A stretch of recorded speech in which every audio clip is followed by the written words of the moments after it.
Su Chen returned on the eve of the game's arrival, having been tainted by the blood of the god of Undead on the battlefield, thus unlocking the hidden profession of the god of Undead. He commenced with 1,000,000 skeletal soldiers, capable of infinite evolution. Skeleton Warrior Heavy Armored Skeleton, Warrior Skeleton Knight, Black Warrior King. Branch: Skeleton Mage Skeleton Priest Skeleton Archmage Lich King. Branch: Skeleton Hound Skeleton Werewolf Skeleton Gryphon Demon Bone Dragon. Chapter 1. Regarding my transition into divinity. I refuse to accept this. Su Chen bellowed as he jolted awake from his slumber. The two sparrows frolicking on the windowsill were startled into flight. Before him lay a modest room of approximately 30 square meters, with the aged windowsill casting beams of sunlight that danced upon the quilt. The only sound within the room was that of the fan whirring. The old fan swayed languidly, sending forth gentle breezes. Where am I? Is this my room? Noticing his phone atop the bedside table, Su Chen swiftly picked it up to check the date. January 1st, 2301. Have I been reborn? Su Chen was engulfed in memories. On January 1st, 2300, a game titled New World, boasting 100 realism, was launched and instantly captivated the globe. However, it was far from mere realism. It was a genuine world. Shortly thereafter, the game manifested in reality, plunging the world into chaos. At that time, Su Chen did not play the game immediately, but waited a year before engaging. Fortunately, he possessed considerable gaming talent. Through diligent effort, he became a mercenary capable of self-defense after the game transitioned into reality. Just recently, he had been undertaking a task for an employer. The task assigned by his employer was a large-scale operation involving the mightiest Valkyrie of humanity, where their role was merely to handle the minions. Initially, he believed it to be a simple task, yet they found themselves facing the army of the god of Undead. The last scene etched in his memory was the Valkyrie sacrificing her life to inflict grievous wounds upon the god of Undead, with the deity's true blood splattering down upon him. At that thought, Su Chen suddenly recalled something, glancing at his arm. He vividly remembered the true blood of the god of Undead hitting his wound, causing him excruciating pain. At this moment, it was evident that a dark mist slithered around his arm like a coiling dragon. As Su Chen raised his hand, the mist continued to emanate. This is utterly terrifying. He swallowed hard. He decided to wash his face to regain his composure.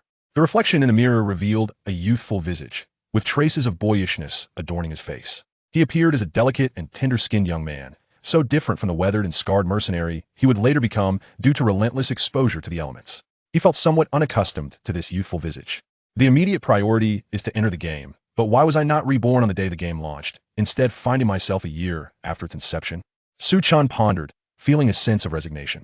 He had read numerous web novels, and, according to the typical trope, one would be reborn on the game's opening day, gaining an advantage through foresight. A year had elapsed since the game's launch, and most valuable items had already been claimed.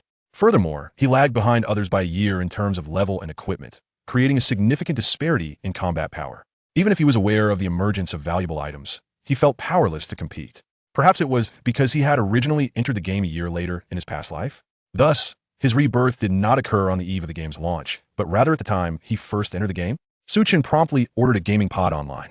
Now, a year after the game's launch, the prices had plummeted. Initially, the gaming pods were traded in the black market for 500,000 to 600,000 each, but by the time of the Double 11 event, they had dropped to just over 10,000. Additionally, lower-tier gaming helmets were introduced, allowing entry into New World for as little as 2,000 to 3,000. In his previous life, Su Chen had also purchased a helmet during a promotional event to test the waters. After freshening up and having a light meal, he wrapped a bandage around his arm to avoid alarming the delivery person. Looks like a ghost hand. I hope I don't get checked for a class change into a ghost hand right away. Observing himself resembling a seal, Su Chen couldn't help but chuckle.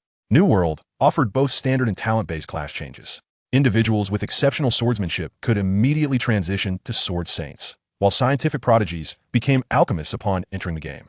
Generally, the more remarkable one was in reality, the more impressive their in-game class would be. Soon, the gaming pod arrived. He entered New World. The ambient light gradually dimmed. Su Chen frowned. He distinctly remembered his first entry into the game not being like this. Scanning. Upon seeing this line of text, Su Chen waited patiently. In his previous life, he had undergone a standard class change and held no great expectations. Current unlockable class. God of Undead. Would you like to change class? Good heavens. Have I become a boss? Because he had assimilated the blood of the god of Undead, he could directly transition into that class? This seemed utterly absurd. Indeed. However, Su Chen showed no hesitation in his words. Character creation successful. Please enter character name. Chio. He did not hesitate. It was the name he had chosen in his previous life. Name check complete. No duplicates found. Randomly assigning starting point. Location, Half Moon Town. Transferring 10-9-8. 10 seconds later. Half Moon Town, developing in accordance with the trajectory of my past life. Su-chan closed his eyes, savoring the surroundings, the sound of a babbling brook, the fragrant scent of earth, and the coolness of the breeze. This is the real world. Look at that fool lost in self-admiration. He probably bought a helmet during the 2,999 sale and is overly excited. Darling, let's go level up and ignore this idiot. A couple passed by. Su-chan couldn't help but chuckle at their remarks, but he did not dwell on their words. They were not entirely wrong. He was indeed a year behind and needed to make an effort to catch up. He glanced at his status panel. Player, Luo Chio. Class, God of Undead. Level, 1. HP, 630. MP, 588. Strength, 18. Intelligence, 25. Stamina, 16. Spirit, 28. Physical defense, 101. Magical defense, 156. Inherited skill, summon ordinary skeleton soldier. Su-chan. The God of Undead class boasted quite a high base panel, as ordinary classes at level 1 typically had single-digit stats. However, what kind of rubbish was this inherited skill, summoning merely an ordinary skeleton soldier? Even a regular necromancer could summon ordinary skeleton soldiers, not to mention possessing skills for enhancement, debilitation, and curses. The God of Undead is a true deity, and this is all it offers? Su-chan patiently examined the inherited skill. Summon ordinary skeleton soldier. Initially summons 1 million ordinary skeleton soldiers, with levels matching that of the summoner, capable of consumption and upgrade requirement. Consume 1 million skeleton soldiers, the next tier being 1 million heavily armored skeleton warriors. Incredible. Truly fitting for the God of Undead.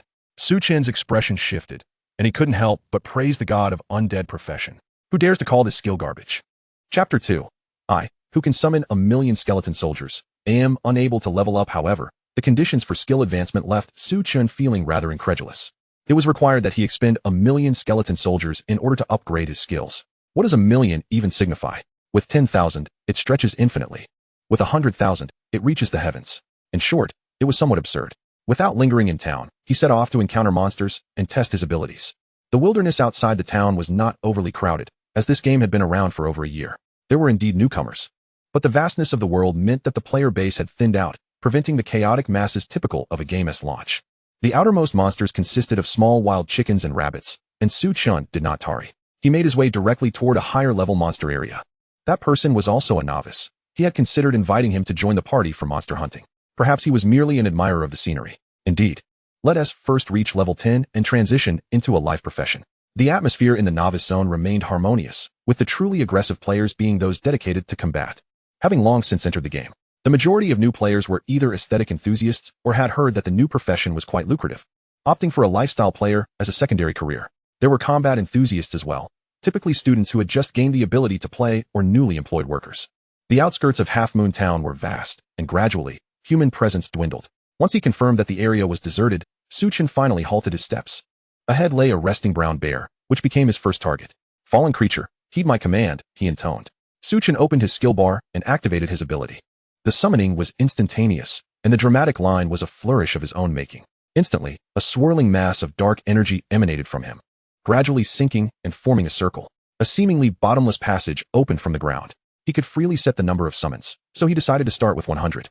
With a wave of his hand, the dark mist dissipated, revealing a multitude of skeletal figures. These skeletons were not a uniform type. Some wielded longswords, others carried shields, bows, spears, and staves. However, their equipment was rudimentary, resembling weapons crafted from their own bones, as if they had drawn materials from their own forms. He casually inspected one of the skeleton swordsman's attributes. Name: Skeleton Swordsman.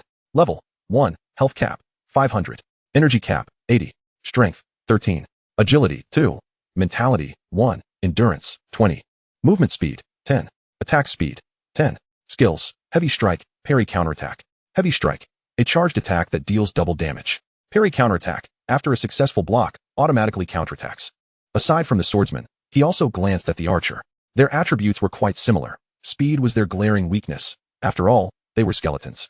The archer possessed 2 skills as well: Triple Shot and Bone Shard Arrow, both designed to enhance damage. Similarly, other skeleton types were equipped with 2 basic occupational skills. Overall, it was quite commendable, especially considering their sheer number, totaling in the millions. After testing, he discovered that these skeleton soldiers could operate autonomously and launch their own attacks. Whoosh. Whoosh whoosh. Su-chan commanded the ranged skeleton archers to assault the resting brown bear. Grr. The bear, struck by an arrow from behind, let out a pained roar. Upon realizing the horde of skeletons behind it, the bear immediately charged forward in a fury. The skeletal shield bearers braced themselves, absorbing the bear's attacks. Then, the swordsmen and other melee units surrounded the bear, controlling its movements. Meanwhile, the backline skeleton archers and mages unleashed their various skills upon it. This brown bear was a level 6 ordinary monster. Even though the area was filled with level 1 skeletons, it could hardly withstand the onslaught of over 100 skeletons. The bear soon collapsed to the ground. Ding. Player Luo Chio gained experience 00001. Overlevel experience bonus 00005. Chen nodded. The experience was indeed quite impressive. Wait a moment. 00001. Suddenly, Chen realized something amiss. Even slaying a level 1 chicken would yield about 10 points of experience. So why did a brown bear only grant 00001?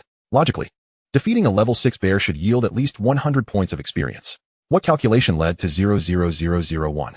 After some mental calculations, Chen finally arrived at a number, 1 million. Thus, the experience from a single monster was distributed among 1,000,000 units.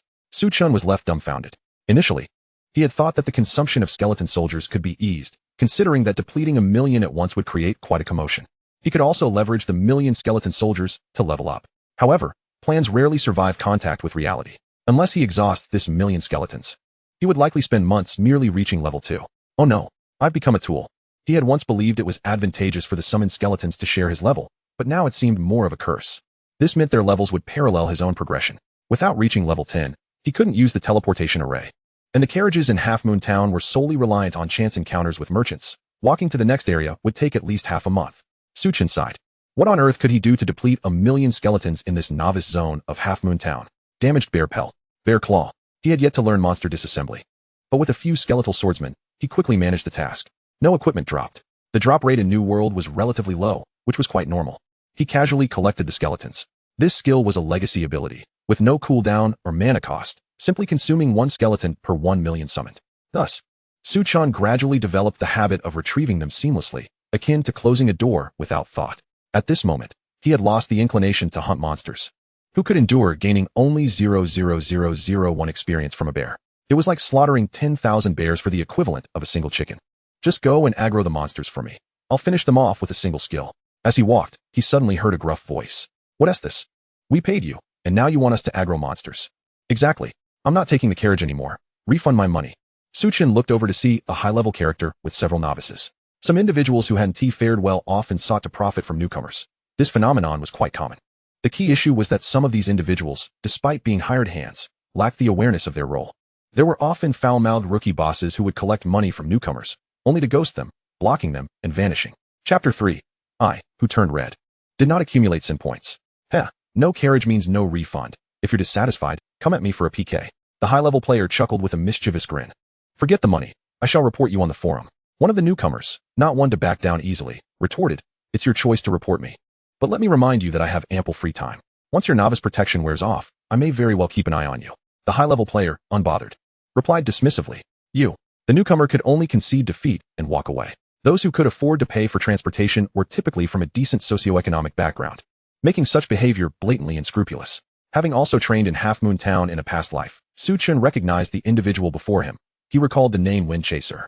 Although Chen had never boarded his vehicle, he had felt the threat emanating from him. This person was a notorious troublemaker in Half Moon Town.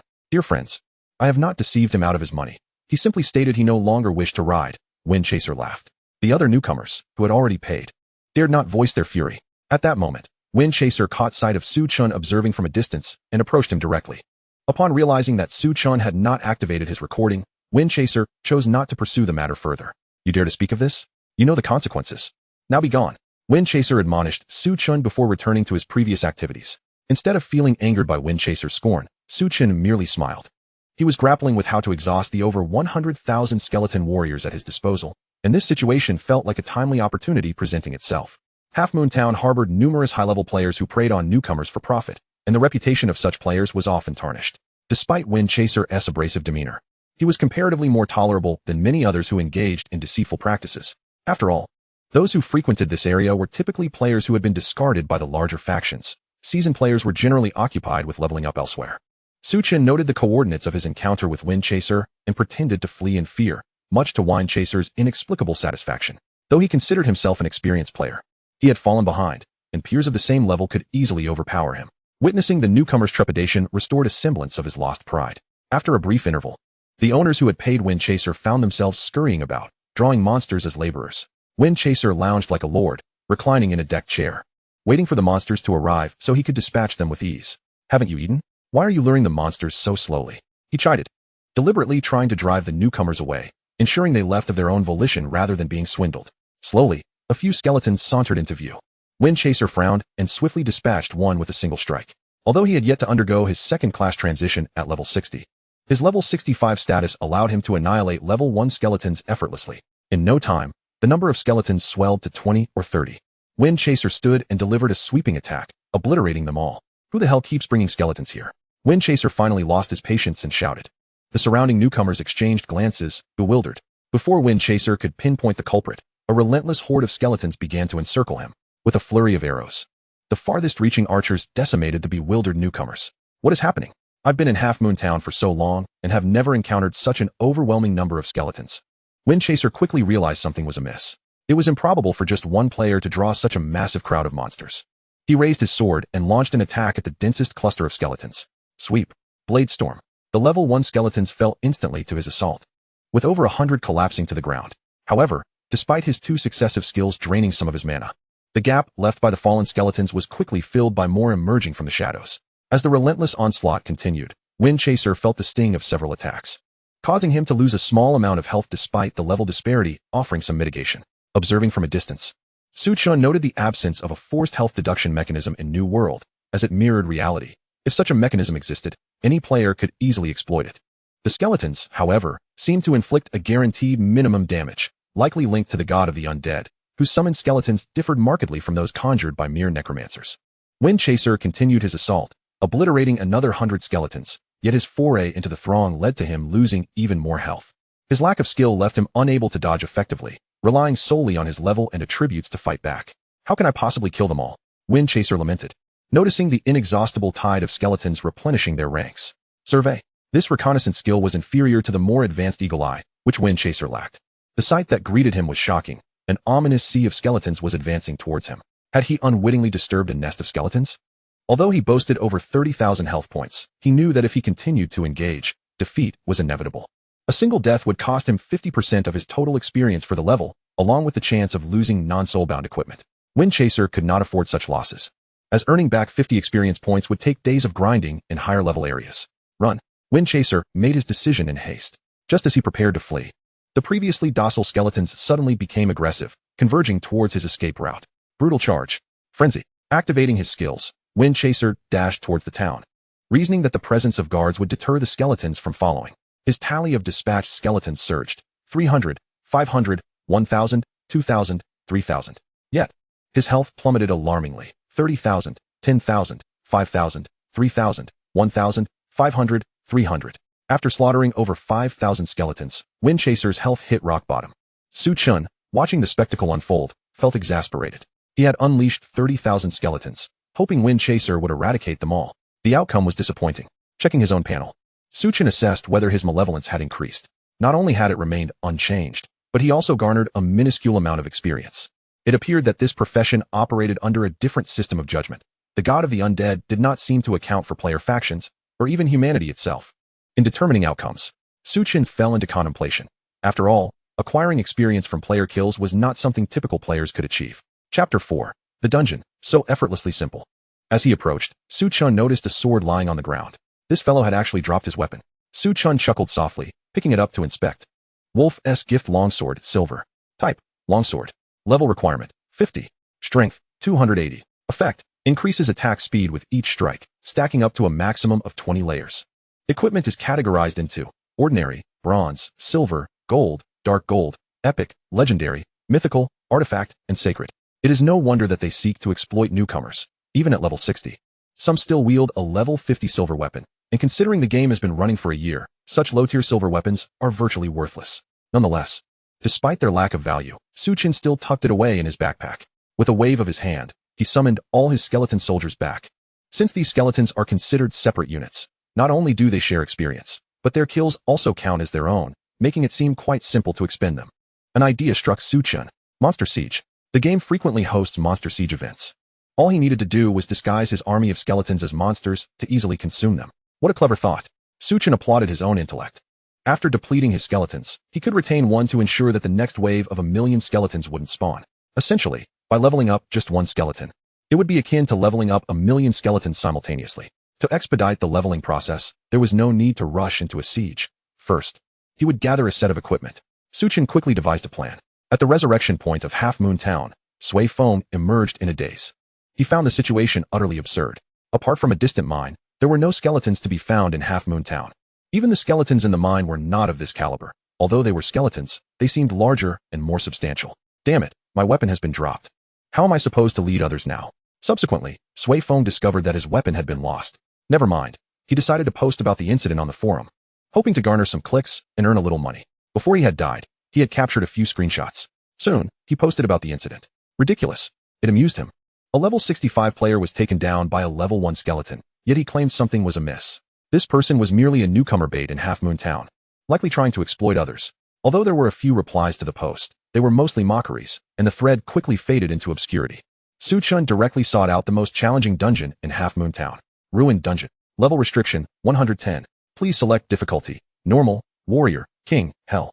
Given the significantly higher equipment drop rates in dungeons compared to wild monsters, dungeons also impose stricter restrictions to prevent seasoned players from carrying newcomers to farm for loot. Many dungeons have level caps.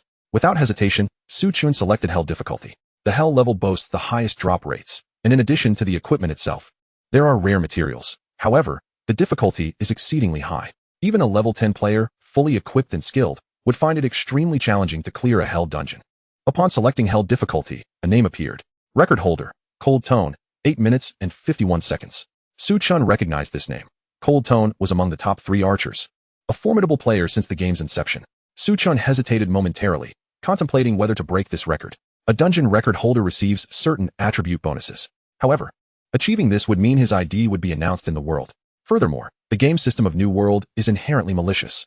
There is no option to hide your ID in a world announcement. You either forego it or accept it openly.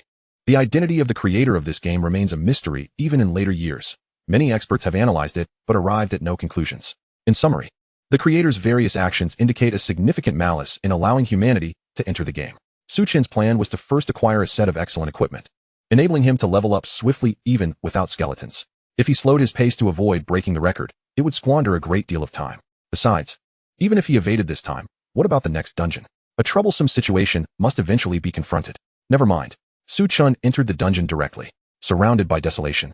The area was littered with ruins. This is the ruined dungeon. He decided to test the waters with 10,000 skeletons. With a flick of his hand, a dense swarm of skeletons manifested on the ground within the city. In this dungeon, there were numerous ratmen. While their combat strength was lacking, their sheer numbers were overwhelming. However, the skeletons swiftly decimated them. Some ratmen attempted to evade using their speed, but the once spacious hall had become a chaotic melee, leaving no room for maneuvering. The ratmen couldn't leverage their advantages before being overwhelmed by the relentless assaults. Still, it wasn't fast enough. Summon another 50,000. Observing the efficiency of the initial 10,000 skeletons, Chen summoned 5 more thousand. The ratman boss, just emerging to assess the situation, was immediately bombarded by an array of attacks. Even with its high health, it fell like a waterfall. If a level 60 player couldn't withstand it, how could a mere level 12 ratman boss hope to survive? Upon the ratman boss's demise, it dropped a pair of shoes. Angry Wind shoes, silver. Type, footwear. Level requirement, 10. Agility, 20. Effect, increases speed by 10 while running. Quite satisfactory. Collecting a full set of silver Angry Wind gear and a golden weapon would suffice. Chen nodded in approval. He then proceeded deeper into the dungeon. It was essentially a path of relentless advancement. The ghostly flames born within were quite troublesome, as they floated in the air. While not purely immune to physical attacks, their intermittent visibility significantly reduced damage during their invisibility phases, making them difficult to counter. Navigating this dungeon necessitated addressing the ghostly flames, which posed a formidable challenge. They would occasionally strike, and for the majority of their existence, they were virtually invulnerable. Even if one was cleared, another would soon appear. Regardless of their capabilities, they were typical glass cannons, high damage but fragile. Previously, Chen had found this dungeon particularly arduous. Even at king level, it would take 20 to 30 minutes to clear, primarily due to the need to guard against these ghostly flames. However now, the ghostly flames would emerge, eliminating a skeleton, but before they could even turn invisible, a torrent of attacks would already be upon them. Even invisibility proved ineffective. The relentless barrage of attacks would swiftly dispatch these high-damage, fragile foes. Chapter 5. Apologies, I do not act with integrity. Before long, Su Chen arrived at the entrance of the second boss. Originally, this door required a mechanism to unlock. Su Chen knew precisely where the hidden mechanism lay. However, with a resounding crash, under the relentless onslaught of tens of thousands of skeletons, the door was utterly obliterated in less than 10 seconds. A slumbering stone giant slowly awakens. Who dares disturb my slumber? The giant's voice booms with gravitas. However, the only response it receives is a relentless barrage of arrows and magical projectiles. 8, 10, 9, 7, 6. The stone giant boasts formidable defenses. Yet how can it withstand the might of players exceeding level 60? Even these high-level skeleton soldiers can vanquish foes, let alone it. It seems that as long as there exists a health bar, the skeletons are capable of demonstrating their lethal prowess. How dare these insignificant skeletons inflict harm upon me? The stone giant's fury ignites. Although a solitary skeleton inflicts negligible damage, the sheer multitude of tens of thousands transforms that damage into something truly formidable. Even though many cannot engage in close combat due to the throng, the number of ranged skeletons remains substantial. The stone giant lifts a massive boulder and hurls it into the sea of skeletons. Instantly, a vast number of skeletons are obliterated. Yet, the skeletons remain oblivious to the concept of fear. They embody fear itself. In their eyes, only Su Chen's commands exist. This game, in its essence, mirrors reality. If we were still in the age of graphics cards, this horde of skeletons could easily overwhelm any system. The stone giant continues to hurl stones and unleash powerful punches. Each strike claims a swath of skeletons, yet the relentless tide of the skeleton horde seems intent on consuming it whole, offering no respite. With a resounding crash, the stone giant finally succumbs, collapsing to the ground. Su Chen inspects the remains. This time, he finds only a modest amount of basic currency and nothing else. However, this is to be expected. This is not a first kill, and thus, an increase in drop rates is implausible. To obtain even a single piece of silver equipment would be considered a stroke of luck. He had no intention of relying on fortune for equipment, instead opting for a methodical and efficient sweep of the dungeon. Upon the giant's demise, a passageway opens, leading to the final boss. The passage is narrow, prompting Su Chen to recall his skeletons. After all, these skeletons are summoned instantaneously and do not consume mana. The passageway is short, and soon he arrives at a circular platform. Upon this platform stands a knight, brandishing a lance and mounted upon a warhorse. The fallen knight. Human, do you dare to challenge me alone? The knight's dark red eyes fixate on Su Chen, a low hum emanating from beneath his armor. Name: Kark. Title: Fallen Knight. Level: 10. Health: 3000. Rank: Golden Boss. Skills: Unknown. You have earned my respect. Let us commence when you are ready. The fallen knight Kark does not immediately attack Su Chen. Instead, he waits patiently. Although the knight's skills remain unknown, Su Chen possesses a substantial understanding of Kark's abilities. Yet, perhaps the importance of this knowledge pales in comparison to the advantage of remaining idle. If there were more players present, Kark would have initiated an assault to obliterate the passageway before they could descend. Below the platform lies a multitude of spikes. Players falling would be instantly eliminated. Should one be slow or lack balance, they would plummet to their demise. Alone, Kark would wait until the challenger reached the platform before launching his attack. Su Chen refrains from stepping down. Just as Kark prepares to speak, Su Chen gestures. The platform is not expansive. Thus, he summons a legion of 20,000 skeletons. Initially, Kark had been meditating, anticipating a fair one-on-one battle. However, unexpectedly, a tide of skeletons surges forth. Caught off guard, Kark is overwhelmed and thrust off the platform, landing upon the spikes below. A staggering damage of 1,300 erupts from Kark's head. Moreover, trapped by the spikes, he has no leverage to regain his footing. The skeletons that fell alongside him have been swiftly dispatched, yet those remaining on the platform unleash a barrage of attacks upon Kark. At this moment, an audacious idea strikes Su Chen. He commands 1,000 skeletons to jump down. They are instantly obliterated. By the heavens, this might actually work. A grin spreads across Su Chen's face. He appears to have discovered a loophole for rapidly depleting skeletons. Another 1,000 skeletons leap to their demise, meeting the same fate. Just as Su Chen contemplates a grander strategy, a notification chimes. Ding. Your entire congregation has contributed to your faith value by 1. Current faith value, 99. Su Chen is startled. Although the game system does not indicate the repercussions of a decline in faith, he is not inclined to take any risks. He promptly abandons his bold idea and adopts a more conservative approach. It appears that sending them to their certain deaths would diminish their faith. While the previous slaughter of skeletons was justified, they believed it to be a conquerable challenge. Even at a significant cost, they were willing to fight. Clearly, a more strategic and reasonable approach is required. Despicable human, I had thought you a rare and honorable being among your kind. Kark roars from below. Su Chen is reminded that he is still engaged in battle with the boss. A glance reveals Kark's health is dwindling.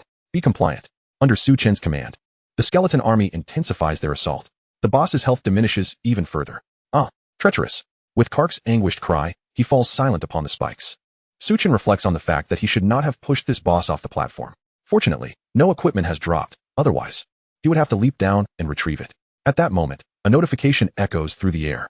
World announcement. Congratulations to player Luo Chio for breaking the record for the ruined dungeon, Hell, in 3 minutes and 50 seconds. The inevitable has occurred, however. This is merely a game, and reality cannot be gleaned from it. Suchin finally senses the palpable malice of the game's creators.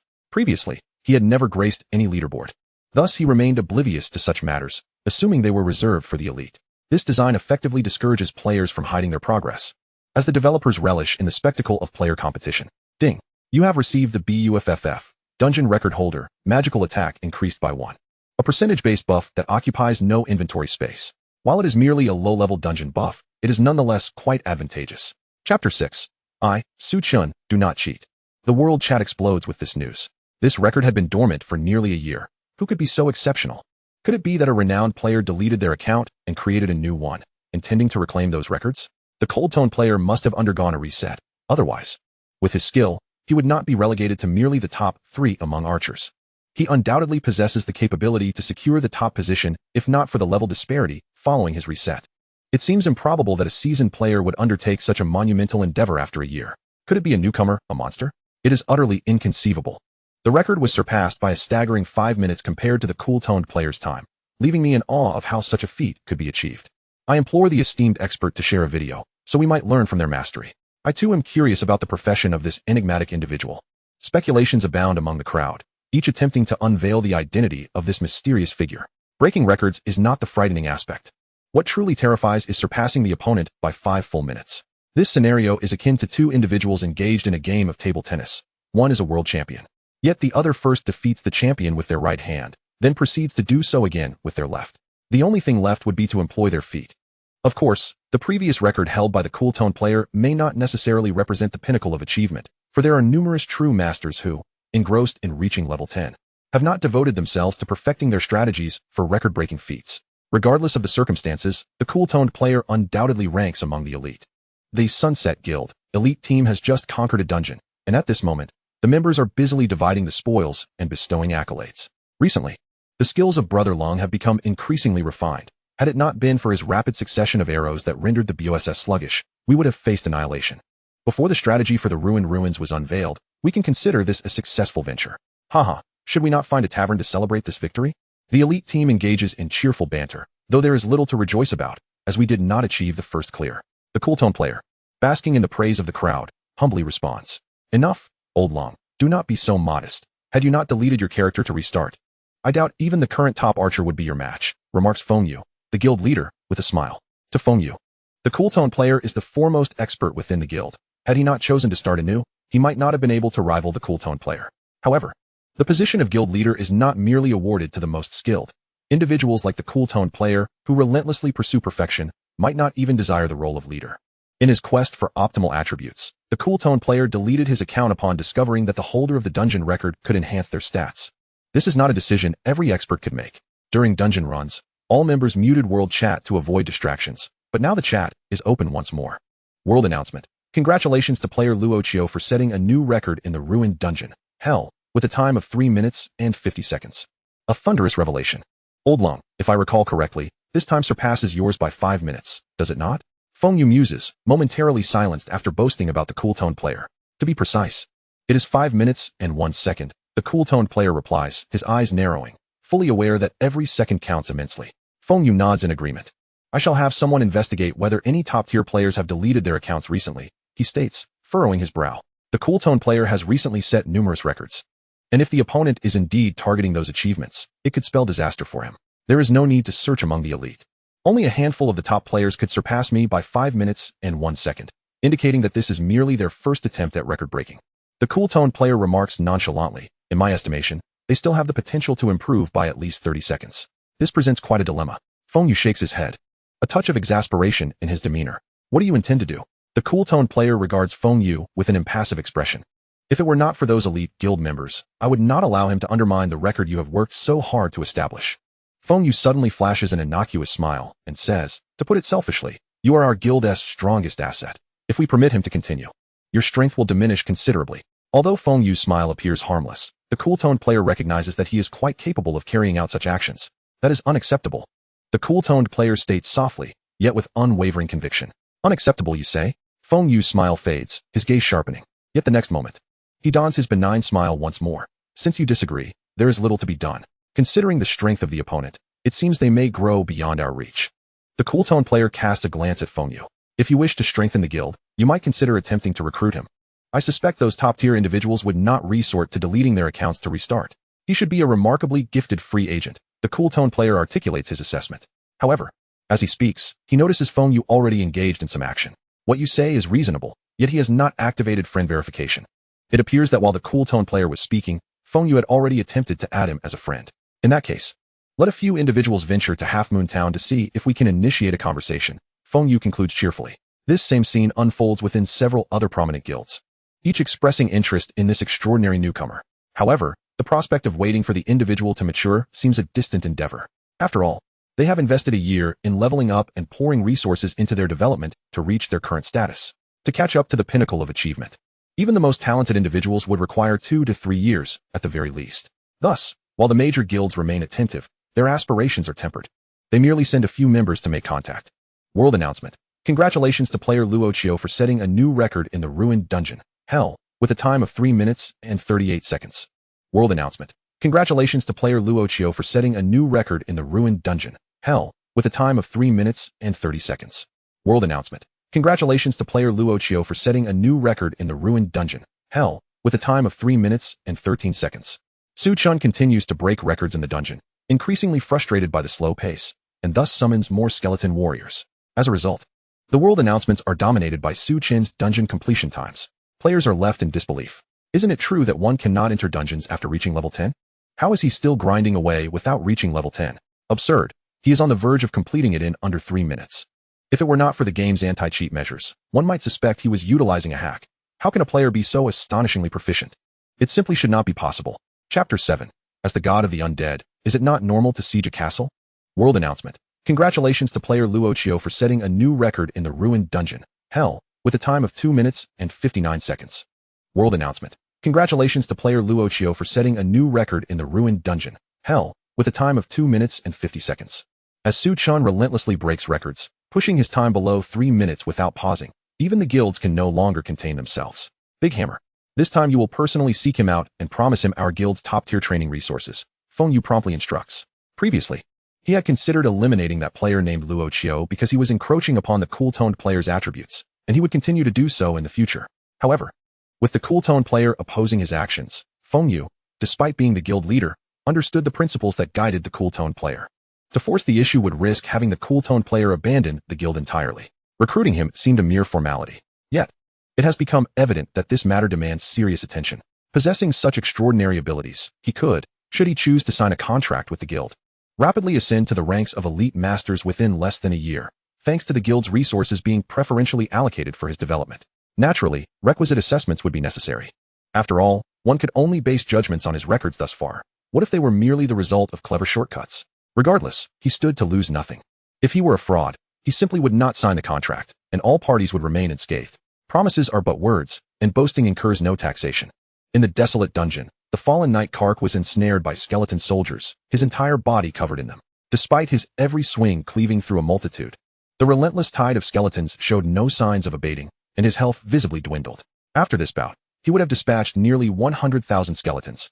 Yet a staggering 900,000 remained. Su Chen sighed. The strength of his underlings was both a boon and a burden.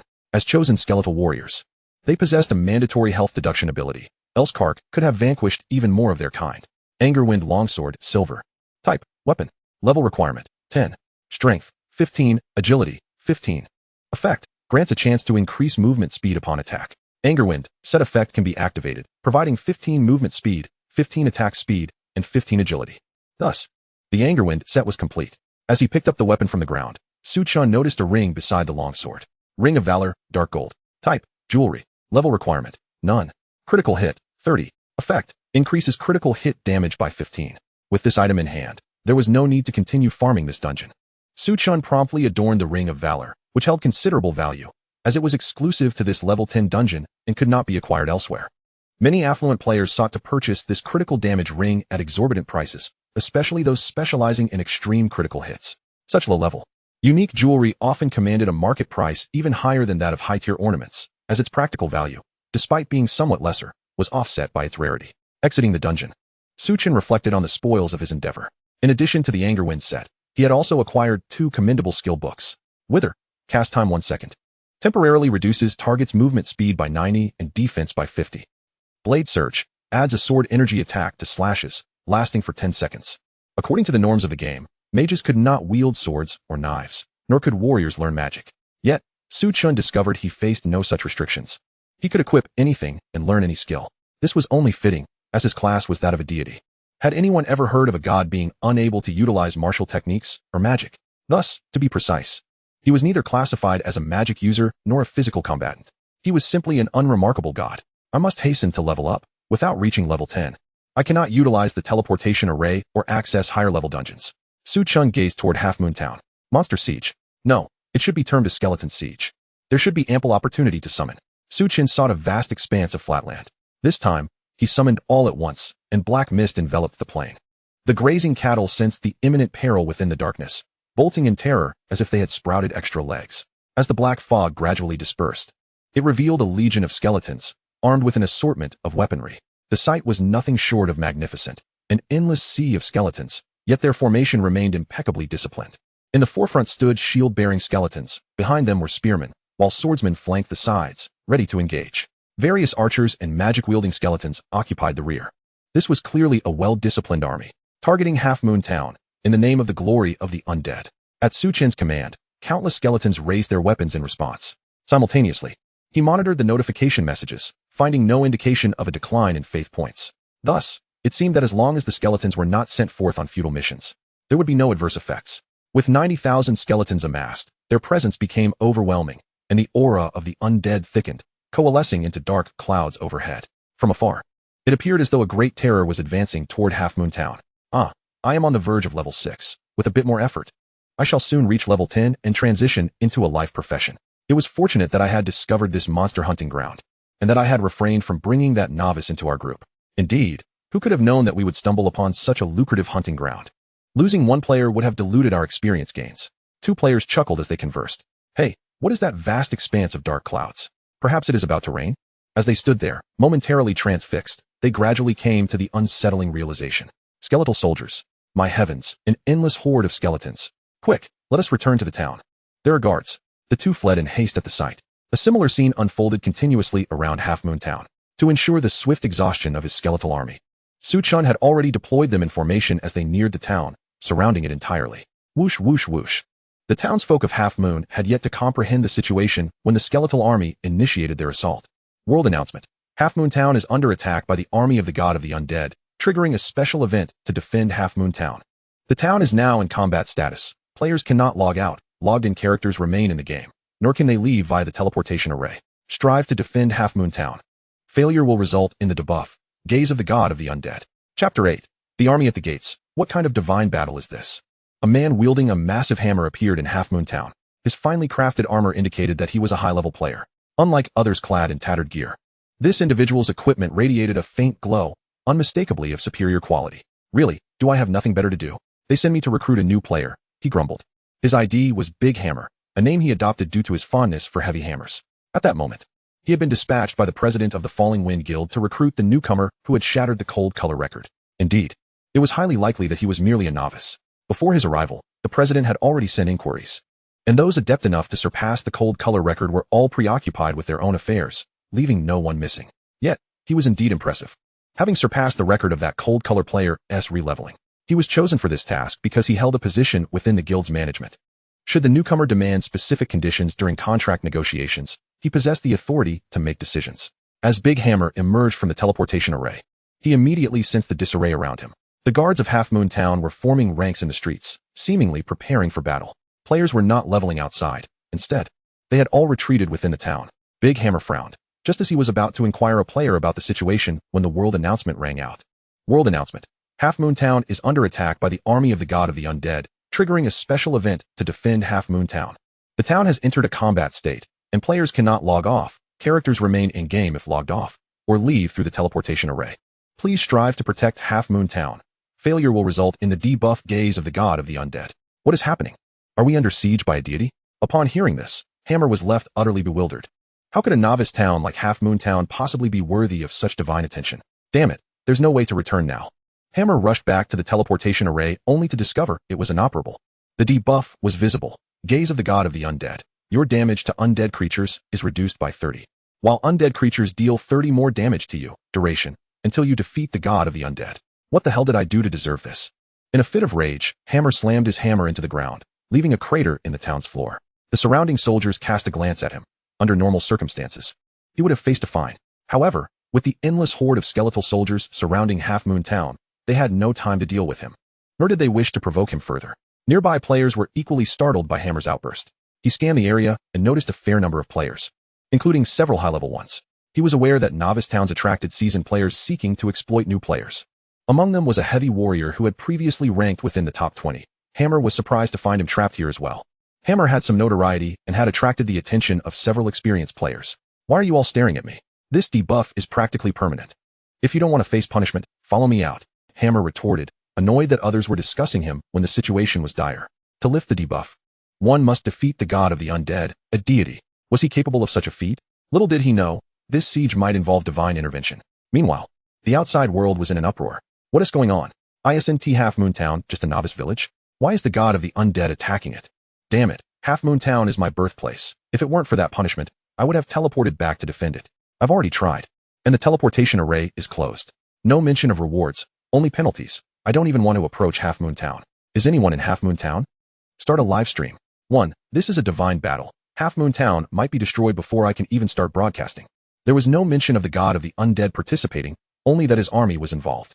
Today Half Moon Town is quite lively. First, a record-breaking player appeared. And now the god of the undead is attacking. Could these events be connected? Overthinking it. What could the connection possibly be? Players were intensely curious about the situation in Half Moon Town. Though a year has passed since the game launched, NPCs of divine caliber remain an exalted presence for players. They awaited the announcement of Half Moon Town's destruction. However, after a long wait, nothing happened. Instead, a live stream captured everyone's attention. Live from Half Moon Town, an endless army of skeletons is closing in. The streamer, Wind, had previously been killed by skeletons and returned to Half Moon Town. Hesitant to venture out again. Noticing the curiosity surrounding Half Moon Town, he decided to restart his live stream. His viewer count skyrocketed past 100,000, rapidly approaching 1 million, with breaking the 10 million barrier seeming inevitable. These skeletons may look intimidating, but they are quite weak, Wind asserted, brandishing a wooden bow. Though he was a warrior, he often kept a low-level bow on hand to draw aggro when soloing. This bow appeared to be a mere level 20 piece of junk. What was he planning? Just as viewers began to question, Wind released an arrow. As an experienced player, he managed to find a tiny gap amidst the densely packed skeletons. Damn, that was too easy, some viewers thought. In such a mass of monsters, I could hit something by shooting randomly. Perhaps, in a sense, he was a genius. Wind felt a bit embarrassed, but quickly loosed a second arrow. This time, he struck true, instantly dispatching the targeted skeleton. If a mere aggro bow could achieve that. Was this truly the army of the god of the undead? They were pathetically weak. Perhaps they should be called the weakling god. I wonder if there are any rewards. If the teleportation array wasn't disabled, I'd rush in there and make a fortune. This revelation shocked viewers, revealing the true state of Half Moon Town. The so-called army of the god of the undead was incredibly feeble. However, some speculated that perhaps a hidden storyline had been unlocked, preparing for a new expansion. Chapter 9. Hammer is truly fearsome. Thank you. Meanwhile, Hammer had charged into battle. Ahead, a wall of NPC guards shielded against ranged attacks, allowing him to unleash his full potential. Just one whirlwind hammer blow scattered hundreds of skeletons. I expected the god of the undead to be formidable, but this? Hammer chuckled heartily. He thought the debuff would hinder him, but now it seemed he was cutting through the enemy like a scythe through grass. These skeletons were merely basic level 1 soldiers. The undead magic debuff was indeed quite damaging. As a frontline damage dealer, he needed to withstand punishment. And he could not afford to engage in undead instances. Encountering a similar profession in the arena, he would naturally struggle against them. Other seasoned players, witnessing the weakness of the skeletons, stepped out from behind the guard lines. So, they really are this weak. Huh, my lightning spread just wiped out a huge cluster. Watch me charge in and cut them down. Other experienced players reveled in their long-lost prowess. Wind remained atop the city walls, observing without joining the fray. Isn't the streamer going to take part? Yes. I've never experienced first-person cutting down, viewers urged. However, Wind remained unmoved. biding his time. The next moment, the army of the undead turned their attention to these high-level players, redirecting their firepower away from the walls and focusing on them. There were still about 100 veteran players in Half Moon Town, but the concentrated assault of tens of thousands of skeletons was no joke. Even if the range classes numbered only around 30,000, one must not forget the skeletons had a force damage ability, even if they were the first to take damage. A full round of attacks would still amount to 30,000 health. Wind had experienced this sensation and had no intention of rushing in to meet his end. As expected, under the relentless barrage, nearly all of the 100 veteran players were wiped out. Only Hammer and a few others managed to escape. My goodness. Those level 1 skeletons can kill in an instant? Damn, this is brutal. Clearly, these entities possess a remarkable intelligence, exhibiting a level of discipline surpassing even that of a well-trained battalion of NPCs, their execution of commands strikingly precise. The audience in the live stream was left utterly astounded. At that moment, the mighty Hammer had also taken refuge behind the NPC line of defense, consuming health potions as if they were free. What on earth are these creatures? Hammer pondered, a shiver of trepidation coursing through him. Had he not acted with vigilance moments ago, he would have been eliminated in an instant. Unlike those seasoned ruffians, he was a first-tier player, boasting an impressive level of 130. Should he perish, losing even half a level of experience would be a significant setback. And not all of his possessions were soulbound. Losing even one could be quite detrimental. Utilizing the skill, Eagle's Eye, an advanced reconnaissance ability surpassing even the basic scouting techniques, Hammer surveyed the entirety of Half Moon Town. Oddly, he could not discern the location of the commanding figure. Furrowing his brow, he noted that typically, during a monster siege, there would be a boss-level creature orchestrating the attack. The skeletons were executing their assault with a discipline that far exceeded that of typical monsters, yet despite searching thoroughly, he found no sign of a commander. Could it truly be a deity? But if so, why would such a deity deploy such feeble combatants? Hammer recalled that these skeletons were the legions of the god of the undead. The absence of a visible commander suggested that this indeed might be a divine deployment. Could it be that a mere level 1 unit could forcibly deduct health from his level 130 character? Was this the might of a god? Soon, the resurrected veteran players returned. However, this time they too opted to hide behind the NPCs, refraining from venturing out to launch their desperate attacks. Their offensive capabilities were naturally limited. Realizing this strategy was unsustainable, Hammer glanced back at the multitude of veterans behind him. I possess the Guardian Barrier skill. Shortly, I will advance, and you can unleash your attacks from behind my barrier, he instructed the veterans. Yet, most of these veterans were merely seasoned novices, having already perished once and clearly shaken by the experience. Hammer chose to disregard their apprehension. For these veterans, the gaze of the god of the undead posed little threat. After all, they were accustomed to aimless wandering. Activating the Guardian Barrier, Hammer charged forth, and a vast shield enveloped him. Clang, clang, clang. Countless attacks rained upon the shield, yet none could breach its defenses. Hammer unleashed his ultimate skill, Bloodstorm, and in an instant, thousands of skeletal warriors were obliterated by his colossal hammer. A few veterans, having placed their trust in Hammer, followed suit to capitalize on the opportunity to strike, though the majority remained hesitant in the rear. The shield is about to break. Retreat. Hammer ordered those who had ventured out with him. Instantly, they all scurried back. Wait for my Guardian Barrier to cool down, he remarked coldly to those who had hesitated to join him. You may choose not to fight alongside me, but when the undead army breaches the town, you will undoubtedly fall, perhaps even more than once. A silence fell over the crowd. Although many had resigned themselves to a state of apathy, the prospect of avoiding death was still appealing. At that moment, Su Chun was observing the battle from atop the city walls, surrounded by several other novice players. Blending in seamlessly, he was calculating the extent of the losses. After nearly an hour of conflict, Half Moon Town had sustained significant damage, with many sections of the walls shattered. However, the losses inflicted upon the skeletal army were also considerable, with approximately 600,000 skeletons laid to waste.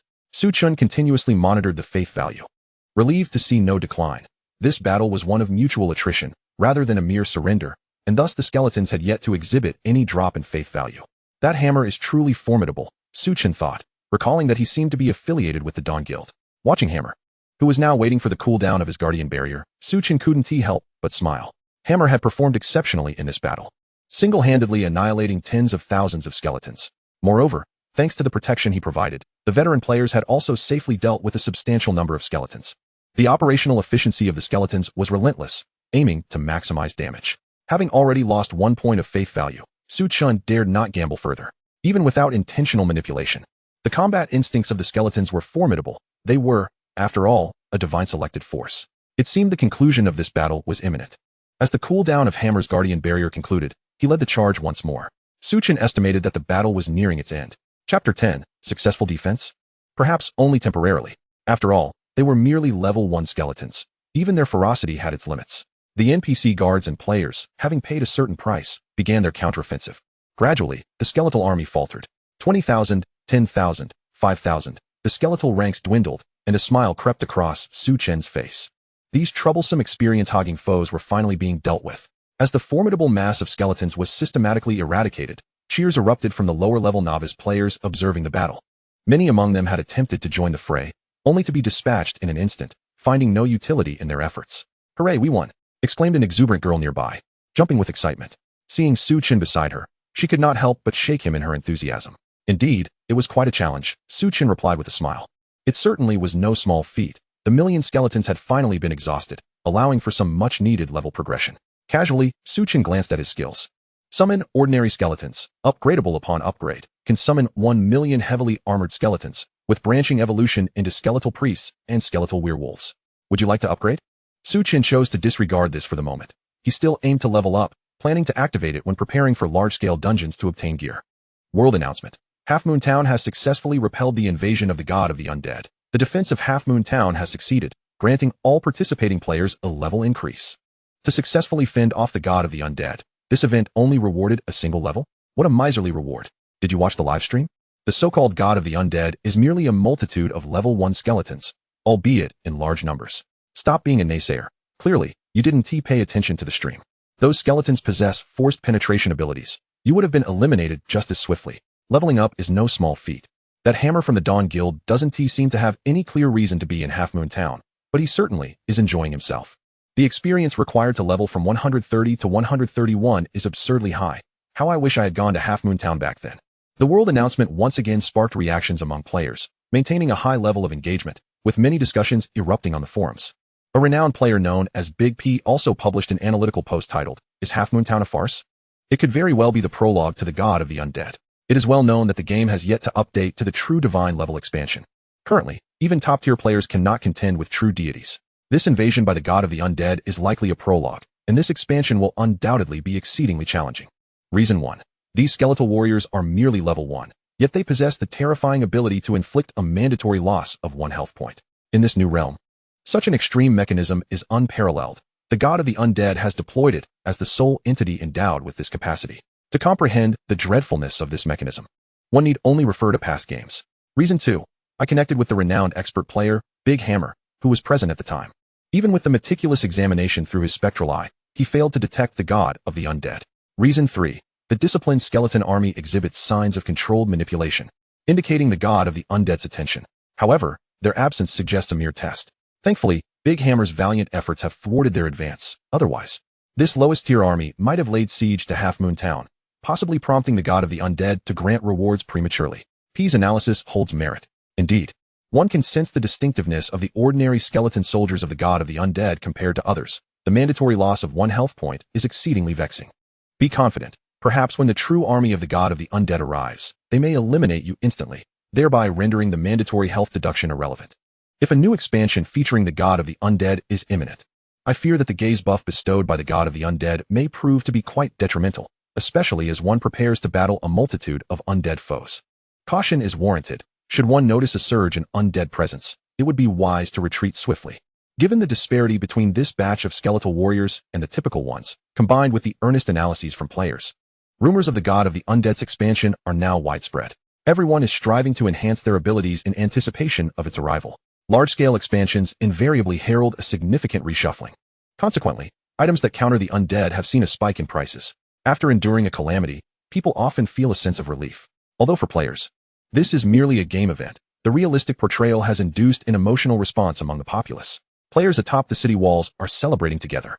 They have triumphed in a divine battle, albeit against a seemingly weak deity, yet it is a divine conflict that has made it to the global announcement. It feels as though the barriers between individuals have temporarily dissolved amidst this celebration. For these newcomers, their anticipation for the game has heightened, as if they envision themselves crafting epic narratives. Su Chen chuckled softly. Is this the joy of being a novice? He descended from the city wall, intending to level up. Half Moon Town, the Bison Prairie. Training in such a high-level area signifies Su Chen's confidence in his skills. He casually approached a grazing bison from behind. It is challenging for anyone not of the rogue profession to get close. However, having been a mercenary for many years and navigating the battlefield, he adeptly controlled his breath and footsteps. By the time the bison noticed him, They were merely 2 to 3 meters apart. The bison's greatest strength lies in its charge, and at such a short distance, it would struggle to pose a significant threat. Upon spotting Su Chen, the bison surged forward, but despite the proximity, it still had a fraction of explosive damage. Wither. Instantly, the bison's speed plummeted. He had already learned the 2 skills that had activated. After all, his divine class allows him to learn anything without limitation. Seizing the moment of the bison's slowed movement, Su Chen skillfully wielded his wooden sword and attacked directly. Blade edge. Several gusts of sword energy struck the bison's weak points. This was a habit cultivated over years as a mercenary, striking with precision and power at vulnerabilities, devoid of any unnecessary flourishes. 38, 35, 39. All 3 attacks triggered weak point damage, culminating in a burst of over 100 damage, swiftly vanquishing the bison. Player Chio leveled up, reaching LV3. Now, this is what it means to level up through monster slaying. Su Chen laughed heartily, experiencing the thrill of defeating a mere bison for the first time. Continuing this method of leveling, he harvested the bison meat with a bit more wheat flour. He could prepare beef noodles. Chapter 11. New skill, Soul Bestowal. After slaying dozens of bisons, Su Chen noticed that players were still leveling on the bison prairie. Surprised, he pondered who would venture out to train at this hour while the newcomers celebrated in town. It was a female player wielding a bow, currently aiming at a bison far in the distance. She was in for trouble. Observing her actions, Su Chen shook his head. Engaging a bison requires close proximity. At such a distance, she was clearly at risk of being eliminated. Whoosh! The first arrow struck the bison's tail, inciting its wrath. Witnessing the enraged bison, Su Chen felt disinclined to watch further. The outcome seemed inevitable. Just as he turned to leave, a second arrow was loosed. Whoosh! The second arrow struck the bison's left eye, impairing its vision and slightly reducing its charge speed. What remarkable luck! Su Chen halted. Whoosh! A third arrow followed. The bison's right eye was also hit, causing its charge trajectory to become erratic. This confirmed that the second arrow was no mere stroke of fortune. That familiar technique sparked a memory of a friend, more accurately, a former teammate during his novice days. Her arrows were extraordinarily precise, for in real life, she was an archery prodigy, having garnered numerous accolades and activating a hidden bowman class upon entering the game. Julianne, who had also joined the game a year later, managed to ascend into the top 10 archers with remarkable speed. This caused quite a stir in the gaming community, with experts asserting that had she not been delayed by a year, the title of the first archer would undoubtedly have belonged to her. Finding a reliable partner in this novice gathering at Half Moon Town was no easy feat in his past life. He had exhibited notable gaming talent, especially in this beginner's town. Thus, he and Julianne had briefly teamed up, yet her rapid growth eventually left him trailing behind, leading to their separation. Su Chen cautiously approached, instinctively controlling his breath and footsteps. Upon drawing near, he finally discerned her face. Indeed, it was Julianne. Stop! Julianne's bow suddenly trained on Su Chen. Realizing he had forgotten to temper his stealthy approach, he appeared rather intrusive. Su Chen pointed at the bison and took a few steps back to indicate his lack of hostility. Seeing the bison had entered a frenzy, Julianne inadvertently drew its attention while speaking with Su Chen, causing her to panic as a novice archer facing an oncoming beast. Wither! At that moment, Su Chen struck, causing the bison to slow down. Simultaneously, he charged forward. Julianne, now frightened and disoriented, failed to remain vigilant against Su Chen. 51. A weak point damage. Since Su Chen had just leveled up, this weak point damage effectively eliminated the frenzied bison. The creature collapsed in a pool of blood. Apologies for the intrusion. Allow me to introduce myself. My name is Chio. Su Chen executed a somewhat rusty, sword-retracting gesture. Chio? The one who just completed the dungeon refresh. Julianne furrowed her brows. In the realm of New World, one cannot access another's information without initiating an attack or sending a friend request. Observing the skepticism in Julianne's gaze, Su Chen promptly sent a friend request. Astonishingly, it was genuine. Julianne, upon confirming this, was thoroughly surprised. So, you thought I was an impostor? Su Chen chuckled silently at the thought of his former teammate from a past life. However, he quickly concealed his smile, his expression deepening. This was no longer a previous life. Given his occupational nature, becoming the antagonist in this world was not out of the question. After all, the god of the undead was inherently positioned against humanity. In this lifetime, it was destined that he and Julianne would not share much of a connection. The path he was destined to tread would inevitably be one of solitude and strength. Nevertheless, given their past acquaintance, even if they could not become close friends again, they need not become adversaries. Furthermore, Julianne possessed considerable utilitarian value. Shall we team up to hunt some monsters? Su Chen extended a party invitation.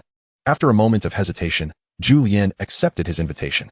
Estimating the time, Su Chen recalled having his skeletal army tend to matters on the Wild Bull Plains earlier. So he led Julianne directly to the low-health targets. Sure enough, not far ahead, they discovered a multitude of fleeing wild bulls gathering. Utilizing the game's built-in detection skill, they observed that many were indeed low on health. Was this a result of the recent siege battle? Julianne exclaimed in surprise upon seeing the wild bulls. It seems our luck is quite favorable. Chen smiled. The next phase would involve the monotonous grind of leveling up. During this leveling session, Chen demonstrated what it truly meant to wreak havoc. Julianne was taken aback. Despite Chio's appearance as a delicate young man, his gameplay was remarkably efficient and decisive, leading her to question whether he was a ruthless killer in reality. As a flash of white light appeared, amidst collecting a trove of low-health targets, Chen had already reached level 10. Just then, a message echoed through the Half Moon Town regional announcement. Chio, contact me. I'm Chio from the Sunfall Guild. I have important matters to discuss. The announcements poured in, relentless as if they cost nothing. Even regional announcements came at a price, suggesting substantial financial backing on the sender's part. Chio? It seems they are looking for you. Julianne expressed her surprise. Although she was a novice in the game, her cousin held a high position in the guild and had mentioned that the Sunfall Guild was quite formidable. How could such a powerful guild seek out a novice like Chio? This shifted Julianne's perspective on him somewhat. Naturally, someone capable of breaking dungeon records should not be underestimated. Chen shrugged. Very well, you can attend to your matters. I shall log off for a meal. Julianne smiled in response. Watching her log off, Chen resumed his indifferent demeanor. His decision to assist Julianne in leveling up was not solely due to their past as teammates. Her connections might also offer some potential value. A collaborative opportunity. After all, he was a kind-hearted mercenary. Would he engage in deceitful practices against acquaintances? At this juncture, Chen equipped his set of Furious Gale armor and checked his attribute panel. Player, Chio. Class, God of the Undead. Level, 10. HP, 1350. MP, 1520. Strength, 85. Intelligence, 118. Stamina, 78. Mentality, 125. Physical defense, 1655. Magical defense, 1580. Inherited skill, summon ordinary skeleton soldier, soul bestowal. To his surprise, he had acquired an additional inherited skill. Chen examined this new skill with interest. Soul bestowal, for targets killed within the last 24 hours, allows for a single soul bestowal. Disregarding tier control to unleash 1080 strength, determined by level difference, permanently existing and can be stored in an exclusive space, cannot be upgraded, limited to once per day. Permanently existing and tier agnostic, though regrettably unupgradable and restricted to once daily. Chen regarded this skill with intrigue. The Necromancer class possessed similar abilities but could only enslave ordinary monsters, with elite monsters becoming available only post-transformation. As for boss enemies, enslavement was virtually impossible. Ignoring tier restrictions permitted even bosses to be enslaved. Moreover, the Necromancer's version of this skill typically lasted only from several minutes to a few hours. Some hidden classes might extend this duration to weeks. The inability to upgrade could indeed be advantageous, as it would not siphon experience from him. Thus, summoning an army of 1,000,000 skeletons would not merely result in a waste, but could strategically target powerful bosses for enslavement. All in all, this clarified Chen's strategic objectives further. Chapter 12, Dungeon Secrets? Who exactly are you? However, he had no intention of summoning his army of 1,000,000 skeletons just yet. He aimed to level up first. How to defeat a boss became another conundrum. The simplest solution would be to hire a mercenary. After all, characters of higher levels were abundant. Thus, a new dilemma arose. Where to acquire funds? The Ring of Courage could fetch some money, but as a percentage damage ring, it would remain useful even at higher levels. If all else failed, he might have to summon the 1,000,000 skeleton army first and tackle a few bosses. Yet, recalling the earlier announcement, he pondered, were these members of the Sunfall Guild? Chen stroked his chin, suddenly struck by a plan. But before that, he needed to log off for a meal. Dinner was simple. He settled for a piece of bread. Nutritional supplements were available, but far too expensive for regular consumption unless critically needed. Typically, logging off for a bread snack took only a minute. Upon logging back in, Chen sent a friend request to Chio. Chio had been waiting during this time, initially thinking that Chio might not log in or would ignore him. Upon seeing the friend request from Chen, he thought, I told you, no one could resist an invitation from the Sunfall Guild. Chio grinned widely as he accepted the request. E36118S356621. Before Chio could speak, he received a coordinate from Chen. Come here for a detailed discussion. After sending that, Chen fell silent. This left Chio momentarily stunned. However, the intent to meet indicated that Chen likely suspected his motives and was genuinely interested in the Sunfall Guild. Since there was potential, having made the trip to Half Moon Town, it would be a swift journey to this location as well. Chio's mount was a well-bred Gryphon, remarkably fast. Before long, he arrived at the coordinates provided by Chen. In this area, only Chen was present. You are Chio? Chio scrutinized Chen from head to toe. His vision was quite sharp. Chen was adorned in the entire Fury Wind set, with the longsword in his hand also belonging to the same ensemble. Such equipment, at level 10, was indeed commendable. No wonder he managed to shatter records in the cold color tones.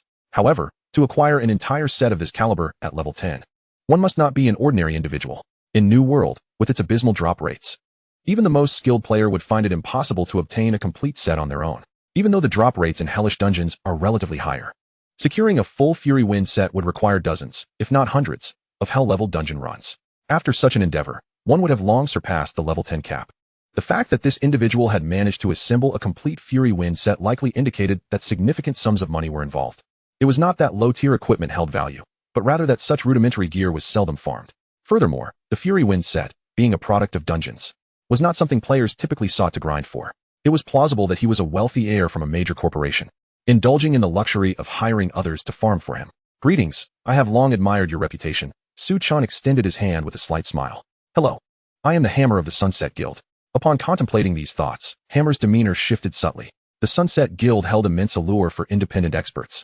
Yet if this individual was equally backed by a consortium, the situation became more complicated. To be succinct, our guild leader holds you in high regard. If you were to join the Sunset Guild, we could, well, extend considerable assistance to you. Hammer had initially intended to say they would fully nurture him, but upon noticing Su-chen's Fury Wind set, he altered his words to assistance. Do you think I require it? Su-chen chuckled lightly. His response further confirmed Hammer's suspicions. Yet, if that is the case, what is the purpose of summoning me here? Hammer furrowed his brow, realizing he had inadvertently shifted from a position of initiative to one of passivity during this negotiation. The Sunset Guild has yet to conquer the Hell Tyrant dungeon, I presume? Su-chen smiled faintly. Indeed, even the top few guilds are still in the process of overcoming it. Hammer found himself somewhat perplexed by Su-chen's statements. In truth, the Sunset Guild had only just conquered the warrior level and was still in the exploratory phase of the king level. However, he hesitated to voice this. I have come to discuss a collaboration with you. Your Sunset Guild could be the first to conquer the Hell Tyrant. Su-chen spoke with an air of nonchalance. Hammer was taken aback. Do you understand what you were saying? Of course, he found it hard to believe, even considering that the other party appeared to have backing. Yet, the fact remained that no one had successfully cleared the Hell Tyrant dungeon yet. I cannot be certain whether you have reached the king level or the warrior level. But should you encounter the locked red circle, do not evade. Simply have your priests endure and heal for over 16 seconds, and you will undoubtedly find it much easier. Su-chen smiled. Although he was at a lower level, this very disadvantage allowed him to observe numerous mature strategies during his own dungeon runs. Who are you? How do you know the details of the Hell Tyrant dungeon? Hammer's eyes widened. Currently, the Hell Tyrant dungeon was a challenge that even the top guilds had yet to conquer, and the costs of exploration were considerable, with information being kept under strict confidentiality. Not only did the top guilds maintain secrecy, but even the elite raiding teams had signed contracts regarding information security. He himself dared not disclose any details about the dungeon. And yet this player named Luo Chio spoke as if it were trivial. Even if his backing was formidable and he was further along in progression, did he not fear breaching the confidentiality agreement? The only explanation was that this level 10 individual was of a caliber that wielded considerable influence. Are you a top-tier expert who has deleted their account and started anew? Hammer blurted out, only to quickly amend. But we have confirmed that several top-tier experts are currently engaged in the dungeon. You need not concern yourself with my identity, Su-chen replied with a faint smile, feigning profundity. As for those top-tier experts, sometimes what is seen is not the entire truth. What exactly is your intention? Hammer swallowed hard, feeling an unfamiliar sense of nervousness and self-doubt in the presence of Su-chen. As I mentioned, I am here to discuss collaboration. You should first have your guild leader verify the authenticity of my information, Su-chen stated with calm assurance. Hammer pondered for a moment. The fact that the other party could disclose the dungeon's secrets suggested a significant background. He needed to report this matter to his guild leader immediately. Just as he prepared to leave, Su-chen called out to him. Hey, while this information is intended for your verification, you do not plan to take it for free, do you? Turning around, Hammer saw Su-chen approaching him. Open the permissions, I wish to ride. Su-chen instructed Hammer. Confused, Hammer asked, what are you doing? I require your assistance in defeating a boss. Do you not see that I am only level 10? Su-chen replied bluntly. Hammer was at a loss for words. The authenticity of the information had yet to be verified, and already the request for payment was made.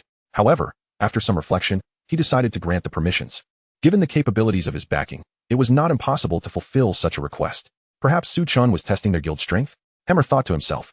As a representative of the Sunset Guild, his prowess reflected the guild's capabilities to some extent. Since Su-chen had approached him regarding potential collaboration, Hammer felt the need to present himself as impressive. Not only would he assist Su-chen in defeating the boss, but he would also strive to do so with flair, showcasing the Sunset Guild's prowess. Unbeknownst to Hammer, Su-chen was merely seeking to create a puppet to serve his purpose. To the Phantom Beast Trial Grounds. Su-chen declared his destination. Indeed, he was testing my strength, Hammer thought with a smile, commending his own cleverness. The Phantom Beast Trial Grounds required a fee for entry. generating a phantom beast of commensurate strength. The generated phantom beasts were tangible, as the payment covered the cost of materialization. After all, the distinction between the virtual and the physical was significant. However, defeating these creatures yielded no experience and dropped no equipment.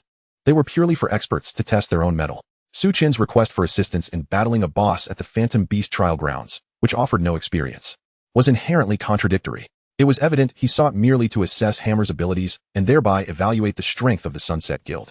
Did he think such trivial tactics would stump him? As a top-tier expert of the Sunset Guild, Hammer was well acquainted with the trial grounds. Defeating the beasts was assured, and it was merely a matter of scoring well.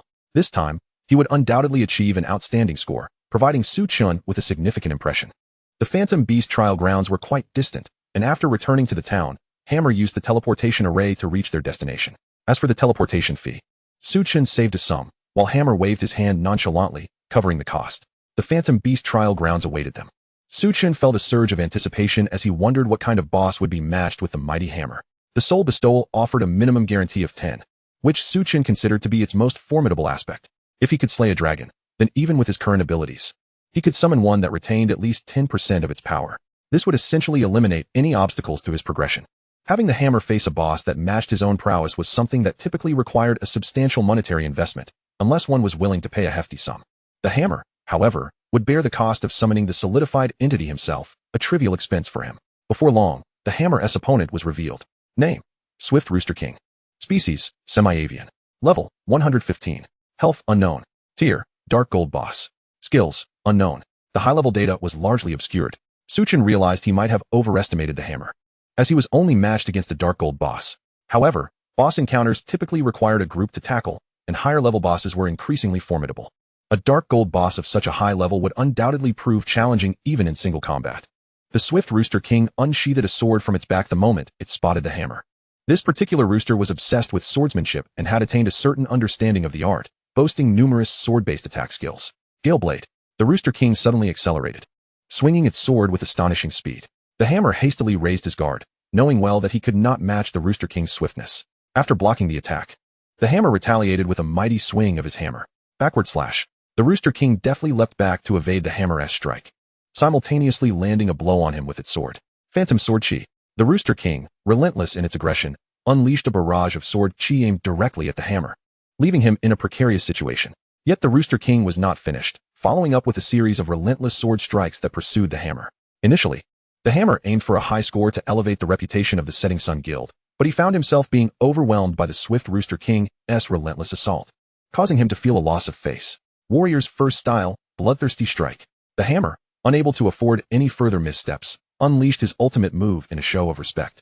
This was his signature technique, possessing a certain locking function that was particularly effective against agile foes like the Swift Rooster King. With a devastating impact of 3,800,000, the Hammer dealt a crushing blow that nearly depleted the Rooster King's health. Given that the Rooster King was high in agility and attack, but low in health, it was unsurprising that it had a relatively thin health pool compared to other Dark Gold bosses exceeding 1,000,000. The Hammer was no ordinary player. He wielded an epic hammer, meticulously crafted with an attention to detail. The Rooster King staggered from the blow. All swords return. The Rooster King activated its ultimate ability, summoning a multitude of sword shadows that surged toward the Hammer. Warrior's second style, Blood Boiling. The Iron Hammer, engulfed in flames, struck down upon the Rooster King with overwhelming force. However, the Rooster King's sword barrage still managed to reduce the Hammer's health by half. Had he not first utilized Warrior's first style to diminish the Rooster King's health, he might well have faced defeat. Although the trial arena did not deduct experience, it still imposed a weakened status that could hinder his performance in subsequent dungeon challenges. The fact that he had to use two techniques to narrowly secure victory left him in a cold sweat. Marvelous. With a talent like yours in the Setting Sun Guild, I can rest easy. Su Chen praised the Hammer with a touch of commercial flattery. Haha, someone like me hardly ranks among the elite of the Setting Sun Guild. I was merely careless earlier, the Hammer replied humbly, hinting at the multitude of skilled players within the guild. However, Su Chen was well aware of the guild's true strengths. The Hammer felt quite pleased by Su Chen's words, and acknowledging his earlier lack of performance, he decided it was time to depart. I must return to the guild for verification. If there is nothing else, I shall take my leave. With that, the Hammer produced a return scroll. Su Chen nodded, watching as the Hammer departed. Once the Hammer was gone, Su Chen turned his gaze to the fallen Swift Rooster King, his eyes sparkling with excitement. Soul Bestowal. With a wave of his hand, a surge of soul energy enveloped the Swift Rooster King. With its power guaranteed at 10, He wondered just how much ability remained. Eagerly, Chen observed as the swift Rooster King slowly regained its footing. While its outward appearance remained largely unchanged, its aura had significantly diminished, and its vitality seemed somewhat lackluster. Chapter 14. Efficient Training with Brother Chicken, Feng Yu's Gravitas. Chen promptly examined the attributes. Name, Swift Rooster King, renameable. Species, semi-avian. Level, 60, cannot be upgraded. Health, 20. 000. Tier, Dark Gold Boss. Skills, Gale Blade. Backward Slash, Phantom Sword Chi, Wind Sword, Sword Rebound, All Swords Return, Simplified Version. Goodness, what a drastic reduction in health. Chen gazed at the Swift Rooster King's attributes, somewhat speechless. Normally, a Dark Gold boss at level 60 should possess health exceeding 100,000. Even considering the Rooster King's high agility and attack, but low health, a pool of 70 to 80,000 would not be unreasonable. It appeared that after subjugation, even while inheriting 10% of its power, its combat effectiveness had sharply declined. This was, after all, merely a phantom entity conjured within the trial arena, lacking the robustness of a true monster. For his current needs, however, this was sufficient. With the 10 levels acquired, he could now utilize the teleportation array. His destination, the village of Crook.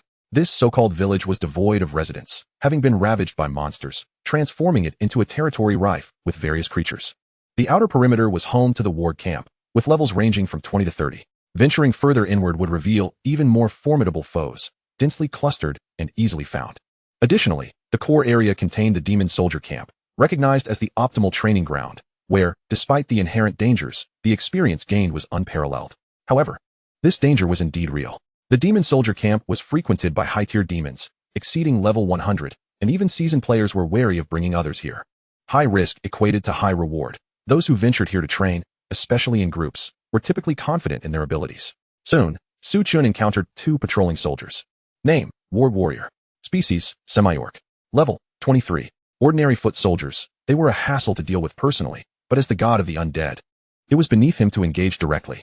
With a flick of his wrist, he summoned the Rooster King. The 2 Ward Warriors, brandishing their rusted iron swords, immediately emitted incomprehensible sounds that resembled warnings upon spotting the Rooster King.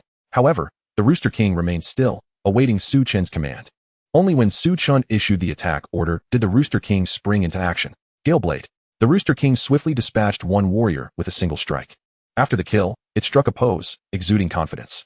Player Chio gained 500 experience, level up experience bonus of 150 points. 500 experience was quite decent. Chen gazed at his experience bar, which had visibly increased by a segment. The most exhilarating aspect of leveling up is witnessing the experience bar rise incrementally, a sight that brings immense relief. The Chicken King, however, cannot be upgraded and does not share experience, rendering it far less desirable than the skeletal soldiers. Moreover, by refraining from initiating the next tier of skeletal soldiers, Chen effectively ensures that with his own level increase, 1,000,000 skeletal soldiers ascend alongside him. At this moment, he needs to swiftly accumulate experience to catch up with the main party. You go seek out monsters to slay, he commanded the Chicken King, issuing an automatic monster hunting directive while he waited for experience to roll in. However, he needed to accompany it, as even summoned creatures require proximity to gain experience, typically determined by the range within a party. After a short while, Chen noticed a notification from a friend. Currently, his friends consisted of Julianne and Chio, and Chio likely wouldn't reach out to him just yet. Upon checking, it was indeed a message from Julianne. My cousin said she can take me out tonight. Do you want to join? Chen couldn't help but chuckle at this message. In this life, he had no intention of entangling himself further with Julianne. Why act out a charade with her?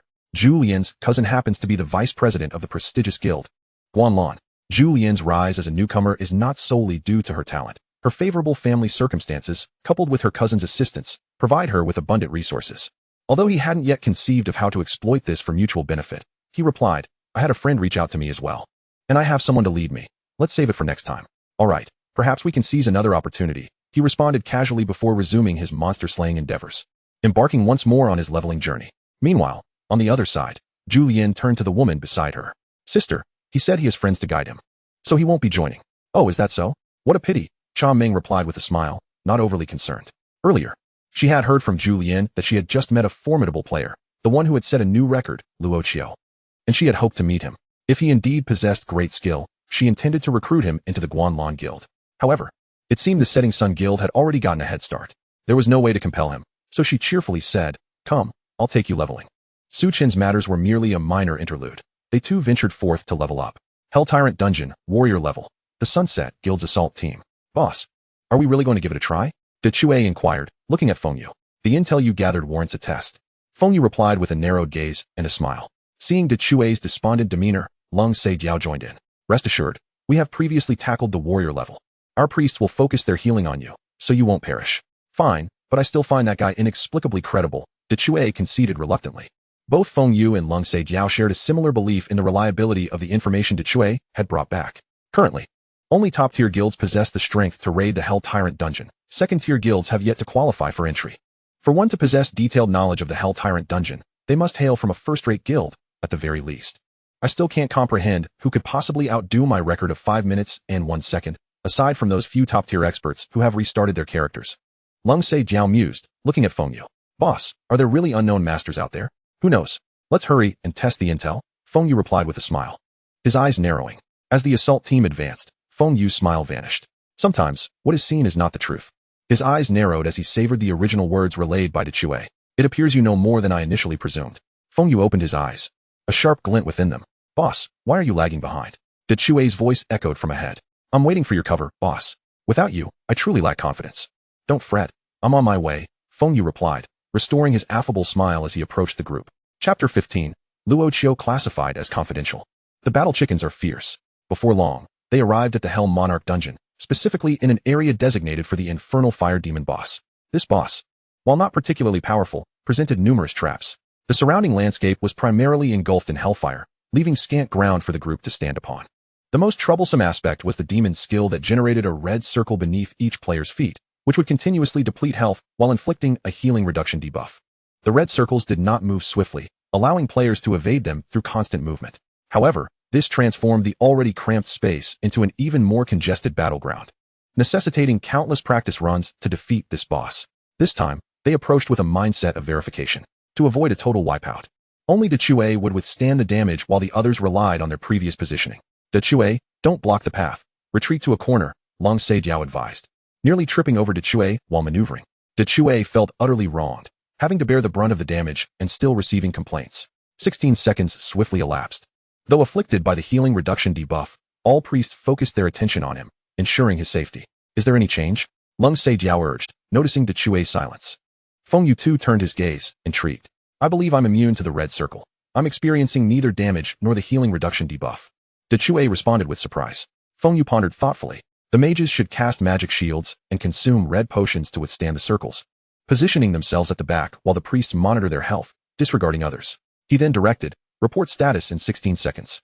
As an elite guild's assault team, their execution was remarkably high. No one voiced their doubts, and, under Feng Yu's leadership, they performed their designated roles. Another 16 seconds passed. No damage, no healing reduction. Immunity to the red circle effect. Quickly, the mage group reported their status. Full power output, Feng Yu commanded. Originally, the red circle phase persisted for an extended duration. With precise positioning, any additional skill cast would be considered greedy. Many attempts to defeat the infernal fire demon had failed due to someone being overly ambitious and failing to evade, leading to total annihilation. However, now the mage group was immune to damage, allowing them to simply position themselves for output from the back. Mages typically achieve the highest DPS in dungeons, though many times archers or rangers surpass them due to the mage's lack of agility. The infernal fire demon posed challenges for mages, as they needed to be in constant motion. Yet now, the mages could unleash their firepower without restraint, rendering the infernal fire demon, aside from this skill, relatively easy to handle. In less than 2 minutes, the infernal fire demon was vanquished. In the past, defeating this boss typically took no less than 10 to 20 minutes. Yet, it fell so swiftly this time? It feels almost surreal to think that this is the fiery demon that had ensnared us for so long. With the red circle's effect nullified, this infernal creature seems more akin to a mere younger sibling. After the encounter with the boss, many members of the raid team expressed their astonishment. Dazue, the intelligence you've brought back is immensely valuable, remarked the cool-toned player. If this information proves useful, could it not mean that the so-called Hell's first clear, as he claimed, might indeed be within reach? Dazue responded with a hint of surprise. However, a lingering question remained. Why would he not claim the first clear for himself, or allow his affiliated forces to do so? What could our Sundown Guild possibly offer him? The cool-toned player identified a glaring flaw in the logic and continued to harbor skepticism towards the player named Luo Chio. While the situation had its merits, it was undeniable that at least this aspect was genuine. Even if it were solely based on this information, we would be the swiftest in our efforts against the fiery demon during the Hell's first clear. Feng Yu squinted and smiled. So what does that imply, boss? Dazue inquired, turning his gaze toward Feng Yu. If there's something he desires, let him discuss it directly with me. Feng Yu paused, his smile fading as he addressed the others. Regarding matters concerning Luo Chio, this is to be treated as guild confidential. Anyone who leaks it should be well aware of the consequences. Seeing the earnest expression on Feng Yu's face, the others nodded in agreement. They all understood that despite Feng Yu's approachable demeanor, he was, in fact, a rather perilous individual. All right, everyone, let us continue our dungeon runs. Feng Yu restored his amicable smile. In the village of Crook, the Chicken King was leading the way, and the pace of leveling up felt like riding a rocket. By midnight, Su Chun had also reached level 20. Unlike the arduous leveling during the initial game launch, where competition for monsters was fierce and equipment sparse, this was a different scenario. Teaming up meant splitting experience points, and although there was a certain party bonus, it became ineffective beyond a certain level. Essentially, having a higher level character assist a lower level one only yielded half the experience, even if they did not team up. If the higher level character weakened a monster for the lower level one to finish off, it would be considered a kill steal, granting merely 60 of the experience. Consequently, it proved more efficient for the higher level character to handle the monsters alone, unless one were a wealthy employer hiring numerous players to assist. The Chicken King, with its high attack and agility, excelled in finding and defeating monsters swiftly. One chicken could match the prowess of 10 minions. Despite the risk of being swiftly dispatched due to its low health, the Chicken King remained an exceptional tool for combat. Due to the relentless slaughter by the Chicken King in the wolf tribe, the wolf leader was finally drawn out. However, upon sensing the Chicken King's formidable presence from a distance, the wolf leader fled in terror. Yet, the Chicken King was swift, and the wolf leader could not escape. Windblade. The Chicken King merged with its sword, becoming a sharp blade that tore through the air. The wolf leader failed to evade and took the blow directly. Remarkably, the wolf leader did not fall, and this strike ignited its ferocity. It appeared that a level 30 silver boss still possessed the power to retaliate. Su Chen nodded in acknowledgement of the wolf leader's counterattack. However, with a fierce strike fueled by rage, the wolf leader was deftly evaded by the Chicken King's backflip slash, which simultaneously struck the wolf leader again. With 2 consecutive hits, the wolf leader showed signs of faltering. Phantom Sword Chi. After creating some distance, the Chicken King unleashed a ranged sword energy attack. With a piercing sound, the wolf leader was struck by several waves of sword energy and finally collapsed to the ground. Checking the skills granted by the soul endowment, Su Chen noticed they had refreshed. The daily refresh occurred not after 24 hours, but precisely at midnight. Chapter 16. The Erosion of the Reality Barrier. Zhou Jing seeks allies. However, Su Chen found little value in the wolf leader. The cooldown for the soul endowment was relatively short, yet Su Chen felt that dealing with the wolf leader was a waste of his time. Even though the difference between him and the wolf men was negligible, he inspected the wolf leader's remains and found a worthless level 30 bronze robe, which he promptly stowed in his bag, planning to sell it for a pittance. Such items had little worth and were only suitable for novices. Defeating the wolf leader granted him enough experience to level up to 21. Noticing the late hour, Su Chen decided it was time to rest. If this were back when the server first opened, pulling an all-nighter would have seemed trivial. After all, being ahead meant staying ahead. Now, with a year since the launch, he was not pressed for time. Sustaining a steady pace was far more important. Returning to reality, Su Chen opened his eyes to the sight of his 30-square-meter room, a scene that felt almost dreamlike. He sighed, realizing the only tangible reminder of reality was the bandaged hand from which dark energy seeped. Rising to his feet, he extended his hand forward. Fallen beings, heed my command. He recalled his persona in the game, muttering in a somewhat juvenile manner.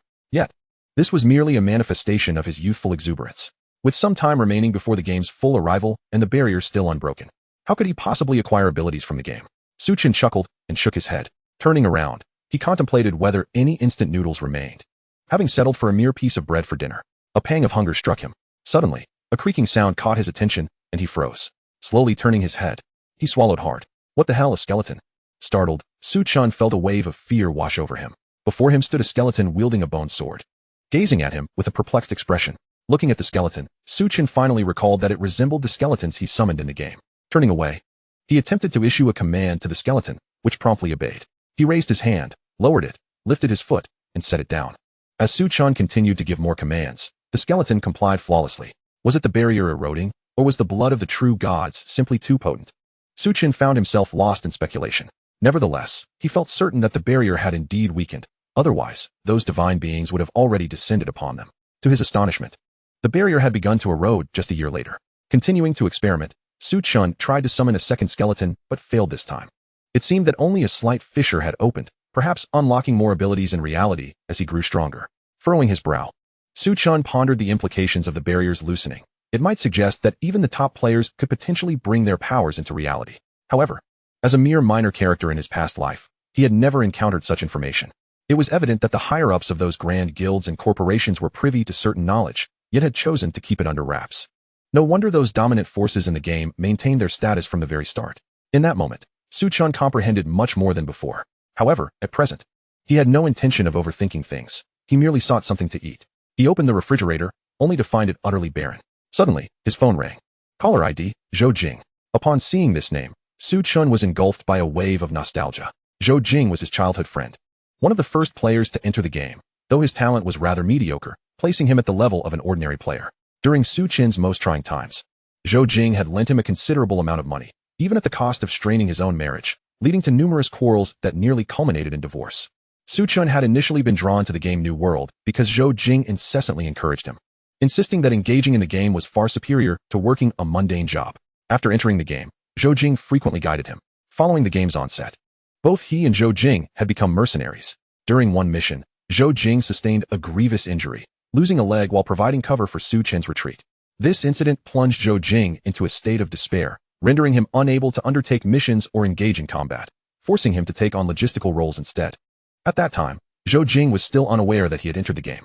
However, Su-chen recalled vividly that Zhou Jing's call tonight was yet another attempt to persuade him to join the game, especially since the gaming headsets were currently on sale.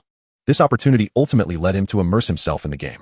As he returned from his reverie, he realized the call had disconnected due to his failure to answer. Before Su-chen could return the call, another call came through. He promptly answered. Have you fallen into the toilet? It took you this long to answer. Hearing that familiar voice stirred a sense of nostalgia in Su-chen. What is wrong with you? You answer without saying anything. Has old Su been kidnapped? Came the voice from the other end, urging him. You're the one who has been kidnapped, Su-chen retorted, suppressing his emotions. Come out for barbecue at our usual spot. We need to chat. Zhou Jing stated directly. All right, give me 10 minutes. Su-chen was aware of what Zhou Jing intended to discuss, yet feigned ignorance.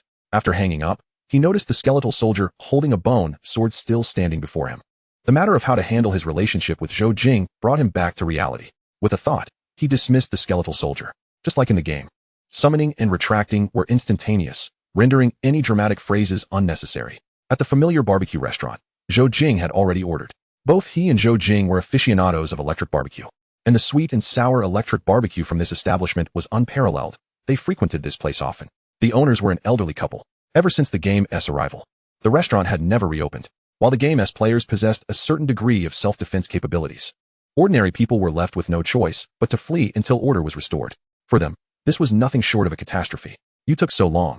You said 10 minutes, and it's already 11, Zhou Jing remarked, glancing at the time. All right, my bad, Su-chen replied with a smile, refraining from any further banter. In the past, they would often bicker over trivial matters, but this time, Su-chen chose to remain silent, for he had matured. As they enjoyed their barbecue and sipped beer, Zhou Jing soon broached the subject at hand. Old Su, you know my friend Jiang Tian, right?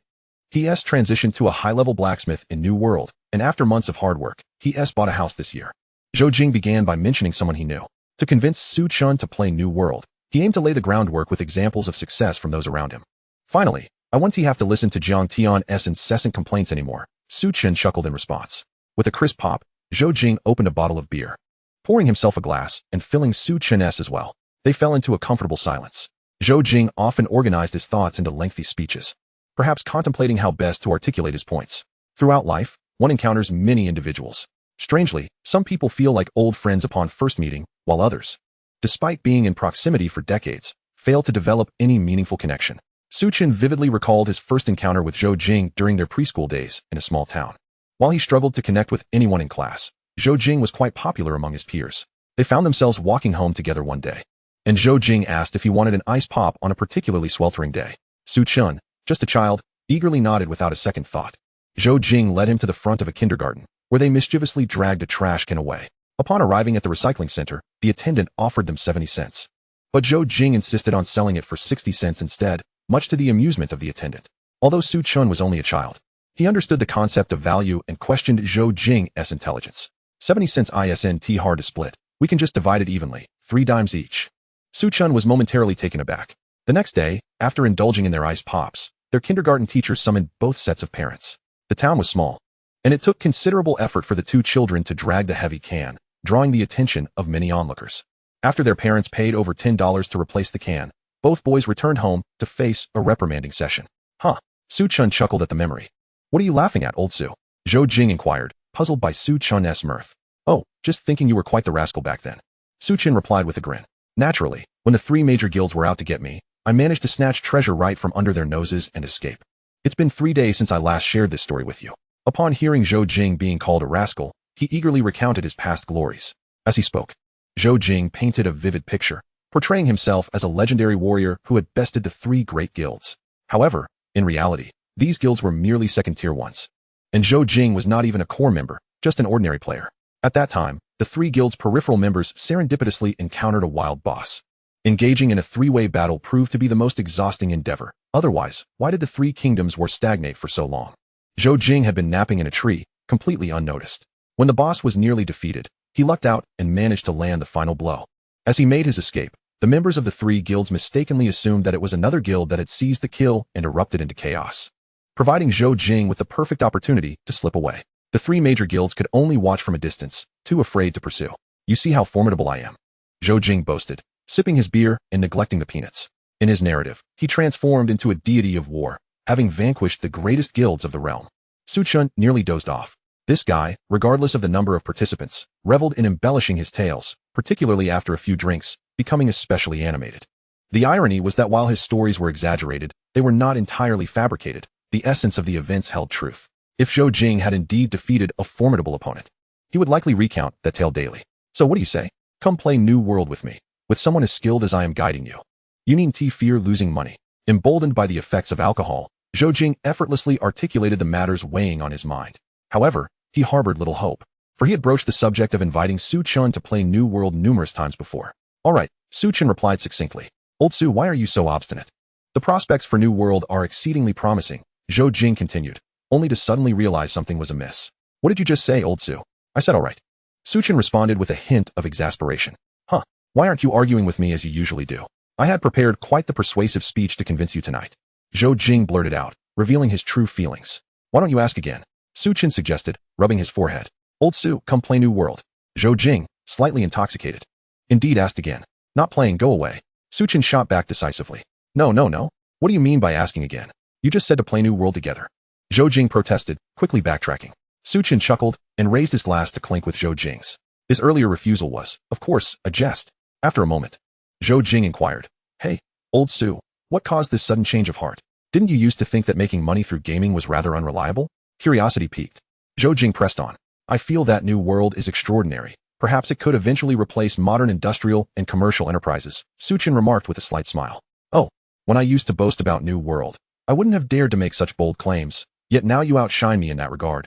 Zhou Jing laughed heartily, raising his glass once more. The fact that Chen was amenable to the idea of playing New World and making money alongside him was certainly a cause for celebration. Old Su, the gaming headsets are on sale right now, at the lowest price ever. Zhou Jing eagerly shared this piece of news with Chen. I've already started playing. Chen admitted, scratching his nose. What? How did your attitude shift so rapidly? So, you've already dived in on your own. Zhou Jing's eyes widened in disbelief, as if he were meeting Chen for the first time. What level are you at now? Zhou Jing inquired, curiosity getting the better of him. Level 21, I suppose. Chen replied candidly. Zhou Jing nodded. That level seemed reasonable, suggesting Chen had been playing for a week or 2 ahead of him. Wait, last week when I asked you, you said you hadn't played yet? Zhou Jing suddenly recalled the inconsistency. I hadn't played until today, Chen clarified. Glancing at the clock, it was past midnight, and he amended. Oh, if we're counting by the current time, then I played yesterday. What the heck? Have you suddenly struck it rich or found a sugar mama? Zhou Jing exclaimed, astonished. Class, Chen quipped, nonchalantly munching on a skewer of grilled kidneys. Class, my foot. Do you have any idea how outrageous this is? Zhou Jing retorted, unable to contain his agitation as he stood up and slapped the table. Isn't that why I told you that New World is exceptional? Join me, and I guarantee you'll live in luxury. Chen was determined not to let Zhou Jing be defenseless in this new world, especially after what had transpired in the previous life. Chapter 18. You only need to wait, the meeting with Feng Yu. Zhou Jing was initially brimming with excitement, but then a thought struck him. He glanced around the barbecue restaurant, noticing that the customer traffic was quite sparse at this hour, as the elderly couple running the electric grill operated on a modest scale. Leaning closer, he suddenly lowered his voice. Old Su, have you discovered some game bug? Zhou Jing asked, concern etched on his face. While the developers of New World had maintained a low profile, so much so that their registration information felt like an empty shell, no one doubted their capabilities in creating such high-quality gaming experiences or their monopolistic grip on the global market. Many powerful factions had tried, Yet none could uncover the true identity of the game's developers. For someone like Zhou Jing, an ordinary citizen, he often complained. But it was merely the voice of someone overlooked by the developers. However, if Su Chun had genuinely uncovered a bug, it could have dire consequences. Given the vast financial resources involved in New World, Su Chun might face direct repercussions from the enigmatic game developers, punishments of the most severe kind. A bug? Su Chun chuckled, fully aware of Zhou Jing's apprehensions. Before the game's arrival, he too had naively considered the developers to be a formidable entity. However, subsequent deductions suggested that there was no actual game company at all. It was merely a program designed to activate at a predetermined time. His possession of divine blood and the triggering of his class change were mere manifestations of this programming. Ultimately, everything conformed to the software's design. Yet, his ability to transition into a divine role through such divine powers indeed presented a bug for other players. Rest assured, you know what kind of person I am. I'm well aware of my capabilities, Su Chun reassured Zhou Jing, patting him on the shoulder. Zhou Jing nodded in response. Throughout their lives, Su Chun had always been the steady one, never making promises he couldn't keep. His previous reluctance to play New World stemmed from his cautious nature, unwilling to take risks without certainty. After all, playing New World was no trivial expense, representing a significant gamble for someone like Su Chun, who was not well off. Considering Su Chen's character, along with his sudden pivot towards gaming, could it be possible that he had been secretly investigating New World for bugs over the past year, waiting for the right moment to reveal his findings?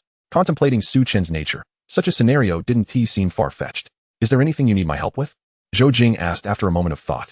He had never doubted Su Chen's sincerity, as boasting was not in his character. No, Su Chen replied with a light chuckle. All right then, let me know if you need anything, and let's drink. Zhou Jing was straightforward, preferring not to dwell on troublesome matters. He was inherently a live-in-the-moment type of person. The next day, as the sun rose high in the sky, the clamor of the market below finally roused Su Chun from his slumber. He had chosen to rent near the market due to its affordability, and being a diligent individual, he was not one to sleep in. Thus, the market's noise was bearable for him. Rising from his bed, the throbbing headache from his hangover left Su Chun feeling somewhat dazed. Indeed, drinking could dull one's senses, but indulging in joy once in a while was worth it. After washing up, he headed downstairs to the market's breakfast stall and enjoyed a small set of soy milk and fried dough sticks. Feeling replenished, he was ready to dive back into battle. Once again, Su Chun logged on, summoning his gallant chicken brother. Gazing at Chicken Brother, Su Chun recalled the skeleton warrior he had summoned in the real world the previous night. If Chicken Brother were to materialize in reality, what formidable combat prowess would he possess? Su Chun mused. If the barriers between reality and this world were to weaken, then the more potent the strength, the greater the power that could seep through the cracks. Ultimately, one must engage in leveling up. However, while Su Chun was valiantly battling alongside Brother Ji, he stumbled upon a message. It was from Dechue. Brother Luo, your arrival is rather belated. I have been waiting for quite some time. Dechue's tone carried a hint of grievance. Ever since the events of yesterday, he and Su Chun were the only ones in the guild who had each other on their friend lists, and Su Chun had defaulted his friend requests to closed. Consequently, the guild leader, Feng Yu, had instructed him to remain vigilant for Su Chun's login to discuss a potential collaboration. Dechue believed that a mysterious expert like Su Chun, who had deleted his account to start anew, must be exceedingly diligent. He had noted that Su Chun had logged off at a reasonable hour the previous night and presumed that he would rise early to begin leveling up. Yet, after several hours had passed, he was still waiting. This distraction had caused him to falter in monster hunting, leading to a series of unfortunate missteps, which drew a warm yet concerned inquiry from the team's priest. I fell asleep, Su Chun replied succinctly. Upon hearing such a nonchalant remark from Su Chun, Dechue felt as if he had struck a blow against a pillow, deflated. Our guild leader wishes to speak with you, but your friend requests are closed. Could you please add our guild leader SID, Feng Yu? Dechue said wearily to Su Chun. He had anticipated Feng Yu reaching out to him, so it was no surprise. All right, I appreciate your efforts. Su Chun, having surmised that Dechue's earlier mood was due to waiting for him, offered a slight reassurance. Chapter 19. Negotiations that made one break out in a cold sweat. Upon hearing this, Dechue instantly felt at ease, as if the morning's gloom had dissipated. I will contact you later. I shall go seek your guild leader now, Su Chun stated before terminating the call. He then proceeded to add Feng Yu SID. Su Chun's understanding of Feng Yu was primarily derived from later observations. Feng Yu had significant ties with the prestigious Sword of God Guild. Following the game's launch, Feng Yu had united the Rising Sun Guild with the Sword of God Guild, seizing a substantial resource point. Beyond that, Su Chun, being a mere minor character, could not glean further insights. He was aware, however, that Feng Yu was far from being a simple man. Not only was he a charming facade, but the power behind him was also immeasurable. This very reason led Su Chun to choose collaboration with the Rising Sun Guild, as the secrets hidden within could potentially benefit him. Soon enough, the friend request was accepted. Luo Chio, it is an honor to finally meet you. Dechue has spoken highly of you, Feng Yu greeted with a warm smile. Guild leader Feng Yu. I too have long admired such a formidable guild as the Rising Sun Guild, Su Chen replied with a measured tone. Oh, we merely managed to keep pace within the larger faction. Our performance in the Hell Tyrant dungeon has created a vast chasm between us and the top-tier guilds. Feng Yu humbly remarked. Guild leader Feng Yu is overly modest. If any first-rate guild could contend with a super first-rate guild, it would undoubtedly be the Rising Sun Guild. Su Chen responded with a hint of playful sarcasm. Observing Su Chen's smile, Feng Yu fell momentarily silent during the video call. Brother Luo, you flatter me. Let us return to business regarding the Hell Tyrant dungeon. Feng Yu, maintaining a harmless smile, regarded Su Chen. Please, share your conditions. Su Chen noted a subtle shift in Feng Yu's address, from Luo Chio to Brother Luo. Although Feng Yu appeared cultured and approachable, his demeanor lacked the arrogance typically associated with a guild leader. Nevertheless, his pride was evident. The shift in address signified that Feng Yu was now regarding Su Chen as an equal. Firstly, I expect that upon the initial completion, a random piece of equipment from the Hell Tyrant will be mine. Additionally, there may be a mythical blueprint. If such a blueprint does not drop, I request that your guild provide me with one, Su Chen stated directly, laying out his terms. Feng Yu did not immediately acquiesce. Instead, he rhythmically tapped his fingers against the table. So, it seems I understand correctly that, aside from aiding you in acquiring the equipment, we would also need to furnish you with a mythical blueprint? Feng Yu regarded Su Chen with a warm smile. That is indeed the case. Su Chen affirmed with a nod. It was true that the mythical blueprint had a very low drop rate, thus the Rising Sun Guild would likely need to provide one. After a brief contemplation, Feng Yu remarked, intriguing. You mentioned these two as core conditions. Pray tell, what are your non-core conditions? Feng Yu inquired with keen interest. Assist me in nurturing an individual. He will enjoy the benefits of at least 3 team slots, but will not sign a contract with your guild. He may be shielded from certain confidential matters, although he might slightly hinder progress, Su Chen earnestly proposed. This individual was, in fact, Zhou Jing. This condition was a spur-of-the-moment thought for Su Chen. Originally, he did not wish to entangle himself too deeply in the tumult of the major guilds. Though the realms of gaming and reality were distinctly separate, with no feasible means of tracing IPs to real-life identities, the methods employed by major guilds remained uncertain. However, after awakening his gaming abilities the previous night, he had altered his perspective. Moreover, by not entering the second team, Zhou Jing would remain unexposed to the core operations. This arrangement was merely to enhance Zhou Jing's skills, as his foundational abilities were currently lacking. The third team is not an issue. We can discuss it later. Feng Yu mused, finding the condition unproblematic. At an appropriate time, there is no rush. A verbal assurance will suffice, and I trust you, Su Chen replied with indifference. As for what constituted an appropriate time, it was contingent upon whether Feng Yu's real-world capabilities were sufficiently robust. If he could summon someone like Brother Ji in reality, then he would have no cause for concern.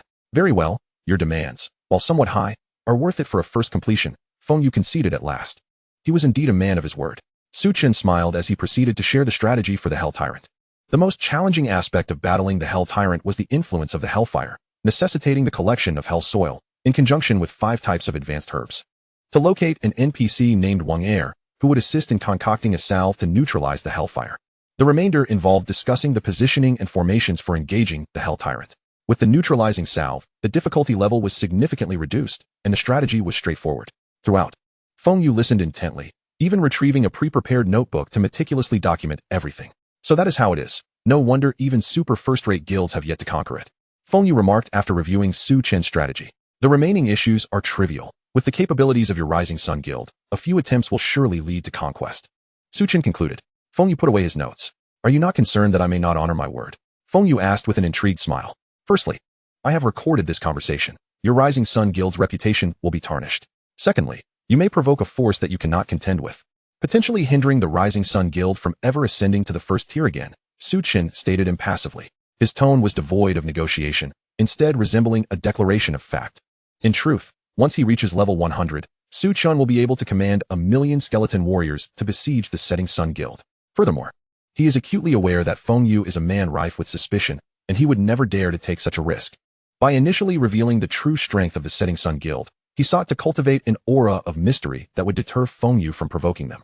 Brother Luo, do not be so agitated. I was merely jesting, Feng Yu remarked, flashing his signature benign smile. I am not agitated at all. I have been speaking nothing but the truth from the very beginning, Su Chen replied, his expression devoid of emotion. Feng Yu's earlier words were clearly a probe. One must not be deceived into thinking that these major guilds are paragons of virtue. Their ostensible nobility is predicated on a foundation of equal standing. Were Su Chen merely an ordinary player, Feng Yu would have casually absorbed this information and dismissed him with a token offering of worthless trinkets. Very well. This matter is settled. May our collaboration be fruitful, Feng Yu said with a slight squint and a smile, before terminating the call. However, the smile that graced Feng Yu's face appeared somewhat strained, beads of cold sweat forming on his brow. How could he know of the hidden strength of the Setting Sun Guild? No, he is attempting to deceive me. Feng Yu exhaled softly. I have been truthful from the outset. Yet, Su Chen's previous statement lingered in his mind. Chapter 20. Enslaving the Wind Spirit. The wind-type racing car sparks explosive discussion on the forum. In the village of Cluck, a man and a chicken ventured deeper into the hamlet. The monsters they encountered along the way were no match for Brother Chicken. From morning until dusk, Su Chen immersed himself in leveling up. It was time to enslave another high-level boss. Observing the waning light, Su Chen realized it was getting late. The soul bestowal refreshes daily at midnight, and he had yet to utilize his quota for the day. In addition to the werewolf chief, he had also defeated a level 35 lizard boss. Yet he had refrained from enslaving it. Entering areas populated by such high-level monsters was still far too perilous for him. Thus, he resolved to first enslave a swift creature to serve as a mount. Su Chen believed he should indeed possess a steed. In the realm of New World, capturing pets and mounts is an arduous endeavor. After all, this is a tangible world, markedly different from other online games, and it is rather hardcore. The first to successfully capture a mount was a real-world horse trainer, who tamed a wild horse without any skills. One must take into account the traits, temperament, and preferences of the target creature. Most monsters are exceedingly wild, rendering them nearly impossible to tame. For instance, the Gryphon owned by the hammer-wielding player was tamed only after he reached over level 100, capturing a level 70 Gryphon with the assistance of his guild. For Su Chen, acquiring a mount should be a mere formality. He could simply grind monsters and then enslave them. Wind Spirit Lord. Soon, Su Chen identified his target. After slaying dozens of ordinary wind spirits, he lured out the Wind Spirit Lord. The Wind Spirit Lord was a level 50 boss. Its appearance resembling a mass of wind coalesced into a corporeal form, approximately 3 times the size of a regular wind spirit. Howling Gale. The Wind Spirit Lord wasted no time, unleashing its ultimate attack, causing the winds around them to surge. Within the domain of the Tempest, mobility was severely hampered. Furthermore, the swirling winds were laced with numerous wind blades, causing his health to plummet. Fortunately, Su Chen was well versed in the Wind Spirit Lord's abilities and had sought refuge behind cover early on. However, Brother Chicken was not faring well amidst the Tempest. With considerably less health than its peers and only moderate defense, it was destined for defeat. 10,000 Swords returned to origin, simplified version. Brother Chicken was acutely aware of its predicament and decided to unleash its full power against the Wind Spirit Lord. Although this skill was simplified, Brother Chicken was, after all, a pinnacle-level Dark Gold boss, having reached over level 100. Could it truly be outmatched? Even at its current level of 60, Brother Chicken had an advantage over the 50-level Wind Spirit Lord. Streams of sword energy began to emanate from Brother Chicken's back. The encroaching wind blades were effortlessly cleaved apart by the sword energy. Each blade of sword energy could sever approximately 6 or 7 wind blades before dissipating. Gathering its strength, Brother Chicken unleashed these sword energies in an assault against the Wind Spirit Lord. Despite its excellent physical defense, the Wind Spirit Lord, being fundamentally composed of wind, found itself vulnerable to Brother Chicken's sword energy, which was capable of slicing through the very essence of wind. Boom. The simplified version of 10,000 Swords returned to origin unleashed hundreds of sword energies, causing the Wind Spirit Lord to explode in a dazzling display. As it collapsed to the ground, its corporeal form began to dissipate, for its essence was, after all, wind. Su Chen promptly emerged from his hiding place and took advantage of the moment to perform soul bestowal on the Wind Spirit Lord.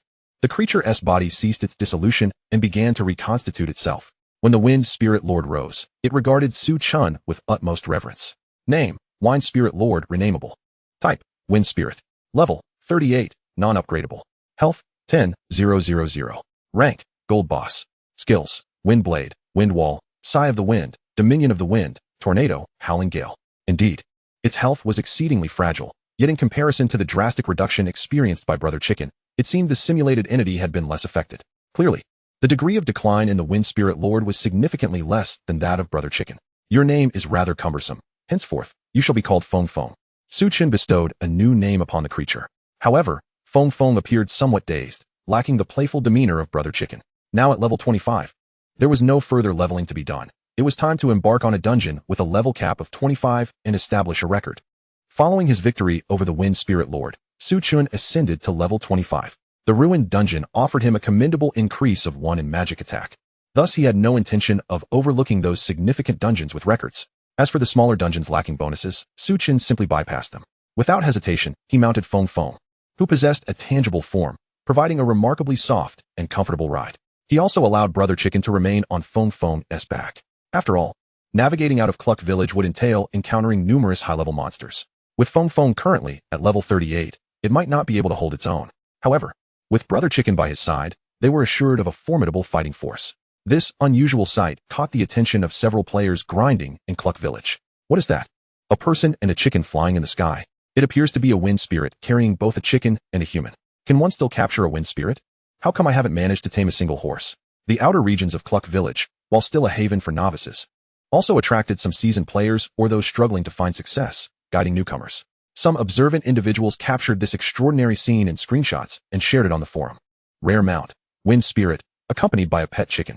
This post quickly attracted a flurry of attention from the community. Alas, I beseech you, esteemed expert, to enlighten me on the method to capture the wind spirit. Despite reaching level 95, I am still reliant on a subpar steed. How remarkable it is. Yet, that pet chicken appears rather daft. As noted by another, the creature in question is the illustrious 115 level Swift Chicken King. Even as a veteran player since the server's inception, I find myself unable to defeat it, let alone capture it. Goodness, what an extraordinary individual. Our guild leader mobilized the entire guild's strength, and yet, we merely succeeded in capturing a level 100 fire giant lizard. I am willing to pay 1 million for guidance. Those interested may contact me. Do you take me for a novice? This elite not only has the capability to capture the wind spirit, but also the Chicken King, a true testament to prowess. Instantaneously, this post ignited a fervor. In the realm of New World, both pets and mounts are notoriously challenging to capture. Without special items or unique methods, one might manage to ensnare lower-level creatures, but securing high-level ones is exceedingly difficult. Although the wind spirit is of a lower level, it is well known that these beings possess little intelligence or preference. Coercion and enticement yield little effect. Chapter 21, Dungeon, Maze Ruins. Regarding the commotion caused by the forum, Su Chun found himself disinterested. His sole focus lay in conquering dungeons. Upon arriving at the dungeon entrance, he noted a stark contrast to the quietude of the novice town. This place buzzed with activity. New players, in their early days, primarily ventured forth to slay monsters, often unaware of the intricacies of dungeon gameplay. Thus, the novice dungeons remained sparsely populated. Those who reached this dungeon had evidently surpassed the novice stage and entered the exploratory phase. Players above level 20 typically wielded bronze weapons and had likely perused strategies. Only one spot left. We seek those of quality. Roll the dice only for gear you can use, and if you haven't read the guide, do not approach us for scolding. Please, someone experienced, take me along. I'm utterly lost. Bring a melee powerhouse. Our team comprises 2 priests. Coordination is key. The surrounding players buzzed with chatter. Unlike the nascent days of the game, this title had been operational for over a year. Strategies for lower-level dungeons had become widespread and easily accessible. The primary distinction lay in the fact that New World imposed level restrictions on its lower-level dungeons, preventing higher-level veterans from escorting lower-level players through such challenges. High-difficulty dungeons represented the pinnacle of equipment yield, thereby hindering lower-level players from acquiring gear with ease. Coupled with the global allure of New World, a steady influx of new players ensured that even a year after launch, lower-level dungeons remained vibrant. At level 25, Su Chun's impressive gear drew the attention of several parties. Hey there, our team consists of players above level 23. Join us for efficiency. We clear dungeons in 10 minutes, no dawdling. 10 minutes? You jest. I just witnessed someone take half an hour to emerge. Are you looking for trouble? Can't stand your boasting. Care to duel outside the dungeon area? Several formidable teams within this zone had taken notice of Su Chun, and 2 parties even engaged in a heated quarrel. It was evident they had spent considerable time here, as recruiting strong players often led to rivalries. Unfazed, Su Chun continued his steady approach toward the dungeon entrance, seemingly oblivious to the commotion. With a slight wave of his hand, he initiated the dungeon. Maze Ruins.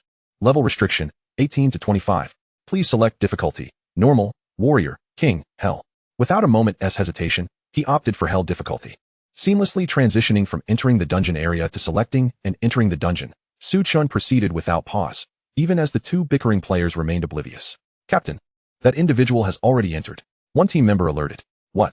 He's in the dungeon already? The captain, poised to confront the other, was momentarily taken aback. Indeed, the dungeon prompt indicated that the player had chosen hell difficulty, as noted by the timid team member. Damn, I thought he was a skilled player. Turns out he's just unhinged. The captain's enthusiasm waned upon realizing the player's audacity to tackle hell solo. The captain of another team, disheartened, decided against further conflict over a perceived lunatic. They were among the strongest teams in the area, yet even they approached king difficulty with utmost caution, carefully selecting their party members and strategizing before entering the dungeon. Attempting hell difficulty alone? Preposterous. All players were in their 20s, regardless of skill. They could hardly be considered experts. Even with a guide, tackling king difficulty was no small feat, and previously, top-tier guilds had expended considerable effort to clear hell mode. Knowledge of strategies was futile without adequate hardware. Gradually, the crowd dispersed, continuing their search for members. Maze ruins. Upon entering the dungeon, Chen noted a prompt. Record holder, Cold Tone, 6 minutes, 31 seconds. Ah, it's Cold Tone again, breaking his record. How amusing. Chen chuckled at the thought. Recalling how Cold Tone relentlessly pursued dungeon completion records, even going so far as to delete his account for a fresh start. He had effortlessly outperformed Cold Tone in this regard. Currently, he maintained a cooperative relationship with the Sunset Guild. Otherwise, Feng Yu might have sought him out due to Cold Tone. Though termed a maze, it merely resembled a dilapidated labyrinth. A complete maze would be ill-suited for a level 25 dungeon. The difficulty was manageable. Come forth, Chicken Brother and Wind. Chen promptly summoned his 2 formidable companions. Chicken Brother emerged, displaying a newfound calmness as he unsheathed his sword for a polish. Wind retained its usual demeanor, yet appeared less daft than before. After bestowing souls upon them, Chen discerned that the enslaved creatures were no longer mere puppets. They exhibited a modicum of autonomous thought. Nevertheless, their loyalty to him remained paramount. Within the maze ruins lay the remnants of a labyrinth. Due to its dilapidated state, traversing through the gaps was effortless. Rather than ride Wind, Chen chose to supervise from behind. The maze contained various mechanisms, most of which he easily circumvented. Even ordinary players could navigate these traps with the aid of guides. However, some mechanisms were unavoidable.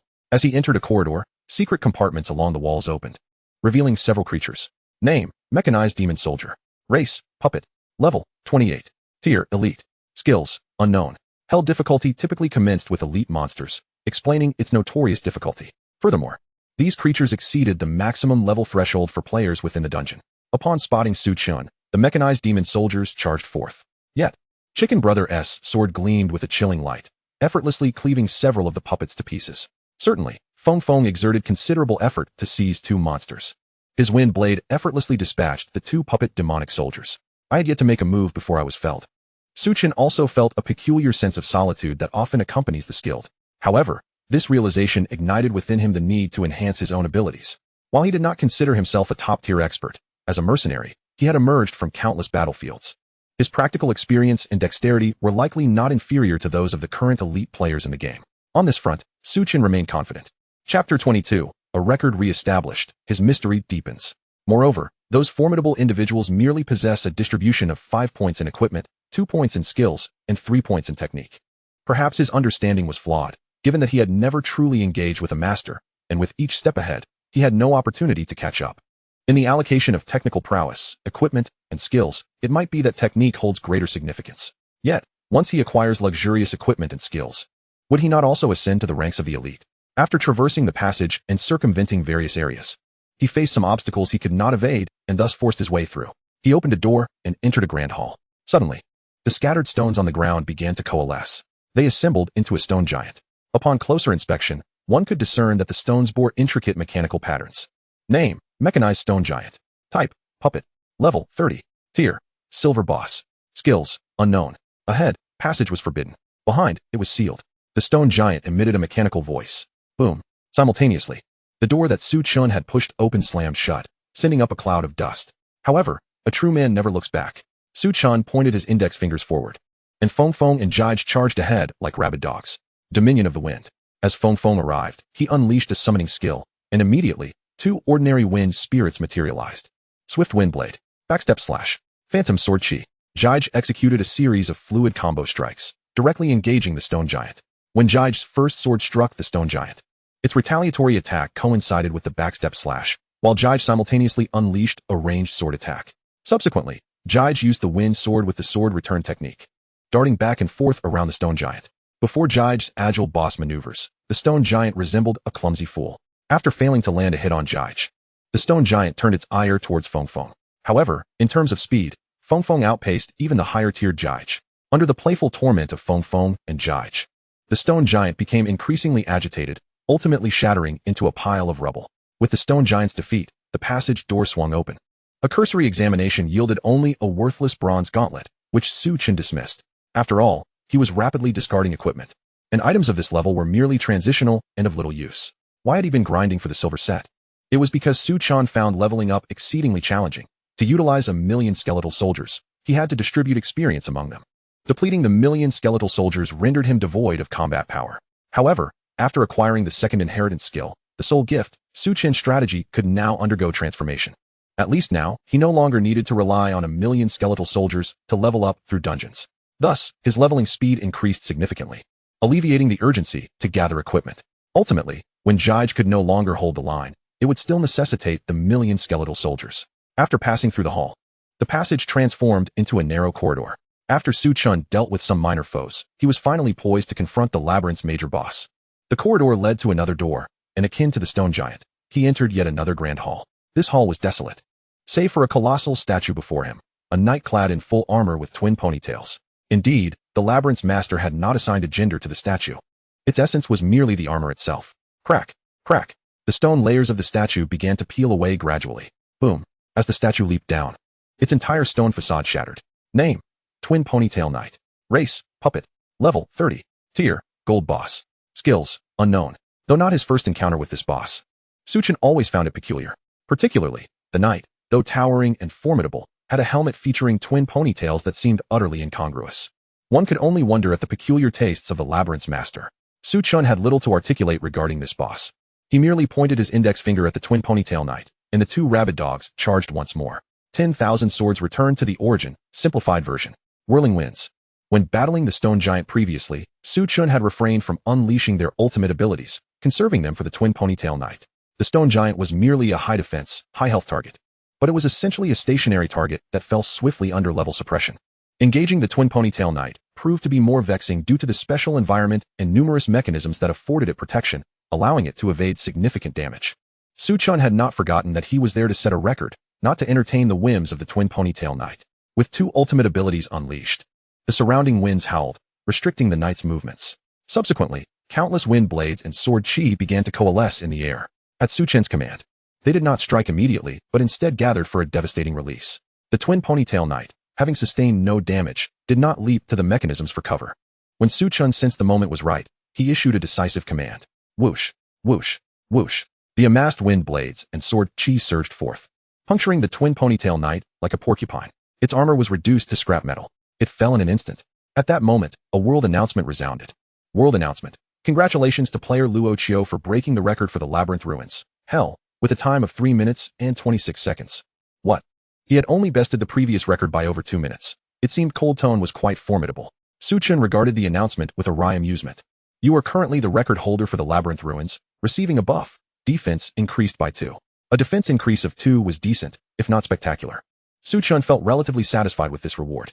Sunset Guild. Due to the materials Su Chen mentioned, their guild possessed scant reserves, and they were currently in the midst of gathering, hence not immediately engaging in dungeon runs. The entire guild was in a state of tense preparation. World announcement. Congratulations to player Luo Chio for breaking the record for the Labyrinth Ruins. Hell, with a time of 3 minutes and 26 seconds. The world announcement cast a strange atmosphere over the Sunset Guild.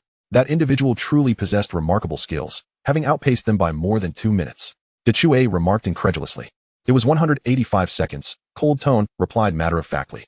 Haha, you truly have a penchant for precision, my friend. De Chue chuckled upon witnessing Long Se-Jiao's demeanor. It appears that he might indeed be a top-tier figure associated with account deletions, someone unfamiliar to us, perhaps indicative of our limited exposure. Feng Yu, with his eyes slightly narrowed, smiled and remarked, do not take it to heart. Such occurrences are simply part of the game. He attempted to soothe Long Se-Jiao's emotions. Confronting the player known as Luo Chio was out of the question. Not only was the opponent formidable, but his background seemed to be beyond their reach. Although the forces supporting him appeared unable to step into the limelight for some reason. After all, how could they be granted the opportunity for a first clear? Historically, the first clears of dungeons had never showcased any mysterious factions, but rather well-known powers. From the very first record of a dungeon, I have come to terms with this. Nevertheless, it bodes well for the guild, as his information holds a high degree of credibility, remarked Long Se-Jiao nonchalantly. Regardless of who he is, at least for the present, he harbors no ill intentions toward them, and that suffices. Chapter 23. He is Luo Chio, and denial is futile. Haha, Lao Long. Keep up the charade. Just wait until he refreshes the record repeatedly, and don't shed any tears. De Chue laughed heartily, attempting to expose Long Se-Jiao's pretense. I said I wasn't concerned, and I truly am not. Long Se-Jiao furrowed his brow. All right, De Chue, you know his temperament. Don't stir up trouble. Feng Yu said with a slight squint and a smile. How come you're saying that too? Do I really seem like that kind of person? Long Se-Jiao shot an annoyed glance at the two. Both De Chue and Feng Yu nodded in unison. Long Se-Jiao. At the entrance of the maze ruins, the two factions that had quarreled earlier had gathered their forces, preparing to commence the dungeon. World announcement. Congratulations to player Chio for refreshing the maze ruins Hell record with a time of 3 minutes and 26 seconds. A single player soloing Hell level in just over 3 minutes. When did such a powerhouse emerge among us newcomers? The entrance to the maze ruins is solely located here. Let us wait and see who this formidable player truly is. I, Wang Hao, am quite fond of such a strong character. I suspect your nemesis is named Wang Hao. Enough chatter, someone is emerging. That radiance at the entrance is undoubtedly from a Hell level player. Although IDs do not appear above players' heads, and one cannot probe another's ID when they are not under attack, finding out is not particularly difficult. Chio is soloing, and in this setting, a single player stands out distinctly. Given the dungeon's difficulty, it is exceedingly rare for solo players to appear. At that moment, a solitary player emerged. This individual sported a rather unique appearance, clad almost entirely in blank gear, lacking even bronze equipment. He wielded a large wooden stick, a quintessential beginner's weapon. Xiao Shuai was a rather innocent novice who had joined this game during a sale and quickly became addicted. However, he belonged to the category of players who are enthusiastic yet lacking in skill. After nearly a month of gameplay, he had managed to reach level 20 by hunting chickens and chasing rabbits. Due to his ignorance and the fact that he did not consult guides, he missed the opportunity to tackle the first, simpler dungeons. Without accumulating gear from previous dungeons and faced with the low drop rates from regular monsters, he still wielded his novice wooden stick. Given his condition, no one was willing to team up with him. Undeterred by his lack of skill, he decided to enter the dungeon alone, at least for a bit of sightseeing. Since he was merely sightseeing, he carelessly selected a difficulty level, which just so happened to be Hell. When he emerged, he found himself surrounded by a large crowd. He assumed they had come to attack him and immediately raised his wooden stick, preparing to retaliate if they struck. Despite the impressive weaponry of the crowd, he doubted his ability to prevail. Just as Xiao Shuai began to feel anxious, one individual approached him with a highly flattering expression. "Big shot, I beg you." Xiao Shuai recognized this person as the captain who had previously rejected his party application. Furthermore, this captain had been quite derogatory in their refusal. "Ah, how is it you?" As soon as the captain finished his flattering words, he realized Xiao Shuai's appearance, and, recalling his earlier rejection of this big shot, was suddenly filled with trepidation. "Big shot. I was wrong earlier. I offer my sincere apologies. Please don't hold it against me." With that, the player tossed a piece of silver equipment to Xiao Shuai. "This is my most valuable equipment. Big shot. I was in the wrong. Please forgive me." Without awaiting a response, the player fled, clearly unwilling to linger. After all, making an enemy of a powerhouse could lead to dire consequences in the future. Xiao Shuai's expression left the onlookers, who had come to curry favor, momentarily stunned. After all, Xiao Shuai had applied to numerous parties, and nearly everyone present had previously rejected him. Some had even been quite rude in their refusals. "Bro, I didn't know you were so strong. I was wrong. Please let me off. I didn't mean it. I was drunk before playing the game. I had a bit to drink before gaming too, but now I'm sober." Many who had previously offended Xiao Shuai began to follow suit, tossing him equipment similar to what the first player had done. However, most of them were bronze items, while the earlier player clearly possessed greater wealth.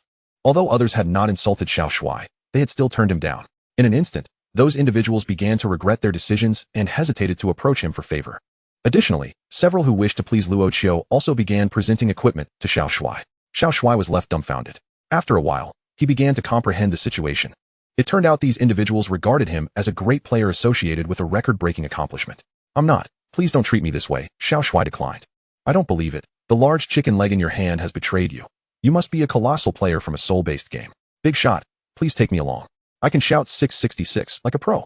Brother, I've practiced yoga. You know what I mean." Despite speaking the truth, no one believed him. However, as he observed the continuous flow of equipment being offered to him, Xiao Shuai suddenly conceived a bold idea. At that moment, Chen also emerged from the dungeon. As soon as he stepped out, he noticed a crowd surrounding someone not far away, seemingly eager to curry favor. Suddenly, one person dashed towards that crowd and collided with Chen. "Step aside. Don't block my way to cozy up to the big shot. Can you take responsibility for the delay?" The individual scrutinized Chen with a look of disdain, then continued on their way. My apologies." Chen reflected. He indeed had delayed someone. If he had caught the attention of that big shot, even a discarded piece of equipment would be invaluable. The person's face lit up with a hopeful smile. Yet, as they regained their composure, they shot a disapproving glance at Chen before rushing off. "Is there really someone this impressive? How come I have no recollection?" Chen glanced from a distance at the person being surrounded, failing to get a clear view. However, the place was far too crowded, and Chen had little interest in ingratiating himself with anyone. Was it appropriate for a cleric to seek such favors? Disregarding the commotion, he departed from the bustling locale, intent on leveling up. As for his record, there was no need for further enhancement. Even a time of 3 minutes and 26 seconds was not easily surpassed.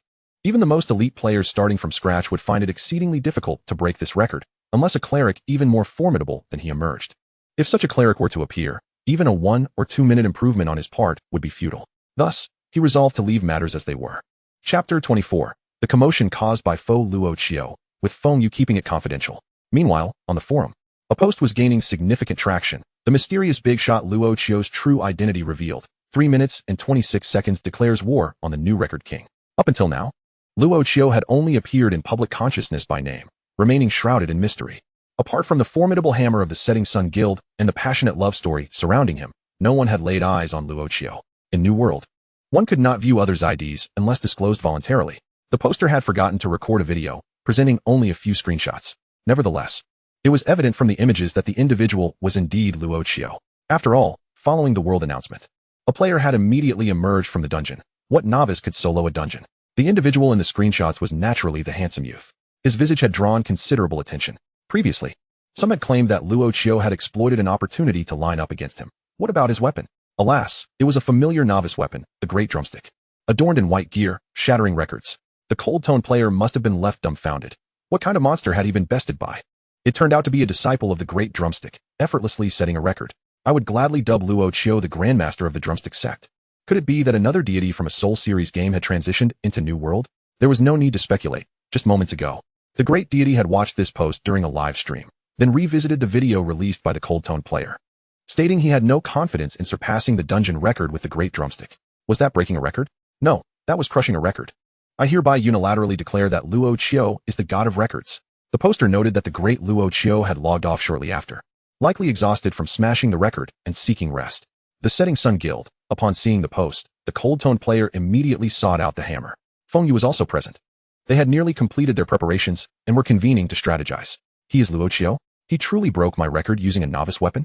The Cold Tone player had never encountered Luo Chio in person. Within the Setting Sun Guild, only the hammer and Feng Yu, who had previously video called Luo Chio, had seen him. What are you saying? The hammer looked at the Cold Tone player, puzzled. Realizing his eagerness had led to confusion, the Cold Tone player quickly showed the post to the hammer, while Feng Yu glanced at it as well. Weren't you the one saying you wouldn't concern yourself with Luo Chio? I thought you had let it go. Yet here you are, fervently surfing the net. The hammer teased without directly answering. Enough of the banter, just answer me. The Cold Tone player, feeling a sense of urgency, pressed. Calm down, boss. He is agitated, the hammer remarked, directing his gaze at Feng Yu. The Cold Tone player's face flushed with anger. Yes, he is Luo Chio. When I saw him, he was wielding a great drumstick, effortlessly dispatching a boss. The hammer responded earnestly. Is it true? He actually managed to break my record using only a novice weapon. The Cold Tone player took 2 steps back and dashed out, clearly heading towards the training grounds to vent his frustrations. Hammer, you're incorrigible. You mustn't toy with him like that again. Feng Yu chastised the hammer. Seriously, boss. You're blaming me? You've seen Luo Chio too. Why didn't you call me out just now? The hammer protested, knowing full well the boss was quite the trickster. He wanted to see the Cold Tone player lose his composure while pretending to be the good guy, all the while giving lectures. I feel our guild's archery team is somewhat lacking. We should focus on nurturing them. Let us allocate some resources from the breakthrough team. Feng Yu murmured, somewhat troubled. Boss, I was wrong. I won TT's the Cold Tone player again, the hammer quickly admitted, seeking to appease. Just a jest, Feng Yu replied, donning a smile once more. The hammer scoffed. He knew Feng Yu's character well. If he didn't admit his mistake, Feng Yu would surely make good on his words. Let us keep this under wraps for now. It's likely that this individual is a stand-in for Luo Chio. There's no need to expose him. He must have his reasons, Feng Yu gradually stated. The hammer then pondered this notion, and upon reflection, he realized it indeed made sense.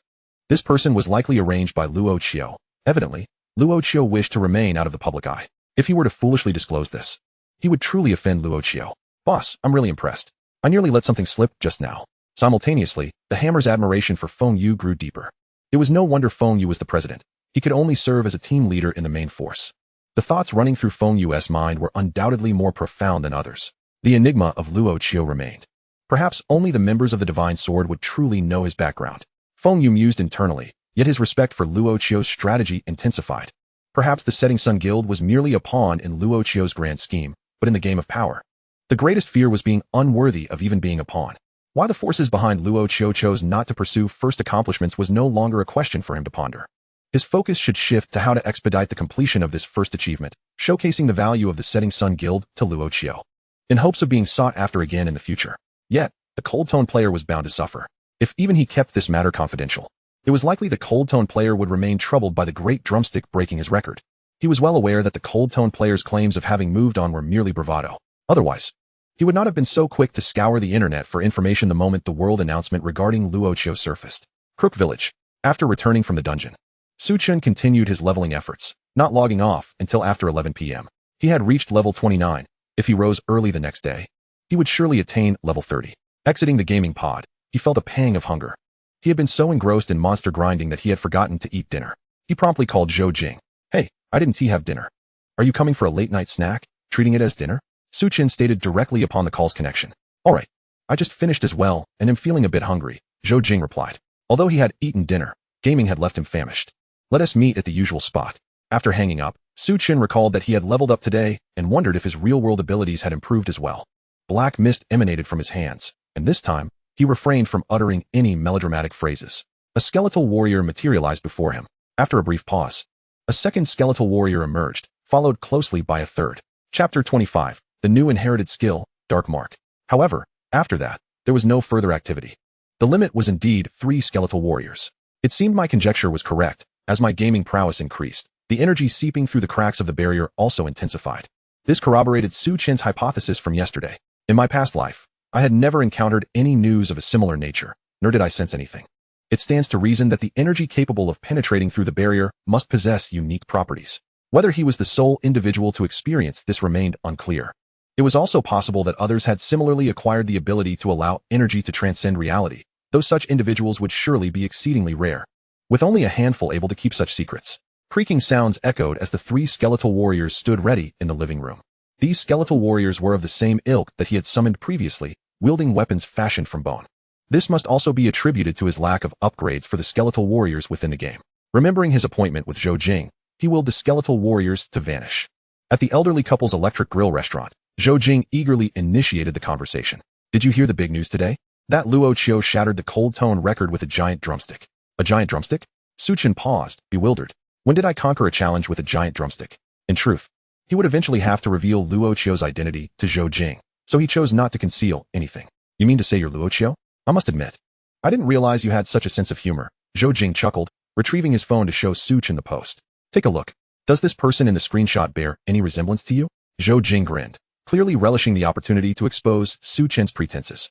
Characters created in New World may not directly resemble their real-life counterparts, yet there would invariably be some degree of similarity. Of course, there was also a level of disguise involved. With the most advanced facial recognition technology, one could not discern real identities through game characters. Nonetheless, some resemblance was inevitable. Clearly, the Luochio in the screenshot bore no resemblance whatsoever to Chen. As he examined the image, a flicker of familiarity crossed his mind. Wasn't that the prominent figure surrounded by a throng of players at the dungeon entrance? Goodness, that individual was referred to as Luochio, while he, Chen, had become a mere stand-in.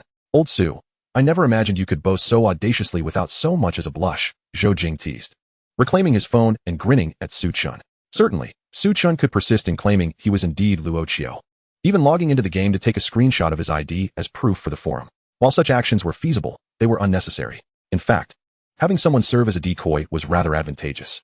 "You say that, and so it is. I shall not quibble," Chen conceded, choosing not to contest the matter. After all, he hadn't deceived Zhou Jing. He had mentioned he was Luochio, but Zhou Jing had simply not believed him. In this day and age, honesty seemed to carry little weight. Zhou Jing took the jest lightly, choosing not to dwell on the issue. The two continued to enjoy their meal and conversation before parting ways to rest. The following day, in Crook Village, Chen had refrained from drinking the previous night, all in preparation for rising early today. As dawn broke, he entered the game, embarking on a diligent quest to slay monsters. After a morning of relentless effort, he finally reached level 30. Previously, achieving level 10 had granted him an inherited skill. He wondered if level 30 would yield a similar reward. However, since he had not received anything at level 20, it was plausible that he might not gain anything at level 30 either. Still, he remained hopeful for an enhancement to his skills. Currently, he possessed 2 inherited skills, both exceptionally powerful. Player, Luochio. Class, God of the Undead. Level, 30. HP, 3550. MP, 3820. Strength, 305. Intelligence, 502. Stamina, 211. Mentality, 588. Physical defense, 5705. Magical defense, 5103. Inherited skills, summon ordinary skeletal warrior, soul bestowal, dark mark. At last, the inherited skill had arrived. Upon viewing it, Su Chen's morning fatigue dissipated instantly. He promptly examined the attributes. Dark Mark. The damage you inflict will afflict the target with one of several negative statuses: poison, confusion, damage amplification, domination, burning, with a maximum of 10 layers per type. Once a single status is fully stacked, it can trigger an explosion effect. Explosion effect. Poison will transform into toxic explosion, confusion into frenzy. Damage amplification will cause damage to double. Domination will temporarily place the target under your control, and burning will escalate into fire explosion. As he contemplated this skill, Su Chen found himself momentarily bewildered. It appeared rather chaotic at first glance. His understanding suggested that only the damage he caused would count. Yet each status would be randomly applied to the target. The skill indicated that only by fully stacking a single status to 10 layers could one trigger the explosion effect. If it were purely random, he would need to strike numerous times to stack a single buff to the maximum. Of course, there was another method, by selecting weapons or ordinary skills that inherently possessed status effects. However, judging by the explosion effects, domination and damage amplification appeared to be the most potent. While the damage amplification effect seemed manageable, the domination effect presented a significant challenge. Conversely, the statuses of confusion, poison, and burning were relatively straightforward. Many equipment pieces or skills included these three effects, making them easier to collect. On the surface, it seemed promising, yet it felt decidedly inferior compared to the previous two inherited skills. Su Chen shook his head. The earlier two skills allowed for the summoning of countless skeletal warriors, albeit at the cost of shared experience. The other skill enabled direct enslavement. Any foe he could defeat could become his minion. In comparison, this new skill evidently focused on enhancing his own capabilities. Reflecting upon the previous instances, he had unlocked one inherited skill at level 10, now at level 30. He pondered what the next milestone would be. Su Chen stroked his chin thoughtfully. There was a possibility of a 20-level gap, or it could be incremental. If the first was a 10-level difference, and the second a 20-level difference, perhaps the third would be a 30-level difference. Alternatively, it could be purely random. For instance, he might acquire an inherited skill at level 30, then again at level 35. Contemplating such matters proved futile. He still had an unutilized slot for enslavement today. So, Su Chen chose to set aside his musings and summoned Feng Feng and Ji Gu. The duo settled upon the wind, venturing deeper into Crook village. Ji Gu was a melee fighter, while Feng Feng primarily served as a mount, engaging in combat only for control. Su Chen sought to recruit a ranged combatant for his team. After wandering for quite some time in the depths of Crook village, he finally spotted a promising target, a humanoid demon spirit, wandering near the village, brandishing a long fire gun, moving as if controlled by strings. Fallen dual gun demon spirit. You are the one. Upon laying eyes on the creature before him, Su Chen felt an immense satisfaction. Chapter 26. Eternal True Fire. Is this what you call a burning state? At that moment, the dual gun demon spirit also noticed Su Chen, resembling a machine of slaughter, its eyes gleaming with bloodlust as it prepared to attack. Name: Fallen Dual Gun Demon Spirit. Type: Demon Spirit. Level: 60 tier. Golden Boss skill: unknown before the dual gun demon spirit could launch its assault. Feng Feng unleashed a powerful skill to control the battlefield. However, being a ranged entity, the demon spirit's capabilities made Feng Feng's crowd control less effective. Several wind blades struck, only for the dual gun demon spirit to vanish. Su Chen recognized this as the spirit's shadow evasion. Without a high-level counter-invisibility skill, it would remain undetectable while refraining from active aggression. He advised Feng Feng to remain vigilant in defense, while instructing Ji Gu to block the demon spirit's escape route. Bang! Charge shot. The dual gun demon spirit had no intention of fleeing. Instead, it targeted Feng Feng, who had initiated the confrontation. Critical hit. 5,000. Feng Feng lost half of his health instantly, even with reduced damage due to his physical damage resistance. After all, a level 60 golden boss was no trifling opponent. Ji Gu, being merely a level 60 dark gold boss, suffered from reduced health following his enslavement. Fortunately, Ji Gu was agile. Had he been slow, the dual gun demon spirit would have toyed with him. Su Chen immediately commanded Feng Feng to retreat for support. The Gale Sword. Ji Gu interrupted the demon spirit's attack. Otherwise, Feng Feng would have struggled to withdraw. However, Ji Gu's typically fluid combo of Gale Sword, followed by a backstab, faltered against the dual gun demon spirit. As Ji Gu pursued with the Gale Sword, the demon spirit evaded with a swift sidestep. Faced with a ranged opponent, Ji Gu hesitated to execute a backstab and swiftly switched to the wind sword for pursuit. This was proving to be a formidable challenge. It seemed that I must intervene. Su Chen drew a monster-attracting bow, a common tool among those lacking ranged capabilities, and, with considerable experience, he readied his shot. Drawing the bow, he released an arrow that sliced through the air with deadly precision, landing at the feet of the dual gun demon spirit. A moment of embarrassment washed over Su Chen as he quickly nocked another arrow. Again, he struck. Nowhere to run. Behold my divine arrow. The ground around the demon spirit became littered with marked arrows. Determined, Su Chun decided to employ his once-mastered haphazard archery technique. Hit. Whoosh. Thud. This time, he indeed hit his mark, though it was Ji Gu who unexpectedly took the arrow, momentarily stunned and casting a bewildered glance at Su Chun. In that fleeting moment, the distance they had gained was swiftly reclaimed by the dual-gun demon spirit. Even Feng Feng, who was aiding from the sidelines, looked at Su Chun with an expression of incredulity. Well, it appears my archery skills have never been my forte. My accumulated experience is merely a series of marked attempts. Tossing the bow aside, Su Chun drew his blade and charged forward, directing Ji Gu to guide the demon spirit toward him. The two entities were too swift for him to match, so he could only command Ji Gu to obstruct the demon spirit's movements. Before long, the dual-gun demon spirit was cornered. Triple slash. Su Chun dashed in, executing a basic triple slash skill. 28, 35, 30. Due to the significant level disparity, he dealt an astonishing total of over 100 points of damage. However, his intention was not solely to inflict damage. He checked the status bar of the dual-gun demon spirit. Damage amplification, 1 stack. Burning, 1 stack. Confusion, 1 stack. Su Chun had, after all, utilized his Dark Mark skill. To his surprise, each of his 3 strikes had imparted a different status effect. Observing the blue flames igniting around the demon spirit, he was taken aback. The burning state. Could it be the eternal true fire? He had not anticipated that a mere burning state would manifest as the eternal true fire.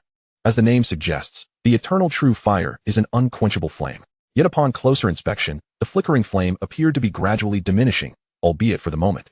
It could not be extinguished by the dual-gun demon spirit. It was merely a pseudo-fire. However, would triggering 10 stacks elevate it to true fire? Curiosity piqued. Su Chun mused. The flames upon the demon spirit's form were impervious to extinguishment, inciting the creature's agitation.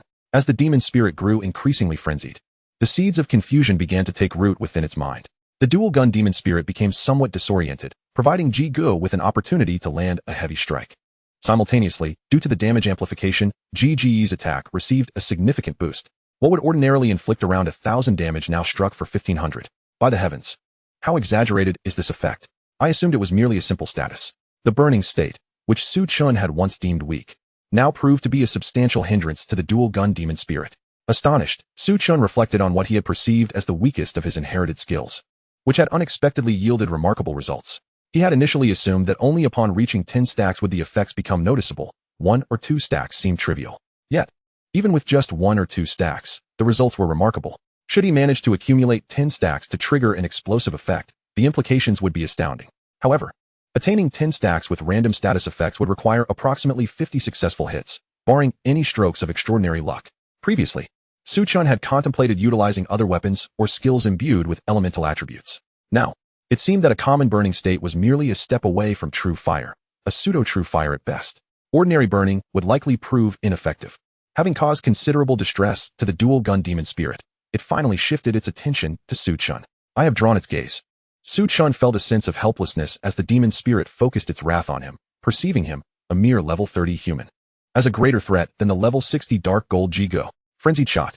The dual-gun demon spirit, enraged, unleashed its ultimate move towards Su Chun. In response, he wisely sought cover to evade the onslaught. Meanwhile, Ji Gu, not to be outdone, launched a flurry of strikes at the demon spirit as Su Chun drew its attention. Chapter 27, Capturing the Dual Guns, a pivotal moment for the Setting Sun Guild. The return of 1,000 swords, simplified version. Upon locking onto the dual-gun demon spirit, Brother Ji promptly unleashed his ultimate ability. The dual-gun demon spirit, still engulfed in the fury from earlier, perhaps influenced by the seed of confusion, found itself unable to regain its composure immediately. The demonic energy erupted. Chaos ensued. Sensing Brother Ji's formidable attack, the dual-gun demon spirit swiftly activated its own ultimate skill, launching 2 devastating abilities. In a direct confrontation, it was conceivable that it could vanquish Brother Ji, as his health had significantly dwindled post-enslavement, rendering him at a disadvantage compared to the demon spirit. Even though its attack power was inferior, it still possessed a fighting chance.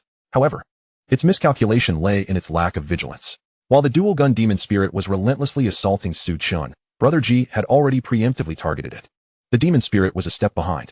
Additionally, the interference from Feng Feng delayed the release of its skills. Boom. Hundreds of sword auras pierced through the dual-gun demon spirit, which collapsed onto the ground. Upon feeling 2 radiant beams of light flash upon him, Su Chun emerged from his cover, having ascended 2 levels. Evidently, leveling up was not a daunting task. He had reached level 32, which left him quite pleased. Of course, this was Su Chun. While others might have companions, the experience gained when high-level players guide lower-level ones would be significantly diminished. Moreover, High-level players battling formidable foes would yield no experience bonuses for lower-level players. Su Chen, however, directly accrued experience equivalent to defeating a level 60 adversary at level 30. For ordinary players, even to receive a fraction of Su Chen's experience after being led to such a boss would be remarkable. Should other players hear Su Chen's assertion that it was easy, it would likely incite widespread ire. Such arrogance was excessive. Embrace my enslavement and become one of the chosen. Su Chen waved his hand gently. The dual-gun demon spirit slowly rose to its feet. Upon seeing Su Chen, it sheathed its weapons and bowed respectfully. Name, Fallen Dual-Gun Demon Spirit, renameable. Type, Demon Spirit. Level, 50. Health, 15,000. Rank, Golden Boss. Skills, Basic Shooting, Shadow Cloak, Explosive Dual Shot, Charged Blast, Frenzied Shooting, Gravitational Grenade, Demonic Eruption, Cataclysmic Barrage. Its health was somewhat diminished, yet not as drastically as Brother G's. Su Chen was quite satisfied with the attributes of the dual-gun demon spirit, particularly its level being reduced only to 50, which felt like a worthwhile gain. From now on, you shall be called Dual Gun. Su Chen decided to rename the demon spirit. The dual-gun demon spirit nodded, appearing rather alert despite its enslavement. Feng Feng, on the other hand, remained dazed, presumably due to a naturally low intellect. Currently, within his enslaved troops, he commanded 3 formidable forces: Feng Feng, a 38-level golden boss; Dual Gun, a 50-level golden boss; and Brother G, a 60-level dark gold boss. The Dark Mark was indeed impressive. He should also consider enhancing his own skills and equipment, particularly his abilities. Su Chen surveyed his current enslaved legion and felt it was time to elevate his own prowess. Equipment could serve as a temporary measure, yet potent skills could endure long-term. However, the pressing issue was the lack of a place to learn skills. Others had access to professional mentors, allowing them to acquire skills with ease. He, having transitioned due to divine blood, had no mentor whatsoever. It would be absurd to seek the current god of the undead for skill acquisition. While he did possess inherited skills, they were primarily grand abilities, lacking suitable smaller attacks. Without professional inheritance, he would have to purchase skills from others. Though excellent skills were available for sale, they were exorbitantly priced, often carrying inflated costs. Su Chen was short on funds. The Rising Sun Guild had wealth. Yet his relationship with them could not be deemed amicable. It was a mutual exploitation arrangement. A certain level of deterrence was essential for cooperation. He could request epic or legendary items, yet asking for money would reveal his intentions. The nearest option seemed to be a town established by the Haijia Guild. Su Chen stroked his chin, pondering. With several top-tier guilds establishing villages and upgrading to towns, subsequent first-rate guilds closely followed suit. Even some competent second-tier guilds had elevated their settlements to towns. In contrast, the Haijia Guild was relatively insignificant, having recently progressed from a village to a town, still far from attaining city status. Perhaps I should visit the new library in Haijia Town to borrow some skills? Su Chen mused. Yet, after contemplating, he decided it might be prudent to wait. To gain access to Haijia Town's library, he would need to deploy 1,000,000 skeleton soldiers. At level 32, he doubted that 1,000,000 skeletons would suffice to conquer Haijia Town. Moreover, even if he succeeded, it would be a troublesome affair. His leveling had been progressing smoothly. Summoning 1,000,000 experience-divided skeletons would disrupt his rhythm. If he were to postpone the siege, he might as well attempt challenges at the trial tower first. Su Chen concluded that he would refrain from summoning 1,000,000 skeletons for the siege, opting instead to continue leveling in Cluck Village and visit the trial tower tomorrow. Additionally, he could potentially recruit a new enslaved companion there. Hell Tyrant Dungeon, Hell Level. The Rising Sun Guild was at a critical juncture in their siege. The final boss, the Hell Tyrant, had nearly depleted its health. Feng Yu was on high alert. Each decision he made could determine the success or failure of the assault. The Rising Sun Guild had invested considerable time, energy, and resources in preparation for this siege. Victory was within reach, yet Feng Yu sensed something was amiss. Aside from conveying key points, Su Chen had shared little regarding the finer details, though he had mentioned one crucial piece of advice: take refuge in the Hell Pit. Suddenly, Feng Yu recalled this detail and shouted with urgency. With the Hell Tyrant's health dwindling, a desperate push could have brought it down. But now Feng Yu needed to disrupt the rhythm. Many were perplexed. The temptation was immense. If they defeated this boss, they would achieve the first server clear, surpassing all top-tier guilds. Fortunately, the elite team of the Rising Sun Guild exhibited impeccable execution, coated in the neutralizing ointment from Hell. They would not lose health while hiding in the sand. Without this ointment, they would have faced annihilation countless times throughout the journey, just as everyone managed to conceal themselves. The air suddenly heated up, followed by an explosive ignition. It was a full-screen, instant kill ability. The group hiding in the sand looked up in disbelief at the fiery storm above. Chapter 28. First clear of the Tyrant Dungeon, seemingly led astray by Luo Chio. The shock was not limited to the elite team members. At that moment, Feng Yu, who had made this decision, crouched in the sand pit and stared upwards, equally stunned. In truth, he had always taken Su Chen's information with a grain of salt. The ointment of moderation, along with the preceding strategies, is indeed comprehensible. It is only natural for the forces behind Su Chen to achieve such a feat. Feng Yu has never entertained the idea that they could complete the levels solely based on this guide. His expectation was that if this guide proved at least 50% effective, it would be quite commendable. Little did he know, it turned out to be an exceptionally comprehensive tutorial. Even the ultimate full-screen annihilation technique was accompanied by a solution. For a full 30 seconds, the flames in the sky lingered before dissipating. Everyone to the ground, spare no skills, unleash all our might on the boss. Feng Yu bellowed as the assault ceased. No one dared to hold back. Each individual summoned their most formidable abilities, hurling them at the boss. Their prolonged efforts and the unparalleled glory awaiting them post-victory were reasons they could not afford to falter. The Hell Tyrant, having unleashed its colossal attack, was rendered incapable of countering, yet the team remained vigilant. Boom. Under the relentless barrage of their collective firepower, the Hell Tyrant shattered into countless fragments. Have we succeeded? The group was incredulous, each person hesitant to celebrate, fearing the emergence of a second form. World announcement. Congratulations to players Feng Yu, Cold Tone, Big Hammer, Little Flying Mouse, and Big Head, and all members of the Sunset Elite team, for achieving the first completion of the Hell Tyrant dungeon, Hell. They are the mightiest warriors of the new continent. Let us applaud our heroes. Only upon hearing the world announcement did the members of the Sunset Guild erupt in jubilation. The excitement was palpable. Many embraced one another, reveling in the moment. At this point, distinctions of gender were disregarded. Everyone was caught up in the exhilaration, devoid of ulterior motives. Cold Tone, with trembling hands clutching a bow, exclaimed, "We are the #1 in the entire server, how incredible." Big Hammer boisterously joined in the celebration. Yet, at that moment, no one reproached him. Even the most reserved members of the team were frantically celebrating with unkempt hair. They had secured the global first completion of this dungeon, ensuring their names would become a topic of discussion amongst players worldwide. As Cold Tone regained composure, eager to celebrate with fellow members, he noticed Feng Yu standing in a daze at the sight of the Hell Tyrant. "Boss, what's the matter?" Cold Tone approached, puzzled. "You seem a bit down." Feng Yu sighed and shook his head. "It's nothing, merely that we've incurred a substantial loss." He gazed into the distance. Cold Tone followed his gaze and saw only a pair of gloves, emanating a glow that suggested they were at least of mythical quality.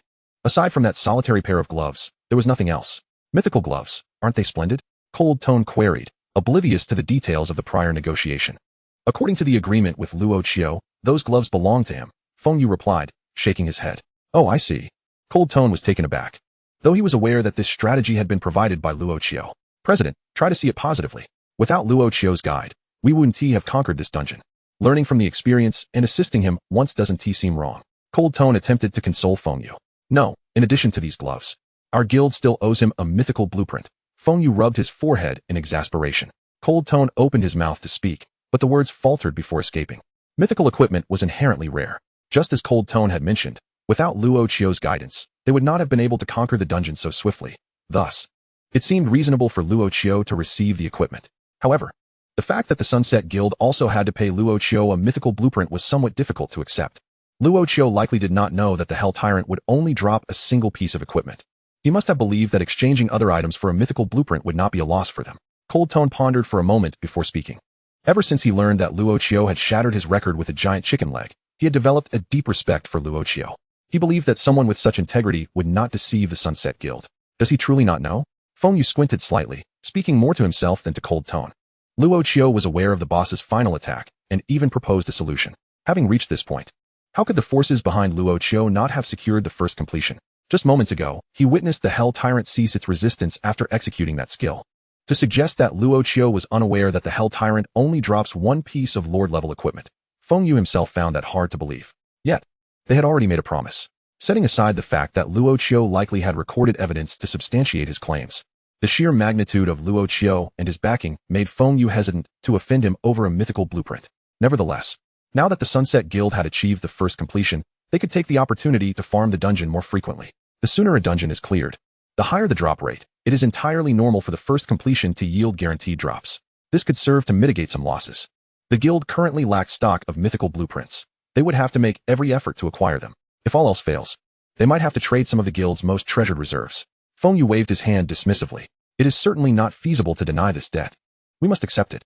However, the influence that the first completion has brought to the Sunset Guild cannot merely be quantified by a mythical blueprint. To claim it as a loss would be misleading. For now, that is how we must perceive it. Overthinking will only lead to further frustration. World announcement. Congratulations to players Feng Yu, Cold Tone, Big Hammer, Little Flying Mouse, and Big Head, and all members of the Sunset Elite team, for achieving the first completion of the Hell Tyrant dungeon, Hell. They are the mightiest warriors of the new continent. Let us applaud our heroes. A single world announcement transformed an otherwise tranquil day into a frenzy. What is happening? The top-tier guilds have yet to make progress, yet the Sunset Guild has claimed the first completion? I never realized the Sunset Guild was so formidable. They appear significantly weaker than those colossal guilds. Wow. The value of the members in the Sunset Guild's elite team is bound to skyrocket after this. I'm part of a first-rate guild myself, yet their main team is still battling at the warrior level. I must consider switching guilds. Having been a solo player for too long, I am now seeking a guild. It seems the Sunset Guild is the way to go. The Sunset Guild is recruiting. We sincerely invite all skilled players and experts. Interested parties may contact me. Instantly, the world channel erupted in excitement. The Sunset Guild seized this opportunity to recruit new members, and it was evident that they would attract numerous talented individuals as a result of this wave.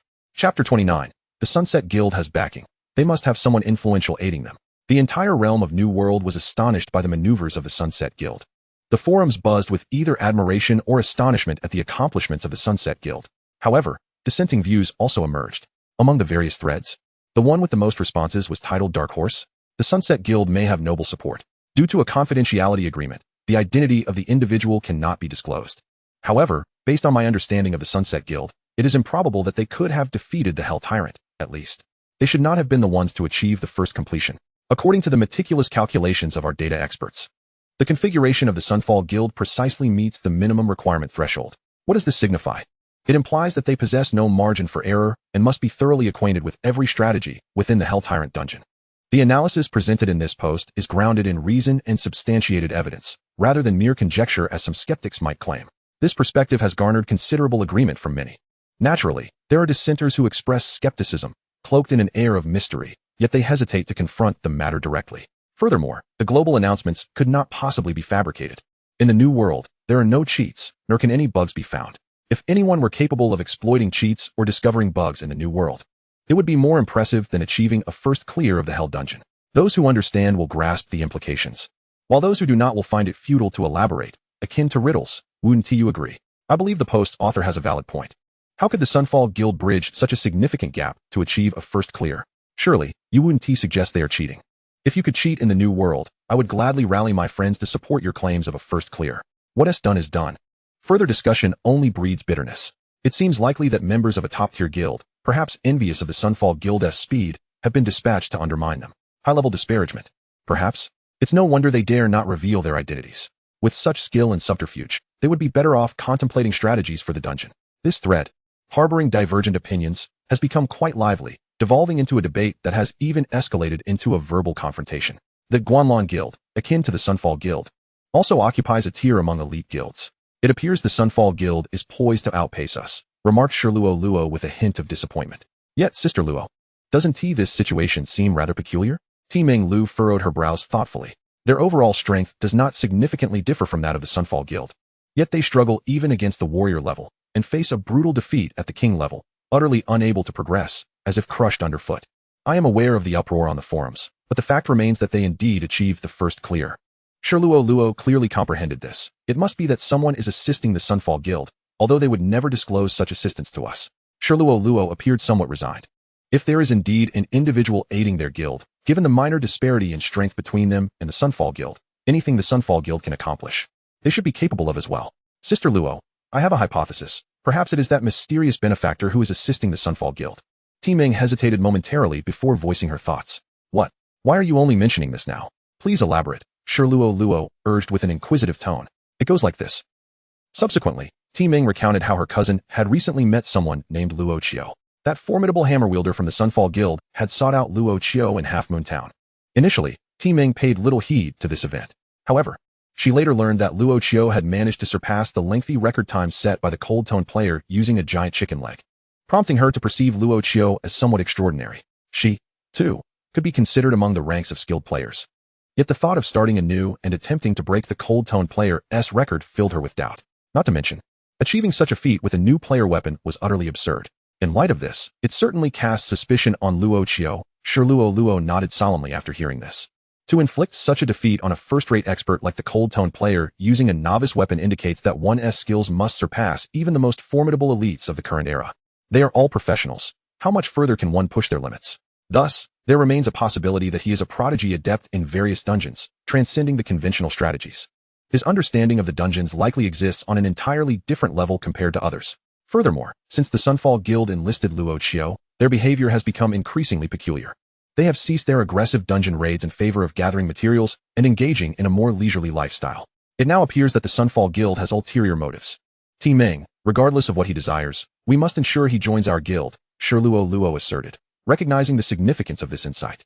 Even if Luo Chio is not the secret behind the Sunfall Guild's first clear, having such a skilled individual among us would greatly benefit the Guanlan Guild. This matter falls upon my cousin's shoulders. Upon reflecting on this, Meng felt a twinge of helplessness. After Luo Chio cleared the dungeon, she had attempted to add him as a friend, only to find that his settings disallowed friend requests from anyone. Currently, aside from the Sunfall Guild, her cousin seems to be the only one with any connection to Luo Chio. This indeed poses a dilemma. However, the fact that your cousin managed to befriend him suggests that Luo Chio must harbor some fondness for her. Luo perked up, hearing the president's words. Meng hesitated. To be honest, she had no desire to exploit her cousin or compel her to strive for anything. So far, she had only seen a screenshot of Luo Chio, captured during that incident when he was surrounded before the dungeon run. The true nature of Luo Chio remained an enigma, and she was reluctant to push her cousin into a precarious situation. If your cousin can successfully draw Luo Chio in, and he truly is the key to conquering the dungeon, then I promise to grant her the position of vice president in due time, though she must earn it gradually to avoid arousing gossip. Simultaneously, you would also merit significant contributions, let us say 50,000 contribution points. Luo flashed a mischievous smile at Meng. Chapter 30, Observing Strategies, The Shock of the Unsheathed Sword. Orcs shall never be enslaved, unless provided with food and shelter. Upon hearing Luo's promise, Meng found herself unable to resist this sugary enticement. To be honest, I feel that absolute love should not harbor any aversion to that individual. Should I go back and persuade her? Meng said, wavering. All right, it's settled then. We must catch up to the progress as well. Luo smiled joyfully, clasping Meng's hand. Meng felt conflicted, uncertain if she was indeed leading her cousin into a trap. Divine Sword Guild, Hell Tyrant Dungeon, Hell Level. The healer can't keep up, and health is depleting too rapidly. Julianne observed as the team once again found themselves embroiled in a fierce battle, his brow furrowing in concern. As one of the top-tier elite guilds, the Divine Sword Guild now faced considerable challenges in conquering this dungeon. The progress of the entire guild has been adversely affected by this. There must be some method to overcome this. Julianne recalled previous experiences, realizing that such a forceful approach would be futile. Initially, he presumed that the formidable strength of the Divine Sword Guild was simply struggling against this dungeon. However, with the Sunset Guild having already achieved the first clear, it became evident that the issue lay elsewhere. The decision was made to retreat. The battle was no longer worth continuing. Observing the team ensnared in a protracted stalemate, Julianne decisively signaled for a withdrawal. Upon hearing the command, the entire team began to retreat in an orderly fashion, diligently covering one another, as retreating required a few seconds of guidance. The withdrawal proceeded remarkably smoothly, a testament to the exceptional discipline of a top-tier guild. After uttering those words, Julianne promptly opted to return to the city. The others watched in bewilderment as he left so effortlessly. Wasn't that the Divine Sword Guild? The leaderboard for first clears still featured only the Sunset Guild, indicating that the Divine Sword Guild had once again returned empty-handed. This could hardly be blamed on them, as their guild predominantly comprised melee classes wielding swords, which proved disadvantageous in this particular dungeon. Not only the Divine Sword Guild, but currently, apart from the Sunset Guild, no other guild had achieved a clear. The Sunset Guild had truly risen to prominence. The members of the Divine Sword Guild, overhearing the murmured discussions around them, wore expressions of displeasure. Noting the discomfort of the Divine Sword Guild members, others hesitated to speak openly, yet continued to converse in hushed tones. Meanwhile, Julianne had already returned to the city established by the Divine Sword Guild. Upon reaching his private chamber in the Lord's mansion, he closed the doors and windows, then initiated a video call from his friends list. After a few rings, the call was abruptly terminated by the other party. Few dared to cut off a call from Julianne. Even if he himself bore no anger, the pressure he exuded was enough to deter such actions. Yet, Julianne remained unperturbed, patiently awaiting a response. After a brief interval, the video call was initiated again. Brother, I knew your call would come soon. A figure in the video said with a squinting smile. It was Fengyu. You've performed admirably this time. Father is quite pleased to hear of it, Julianne replied calmly. No one had anticipated that Julianne, the president of a top-tier guild, and Fengyu, the leader of a first-rate guild, were actually blood brothers. They had concealed their identities since the inception of the game, choosing to develop independently. Julianne had garnered greater resources, while Fengyu had obtained comparatively less. As Julianne indeed excelled in various aspects, I am curious about the content of that strategy. How could it allow your guild to surpass a multitude of top-tier guilds? and secure the first clear. Wu Jin continued. I knew you would inquire about the strategy. But as brothers, we must keep accounts clear, Feng Yu replied, a crescent smile gracing his face. It was evident he was awaiting Wu Jin's response. Indeed. Given that your resource acquisition is already limited, it is only fair to allocate some resources to you. Wu Jin nodded in agreement. After all, prolonging this situation would only deplete the Divine Sword Guild's resources. Providing resources to Feng Yu was, at the very least, an investment in familial ties. I won't shortchange you on other resources. My guild has enough to spare. Just send me a mythic-level blueprint, Feng Yu said with a sly smile.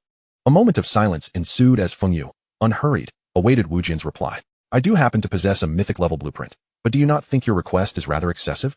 Wu Jin remarked, somewhat displeased. He had been inclined to assist his brother, yet Feng Yu had made a rather bold demand. Brother, you misunderstand me. That mythic-level blueprint is a debt I owe to someone else. I've been collecting them recently, but as you know, mythic-level blueprints are exceedingly rare. I'm essentially working for free and still owe others, Feng Yu explained, maintaining his calm demeanor. Upon hearing this, Wu Jin's expression softened slightly. Is it the person who provided the strategy? Wu Jin asked, surprised. The request from the other party seemed exorbitant, yet his brother had accepted it without hesitation. However, it was not entirely unwise. Not only the Divine Sword Guild, but also other top-tier guilds had been hindered by this dungeon for far too long. This dungeon represented the best opportunity at their level, essentially serving as the prime source for superior equipment. The sooner they cleared it, the higher the drop rates would be. Clearing the dungeon earlier would allow for the main team to upgrade their gear and advance to higher levels. I have already documented the strategy. I shall send it directly to you, Feng Yu said, transmitting the document online. It was indeed merely a strategy, as they would still require the potions for their own dungeon runs. For the past few days, they had monopolized this dungeon, enjoying exceptionally high drop rates. Providing Wu Jin with the strategy while withholding the finished product was also a means to ensure he would invest time in gathering and preparing. Do remember to send me the mythic-level blueprint promptly. I must return to my tasks now, Feng Yu concluded, gently terminating the communication. Wu Jin focused intently on the strategy document. Initially, he felt at ease, but as he reached the final section detailing the ultimate ability and its corresponding countermeasures, confusion clouded his mind. Moreover, Feng Yu had specifically noted that this was the original strategist's annotation rather than his own summary, which left Wu Jin astounded. Why, having come this far, would the individual who provided the strategy not clear it themselves? Wu Jin's hands trembled slightly as he contemplated a possibility. Could it be the reclusive individuals from that hidden faction? Wu Jin felt a wave of unease wash over him. He had considered that the person capable of providing such a strategy would not be ordinary. Yet he had not anticipated the enormity of it. His brother Feng Yu remained unaware, but after acquiring a fragment of a divine artifact, he had become distinctly different. He discovered that a portion of his abilities could manifest in reality. Furthermore, he had learned by chance that he was not the only one of his kind. That group of individuals might have been privy to this secret from the very beginning. Chapter 31. The Clumsy Robot, Clearing the 20th Floor. The next day, at the Trial Tower, after a full day of leveling up yesterday, Su Chun had reached level 35, having stayed up too late the previous night. He felt rather drowsy upon waking. Su Chun stifled a yawn. However, upon arriving at the tower, he managed to muster his spirits. The Trial Tower could typically be accessed after reaching level 20, albeit with a limit on attempts. One could only attempt it once per month. Of course, one could also purchase a ticket at a premium for additional opportunities to enter. The Trial Tower maintained a degree of equilibrium, but after the 10th floor, the balance system grew increasingly weak. For instance, at present, Su Chun, being level 35, would have faced monsters around the same level prior to the 10th floor. However, upon losing the balance system, he could very well encounter monsters at levels 50 or 60 on the 11th floor, or even face level 100 directly on the 20th floor. Generally, clearing past the 10th floor would yield rewards, with each successive floor offering greater rewards. Notably, skills were the most common rewards from the Trial Tower, and they were often quite commendable. Without further ado, Su Chun stepped inside. He soon found himself in an arena-like setting. Familiar with the procedure, he knew that defeating each opponent would allow him to ascend to the next floor, with the layout being relatively random. There exist various terrains such as meadows, mountains, deserts, seas, forests, and ice fields. Furthermore, the monsters encountered are inherently aligned with their environments, particularly in unique terrains like the sea, where battling aquatic beasts tends to be exceedingly challenging, often rendering one significantly weaker. For those proficient in fire magic, the struggle becomes even more daunting. The first level of the arena is relatively straightforward, featuring 3 gladiators at level 32 who approach slowly from the periphery. The players, namely Chicken Brother, Twin Guns, and Wind, step into the fray. Before the gladiators can close the distance, Twin Guns unleashes a barrage of standard attacks, simultaneously targeting 2 of the gladiators. Meanwhile, Chicken Brother charges forward, swiftly dispatching another target. First level battle concluded, duration, 3 seconds. The speed of the encounter is astonishing. Typically, The trial tower transitions between scenes and monsters with great alacrity, yet the system momentarily lagged. Nonetheless, it eventually ushered them into the second level. For Chen, the initial 10 levels bear a striking resemblance. Second level battle concluded, duration, 3 seconds. Third level battle concluded, duration, 5 seconds. The monsters on the 10th level possess slightly more resilience, managing to withstand the assault for 10 seconds. As they ascend to the 11th level, the balance of power begins to shift. Chen becomes more attentive. The setting transforms into a vast desert, and the foe takes the form of a level 50 sandworm. Albeit merely a bronze tier boss, not much stronger than an elite monster. Of course, a typical level 35 player encountering such a formidable sandworm in a desert setting would likely find their trial at an end. Tornado. Wind invokes a skill aimed at the burrowing sandworm. Instantly, a tempest of sand swirls into action, ensnaring the sandworm concealed beneath the surface. With the target revealed, Twin Guns unleashes a relentless barrage of fire, while Chicken Brother, equipped with ranged skills, adds to the onslaught. 11th level battle concluded, duration, 30 seconds. The 11th level presented a modicum of challenge. Progressing to the 12th, 13th levels, and beyond, the difficulty escalates exponentially, yet Chen adeptly overcomes each trial. 19th level battle concluded, duration, 2 minutes 20 seconds. By the time they reach the 19th level, the challenges have become formidable. Each set of 10 levels presents a significant hurdle, both in terms of difficulty and rewards. Chen sets his minimum goal at reaching the 20th level, deeming anything beyond that a bonus. Upon entering the 20th level, the surroundings morph into a power plant, with severed electrical wires crackling ominously across the ground. Beep beep beep. Intruder detected. Warning. Numerous small robots emerge from a mechanical factory, rushing towards Chen with fervor. Bayou. Twin Guns precisely eliminates the encroaching robots. Yet their sheer numbers overwhelm her, as she can only wield 2 guns. At this juncture, Chicken Brother proves invaluable, charging in and dispatching the robots one by one with a flurry of strikes, moving deftly from left to right without a flicker of hesitation. Warning. A deep mechanical voice reverberates as a massive robot emerges. ZZZ. It immediately unleashes an electromagnetic attack, electrifying the floor with a surge of energy. Chen, mounted on Wind, deftly evades the ensuing damage from the air, while Twin Guns joins her atop Wind's back. Wind's speed rivals that of Twin Guns, enabling her to shoot with enhanced precision. Chicken Brother, clutching his sword in his beak, flaps his wings to hover briefly above the ground. Upon assessing the situation, Chen realizes they face only a level 60 golden boss. Such a robust adversary, combined with the advantageous environment, creates a daunting battlefield. The true difficulty of the trial tower lies not merely in the formidable bosses, but in the optimal terrain tailored for their advantage. Of course, Chen does not regard the trial tower with undue reverence. To achieve an exceptionally high score would likely require the summoning of 1,000,000 skeletal warriors.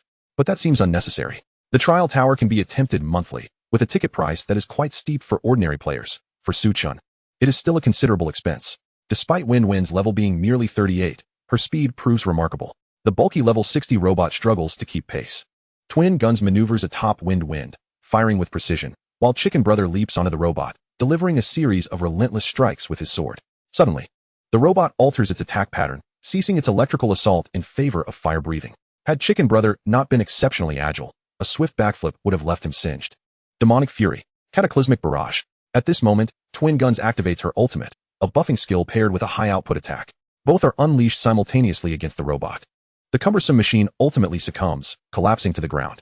Should they consider enslaving this level 60 behemoth? Chen hesitates as he gazes at the fallen giant. After contemplation, he decides against it. The robot's most formidable attack relies heavily on the electrified terrain, but in a standard battle, it appears somewhat lackluster. Chapter 32. The effect of unquenchable true fire accumulated. Ultimately, Chen abandons the idea of enslavement. 20th level battle concluded, duration, 8 minutes 7 seconds. Failing to conquer the 20th level still fulfills Chen's objective. The trial tower comprises 35 levels, with each subsequent level presenting an exponentially greater challenge. The 21st level commences.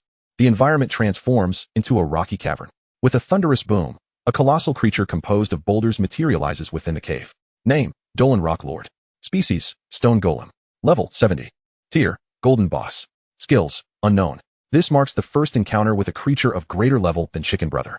A level 70 Golden Boss stands in stark contrast to the level 60 Dark Gold Boss, presenting an equally formidable challenge. However, Chicken Brother is a diminished version, and the Rock Lord's home field advantage complicates matters. Attack with all your might, cover me. Chen promptly issues the command. Should the three of them confront the Rock Lord head-on, victory is plausible, though it would likely cost Twin Guns and Wind dearly. leaving only Chicken Brother to contend with the foe. The ability to permanently enslave, bestowed upon one by the soul, is already formidable enough. To demand resurrection as well would be excessive. Therefore, engaging in battle entails a sacrifice. One must risk losing a creature to capture another. The effort to ensnare it was considerable, and it cannot be surrendered without recompense. Dark Mark. He must act to place the mark. Of course, given the Rock Lord's massive form, a direct melee engagement could result in instantaneous annihilation from area of effect attacks. Thus, he once more retrieved his makeshift bow for luring enemies. However, he refrained from launching an immediate assault. With ferocious intensity, he unleashed a barrage of attacks. A tempest of chaos ensued. The simplified version of 10,000 swords returning to the origin activated simultaneously, targeting the Rock Lord. The colossal creature, though slow in movement, boasted immense defenses and health. The three powerful abilities combined barely inflicted any significant damage, with only Chick Brother managing to cause a modicum of harm. The other two attacks were akin to mere scratches. With a thunderous stomp, the Rock Lord sent debris cascading to the ground. It seized several fallen boulders and hurled them at the interloper. Chick Brother, having received Su Chen's command to evade beforehand, deftly sidestepped the onslaught. Even the lowest level Wind possessed commendable agility. As the Rock Lord attacked Chick Brother and the others, Su Chen had already knocked an arrow in a corner. Whoosh, whoosh, whoosh. Su Chen executed a rapid triple shot. During his prior encounter with the dual-gun adversary, his arrows had gone astray, but this time, the Rock Lord's size rendered it an easy target. Naturally, these arrows failed to breach its formidable defenses, but they did apply: burning, 1 layer, poison, 1 layer, and domination, 1 layer. Su Chen's intent was not to inflict damage, but merely to ensure the dark mark accumulated upon contact. After shooting, he anticipated the Rock Lord's movement and swiftly repositioned. The Rock Lord predictably launched an attack in his direction, but Su Chen had already evaded with foresight. Despite being in the Rock Lord's domain, its cumbersome nature remained unchanged. Whoosh, whoosh, whoosh.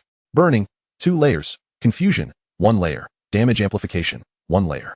Su Chen fired another volley of arrows, and the debuffs on the Rock Lord began to shift.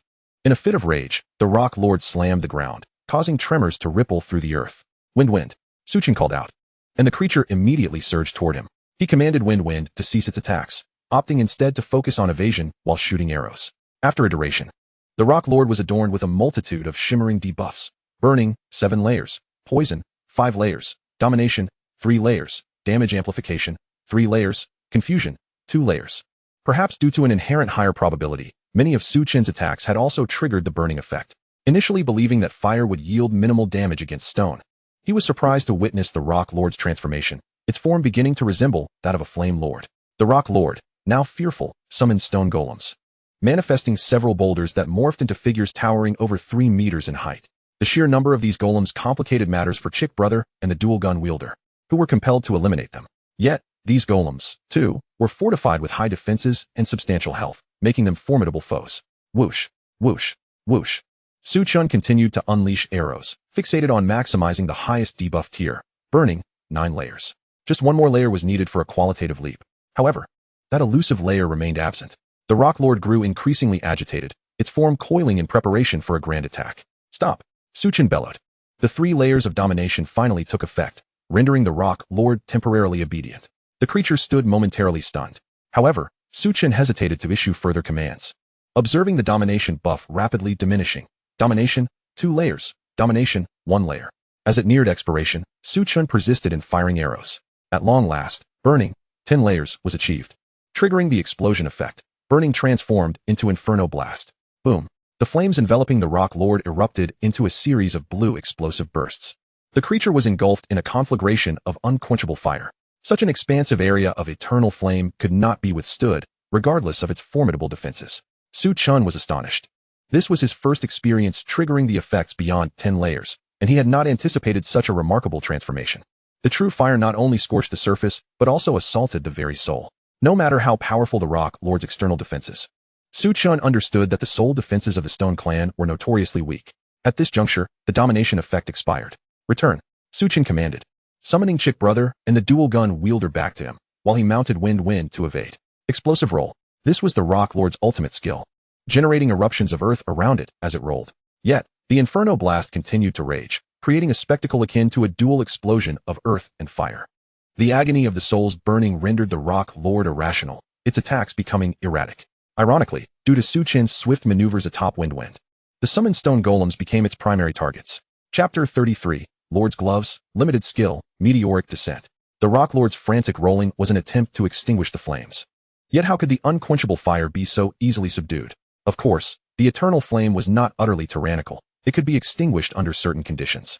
The essence of the soul served as its primary fuel. Once the Rock Lord's spirit was consumed, the unquenchable fire would find itself devoid of sustenance.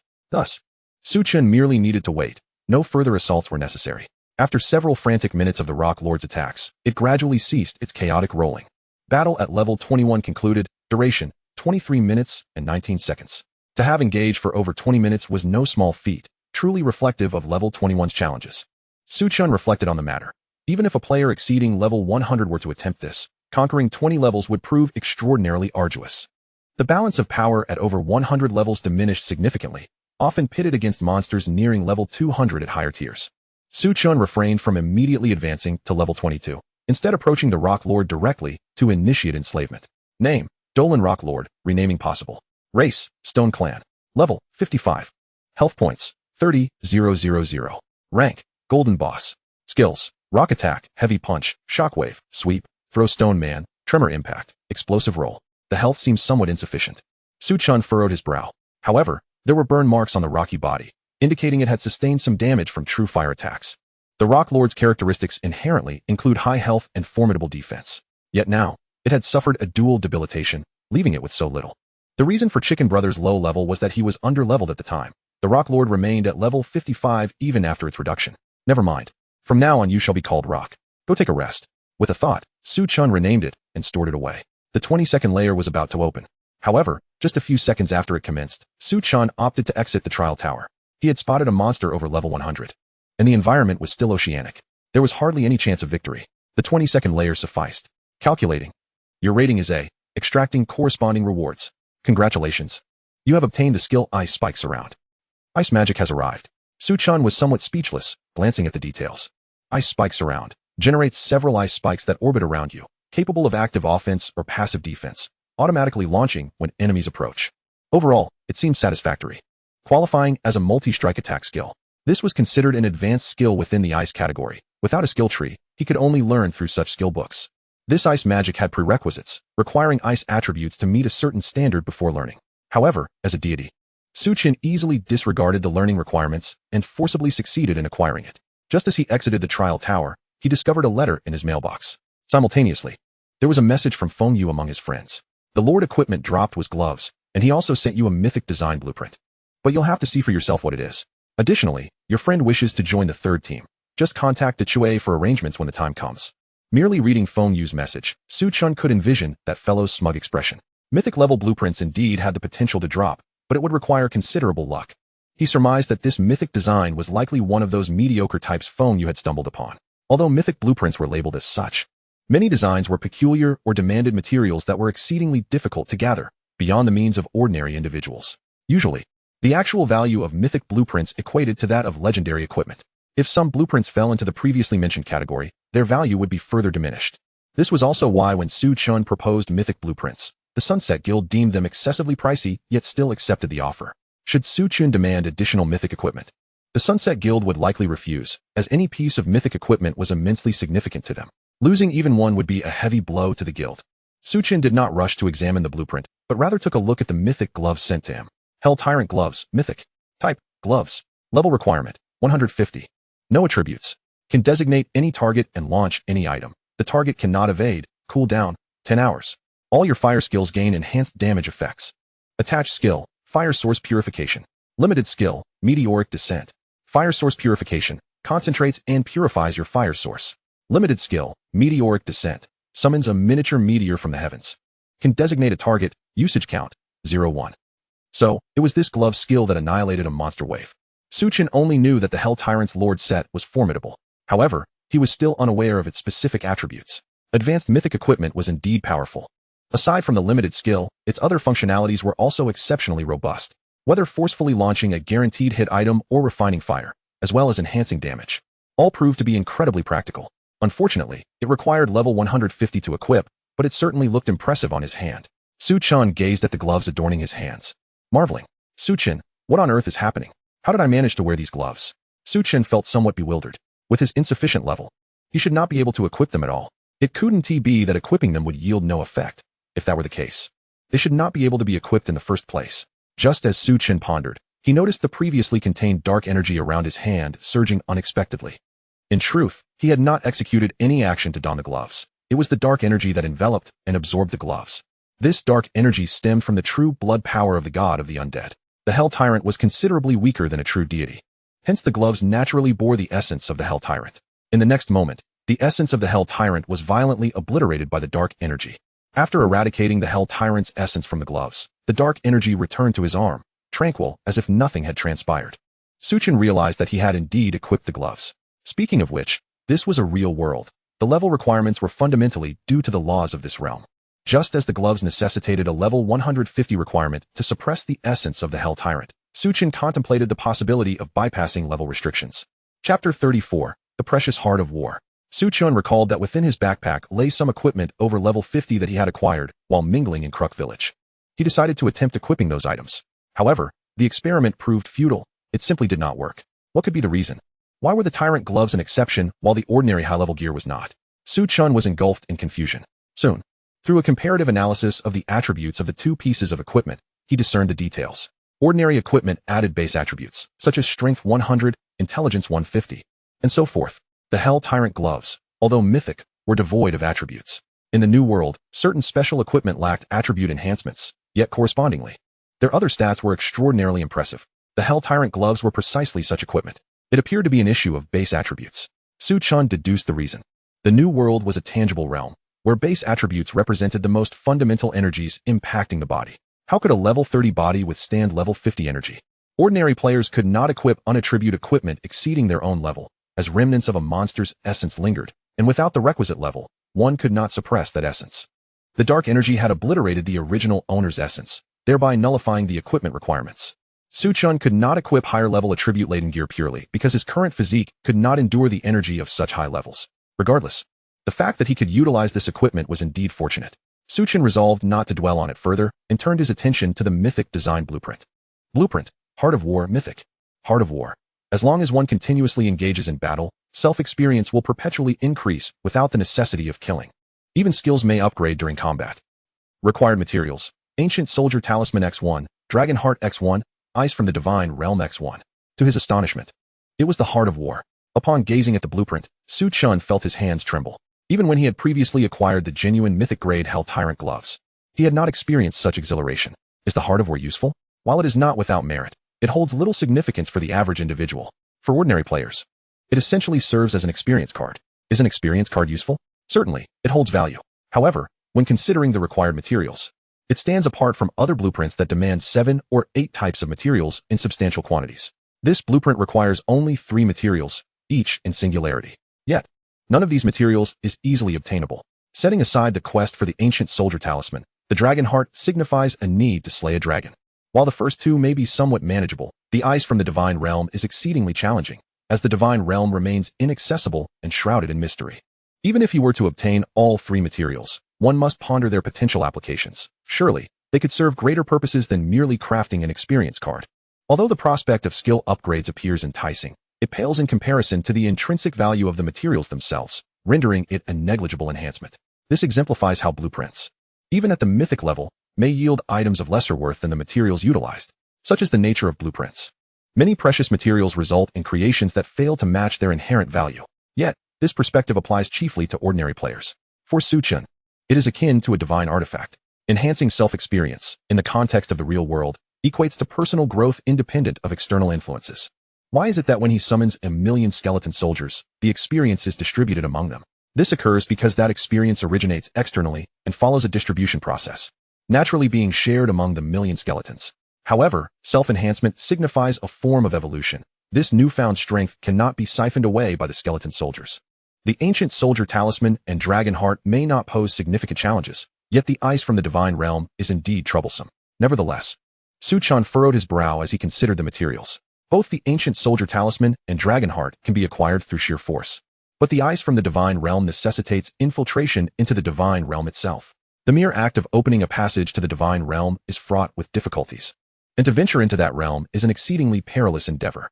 There is no immediate rush. He shall seize the opportunity when it arises to craft it. With solemnity, Chen carefully stored the blueprint. This document is pivotal to his future growth. While he currently possesses the ability to enslave bosses for combat prowess, the strength derived from enslaving bosses is inherently limited, as evidenced by his experience in the Trial Tower, where he only managed to conquer 21 floors. His true core skill lies in the repeatable summoning of 1,000,000 skeleton soldiers. As his level increases, he will heavily rely on that skill. At that juncture, his level shall become a pressing concern, as he must maintain the state of a 1,000,000-strong army for extended periods. Consequently, his level would stagnate. With the Heart of War, he could even accomplish the monumental feat of passive leveling. As long as the 1,000,000 skeleton soldiers are perpetually embroiled in battle, he can earn experience without lifting a finger. This represents the pinnacle of leveling. This recent acquisition is indeed commendable. Simultaneously, Chen remains mindful of his leveling journey. Following his exploits in the tower, he has attained level 36. He returns to the sanctum of leveling, Crook Village. Unbeknownst to him, night has fallen once more. With the addition of rock, Chen finds his leveling endeavors considerably more manageable. Initially, when battling monsters, he needed to maintain a heightened state of alertness. After all, in a high-level area, a moment's inattention could result in an ambush by a monster, rendering his efforts to regain experience futile. However, with Rock's presence, not only does Rock possess protective capabilities, but he can also summon a host of little stone beings. On occasions when Chen feels fatigued, he simply allows the little stone beings to encircle him, while he leisurely collects experience from the center. His level has now reached 38. Chen, feeling somewhat weary, recalls the words of Feng Yu from earlier that day and summons Zhou Jing. At their usual spot, the electric grill shop. What? You want me to join the Sunset Guild? Are you joking? They would never accept me. Zhou Jing replies incredulously. Am I capable of deceiving you? It's merely a third-rate guild. Just go, learn some experience, and acquire some gear. After you familiarize yourself with the Sunset Guild, I'll personally guide you through it. Chen chuckles. Old Su, are you serious? Zhou Jing observes Chen's demeanor, sensing he is not jesting. Just go, but remember, it's crucial not to divulge any personal information. Chen emphasizes seriously. You know who I am. I'm quite aware of that. Zhou Jing responds earnestly, recognizing Chen's gravity. Chen nods, reassured by Zhou Jing's reliability in this regard. In reality, Chen possesses confidence. He recalls that just before stepping out, during his customary summoning practice, he was able to summon 10 skeleton soldiers. Chapter 35. The First Strike in Reality. Old Su, are you really Luo Chio? Alright, let us part ways for now. Zhou Jing rises to settle the bill. By the way, what's your ID? I'll add you tomorrow, Chen inquires. In truth, Chen is already aware of Zhou Jing's ID, but asking directly would lead to a lengthy explanation later. Village entrance, ergo. Mentioning his gaming ID causes Zhou Jing to feel slightly embarrassed. When he first created it, he hadn't given it much thought, merely selecting a name he typically used. Fortunately, he is now married with children. Otherwise, he would have been compelled to delete the account out of embarrassment, which curbed his impulse to start anew. Alright, I've noted it. I'll add you tomorrow, Chen replies with a smile, also standing up. The two men do not head in the same direction, and thus there is no pretense of one escorting the other home. Zhou Jing hails a cab and departs. As for Chen, having eaten well, he decides to stroll home, as the distance is not great. The route from the electric grill shop to Chen's home passes through an entertainment street filled with clubs, KTV, and open-air dining. He has traversed this path countless times and pays it little mind. However, as he passes an alley on the entertainment street, he notices two drunken men harassing a young woman. In ordinary circumstances, Chen would merely report such an incident from a distance. Yet, considering his newfound abilities, he feels an urge to intervene. Familiar with the area, he knows there are no surveillance cameras present. The dimly lit alley at midnight is devoid of pedestrians. Chen finds a corner and, with a thought, summons 10 skeleton soldiers. Some skeleton soldiers are ranged. Chen promptly recalled the ranged skeletons and summoned them anew until he refreshed 10 melee skeletons, devoid of sharp weapons, before ceasing further summoning. Observing that preparations were complete, Chen picked up a few small stones. My dear, wandering the streets at such a late hour can be perilous. Allow my brothers to escort you home. Two drunken men approached the girl with mischievous grins, slowly closing the distance. The girl retreated until she found herself cornered against the wall, with no more space to retreat. Whoosh, whoosh. Two small stones flew towards the drunken men. Damn it, who is that? One of the drunken men yelped in pain, turning around to shout. Yet, the surroundings remained eerily silent, devoid of light, rendering it impossible to discern anything. Not seeing anyone, the two men continued their advance towards the girl. Whoosh, whoosh, whoosh. Chen hurled more stones at them. This time, the drunken men paid slightly more attention. Although they were still hit, they glimpsed a shadowy figure. In the pitch blackness, they could not discern the figure's features, but it was evident that someone was provoking them. Someone is throwing at us. Pursue. The two men, clearly local thugs, brandished weapons as they advanced menacingly. However, upon rounding the corner, they were met by 10 skeleton soldiers, forming a half circle and watching them intently. A ghost. The sight startled the drunken men sober. Their legs turned to jelly, and escape was no longer an option. The 10 skeleton soldiers wasted no time on idle chatter and launched an assault. If they could speak, their words would have been even more terrifying. Su Chun had summoned some with shields and bone hammers. For those lacking proper weapons, they resorted to using their fists. In a matter of moments, the 2 men were knocked unconscious, one of them presumably fainting from sheer fright. Though it was an act of bravery, Su Chun refrained from inflicting severe harm, ensuring that the injuries were minor and would heal within a few months. Should the situation escalate, it would be difficult to manage. After confirming that both men were unconscious, Su Chun focused his thoughts and recalled the skeleton soldiers before making his exit. As for the girl inside, Su Chun deemed it unnecessary to check on her. She would surely flee upon witnessing such a scene. Regarding the question of leaving his name behind, while Su Chun was no paragon of virtue, he felt no guilt in his actions. Soon after, patrolling personnel discovered the 2 drunken men, listening to their incoherent mutterings about skeletons and ghosts. Coupled with the unmistakable smell of alcohol, no one took the matter seriously. Instead, the 2 men were found to be in possession of controlled items, and weapons were discovered in their vehicle, leading to their immediate detention. However, considering their injuries, they were first given medical attention before being formally detained. Thus, the matter came to a close. The following day, Zhou Jing logged in as usual. Upon logging in, he noticed a friend request. In a moment of confusion, he clicked on the request, momentarily forgetting what Su Chun had mentioned the previous night. Luo Chio has requested to become your friend. Do you accept? Zhou Jing blinked in surprise, ensuring the name was not some counterfeit like Shui Guchio or Luo Hihua. Luo Chio had recently garnered much attention. Rumored to be a top-tier player from a soul-based game, shrouded in mystery. Yet, why would Luo Chio wish to add him? Without hesitation, Zhou Jing accepted the request. Hello, esteemed Luo Chio. Is there something you need from me? Zhou Jing chose his words carefully, employing respectful language. Well, I didn't expect you, Zhou Jing, with your prominent brows and eyes, to be such a sycophant. Why haven't you shown me this level of respect before? The message from Luo Chio left Zhou Jing utterly bewildered.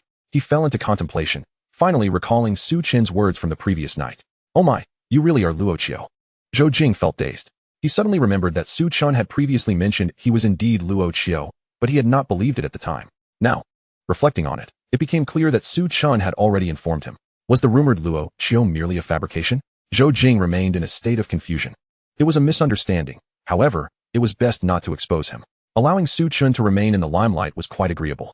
Su Chun smiled slightly and said, No wonder you wanted to introduce me to the Sunlight Guild. It seems old Su, your bug is indeed impressive. The people from the Sunlight Guild are utterly fooled.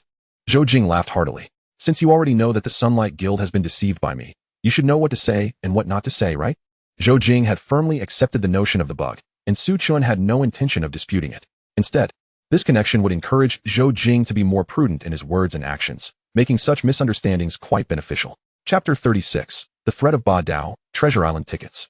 After chatting casually for a while, Zhou Jing recalled something. By the way, I didn't know you were Luo Chio. You should check the forum to see how Ba Dao has been addressing you. Zhou Jing had initially approached the forum with a casual interest, only to find himself embroiled in Su Chen's affairs. Alright, I'll check it out shortly. De Chue should be adding you soon. He'll arrange things for you. Su Chen nodded. However, he was not particularly concerned about Ba Dao. Ba Dao was the president of the second-rate Shamo Star Guild, which was of moderate standing. Su Chun had already contacted De Chue in advance, and at this point, he would have De Chue organize someone to get Zhou Jing involved. Once Zhou Jing's matters were settled, Su Chun did not forget to see what Ba Dao intended to do. Logging into the forum, there was no need to search for Ba Dao's ID specifically. His post appeared right on the homepage. Ba Dao, Luo Chio, come in. I have something for you. Luo Chio, I know you are formidable, but no matter how formidable you are, your level is still here. If you have the sense to skip the Toy Water Park and Cold Cave instances, add me as a friend, and we can sit down to discuss the price properly. Should you stubbornly persist in breaking my designated instance record, I, as the president of Shamo Star, will issue a bounty for your capture. Even though Su Chun was somewhat prepared for Ba Dao's character, he couldn't help but find amusement in Ba Dao's proclamation. Ba Dao was more fragile than anticipated. Su Chun mused to himself. Ba Dao was a classic bully who feared the strong. He must have ascertained that none of the top guild leaders would delete their accounts and start anew, which emboldened him to issue such a warning. However, the buff for clearing the Cold Cave and Toy Water Park instances must still hold significant weight. Otherwise, Ba Dao wouldn't have been so rattled. It seemed Ba Dao was attempting to demonstrate his resolve, as he attached a screenshot of the impostor portraying Luo Chio at the end of his post. The image depicted the fake Luo Chio, a rather dapper young man. Upon seeing Ba Dao's post, Su Chen couldn't help but chuckle. Ba Dao, the world's #1. Little Luo Chio, why don't you kneel? Ba Dao, the greatest power. Ba Dao, please issue your orders. We are eager to hunt him down. It appeared that Ba Dao had not changed his habit of bringing his lackeys into his posts after all this time. Dare you reveal your ID from above? How can that scoundrel, Ba Dao, still leap about? After being dealt with by that irregular mage last time, hasn't he learned to be more subdued? You are mistaken. The last time Ba Dao pleaded for mercy, he was exceedingly docile, nearly groveling at the mage's feet. Ha ha. Is the one above no longer keen on navigating this new world? Continuing to read further holds little value, so I casually closed the forum. While laughter ensued. One must admit that Ba Dao's obstinacy is quite irksome. He possesses a certain level of strength. Otherwise, he could not have secured 2 records. The world is replete with formidable experts. Even the cold-toned character, who deleted and restarted, has not claimed even half of the records. Many remain unbreakable, regardless of the perspective from which he approaches them. Moreover, he currently lacks the strength to contend with second-rate guilds. Even if he were to align himself with the Sunset Guild, it is improbable for such a top-tier guild to easily take sides. Furthermore, should he now ingratiate himself with the Sunset Guild, there is an element of intimidation involved. If the Sunset Guild were to perceive his facade of strength and chose not to exploit his vulnerability, that would reflect their integrity. In summary, it is imperative to bolster one's strength. Reaching level 50 should enable him to challenge guilds like the Haijia Guild, which are situated in lesser towns. Su Chen contemplated this. Raids must be undertaken. Yet those 2 raids are intended for levels beyond 50, and currently, Su Chen cannot partake in them. Crook Village. Su Chen resolved to utilize his enslavement quota for the day. This time, he sought a level 75 Golden Tier Guardian Demon. With the enslavement team growing increasingly powerful, and aided by Su Chen's Dark Mark, he effortlessly captured a new companion. Name, Loyal Guardian, renameable. Species, Demon. Level, 60. Health, 35,000. Tier, Golden Boss. Skills, Shield Wall. Shield Counter, Shield Strike, Reflective Shield, Flame Shield, Loyal Protection, Hexagram Fire Array. It bore a mask, towering over 2 meters, wielding a combination of sword and shield, with primary skills revolving around the shield. Su Chen particularly favored the Loyal Protection ability. Even when not engaged in battle by his side, it could teleport to him to absorb damage when he was under threat. Simultaneously, its ultimate ability dealt considerable damage. He decided to name it Little Shield. After defeating the boss, he leveled up to 39. With the party growing larger, Su Chen was determined to continue leveling up. However, at that moment, his communicator chimed again. His friends numbered only a few, and he was curious as to who it might be. Surely, Zhou Jing and the members of the Sunset Guild would not seek him out so soon. Upon checking the sender, it was Julianne. Not only that, but it was a request for a video call. After some consideration, Su Chen decided to connect. After all, he still had his sights set on the individual behind Julianne, and maintaining appropriate contact was essential. It had been a while since their last encounter. As soon as the call connected, Su Chen greeted her with a light chuckle, offering a polite salutation. Ah, yes, it has indeed been a long time. Julianne, on the other end of the video, appeared to have something weighing on her mind. Upon hearing Su Chen's words, her expression became somewhat awkward. Su Chen smiled at her, knowing she had something to say. It's just that my cousin gave me a random Treasure Island voucher, with level restrictions of 30 and 50. I lack confidence to go alone, so I wanted to ask if you might be available. As she continued, her voice grew increasingly faint. Although she held a relatively positive impression of Luo Chio, her cousin's insistence on fostering a connection between them left her feeling quite uncomfortable. If you're busy, then forget it. Goodbye. As she spoke the latter part, Julianne felt her resolve wavering. She harbored a certain disdain for transactions driven by ulterior motives. Yet, her cousin had insisted, suggesting it was merely a friendly invitation to utilize a voucher. Chapter 37. Zhou Jing hadn't spoken of his glorious deeds for 2 days. Indeed, he had stumbled upon something valuable. Su Chen maintained contact with Julianne, showcasing his worth, and based on his understanding of her character, he aimed to see if he could acquire something without cost. On the other end of the call, Julianne felt quite awkward and was contemplating ending the conversation.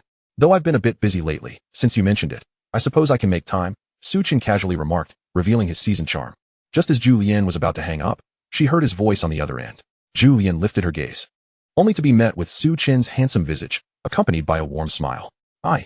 At that moment, Julianne was at a loss for words. The random Treasure Island voucher was indeed a valuable item. She felt grateful that he was willing to share it. Su Chen maintained a smile, saying, "Is that so? Hearing your explanation, I find it somewhat peculiar." Yet, she could not pinpoint what felt off. With a beautiful companion, even a trip to the most mundane slime area would be a delightful experience. Su Chen wore a nonchalant smile. Had anyone else made such a statement, it might have come across as cheesy or crass. However, combined with Su Chen's handsome features, the well-known ID of Luo Chio, and the underlying guilt Julianne carried, it felt altogether different. "Please send me your coordinates. I will come to find you," Su Chen said with a smile. After Julianne sent the coordinates, Su Chen ended the video call. "What did I just say?" Julianne mused, touching her face, feeling somewhat bewildered. "It's all my cousin's fault for insisting I connect with Luo Chio," she huffed, stamping her foot in frustration. A short while later, Julianne spotted a man riding a wind cloud approaching her. She was currently leveling up, awaiting Su Chen while training. The leveling area was bustling with players, all of whom were taken aback by Su Chen's striking entrance. What a magnificent mount. Handsome, would you like to take a ride with me? Yet, they quickly recalled that he had halted before a beautiful woman who was likely waiting for him. I remember, his previous mount was quite popular on the forum. I think it had a chicken too. Wow, I envy that. I think your envy is misplaced. You're actually envious of someone having such a beautiful girlfriend, aren't you? Most players around were of lower levels. Despite Su Chen's grand entrance, none dared to approach him. Come on over, Su Chen called from atop the wind cloud, extending his hand to Julianne. Huh. Julianne was slightly taken aback. There's a few seconds of a portal when opening the treasure voucher. You're not thinking someone might sneak through with me, are you? Su Chen explained. Upon hearing this, Julianne found it reasonable, her cheeks flushing as she extended her delicate hand. Su Chen pulled her up. Typically, in such scenarios between men and women, the male could easily take advantage, and the female would often acquiesce half-heartedly. Throughout the entirety of the encounter, Su Chen maintained an air of gentlemanly composure, refraining from any undue contact with Julianne. His intent was to reap the benefits without imposing upon the individual. The swift pace of Feng Feng soon distanced them from the prying eyes of the crowd. With no one around, they decided to commence their venture on the random treasure island. Upon reaching a secluded area, Su Chen dismounted from Feng Feng, simultaneously guiding the steed to gently lower Julianne to the ground. Julianne's voice was a mere whisper, a stark contrast to her usual vibrant demeanor. Observing this scene, Su Chen couldn't help but find it somewhat amusing, though he chose not to comment. His focus was solely on the potential rewards that awaited on the treasure island. The treasure scroll was indeed quite valuable. Although it was limited to players of levels 30 to 50, it was not something that could be considered inexpensive. The prospect of acquiring a treasure scroll without any cost was utterly exhilarating. Sunset Guild. After receiving a call from Zhou Jing, Chio sought out the leader of the third team, my gnome. He discreetly advised my gnome to keep a vigilant eye on an individual known as Ergo. After all, anyone who could establish a connection with Luo Chio and even persuade her to intervene must possess some remarkable qualities. However, Chio did not expect the connection with Luo Chio to be particularly significant. After all, if Luo Chio could send someone over, she would not fear his side scrutiny. My gnome was notably enthusiastic about Zhou Jing. In fact, this enthusiasm led the members of the third team to speculate whether Ergo might be a relative of my gnome. Yet, they dared not inquire, as they were merely part of the third team. The Sunset Guild, being a major guild, regarded its elite team as the absolute core, while the second team served as the guild's primary force. The third team, more accurately described as a reserve team, typically had limited interaction with the guild's core, unlike the second team, which occasionally undertook tasks of core significance. Otherwise, it would be inconceivable for the Sunset Guild to acquiesce to such arrangements. Even Feng Yu, despite his magnanimity, would not allow someone to openly infiltrate a position capable of observing the guild's core activities. The third team represented Feng Yu's boundary. Zhou Jing's amiable demeanor generally garnered him acceptance, and with my gnome's warm reception, the others dared not treat Zhou Jing with disdain. He quickly integrated with the members of the third team. When the three major guilds had besieged him, he remained unfazed, calmly seizing treasures from their grasp and escaping. The members of the third team gathered around Zhou Jing, as if they were captivated by his storytelling. Zhou Jing recounted various details from that time, presenting them with an air of authenticity as he spoke of actual events, albeit magnified through a lens of exaggeration. Under normal circumstances, such behavior would have prompted my gnome, as the leader, to reprimand Zhou Jing. Yet, due to Chio's instruction to observe Ergo closely, he meticulously listened from a distance. Which three major guilds are we talking about? They sound rather unfamiliar. Someone posed a question. That's a secret I cannot divulge. Zhou Jing recalled Su Chen's counsel. While boasting was one thing, revealing sensitive information was another matter entirely. Chapter 38. This Ergo is certainly not an ordinary individual. My gnome discreetly withdrew, subsequently placing a call to Chio to relay the information he had gathered, along with a brief video recording. Why do those three major guilds sound so unfamiliar to me? Chio pondered, equally perplexed. My gnome mirrored his confusion. By the way, his displayed strength seems quite average. I suspect he might merely be boasting. Continue to observe him, but ensure he remains unaware. Just maintain your previous demeanor, Chio instructed, nodding as he ended the call. He then approached the guild leader to recount the situation again. Boss, I believe he is just boasting. His abilities are so ordinary that he may not even be able to best a member of our regular team. Chio shrugged in resignation. Understood, was the leader's only response, accompanied by a knowing smile and a nod. Chio was left pondering the leader's thoughts, yet he returned to his own tasks. Once Chio departed, Feng Yu's smile faded. Am I overthinking this? Is he truly just an ordinary person? Feng Yu found himself in a quandary. The three major super guilds described bore no resemblance to any top guilds within his knowledge. My gnome had not only relayed information, but had also recorded a brief video.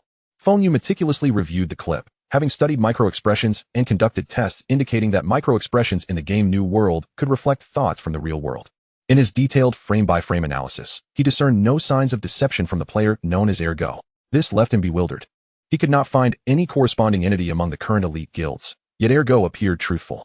Unless Ergo had undergone some specialized training enabling him to control his facial nerves, reaching such a level would hardly classify him as an ordinary individual. Could it be that an unseen realm exists beyond our perception? Feng Yu contemplated this possibility. As for why Ergo's abilities seemed so mundane while managing to evade capture by the three top guilds he mentioned, it was not difficult to comprehend. The extent of Luo Chio's powers before her account deletion remained a mystery to all. The ability of an otherwise unremarkable player to achieve such feats subtly hinted at Luo Chio's capabilities prior to her disappearance. Perhaps only the boss could clarify this enigma for me, Feng Yu mused, shaking his head. He was uncertain about the hidden world that lay beneath the surface. Suddenly recalling something, he initiated a call to Chio. Do not excessively monitor that Ergo, nor conduct any covert investigations into him, understand? Feng Yu's expression turned unusually serious as he conveyed this instruction. Boss, I understand, Chio replied, having seldom witnessed Feng Yu's grave demeanor. He began to regard Ergo with heightened caution, realizing that this seemingly ordinary individual was far from simple. He also marveled at the mystery and strength of Luo Chio.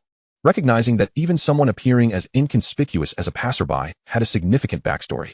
Treasure Island. On the sandy shores, Chen and Julianne were transported to their destination. Treasure Island operated on a completely random generation model, meaning that the contents of the island were not predetermined. The main world of New World reflects reality, yet it contains virtual elements. Instances, for instance, are simulations created by the game system. There is no place in the real world akin to an instance. The same applies to trial grounds. Treasure Island, akin to instances and trial grounds, is a construct of the virtual realm. However, the virtuality within New World possesses a tangible essence. Through the events that unfolded, Chen deduced that the game system serves as a vast medium. Players are essentially the tools through which the game system gathers resources and energy within this world.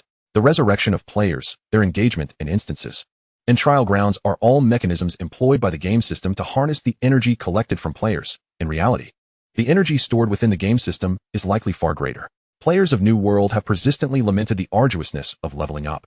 Yet no one has considered that this is not merely an issue of game difficulty. Rather, it stems from the game system siphoning an immense amount of experience.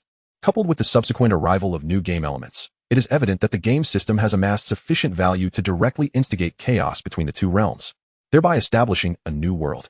The game system itself may well be seeking connections to new worlds, initiating yet another game. In any case, this game system is not to be trifled with. Ah, how adorable. At this moment, Julianne was captivated by a soft, fluffy creature, a level 1 ornamental monster. Now at level 31, Julianne found the diminutive fluffball utterly defenseless, as it lay in her embrace, unable to escape. Clutching the little creature, from a distance, she resembled 3 fluffball monsters combined. Ahem, the creatures of Treasure Island cannot be taken away. Observing Julianne's fondness for the fluffball, Chen spoke gently. What a pity, I would love to raise such a little creature. Julianne gazed into the fluffball's round, glistening eyes, pulling it even closer. Noticing the little fluffball struggling to breathe, Chen felt an urge to intervene, yet he refrained upon witnessing the heartwarming scene. Unbeknownst to him, Julianne was harboring such a hefty creature. In truth, Chen had a method to take the fluffball with him, but he knew Julianne would vehemently oppose it. The plan involved dismissing the fluffball temporarily and using a soul bestowal to summon a new fluffball in its stead. Such an endearing creature should not be discussed in terms of culinary preparations, as it would surely detract from its charm. Furthermore, unless one were truly bored, Chen was reluctant to squander his daily soul bestowal on a creature that was only ornamental and, regrettably, not combat-worthy. Let us proceed. Our time on Treasure Island is limited, and we must hasten our departure. Chen summoned Feng Feng. Julianne, still cradling the fluffball, climbed onto Feng Feng as well. Are you truly bringing that creature along? Chen inquired, a hint of curiosity in his gaze. It's fine. It seems to understand my words. Look, Julianne replied, directing her gaze toward the fluffball in her arms. Little one, please hold on tightly to my shoulder. After saying so, she placed the fluffball upon her shoulder. And to her delight, it clung to her with unwavering resolve. It appeared to possess a fair degree of intelligence. A pity it was merely level 1 and of common grade. Seeing the little creature's cleverness surprised Chen somewhat. Chapter 39. Unveiling the Guardian Spirit of the Island. The Enchanted Spirit Forge. The intelligence of monsters does indeed have its consequences.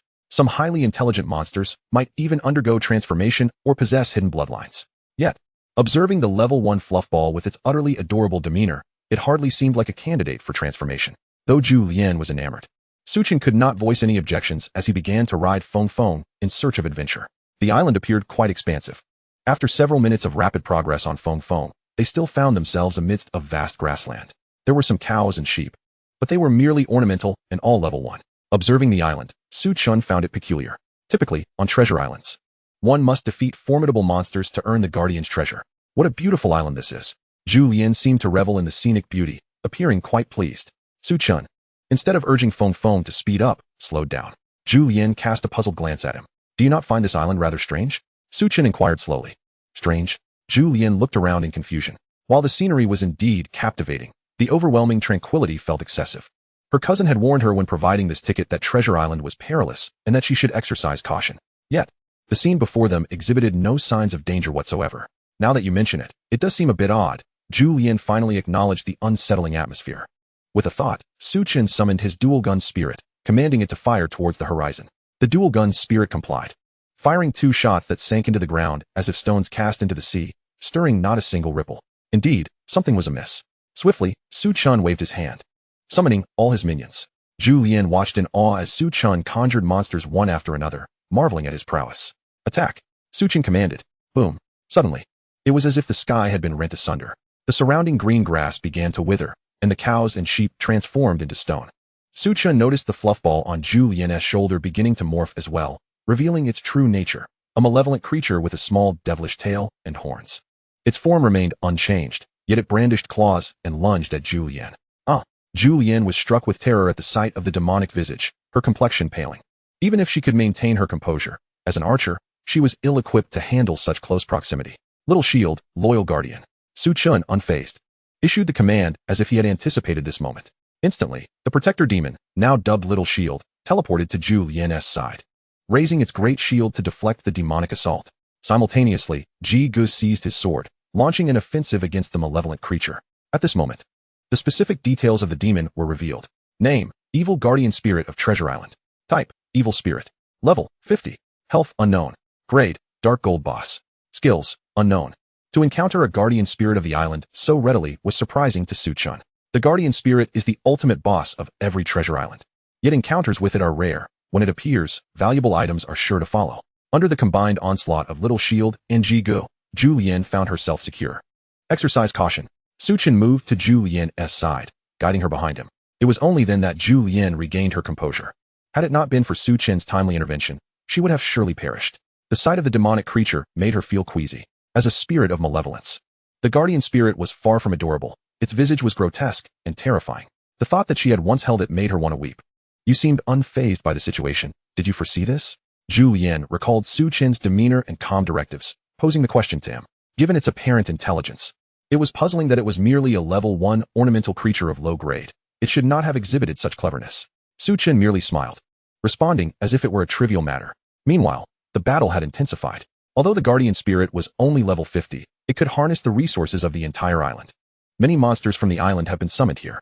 However, their levels are relatively low, as this is a treasure island limited to levels 30 and 50, with even the island guardian reaching a maximum of level 50. Chen's strategy involved having Chicken Brother engage the island guardian solo, while Rock served as the main tank to absorb damage up front, and the twin guns provided primary output. Feng positioned himself behind to launch attacks or offer support, while Little Shield protected the rear and dealt with monsters surrounding the twin guns and Feng. Chen, acting alone, resembled a finely tuned team, causing Julianne to feel somewhat superfluous. Fortunately, her archery skills were commendable, and given the low level of the island's minor creatures, she could still contribute effectively. With such a seamless collaboration, the island guardian found itself at a disadvantage. Chicken Brother, at level 60, held a significant edge in his duel against it. The creatures summoned by the guardian could not compete with those summoned by others. Moreover, with the twin guns attacking the guardian, Chicken Brother found the encounter increasingly manageable. Bang! A wave of sword energy from Chicken Brother swiftly eliminated the already weakened island guardian. In that moment, a furnace appeared on the ground. Yet, this furnace was tightly affixed to the island's surface, rendering it impossible to lift. What is this? Julianne inquired, her curiosity piqued. This is an enchanting furnace formed by the island spirit. The spirit's energy has yet to dissipate, and as long as we gather some native materials from the treasure island, we can perform enchantments. This type of spiritual enchantment should not conflict with the enchantments performed by external profession enchanters, Chen explained, having heard of such a phenomenon before. Do you have any equipment worth enchanting? If it's just transitional gear, then it might not be necessary, as this cannot be inherited by future equipment. Chen glanced at Julianne. Is there anything worth enchanting? Julianne examined her own gear before looking at her bracelet. Perhaps only this? As she spoke, she handed the bracelet to Chen. I'm not well versed in this. Could you assist me? Julianne said, a hint of embarrassment in her voice. Simultaneously, she removed the binding, enabling Chen to operate it. However, this also meant that the moment the binding was lifted, it would no longer belong to her. If Chen were unscrupulous, the equipment could become his. Chapter 40. Enchantment, Perfect Attributes. Chen picked up the bracelet and inspected it. Elemental Flower Bracelet, Gold. Type. Accessory. Level requirement. None. This item can grow. Hit rate. 50. Effect. Your charge will increase damage. Effect. Your charge can randomly add an elemental attribute. Is this worth enchanting? If not, then forget it. Julianne, noticing Chen's silence, felt he was in a quandary and spoke up. You can tell me if it's not worth it. Chen was at a loss for words. If this item was not worth enchanting, then nothing would be. Who gave this to you? Chen knew who Julianne's cousin was, recognizing her formidable abilities. Nevertheless, this was still too precious. Any equipment capable of growth was exceedingly rare, typically requiring at least an epic quality to possess such potential. And that was the minimum. It could potentially reach legendary or even mythical status. Although Cha Meng was a vice president, gifting her novice cousin a growth-type piece of equipment was indeed quite lavish. No, I switched jobs as soon as I entered the game. This was given to me at that time. It was still bronze when I first received it. But my cousin provided me with some materials, which allowed it to level up to gold. Julianne replied candidly. I see, so it's a starting equipment. This item could likely evolve to mythical level. Did your cousin never tell you how precious this equipment is and not to give it away casually? Chen remarked, slightly exasperated. If he were truly malicious, he could easily claim the item. I just thought you weren't that kind of person, so. Julianne's voice trailed off, growing softer. All right, I'll gather materials, and you stay here to watch for any abnormalities. If anything unusual occurs, inform me immediately. Chen, not wishing to linger on the topic, prioritized the limited time available on the treasure island. Okay, I will keep an eye out. Julianne replied obediently. Chen wasted no more words and promptly mounted Feng, setting off. For the enchantment. Copper and iron ores found on the treasure island could serve as conduits for the spiritual energy. Chen first located some copper and iron ores. After extracting a small sample, he directly presented it to the other summoned beasts. Disperse and search for these two items. Once the summoned beasts memorized their task, he sent them off to gather. Except for Feng, who was his mount, the others spread out to search. Feng's speed was advantageous, while its mining capabilities were less reliable.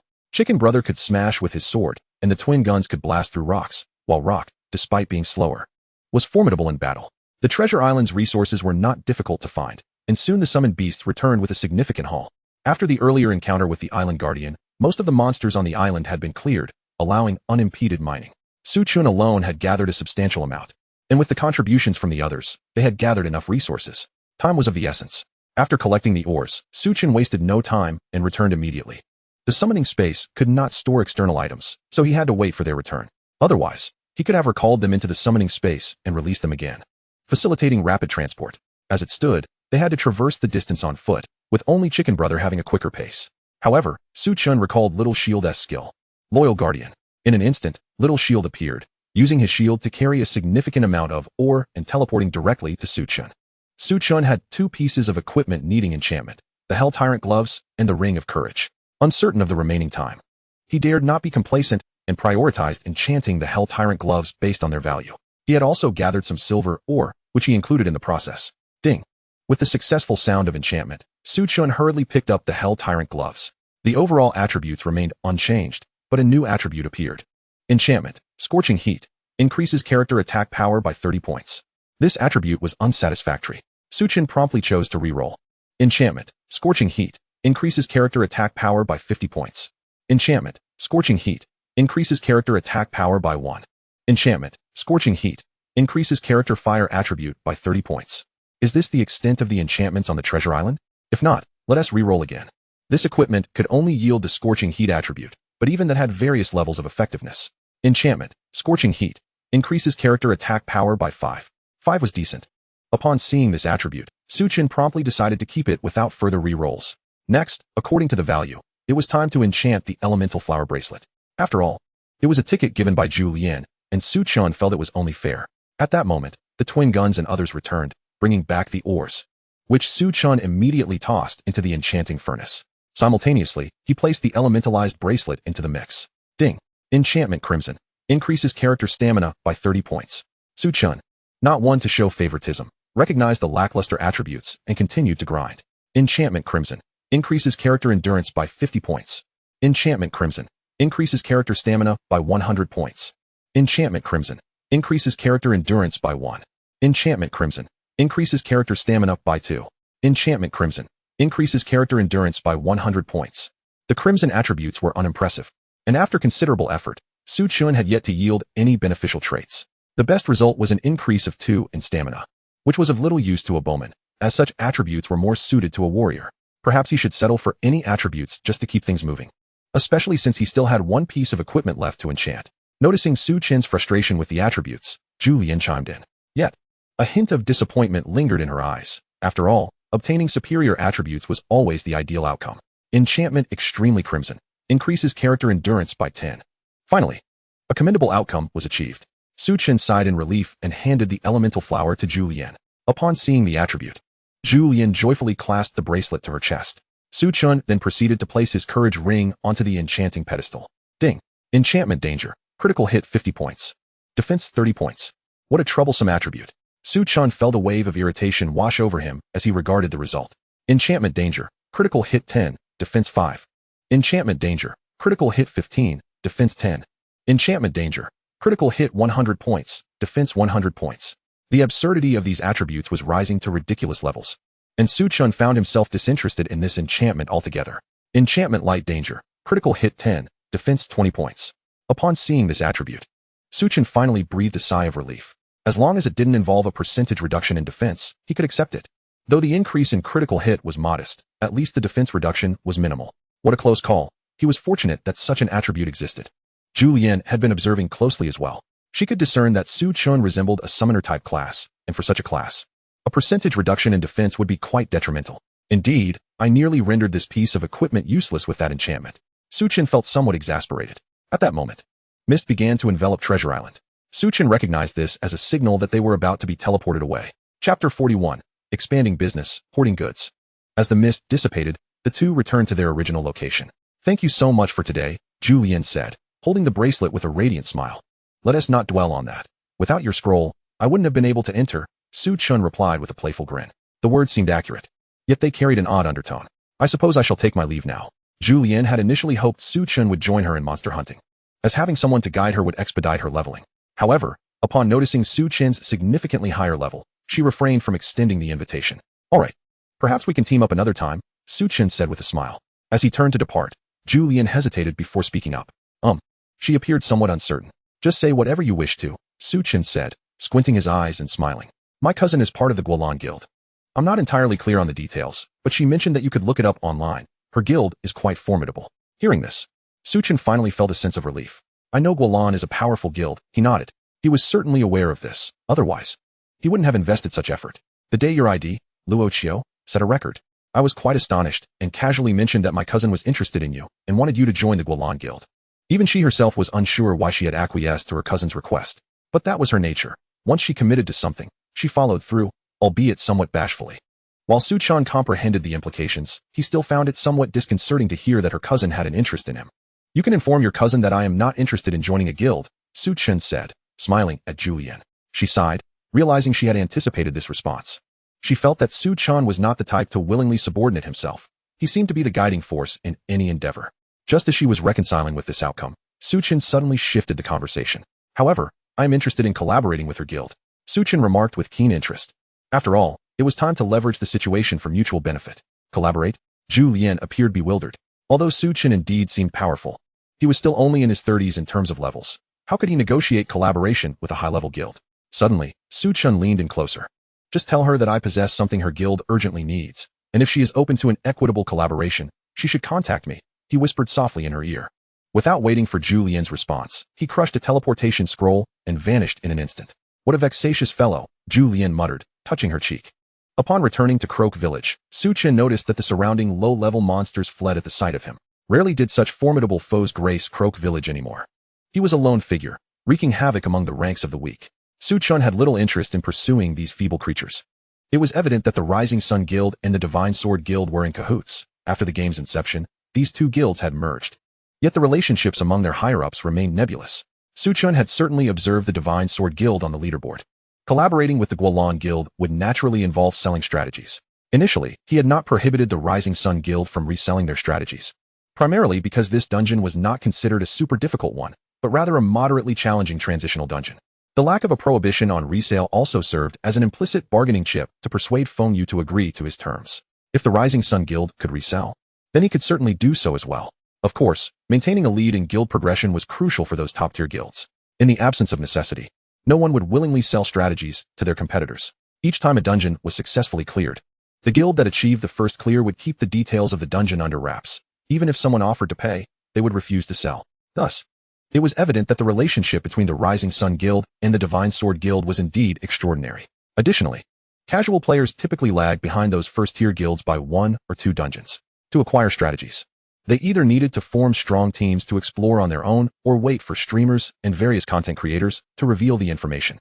Those streamers and creators often struggled to keep up with even the tail end of the first-tier guilds.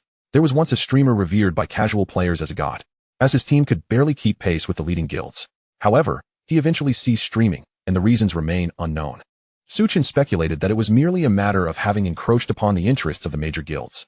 These major guilds were either backed by substantial capital or were directly formed by powerful investors, unable to locate real players through the game New World. It becomes apparent that streamers, who often register various profiles, are easier to find. This is precisely why Su Chen, despite his current financial constraints, has no intention of venturing into live streaming. He could undoubtedly become a top-tier influencer, yet he would also face the looming threat of capital, as the various streaming platforms are dominated by their own interests, making competition with others a daunting task. Thus, selling strategies to a few agreeable guilds suffices for now. Su Chen continues to grind monsters while patiently awaiting news from Guanlan. However, he has not forgotten one crucial matter. In his friends list, he identifies the ID Ergo, which belongs to Zhou Jing. Old Luo, what do you need from me? Zhou Jing initially intended to address Su Chen as Old Su, but recalled Su Chen's earlier advice to adhere to the in-game nomenclature. What are you up to? Su Chen glanced over and noticed Zhou Jing engaged in a combat scenario. Nothing much, just that the guild has started sending the second and third teams into the Hell Tyrant dungeon. Mainly, the second team is where I am, while the third team is just for practice, Zhou Jing replied somewhat helplessly. Simultaneously, he shared a video showing his surroundings. As expected, the third team's focus was primarily on training, currently in a respite after combat. Did you receive any potions? Su Chen inquired curiously. Potions? What potions? Zhou Jing appeared completely oblivious. It seems the neutralizing potions have yet to become widespread, likely still circulating within the second team. However, as he continues to sell strategies, the neutralizing potions are bound to gain popularity. Allow me to provide you with a materials list. Use all your funds to procure them. Before long, I will send you some money to assist me in acquiring more, Su Chen said with a smile. The current demand for those materials isn't particularly high, as only the Divine Sword and Sunset guilds are aware of them, and they have no intention of selling strategies. Thus, they are merely for personal use and have not considered stockpiling for resale. Besides, given their scale, such matters are not their primary concern. Chapter 42. Cousins, you're blushing. All right. Old Luo, you call the shots. Zhou Jing agreed without hesitation. Today he witnessed Su Chen's prowess firsthand. Although he is merely in the third team of a top-tier guild like Sunset, the higher-ups treat him with utmost courtesy. While he is known for boasting, it is not entirely unfounded. He simply embellishes his accomplishments slightly. Zhou Jing is self-aware enough to understand his standing. In the eyes of these elite guilds, he is often looked down upon. Yet within the third team, he felt no hint of disdain. Everyone was exceedingly polite, instilling in him a sense of respect. Zhou Jing knew that this respect was not directed at him, but rather at Su Chen, who had introduced him. Having a clear understanding of Su Chen's character and experiencing today's events, he harbored no doubts about him. It seems you are doing quite well, Su Chen remarked, observing Zhou Jing's cheerful demeanor.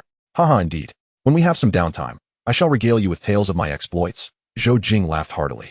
Zhou Jing felt no need to censor his words, as he had joined the third team purely on an ad hoc basis and had not even signed a contract with the Sunset Guild.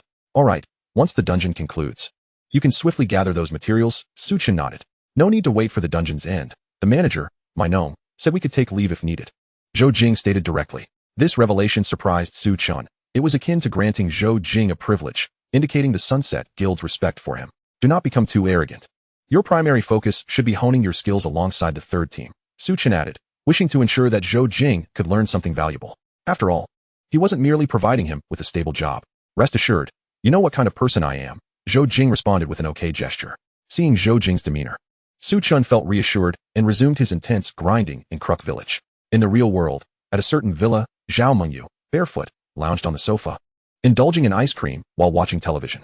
At that moment, another girl wearing a long hoodie and shorts descended the stairs. Finished so soon? Zhao Mingyu smiled at the hoodie-clad girl. Did you not spend a delightful day with that handsome guy? Don't say such things. What delightful day? The girl in the hoodie blushed slightly. Oh ho, our Yao Yao is turning red. Why are you blushing? Zhao Mingyu seized the opportunity to tease her. Just then, the girl in the hoodie reached the bottom of the stairs, and they playfully began to tussle over Zhao Mingyu's teasing remarks. Stop saying that. The two girls began playfully hitting each other with cushions. All right, I concede. Our Yao Yao is a steadfast nun who won to be swayed by men. Zhao Mingyu pleaded. You are the one who's a steadfast nun. Zhou Yao Yao retorted, slightly annoyed, preparing to launch another playful attack. Wait. Look at how dirty our clothes are. Zhao Mingyu raised her hands in surrender. Earlier, while Zhou Yao Yao was enjoying her ice cream, their playful scuffle had resulted in both of them getting covered in white ice cream. Particularly in the sweltering summer heat, both girls found it quite uncomfortable, especially since they were wearing shorts. This is all your fault for insisting I agree to that ridiculous thing. Do you have any idea how embarrassing today was for me? Zhou Yao Yao complained in frustration. Naturally, Zhou Yao Yao refers to her love interest, while Zhao Mingyu is her older cousin, Cha Ming. So, how did things go for you today? Zhao Mingyu leaned closer, a mischievous grin on her face as she looked at Zhou Yao Yao. What do you think? Zhou Yao Yao frowned, slightly annoyed. Oh, come on. I was just considering the guild-s situation. We've been in quite a predicament lately. Zhou Yao Yao's inner thoughts revealed her desire to assist her cousin. Despite being older, Zhao Mingyu was even better at feigning innocence. He mentioned that joining the guild is out of the question, but we can collaborate with the guild. Zhou Yao Yao rolled her eyes at Zhao Mingyu. Collaborate? At this? Zhao Mingyu was taken aback. Although she sensed something amiss with Luo Chio, she wanted to bring him into the guild first. But given his level, how could he possibly negotiate a collaboration with a top-tier guild like Guanlan? Indeed, you heard correctly. He specifically stated that he would consider equal collaboration before discussing further. Playful banter aside, Zhou Yao Yao was not one to take trivial matters lightly. However, recalling the moment when Su Chun had whispered softly in her ear made her heart flutter with embarrassment. Thankfully, Zhao Mingyu was preoccupied with her thoughts and did not notice, or she would have been subjected to further teasing. Yao Yao, you continue to amuse yourself. I'm off to discuss matters with Sister Luo in the game. Zhao Mingyu decided that this issue required her attention. With that, she dashed upstairs to seek counsel with the guild leader, Sir Luo. You still have ice cream on you. Aren't you going to take a shower? Zhou Yao Yao observed Zhao Mingyu sprinting upstairs, undoubtedly to log into the game. However, the only response Zhou Yao Yao received was a gentle wave of the hand. This prompted her to reflect that, although Zhao Mingyu often lacked seriousness, she became exceptionally diligent when it came to matters concerning the guild. The phenomenon of New World had indeed taken the world by storm and was trending towards becoming a second realm for humanity. Otherwise, Zhao Mingyu, being an unequivocal internet addict, would likely be lost in the virtual cosmos. It was this very fervor exhibited by Zhao Mingyu that piqued Zhou Yao Yao's curiosity about New World, compelling her to give it a try. Alas, she suddenly remembered the remnants of ice cream clinging to her. She hurried off to take a shower. At the Guanlan Guild, Cha Ming was discussing recent events with Sir Luo. It seemed that the first completion of the Sunset Guild's quest was likely tied to him. After listening, Sir Luo pondered for a moment and analyzed. Indeed, he specifically mentioned an equitable cooperative relationship. I believe this is the only reason that grants him the leverage to make such statements. Julianne concurred. Then I shall leave this matter to you. I hereby authorize you to handle it. Sir Luo smiled. What if he demands an exorbitant price? I think for such a significant issue, it would be better for you, Luo, to negotiate personally. Julianne shook her head, lacking confidence in her negotiation skills. Did you not mention earlier that he has a good rapport with your cousin? With that familial connection, he should at least be reasonable in his demands. Sir Luo remarked, quite naturally. This assertion struck Julianne as quite reasonable, leaving her without grounds to decline. Chapter 43, 100,000 gold coins, a significant boost in real-world capabilities. High-level monsters often require merely the simplest of beatings. After a long day of labor, Master Su was ready to log off and rest. He looked at the exhausted chicken brother, sprawled on the ground gasping for breath. The dual guns lying flat, and the summoned creatures lying haphazardly in sheer fatigue. Su Chen shook his head. When will these fellows learn to maintain inner tranquility? Even amidst their busyness? Such disorder is utterly unacceptable. With this thought, Su Chen rose from the couch and retrieved his thermos filled with goji berry water, placing it back into his backpack. These are items crafted by casual players, easily procurable at a low cost, and naturally not as expensive as combat-related gear. Unless one were a wealthy individual indulging in extravagant decorative items made from high-tier monsters, those would be considered luxury goods. Just as Su Chen was about to log off, a message from Julianne arrived. Upon reading its contents, Su Chen smiled. He promptly added Cha Ming as a friend. Negotiations are much more convenient via video call. Hello, I am Julianne's cousin. During their initial encounter, Ming was relatively reserved, refraining from any inappropriate remarks. However, from the video call, it was evident that Luo Chio was indeed quite handsome, explaining why that girl Yao Yao was so smitten. Since you have accepted the collaboration, let us address the matter directly. After a day of battling monsters, Chen felt somewhat fatigued. Although he hadn't engaged significantly in combat, overseeing the proceedings was still quite exhausting. Very well then, Ming responded, somewhat exasperated. She had initially intended to leverage her cousin's relationship to cultivate some rapport, hoping to negotiate a lower price when Luo Chio made his demands. Since you are Julianne's cousin, I shall lay my cards on the table. I possess the strategy for the Hell Tyrant dungeon. Chen was disinclined to waste words and went straight to the point. Ming was taken aback, although she had suspected as much.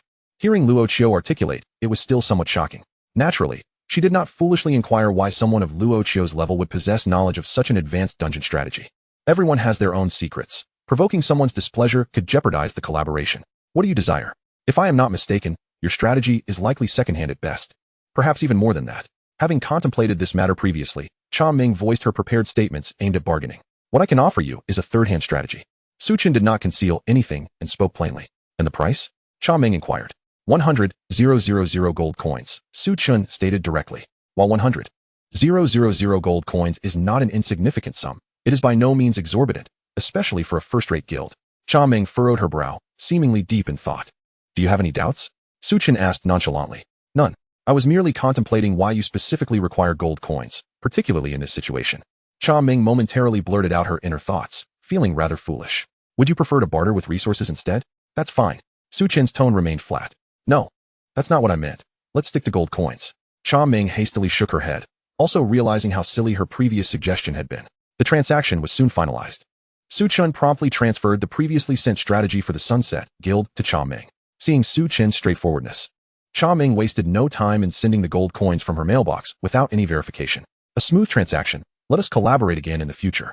The exchange proceeded without any hitches, and Chen felt quite satisfied with this transaction.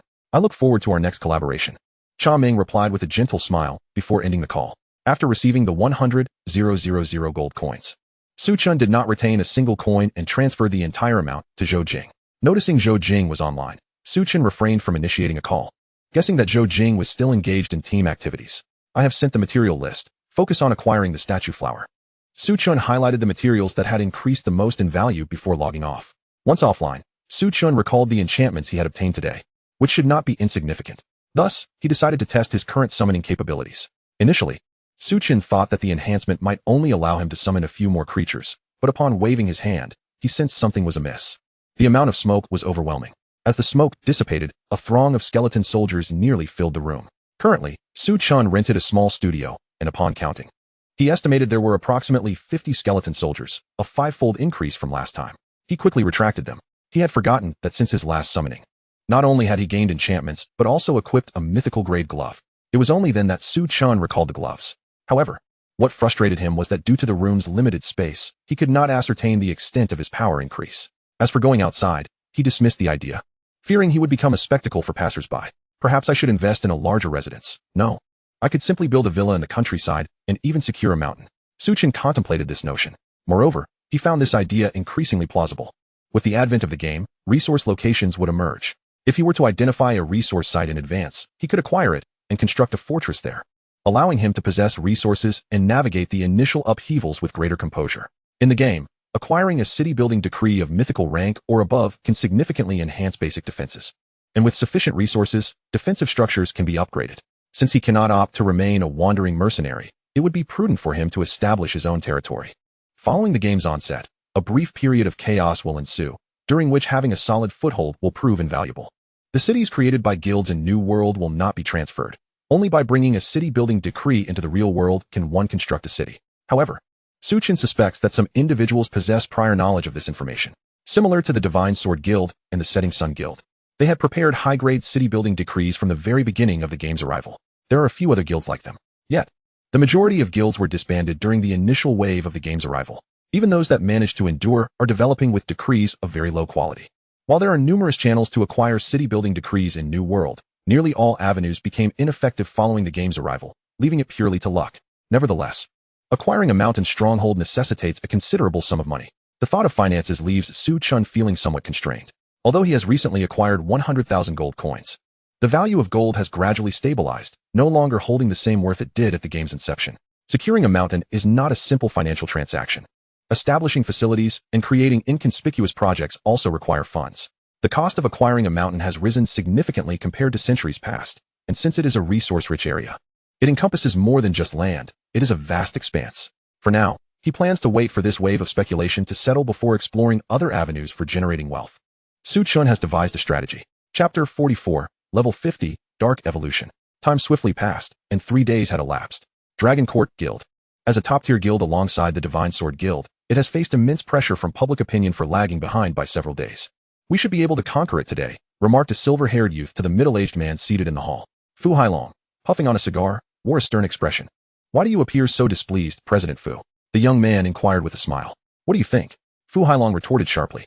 The youth before him, known as Ghost Calculator Tianqi, had been invited at great expense. Yet, upon his return, they found themselves trailing behind others in dungeon progress.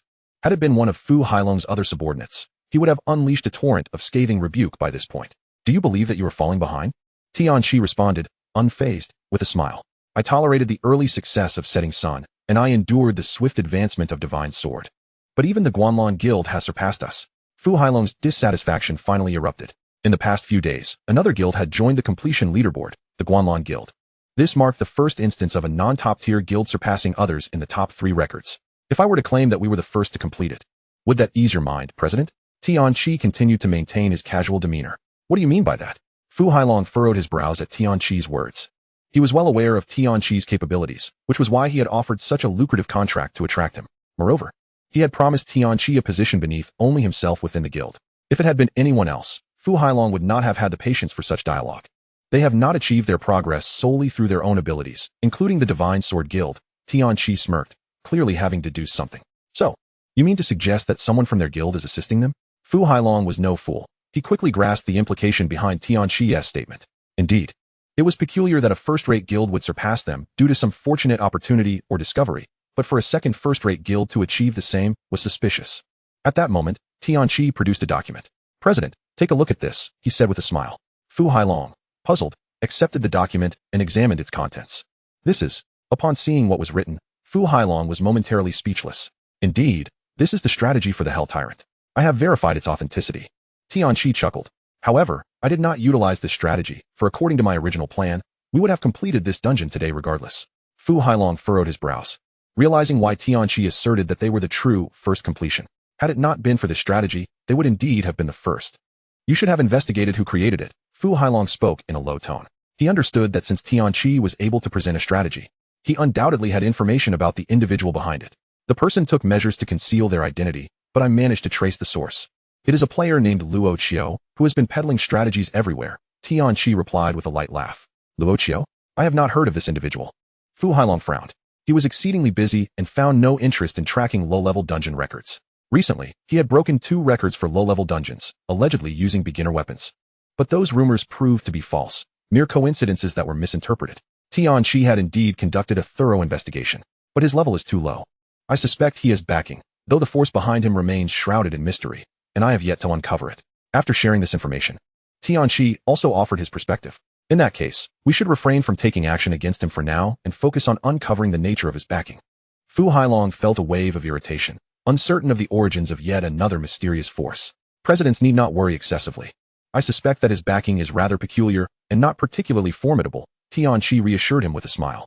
This was also his greatest gain. According to my investigation, the primary material, the stone statue flower, required for that, Hell's salve, has already been purchased and is out of stock. Furthermore, coincidentally, with each sale of a strategy, the transaction volume of the stone statue flower increases significantly. Tianqi's smile bore a hint of cunning. You mean to say that the force behind him is struggling to amass capital? Fu Hailong discerned. This maneuver was clearly speculative trading. The crux of the matter was that while the opponent wished to engage in speculation, they were unable to raise the necessary funds.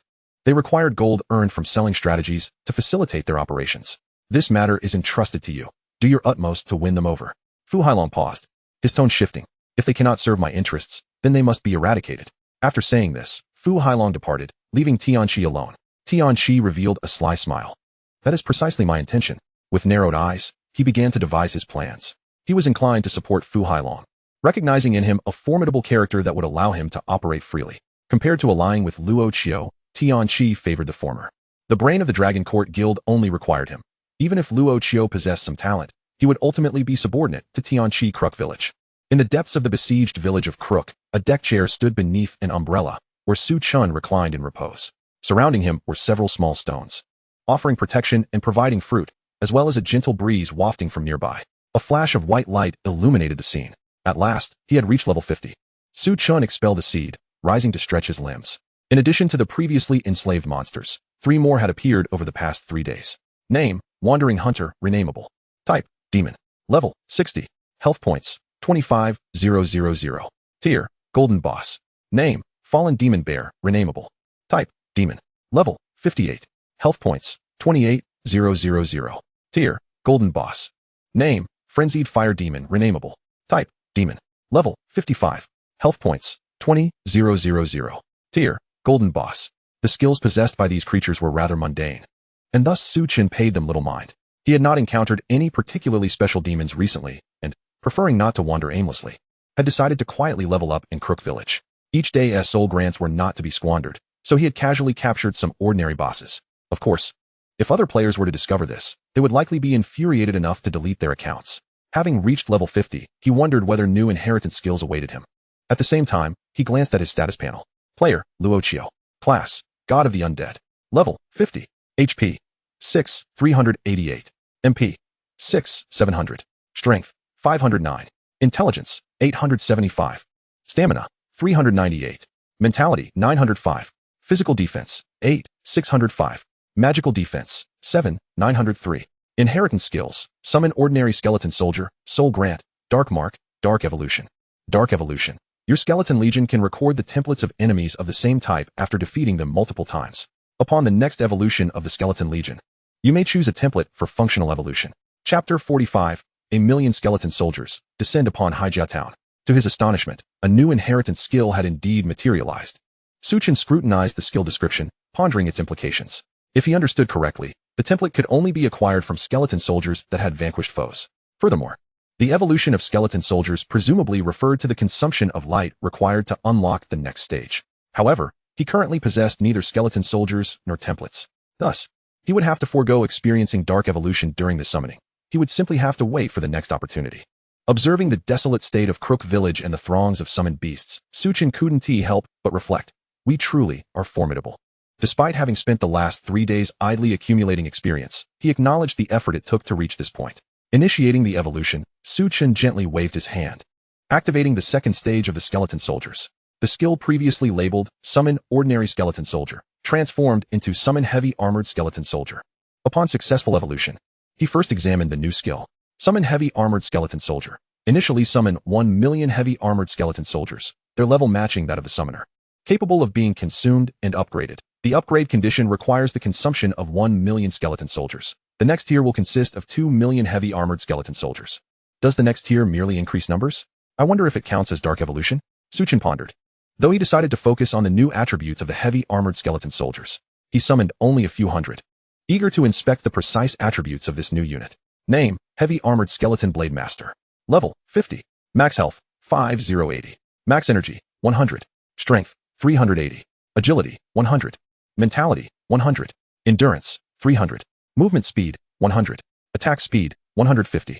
Skills, Heavy Strike, Sweeping Slash, Fierce Blow, Frenzy, Whirlwind Slash. Name, Heavy Armored Skeleton Wizard. Level, 50.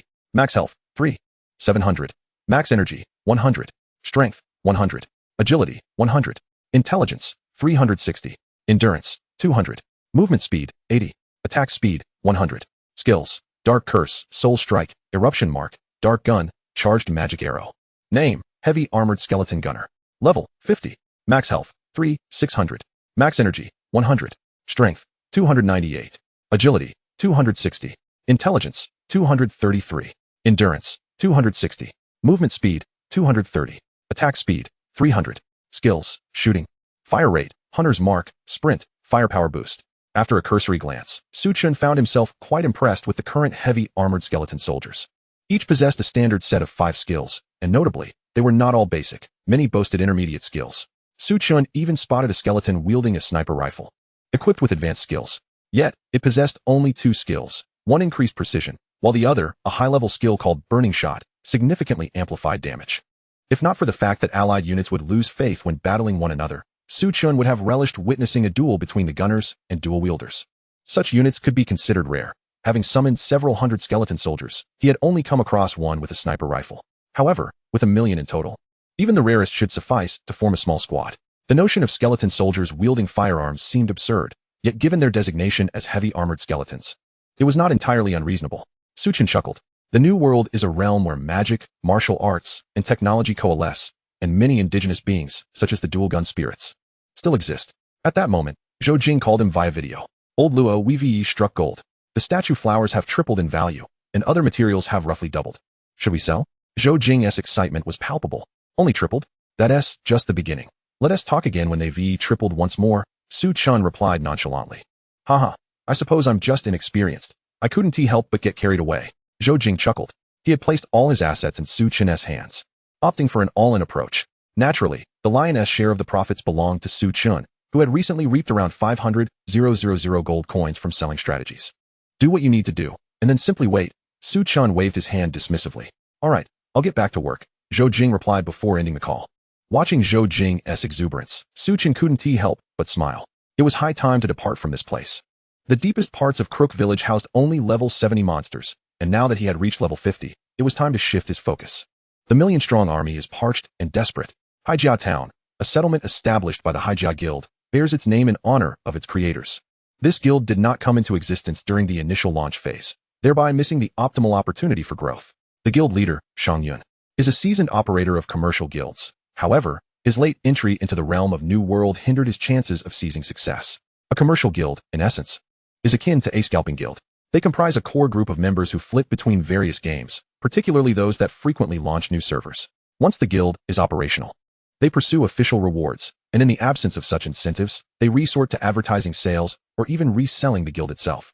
To the majority of the guild's members, they are merely resources to elevate the guild's standing. Just as they finally cultivate a sense of belonging, the leader, along with the upper echelons, is replaced in the blink of an eye. Yet, despite their exploitative nature, their ability to sustain operations is not to be underestimated. Shang Yun, a master of success, has indeed attracted investors for New World with his eloquent rhetoric. However, they remain a second-rate guild, causing their backers to grow increasingly impatient. At this juncture, two players on patrol for the guild engage in idle conversation. It seems our leader pours money into this venture daily, yet it yields no tangible results. Our investment in this town dwarfs that of others, yet it pales in comparison to their villages. One player expresses concern over the guild's development. Haven't you heard our leader say we've squandered 3 billion? If we were to genuinely cultivate the guild, securing 10 billion would be a mere jest, retorts the other. Nevertheless, I feel our guild faces not only developmental issues but also inadequacies in our treatment. The first player raises a new concern. Did you not hear our leader recount his past? He even gifted 1 million to those who betrayed him. Wouldn't following him earn you billions? The other, evidently a regular attendee of these discussions, voices his thoughts, causing even the honest player to doubt his own judgment. Just then, a massive ominous cloud slowly envelopes Haijia Town. Chapter 46. Those skeletons are weaklings. What is that? Is it going to rain? The two gaze at the sky, puzzled, almost as if to answer their query. The world announcement echoes forth. World announcement. Haijia Town is under attack by the army of the god of Undead, triggering a special event to defend Haijia Town. The town enters a combat state. Players cannot log out. Logged-in characters remain in-game, or use teleportation arrays to leave. Please strive to defend Haijia Town. Failure will result in the debuff Gaze of the God of Undead. Gaze of the God of Undead. Your damage to undead creatures is reduced by 30. While undead creatures deal 30 more damage to you, duration, until you defeat the God of Undead. The previously busy players in Haijia Town involuntarily turn their gazes outside. A scout climbs the lookout tower, stunned by the sight before him. A thunderous cacophony erupts as countless skeletal warriors march in unison, each step resonating with a tremendous sound. The skeletal soldiers, all of them. The spectacle is so grand that it renders him speechless. The orderly march and the clearly defined formations amplify the sense of dread. Meanwhile, Shang Yun has just concluded his conversation with the investor, his expression betraying dissatisfaction. This scoundrel is becoming increasingly astute. It's no longer easy to deceive him for funds, he muses, feeling a wave of frustration. Despite being the leader of a second-rate guild, he earns more than some heads of third-rate guilds. Yet, the crops will inevitably wither. At that moment, the world announcement resounds. What is happening? Shang Yun is taken aback. Suddenly, he recalls that the god of Undead had previously attacked Half Moon Town. What business do they have attacking my humble domain? Panic begins to set in. Although Haijia Town, and indeed the Haijia Guild, merely serve as instruments for his exploitation, they are his means of sustenance. Detached as he may be, he must still eat. However, regaining his composure, Xiangyun contemplates, that god of undead seems rather weak. At this juncture, he receives a notification from the game system. Detected that you are the mayor of Haijia Town. You now possess the authority to forcibly recall all players in Haijia Town, as well as one opportunity for assistance, not exceeding 1/10 of the town's total population. Upon seeing this prompt, Xiangyun feels emboldened. Recall all players from Haijia Town. Send out the call for aid. Without hesitation, he executes both commands simultaneously. In the world chat, players express their annoyance. Is that god of undead back again? Didn't we give them a proper thrashing last time? But what is Haijia Town? I've never heard of it. After a quick search, they discover it is merely a second-rate guild-esque creation, yet still superior to a novice town. Many players express disinterest in rushing over to spectate. In stark contrast to the previous excitement, the current interest is significantly diminished, with many disregarding the announcement altogether and continuing with their activities. World announcement. The mayor of Haijia Town seeks assistance. Clicking agree allows you to join the battlefield, with rewards for success and penalties for failure equating to those of Haijia Town citizens. Current number of participants, 500. Haha, I might as well go check it out. Others join in, I'll click it too. Too bad the god of undead won't descend. Otherwise, we could form a party and raid. The current participant count quickly climbs to 35,000, though growth subsequently slows considerably. Last time, the rewards merely upgraded us by 1 level. Yet failure incurs a permanent negative status. It hardly seems worth it. Many players share this sentiment, recalling how the last Sunset Guild nearly toppled during the last encounter. Is it possible that Haijia Guild can't hold its ground? Most players remain pragmatic. Does anyone remember me? I was the one who live-streamed last time, Swayphone. I've already teleported over to stream. My room number on Crocodile platform is 235-6750. Everyone is welcome to join. Besides him, several of his followers help promote his room number. It turns out Swayphone had previously garnered substantial attention during his livestream, earning over 10,000 in revenue and accumulating a few followers. Having tasted success, he transitioned from a mere player to a streamer. However, that initial surge of interest evaporated following the event.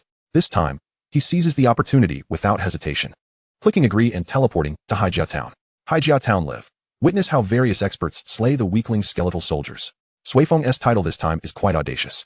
Coupled with the curiosity surrounding Haijia Town and the reluctance of many to risk venturing there, his livestream's popularity skyrockets, surpassing that of several major streamers. I was the one who livestreamed Half Moon Town. I wonder if you all remember me. Swayfeng greets with a smile, continuing to speak without pause. Do those skeletal soldiers appear intimidating? In truth, they are merely weaklings. With the previous experience as a reference, Swayfeng began his commentary. The bullet screen lit up. Stop boasting. If you can slay 100, I'll shower you with rockets. Initially, Swayfeng intended to ignore the comment, but upon noticing the high membership level of the user, he realized this individual must be a wealthy patron who had invested hundreds of thousands into the platform. Thus, he preemptively thanked the benefactor for the forthcoming rockets. With a chuckle, Swayfeng brandished his sword. At that moment, the gates of Haijia Town were firmly shut. However, Swayfeng had come prepared for such an opportunity. He swiftly produced a rope loop and descended from the city wall. The gates would not open at all times. His previous escape was due to the NPCs preparing to engage in battle. In Haijia Guild, aside from a handful of hired NPCs, the majority were players. Brothers. I'll hide for now. Once they draw near, watch me obliterate these feeble skeletons. Rather than charging in recklessly, Swayfeng opted for concealment. After all, his level had begun to show, rendering him less valuable. Dying once for a rocket would not be a loss. The rockets were one aspect. The key was the entertainment value that would ensue, which would be tremendously rewarding. Having made his decision, Swayfeng lay low in a patch of grass, cautiously peeking out to observe the unfolding situation. At that moment, the grand battle officially commenced. Xiangyun personally took command. This battle was fought to protect the tools for harvesting new players. Successfully completing the mission would also enhance Haijia Town's reputation. He sought not to attract seasoned experts or even the average veterans. He needed only to draw in more fresh recruits. That would be the ultimate triumph. Chapter 47. We were defeated by weaklings. Xiangyun glanced at the reinforcements, noting only a scant few dozen, most of whom seemed more interested in spectating than following his orders. However, considering the skeleton soldiers were merely weaklings, Xiangyun paid it little mind. Engage the archers as soon as they enter range. He bellowed as the skeletons approached. Typically, archers could strike from a greater distance than mages, unless the latter possessed particular skills or were top-tier experts with various enhancements. Instantly, a barrage of ranged attacks rained down upon the skeletons.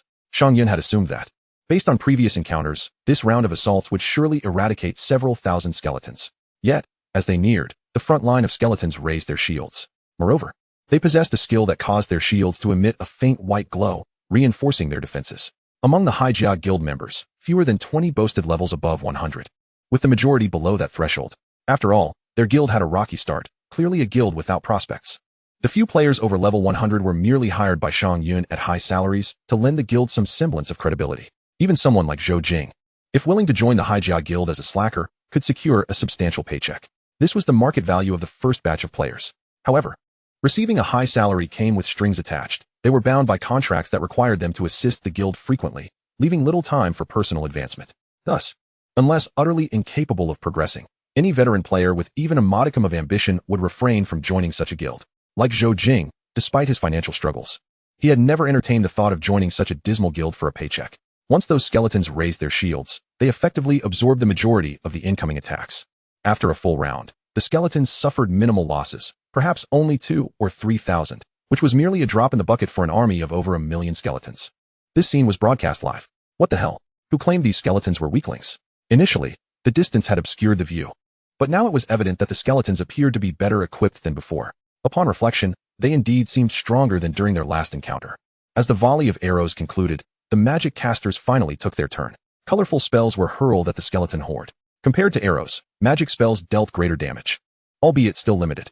This is outrageous. It feels as though Haijia Town is on the brink of collapse. The skeletons had grown stronger, yet in reality, Haijia Town was not significantly more formidable than Half Moon Town. If this was the outcome of ranged attrition, what would happen during close combat? Most viewers in the livestream, though not necessarily veterans, had enough experience to notice the disparity. At that moment, the camera began to shake slightly. Why is the image trembling? Streamer, don't move around. Haha, did you forget what the streamer just said? I almost did. Is the streamer now trembling in fear at the thought of slaying 100 skeletons? At that instant, Sui Feng felt a wave of regret wash over him. Had he known the situation would change, he would not have jumped down. He attempted to retrace his steps, only to find that the rope he had descended from had been severed. After all, leaving such a rope could allow skeletons to climb up. Sui Feng's livestream camera was set to a head-mounted view.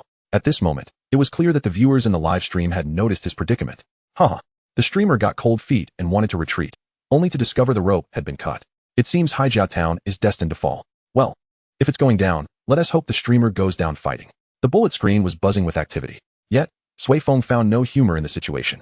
Others who had teleported in to watch shared his sentiment. What a pathetic guild, they're utterly inept. I just realized.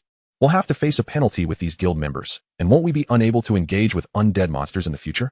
I'm such an idiot. I came here for a measly reward, and now I'll lose experience instead. Those who had teleported in were now lamenting. At this moment, cold sweat dripped down Shang Yun's brow, who claimed these skeletons were weaklings. So far, we've only eliminated a little over 10,000 skeletons.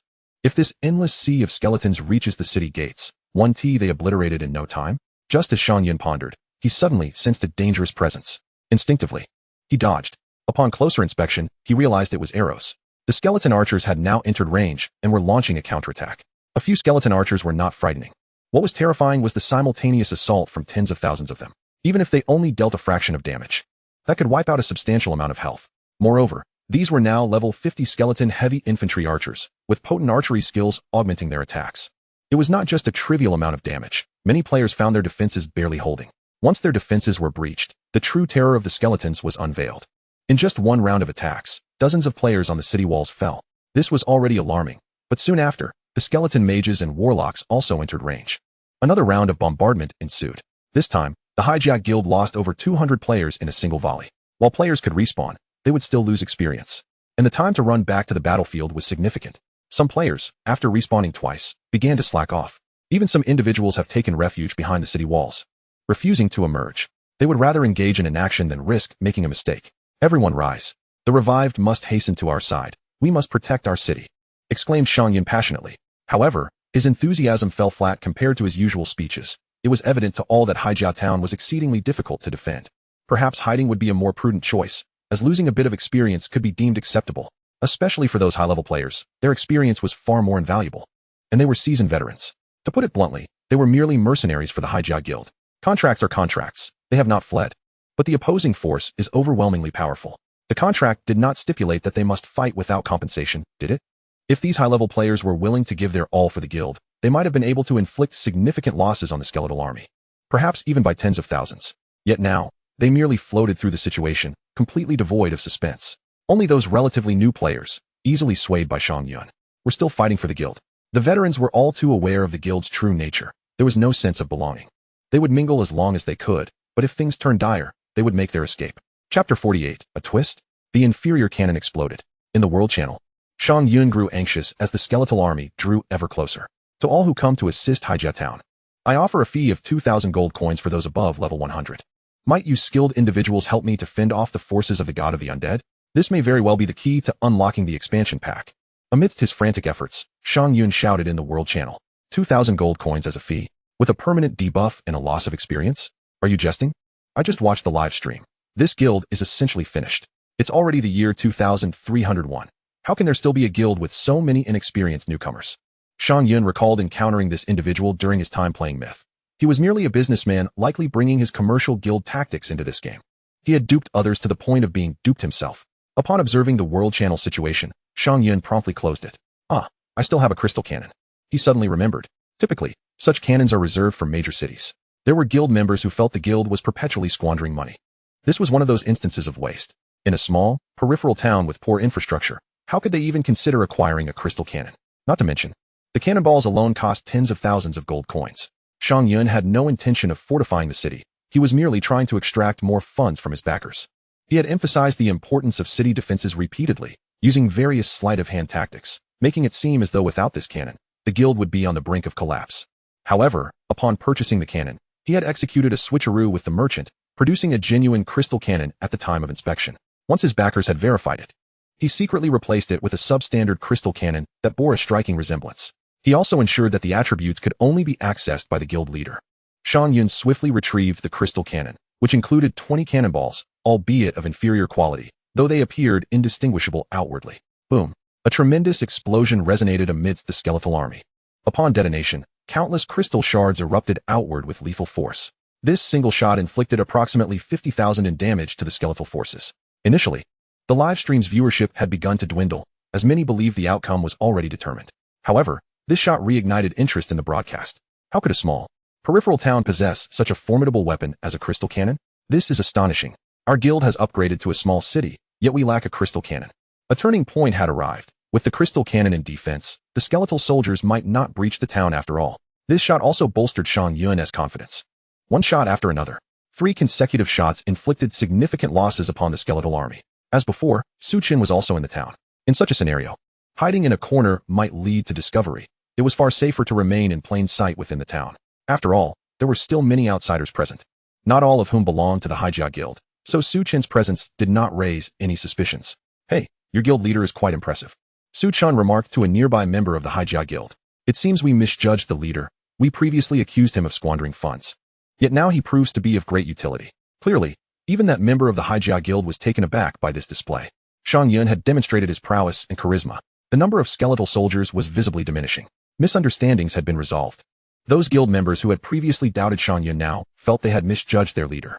However, Chen noticed that the crystal cannon seemed to be changing color. Something felt off. Nevertheless, he had no intention of stopping Shang Yun, as he too needed to deplete the skeletal soldiers to evolve. Yet, he couldn't shake the feeling that something was amiss with Shang Yun's cannon. In the live stream, viewers remarked on the Haijia Guild's extravagance. How could a small, rundown town afford such luxury as a crystal cannon? For some reason, the thought of heading to Haijia Town for rewards suddenly appealed to them. It seemed the portal hadn't closed yet. They decided to leave the live stream and immediately teleport to Haijia Town. At that moment, some fence-sitters began to teleport to Haijia Town. Upon arrival, they noticed the cannonballs stacked beside Shang Yun, forming a small mountain, which provided an inexplicable sense of security. Shang Yun, caught up in the excitement, had forgotten that he had originally procured inferior cannons and cannonballs. He fired another shot, but the anticipated explosion never materialized, failing to inflict any damage on the skeletal army. It was not unusual for a cannon to misfire occasionally. An experienced player who had just teleported and reassured everyone, yes, a misfire now and then is perfectly normal. Others nodded in agreement. Only Shang Yun's smile faded. He suddenly recalled something. As he reached for the next cannonball, he felt a tremor. Fire. Another misfire. The crowd murmured. 2 misfires are normal, right? Someone quietly suggested, but no one responded. Shang Yun swallowed hard and picked up a third cannonball. He fired again. Another misfire. At last, Shang Yun remembered his earlier agreement with the arms dealer. To prevent scrutiny from his backers, he had placed the good ones on top and the bad ones underneath. Until now, he had only fired the cannonballs from the top layer, and now he was left with the inferior ones. Following a series of consecutive misfires, Chen began to suspect something was indeed wrong. The cannon's color was changing to red, and he quietly slipped away. Boss, the skeletal soldiers are nearly at the gates. A squad leader from the Haijia Guild informed Xiangyun. Quiet. Xiangyun roared, firing another cannonball. Bang. This time, it indeed exploded. But it was the crystal cannon that detonated. Despite its inferior quality, the explosive power of the crystal cannon was anything but weak. It obliterated the level 122 player. Xiangyun, in an instant. Alongside him, the majority of the main forces on the city walls, as well as the spectators, were also eradicated. It was over. From a distance, Su Chan observed the explosion at the main city gate and contemplated. Soon enough, the gate shattered. Just as that happened, those who had just respawned rushed into the fray within the small town. Level 50 skeleton soldiers posed a challenge only if they wielded standard bone weapons. But these heavily armored skeleton soldiers were of a markedly superior caliber. The disparity in strength was akin to that between ordinary monsters and elite ones. 1 million elite monsters? Such numbers were utterly outrageous. Chapter 49, The City Falls. The Master of Success is thrashed. Of course, the chaotic bombardment from the crystal cannon inflicted some damage. The skeleton army was now reduced to a little over 600,000. However, even this reduced number was far from something the players of Haijia Town could withstand. The newly resurrected players were immediately besieged by the heavily armored skeleton soldiers. Only Xiangyun managed to unleash a powerful attack that resulted in the demise of 5,000 to 6,000 skeletons. The rest combined could barely match his contributions. After incurring over 10,000 in losses, they were swiftly dispatched once more. Had they been willing to fight a bit harder, sacrificing experience points, they could have taken down several tens of thousands of skeletons. Yet, many chose to give up entirely after their demise, refusing to flee. Xiangyun realized the situation was dire. He began contemplating his next steps. After the skeleton army dispatched all the players, under Su Chen's command, they proceeded to destroy the resurrection points. Consequently, even if there were some impetuous individuals wishing to defend the town, it would be futile. With the resurrection points obliterated, they could only respawn in other towns. At this juncture, aside from Su Chen, there were no players left in Haijia Town, including those who were live streaming. Su Chen approached the core crystal within the town. Bang! Without Su Chen needing to lift a finger, a nearby skeleton effortlessly shattered the crystal. Once the crystal was destroyed, all items within Haijia Town became ownerless. Su Chen did not hesitate. He headed straight for the Haijia Guild's warehouse. There was a considerable amount of goods, albeit of low quality. True to its reputation as a profit-driven commercial guild, Haijia Guild was notoriously poor in terms of member benefits. However, there were simply too many items for his backpack to accommodate. Su Chen faced a dilemma. Suddenly, he pondered whether skeleton soldiers could equip gear. Given that Haijia Guild possessed a surplus of low-level equipment, presumably to entice new players, Su Chen commanded one of the skeletons to don some gear. Originally wielding an iron knife, Su Chen instructed it to pick up a silver-gray blade, and to his astonishment, it complied. It could indeed be utilized. Su Chen was taken aback, but the next step was straightforward. He filled his backpack with the good items, had the skeleton wear the lesser ones, and smashed the rest. It was undeniably quite cathartic. World announcement. Haijia Town has failed to repel the invasion of the Undead Goddess army. The defense of Haijia Town has failed, and all participating players have come under the gaze of the Undead God. Gaze of the Undead God. Damage you inflict on the undead is reduced by 30. While damage inflicted upon you by the undead is increased by 30, duration, until you defeat the Undead God. Wow, Haijia Town has been utterly annihilated. It truly feels like the rhythm of an expansion pack. Will the siege by the Undead God become a regular occurrence? I thought the Undead God would falter once more, and I hadn't even paid attention, only to be informed that the siege had succeeded, with both the Haijia Guild and the Crystal Cannon failing. The upcoming towns should tread carefully. Please, don't mention the Crystal Cannon. Just recalling how it exploded and took out the main forces makes me want to laugh. I also dealt in crystal cannons, and I can assure you, it was a subpar cannon with equally inferior ammunition. I feel like cursing. I thought the cannon at Haijia Town was formidable, but it merely transported me to collect rewards, only to lose experience and be unable to tackle the undead dungeon. Garbage Xiangyun, return my hard-earned experience. The world channel was abuzz with activity. The forums were equally lively. The previous thread had garnered substantial attention. The author of the post was none other than the gaming deity, P, who was back with another missive. The expansion pack of the Undead God has quietly commenced. I advise all major guilds to prepare in advance. I mentioned the True God expansion pack during the Half Moon Town incident. There's no doubt the Undead God is indeed of true divine caliber. The reason for its absence should be rooted in deeper reasons. Skeleton soldiers at level 1 can deal a solid 1 damage. Current data suggests they possess a strength exceeding that of level 50 elite monsters. The last time at Half Moon Town, it was an NPC town, but since this expansion pack targets players, it was only a matter of time before it turned to a player town. Do not underestimate the Undead Goddess army. While they may seem feeble to top-tier guilds, their growth rate is evident. Moreover, the standard remains: high penalties, low rewards. I suspect this expansion may feature a full-scale invasion by the undead army. Do your utmost to avoid that debuff, or else the unfolding of the expansion's narrative will be quite the ordeal. Oh my, the words of DP are quite terrifying. Does the game's administration not regard players as human beings? Why release such a high-penalty, low-reward expansion? If the skeleton army continues to grow stronger, then winning will likely result in experience loss, and the rewards will feel minuscule even upon victory. The officials should come forward and clarify, otherwise, I might just quit. The planner behind this expansion ought to be dismissed.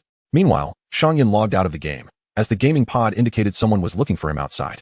When Xiangyun opened the door, he discovered it was the financier, accompanied by several bodyguards. Brother, you've arrived. Upon seeing his financier, Xiangyun remained unperturbed. The town had been utterly destroyed. He awaited instructions on what to do next. The financier's expression was far from pleasant. Brother, how much money do you have left? Xiangyun, surprisingly unfazed, replied calmly, how much? I'm almost bankrupt with just a few million left. The financier's anger flared at this revelation. He had invested substantial funds into the town. Hurry, borrow some money. Sell your house, get a loan, anything to rebuild the town, and it must be grand and opulent. Xiangyun spoke with unwavering conviction. The financier? You're out of money, yet you're not rushing to maintain appearances? You should also secure a loan of a few $100,000 to organize some events and invite several of our allied guilds. Xiangyun remained resolute in his tone. The financier? This is to let those friends know that I'm back on my feet. You need to reignite those connections. Xiangyun's words were so convincing that even the financier felt a twinge of uncertainty. Nevertheless, the financier soon regained his composure and gestured to the back. Two bodyguards approached, carrying a box to Xiangyun. Brother, is this money? Rest assured, I will definitely help you get it running again. Upon seeing the box, a relaxed smile spread across Xiangyun's face. As the two bodyguards opened the boxes, one contained a long baton, while the other housed a solid steel rod. If it weren't for my browsing through the forums, I would remain oblivious to how long I had been deceived by you. Refund. The financier, pointing at the two boxes, exclaimed furiously, I instructed you to choose one. Which would you prefer me to use to strike you? Brother, such narrow-mindedness does not suit you. Xiangyun attempted to retort. However, the financier sprang to his feet and kicked him down. Since you cannot decide, I shall make the adult choice for you. You will take them both. With a swift motion, the two bodyguards approached Xiangyun, brandishing the weapons from the boxes. Soon, anguished cries echoed within Xiangyun's quarters. Chapter 50. The Guild disbanded. New skills unveiled. Following the financier's brutal assault on Xiangyun, he found himself unable to continue investing. Given that Xiangyun's guild was established strictly under a commercial model, there were no core members available for reconstruction. The entire upper echelon of the guild consisted of Xiangyun's associates, with only a few possessing slightly elevated levels, all bound by short-term mercenary contracts. Coincidentally, these contracts were nearing expiration. The valuable assets of the guild had devolved into mere constructions, as Xiangyun had often deceived others into investing in superficial embellishments. After evaluating the current assets, the financier promptly declared the dissolution of the guild and issued a legal notice against Xiangyun. Guild information update. Haijia Guild has been disbanded. The establishment and dissolution of guilds do not warrant a global announcement. However, a dedicated sidebar is updated. Ordinarily, this would not constitute a significant event, given that the Haijia Guild was merely an obscure entity. Yet, due to this incident, the dissolution of the Haijia Guild sparked considerable commotion. Look, the Haijia Guild has been disbanded in one fell swoop. The expansion of the Undead God's expansion pack is no jest. It has obliterated an entire guild in a single strike. Let us not exaggerate. Check the forums.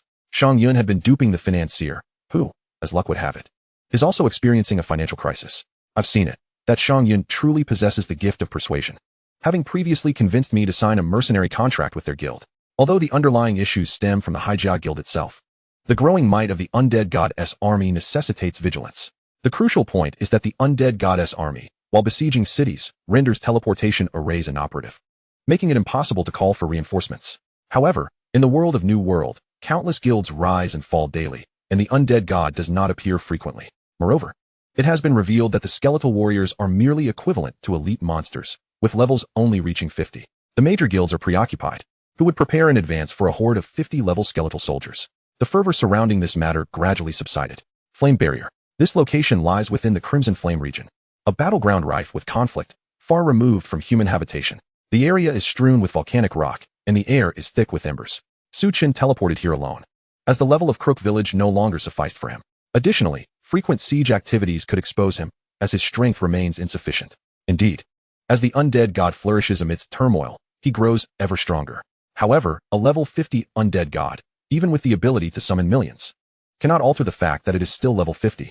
Moreover, Su Chen had obtained what he sought through sieges.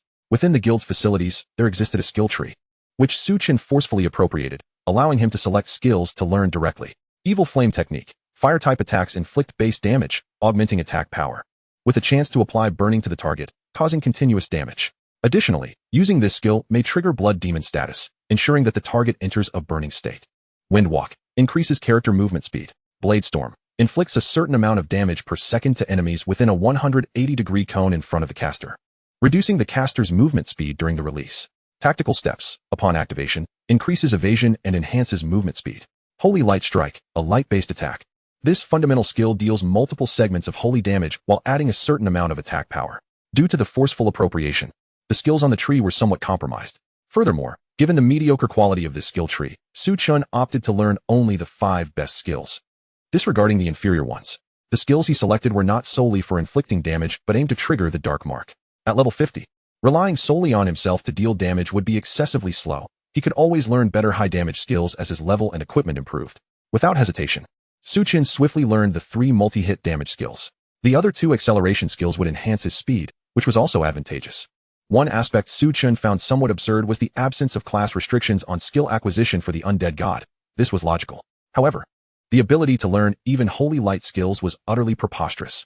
Su Chen could envision a future where, at a higher level, he would engage in battle alongside his dark army, commencing with an ultra-tier holy light skill.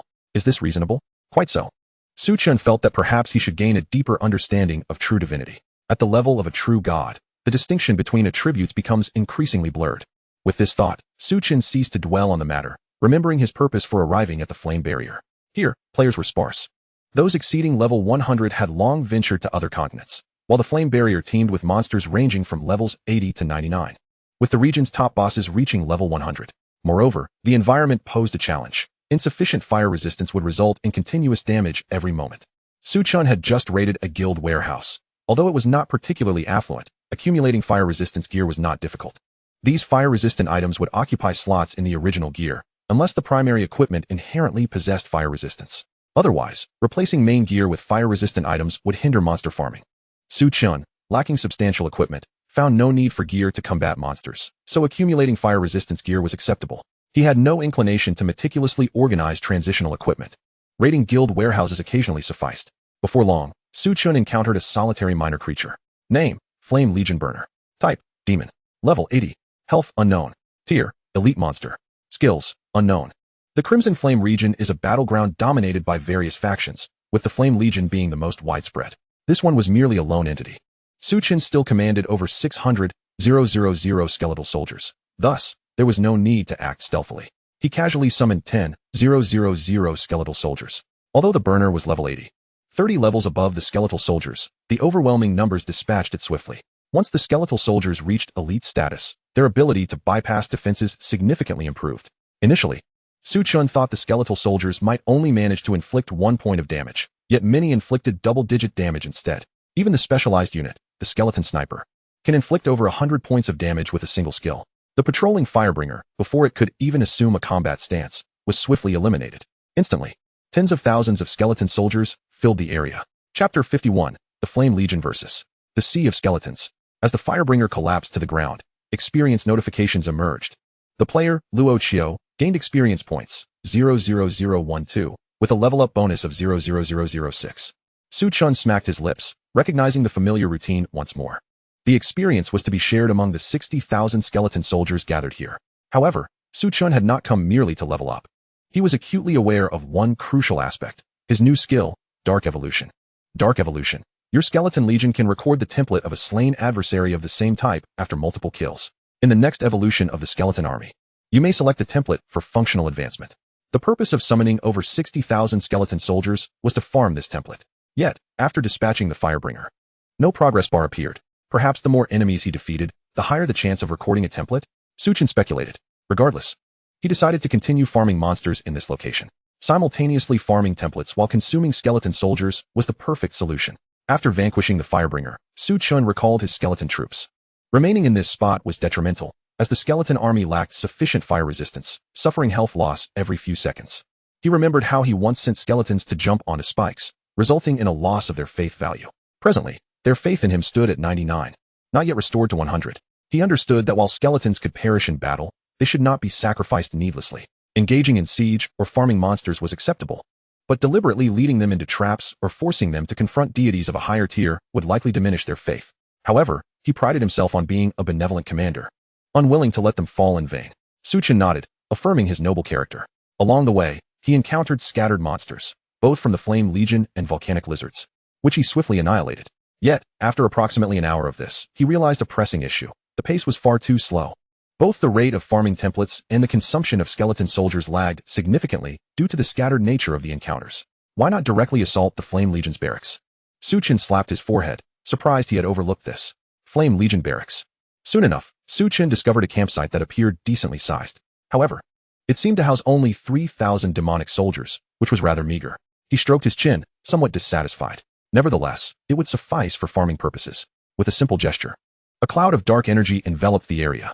Over 60,000 skeleton warriors materialized, and their high discipline allowed them to swiftly form ranks. 2 patrolling soldiers from the Flame Legion quickly took notice. There was no way to miss such a vast horde of skeletons.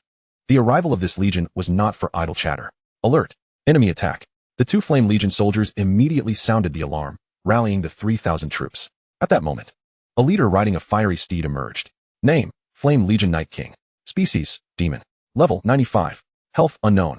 Tier: Dark Gold Boss. Skills: Unknown. How could these wretched undead creatures appear at the Flame Bastion, unable to march such distances? A deep, resonating sound emanated from beneath the Flame Night King's helmet, akin to a voice birthed from the depths of the abdomen, surreal and unhuman. Yet, before the Flame Night King could issue commands, the skeleton archers, now within range, unleashed their attack. Seeing these audacious skeletons initiate the assault, the Flame Night King was finally provoked. Charge! Crush these lowly, despicable undead. His voice dripped with fury. The Flame Night King activated a skill, and suddenly, dozens of fiery knights appeared behind him, an evident manifestation of his abilities. These fiery knights were mere illusions, not tangible entities. Simultaneously, the 3,000 soldiers of the Flame Legion launched their assault against the skeleton horde. Chen was taken aback. He had initially thought this was just an ordinary Flame Legion barracks, unaware that a powerful boss was stationed here. However, this twist made things all the more intriguing. The battle erupted, with both sides employing their military tactics. The overwhelming firepower of the 60,000 skeletons was formidable, yet the Flame Night King led the charge. Equipped with a shield skill that absorbed substantial damage, while the Phantom Knights behind him drew fire as well, with the Flame Night King drawing attention. The infantry of the Flame Legion engaged the skeleton army in close combat. Yet, the moment they surged forward, the skeletons, like an ocean, inundated them. Each soldier faced the onslaught of hundreds of skeletons.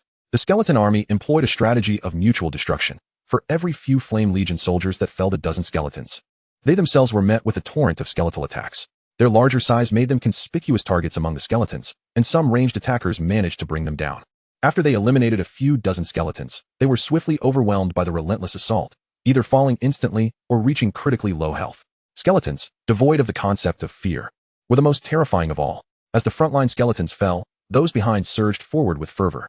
In ancient warfare, even armies of hundreds of thousands would begin to retreat after suffering tens of thousands in losses. The lack of emotion in skeletons rendered them pure war machines. Before long, the Flame Legion's axe-wielding soldiers, who had entered the sea of skeletons, began to waver.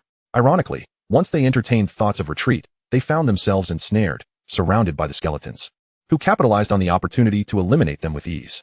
Meanwhile, the ranged fire mages at the back were unleashing fiery spells, each casting capable of decimating swathes of skeletons. However, after the skeletons divided to surround the axe-wielders, the shield skeletons advanced to the front, utilizing their protective skill to mitigate both magical and physical damage. With their shielding, the skeleton army pressed on. At this moment, the skeletons' ranged units were being trampled by the Flame Night King, making it challenging for them to support the assault against the Flame Legion. Yet, with the shield skeletons drawing attention, the skeleton assassins managed to slip behind enemy lines. Suddenly, numerous flame fire mages found themselves under attack from the skeleton assassins. Although the assassins were only level 50, their innate advantage over mages allowed the skeleton army to advance even more rapidly. Chapter 52, Subjugating the Flame Night King. The skeletal assassin, despite being merely level 50, faced an insurmountable challenge due to the vast disparity in levels, even though it possessed an inherent advantage over mages. Soon, the skeletal assassins were entirely vanquished. Nevertheless, they had served their purpose, as their demise allowed the shield bearers to advance with the skeletal army. A contingent of skeletal swordsmen, sheltered behind the skeletal shields, suddenly emerged, launching a frenzied assault upon the fire demons. Coupled with the other infantry skeletons, such as axe-wielders, they swiftly encircled the enemy.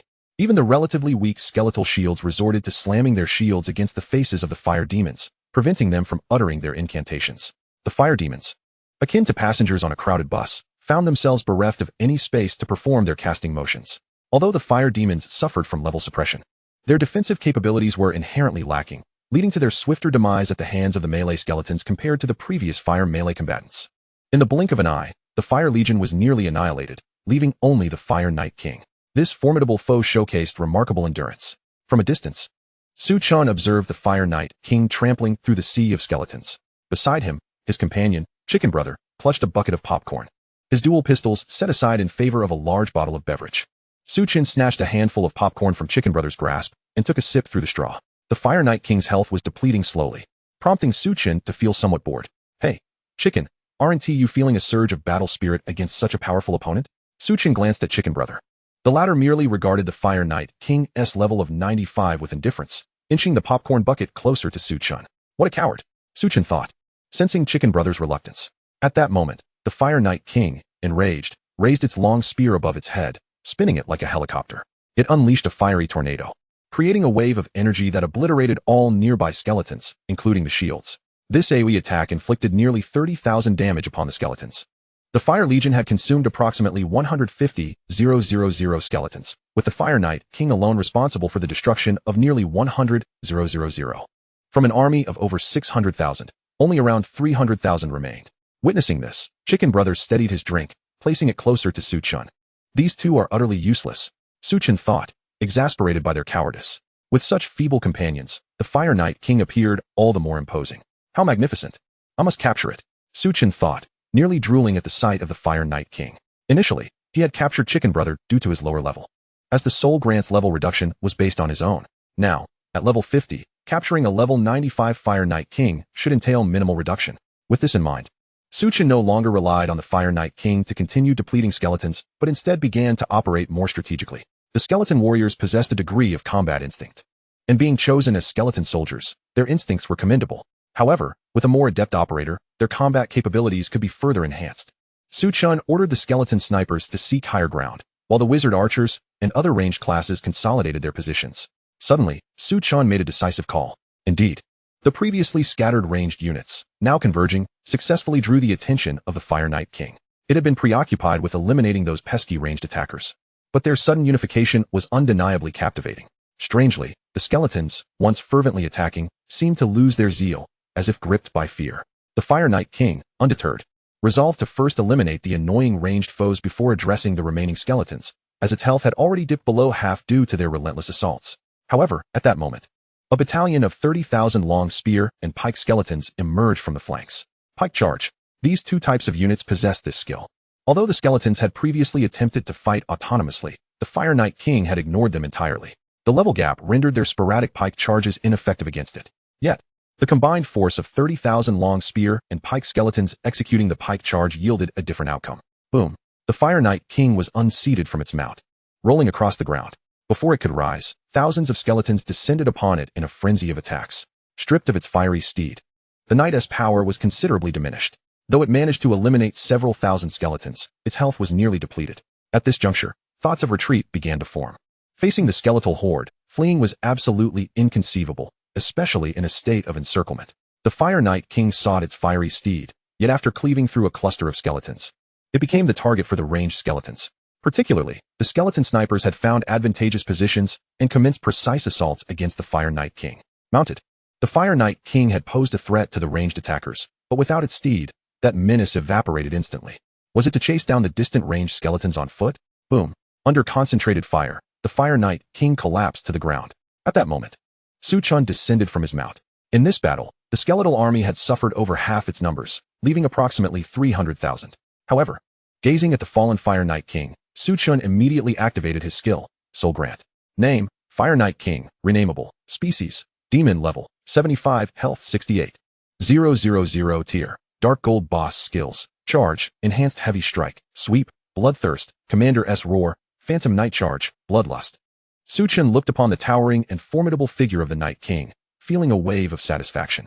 To think that capturing a level 95 Night King at level 50 would result in only a 20 level reduction was remarkably acceptable. The appearance was paramount, clad in fiery armor. astride a blazing steed, wielding a massive spear. Its mere visage could intimidate many. Meanwhile, he glanced at Chicken Brother, who paled in comparison. At level 60, he had thin health, and despite wielding a sword, he resembled nothing more than a mere chicken, incapable of flight. What was this talk of 1,000 swords returning to the fold? With only a few hundred swords, their impact was negligible. There was no need for a name change. Simply calling it Night King sufficed.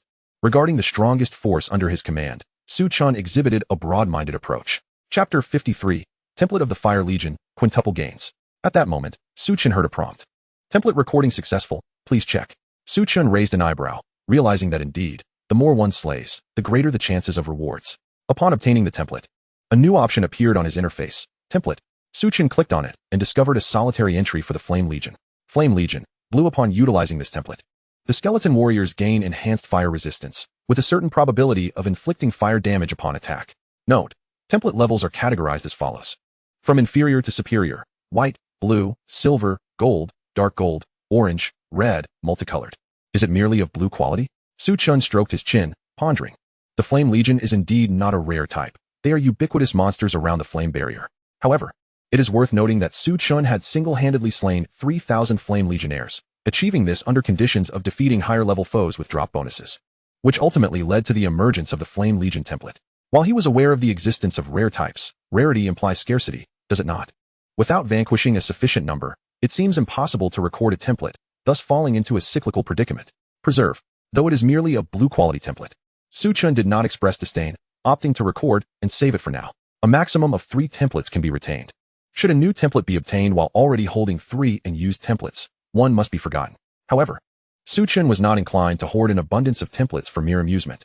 After all, every evolution would incur a cost, and he intended to utilize only the best, rendering the lesser templates inconsequential. The battle was notably protracted. Glancing at the time, he noted the night had already descended. It would be prudent to rest. With 300,000 troops remaining, tomorrow, he would seek out the volcanic lizards to ascertain their templates. Su Chen contemplated this and chose to log off. He felt quite satisfied with the day's achievements. 1,000,000 troops had consumed approximately 700,000, and he had acquired a guild warehouse and skill tree. Additionally, he had gained a Flame Night King to replace Brother Chicken, becoming his strongest single-target combatant. Although the Flame Legion template was merely blue, it provided a commendable enhancement to basic fire resistance and added a touch of fire damage to attacks. If there were to be any dissatisfaction, it would be that his experience had barely budged throughout the day. It was not entirely static. If one were to consider even the slightest microscopic difference as movement, then it could be deemed as having progressed. After a day of farming the Flame Legion, Su Chen felt that his experience would have been better spent defeating ordinary monsters of a similar level. Returning to reality, Su Chen did not forget to validate his current abilities. However, since the last summoning had filled his home, he was hesitant to summon with full force. With a gentle wave of his hand, he summoned only 3 this time. Currently, there was no space to validate quantity, so he could only assess quality. The 3 skeletons emerged, clad in heavy armor. One was an axe wielder, another a sword and shield bearer, and the last an archer. They were strikingly similar to the evolved skeletons summoned in the game today. It seemed that just as the skeleton warriors evolved in the game, those summoned in reality could also undergo evolution. Witnessing this scene, Su Chen felt a surge of anticipation. Logically, upon utilizing the evolution template, the skeletons in reality should also be influenced.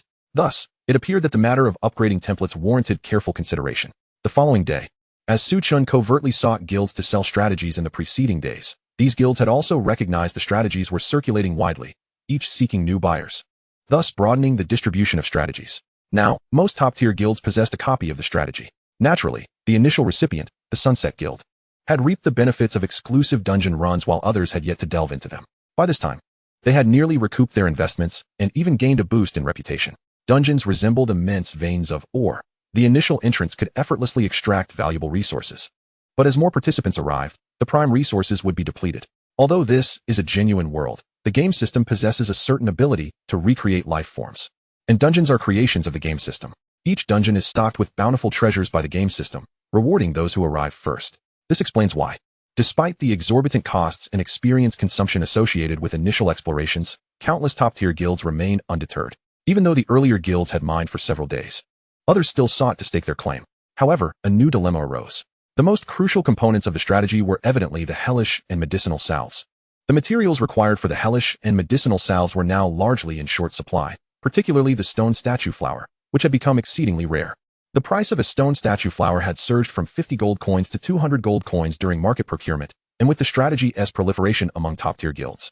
The price of a single flower had skyrocketed to 1,000 gold coins, with availability dwindling. Upon logging in again, Su Chen noticed he had over 20 missed calls, all from Zhou Jing. Su Chen was well aware of the reason behind Zhou Jing's calls. Old Su, the stone statue flower is now 1,000 gold coins. Should we stock up more? Zhou Jing's voice trembled slightly. Hearing Zhou Jing's words, Su Chen couldn't help but chuckle. You were eager to sell at 600 gold coins yesterday. How come you're composed today at 1,000 gold coins? Su Chen teased. It's just that the waters here are too murky. I'm unsure whether to hold or sell, Zhou Jing replied, his voice quivering, evidently still quite anxious. 5 times the price is quite sufficient. Best to sell, Su Chen remarked nonchalantly. With the next new dungeon set to open soon, this dungeon would gradually lose its value. Especially since the strategy he released included not only the hellish salve, but also explanations of basic combat methods. Some capable guilds could manage without relying on the salve after a few days of practice. 5 times the price is practically the peak.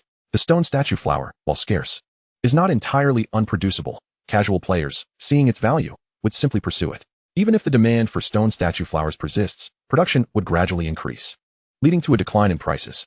A slight increase is feasible, but pursuing that trivial gain is less advantageous than selling now to recoup funds. Okay, old Su. Whatever you say. Although Zhou Jing felt there might still be room for growth, all this money belonged to Su Chen. He was merely an assistant. Chapter 54, just a retail investor, directly eating up. If we sell for 500,000 gold coins and hit 5 times, that would make us 5 million. Zhou Jing exclaimed excitedly. Can we omit the word we? Su Chen sighed slightly. I misspoke. Zhou Jing realized his error and added, this money is basically all yours. So you would be the one earning 5 million. Observing Zhou Jing's animated demeanor in the video, Su Chen felt a mix of amusement and exasperation. All right. You hurry and handle that. I have things to attend to. Su Chen dismissed the matter of 5 million with a wave of his hand. Zhou Jing eagerly proceeded with his tasks. Su Chen, unfazed, directed his focus toward his goal, the volcanic lizards. On the forum, a post had sparked fervent discussion. Who can elucidate why the statue flower has surged from 50 gold to an astonishing 1,000 gold? Typically, inquiries of this nature would elicit responses from a handful of seasoned players, and it's not uncommon for such posts to garner no replies at all. However, upon the emergence of this particular thread, the response count skyrocketed to over 10,000 within a single morning. I must admit, I was completely unaware. Although there have been instances of price increases in the past, this meteoric rise is utterly outrageous. Could it be that merchants and studios have colluded to inflate the price of this item? After all, it is intended for awakening statues. Yet it cannot actually animate them, merely allowing for simple interactions to complete mundane tasks. There was a quest that involved interacting with the statue to gather information. And just the other day, I neglected to complete it when the statue flower was merely valued at a few dozen gold. Today, upon viewing the original poster's thread, I was astounded to discover it escalated to a staggering 1,000 gold. How amusing it is to witness such ignorance. Many remain oblivious to the statue flower's significant utility. What pretense is this? The Riddler? It must be noted that the individual above is not merely posturing. The statue flower indeed serves a vital function. Why must you all speak in half-truths? Can't you articulate your thoughts plainly? The thread itself shouldn't have garnered such attention. Someone revealed the statue flower's immense significance without disclosing the specifics, initially leading many to suspect deception. The critical point is that the individual received substantial support, affirming its veracity. Furthermore, some recognized the IDs of prominent players within the game, which lends credence to their claims, suggesting they are not fabrications. Consequently, people began to connect the dots regarding the confidentiality agreements these players have signed, preventing them from disclosing the precise utility of the item. This only heightened curiosity. Amidst this fervor, it was inevitable that someone would attempt to capitalize on the hype. The common deity, unveiling the purpose of the statue flower. The title is succinct yet instantly became a sensation, as the common deity is a renowned merchant within the game, known for his accurate disclosures in the past. His authority is unparalleled. The statue flower is utilized in crafting Hell's Bomb, an essential consumable for the Tyrant of Hell raid. Not only is the title brief, but the entire content is also remarkably concise. However, with the common deity's prestigious reputation, fewer words only enhance his credibility. His release of information was not without intent. He took notice of the significant increase in transaction volume for the statue flower and pursued various channels to uncover the truth. Ultimately, he obtained the circulating strategy. When he began acquiring the statue flower, it was already priced at 600 to 700 gold, yet his merchant instinct remained sharp.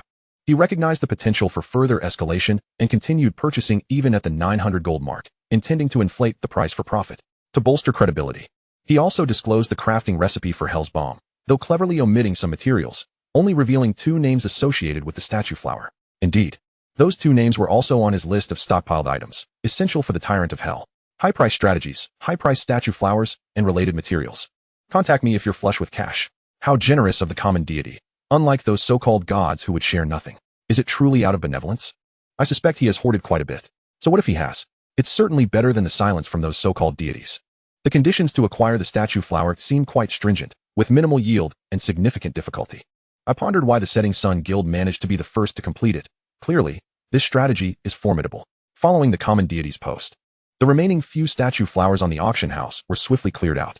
The individuals purchasing the statue flowers at that moment were likely for personal use, but more probably, they anticipated a profit from the rising prices.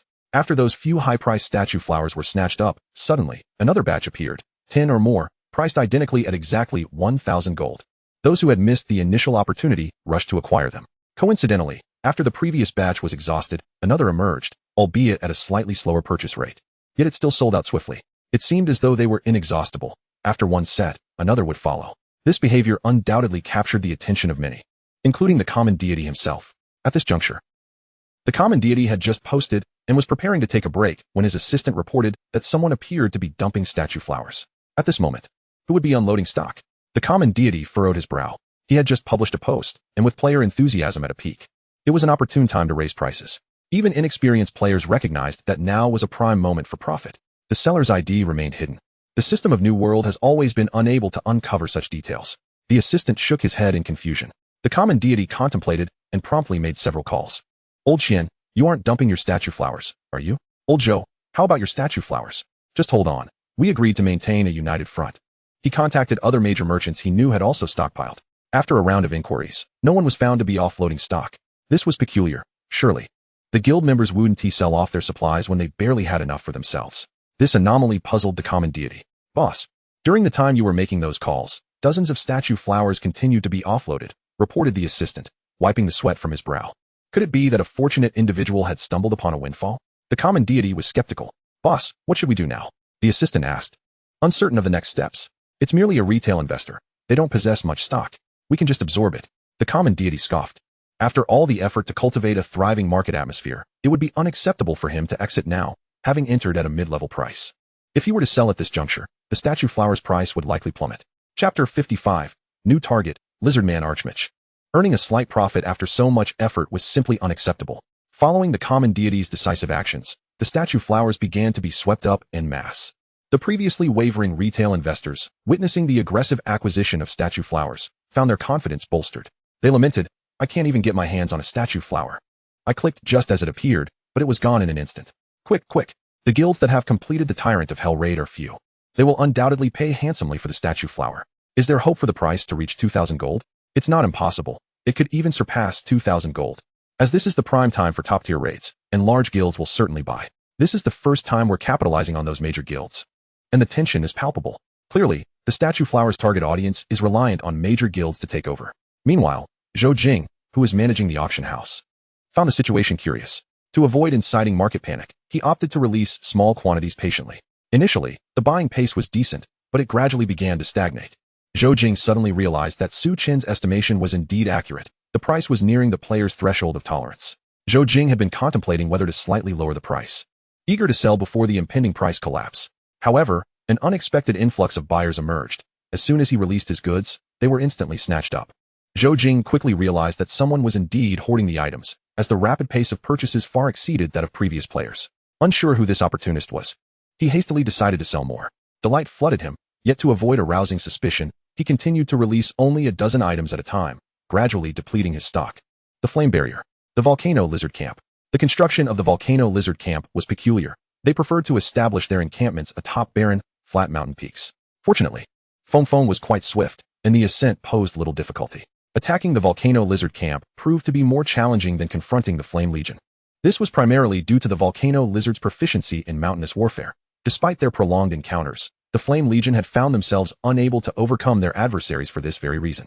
The Flame Legion's influence in this region was significantly stronger than that of the Volcano Lizards.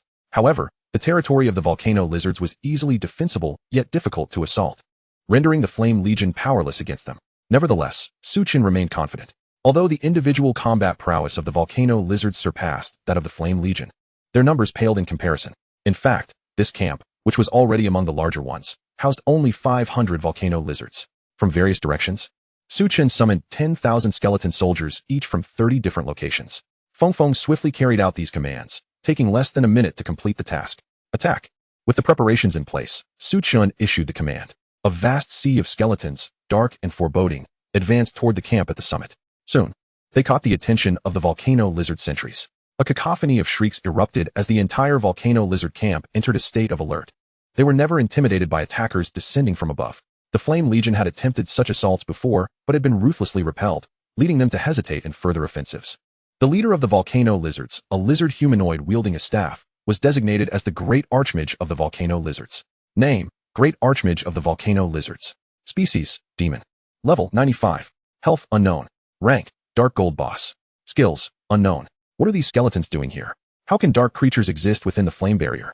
The Great Archmage, witnessing the skeletons ascending like a tide, felt utterly perplexed.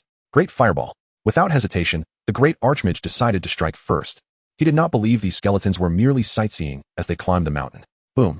An explosion resonated, obliterating a swarm of skeletons. However, the gap was swiftly filled by the remaining skeletons. Attack. Realizing that fear would not deter the oncoming horde, the Great Archmage understood that the only option was to confront them head-on. The volcano lizards possessed the ability to unleash fireballs, and their melee combat was formidable. Swarms of fireballs rained down upon the skeletons like a torrential storm.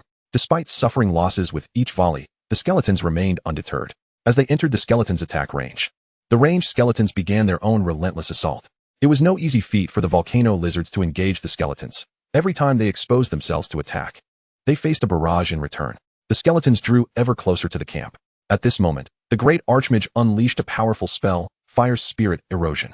Centered around the camp, dozens of fire spirits erupted forth, darting into the sea of skeletons. Each chaotic movement resulted in attacks against numerous skeletons, inflicting burn damage and costing the skeleton army 5,000 soldiers in a single strike. Yet, those skeletons untouched by the spell had already reached the mountaintop. In the ensuing ranged exchange, several volcano lizards fell, while approximately 200,000 skeletons flooded into the camp from all directions. Indeed, they did not merely fight. The skeletons opted to create a makeshift ladder, forcefully invading the volcano lizard camp. As 200,000 skeletons continuously surged in, a fierce melee battle ensued against the volcano lizards. The volcano lizards proved to be ferocious, rolling through the sea of skeletons and dispatching hundreds, if not thousands, of them. However, some volcano lizards found themselves overwhelmed, unable to evade focused fire and being swiftly cut down. In the land of raging flames, the Great Archmage unleashed another devastating spell. Flames erupted from the ground, delivering a tremendous shockwave, combined with the remaining 200 volcano lizards. This inflicted an additional 70 to 80,000 points of damage upon the skeletons. Yet, Su Chen had no intention of allowing his skeletons to simply be expended. He aimed to claim this camp, and was particularly intrigued by the Great Archmage. Just as the Great Archmage prepared to chant for another spell, the Phantom Knight charged forth. The Flame Knight King suddenly materialized, rushing toward the Great Archmage. Despite the level disparity of 20 levels, they had once been peers. Return of 1,000 swords. Accompanying this attack was the sudden strike from Jigo. After their assault, Su Chen did not allow them to linger, promptly recalling them. This left the Great Archmage bereft of a target for retaliation. With this disruption, the sea of skeletons began to envelop the Great Archmage. Chapter 56. The Archmage's Loyalty. The sea of skeletons completely engulfed the Great Archmage, bringing the battle to a close. While the individual strength of the volcano lizards was indeed superior to that of the Flame Legion, their numerical disadvantage resulted in the skeleton army having a significantly easier time compared to the previous day's battle. Following a desperate struggle, the volcano lizards and their leader, the Great Archmage, succumbed after inflicting considerable losses upon the skeletons, signaling the end of the conflict. It had truly been a challenging endeavor. Su Chen assessed the casualties. While the losses were reduced compared to the 300,000 incurred the previous day, he still faced around 250,000 losses. He was left with only 50,000 skeletons. Casting a glance at the fallen Great Archmage, Su Chen opted to use Soul Bestowal. Name: Great Archmage of the Volcano Lizards, renameable. Species: Demon. Level: 75. Health: 56,000. Rank: Dark Gold Boss. Skills: Fury Flame, Great Fireball, Chain Flame Explosion, Flame Shockwave, Flame Shield, Fire Spirit Erosion, Land of Raging Flames. My master. Rising once more, the Great Archmage quickly grasped his predicament and bowed to Su Chen. This marked the first time Su Chen had witnessed a being proactively engage him in conversation after being subjugated. Previously, even entities like Jigo had remained silent, and the others likely lacked the intelligence or level to communicate, while Jigo, being a mere phantom, naturally possessed no intellect. When you encounter your king again, will you waver? Faced with the first conversation with the enslaved creature, Su-Chun curiously pressed for answers. The king of the volcanic lizards had already sacrificed one life for it. Now it possessed a second life, bestowed by its master, to which it was bound to pledge loyalty. The great lizard sorcerer replied with a calm demeanor. Yet, I was the one who vanquished you. Do you not harbor hatred towards me? Su-Chun continued to inquire. That matter belongs to another realm, and thus the master need not feel any remorse. It is merely a twist of fate. The great lizard sorcerer spoke earnestly. Is that so? Su-Chun mused, stroking his chin while summoning the Night King. Upon his arrival, the Night King assumed a stance of readiness. Can you speak as well? Su-Chun asked, intrigued. The Night King paused for a moment before nodding. If you can speak, why do you not converse with me? Su-Chun pressed further. Because I am unwilling to engage in dialogue with you. To speak with you necessitates a posture of reverence. Lest I suffer torment upon my soul. I still remember that I fell at your hands. After a brief silence, the Night King slowly responded. Hearing two contrasting replies, Su-Chun began to understand. A being like the great lizard sorcerer had already come to terms with their fate and pledged fealty, while the Night King, on the other hand, still bore resentment but was bound by the constraints of the soul's bestowal. Not only would disobedience incur punishment, but even harboring dissent in conversation would invoke the wrath of the pact. Observing the Night King's demeanor, it was clear that this covenant was not of its choosing but rather imposed upon it. No wonder, at such a high level, the Night King possessed the ability to communicate yet refrained from doing so. Is this the power of a true deity? You need not remain thus. When I no longer require your services, I shall grant you your freedom. With a casual wave, he sent the Night King back. Although the Night King's expression remained concealed beneath its mask, it trembled slightly. It had prepared itself for a perpetual state of servitude, yet unexpectedly, Su-Chun had offered it such a promise. Even if it was now diminished and transformed into an undead, it still had the prospect of freedom upon resurrection. Without waiting for it to express its sentiments, it was swiftly transported away. You too, when I have no need of you, may choose your freedom. Su-Chun directed towards the great lizard sorcerer. My master, the servant dares not. However, the great lizard sorcerer seemed to perceive Su-Chun's words as a test. Promptly declaring its loyalty, Su-Chun smiled. With the constraints of the pact in place, he need not discern whether the loyalty was genuine or feigned. Glancing at the template, he noticed the volcanic lizard template had yet to appear. Familiar with this area, lead the way to find a smaller tribe, Su-Chun instructed the great lizard sorcerer. It is an honor to serve my master, the great lizard sorcerer replied and took on the role of guide. Upon locating a smaller tribe, the great lizard sorcerer was even prepared to strike. Although currently at level 75, 5 levels below the average level 80 volcanic lizards, as a dark gold grade boss, it could still slay dozens of them. Leave it to them, Su-Chun commanded, allowing the great lizard sorcerer to withdraw while directing the remaining 50,000 skeletal soldiers to charge forth. Although the great lizard sorcerer was somewhat perplexed, it dared not inquire further. Within the confines of the pact, it lacked the right to question its master's reasoning. It need only obey Su-Chun's directives. With the great lizard sorcerer as a guide, Su-Chun's efforts to hunt volcanic lizards proceeded more smoothly. Meanwhile, night fell. Is the other party still delivering goods? The mundane deity paced restlessly in the room. Indeed, it has been a full day. We have already spent over 2 million gold coins, the operational staff promptly reported. The mundane deity was uncertain about the quantity of goods on their end. They had released only a handful at a time, and it had dragged on for an entire day, a veritable torment. Often, the mundane deity wished to shout out, urging them to release all at once to avoid this vexation. Suddenly, it was announced that hundreds of items had appeared in the market. Someone rushed in to report. Could it be that the other party heard his unspoken plea and decided to release everything at once? Boss, shall we purchase? The operational staff inquired. Upon hearing this news, the mundane deity hesitated. He had indulged too much today, all at the high price of 1,000 gold coins. A minute passed, then 2. The mundane deity deliberated for 5 whole minutes. To be frank, doubt began to creep in. Just then, the market revealed even more hundreds of items. Boss, it has surpassed 1,000. The operator broke into a cold sweat. The time spent hesitating had caused market fluctuations, which irritated the mundane deity. Purchase. Today. The mundane deity had endured enough vexation. The rational mindset of a merchant was momentarily cast aside, as a rush of impulsiveness took over.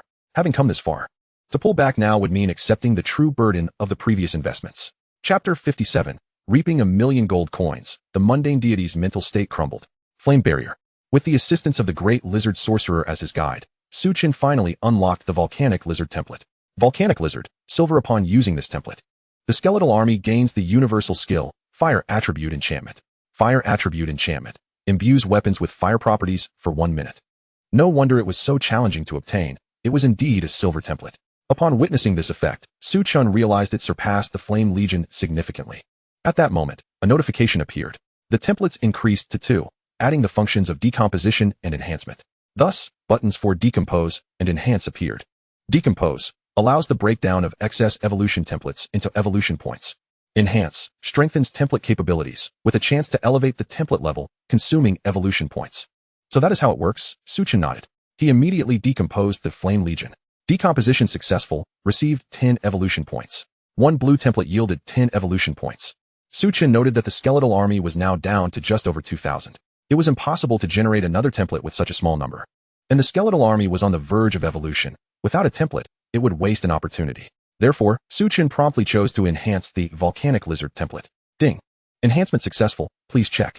Upon hearing the notification sound, Chen quickly opened the Volcanic Lizard. Volcanic Lizard, silver upon using this template. The skeletal army gains the universal skill, Fire Attribute Enchantment. Fire Attribute Enchantment imbues weapons with fire properties for 2 minutes. So it merely extended the duration by 1 minute. Well, that is acceptable. After all, with merely 10 evolution points, such an effect is commendable. It seems unreasonable to demand much more.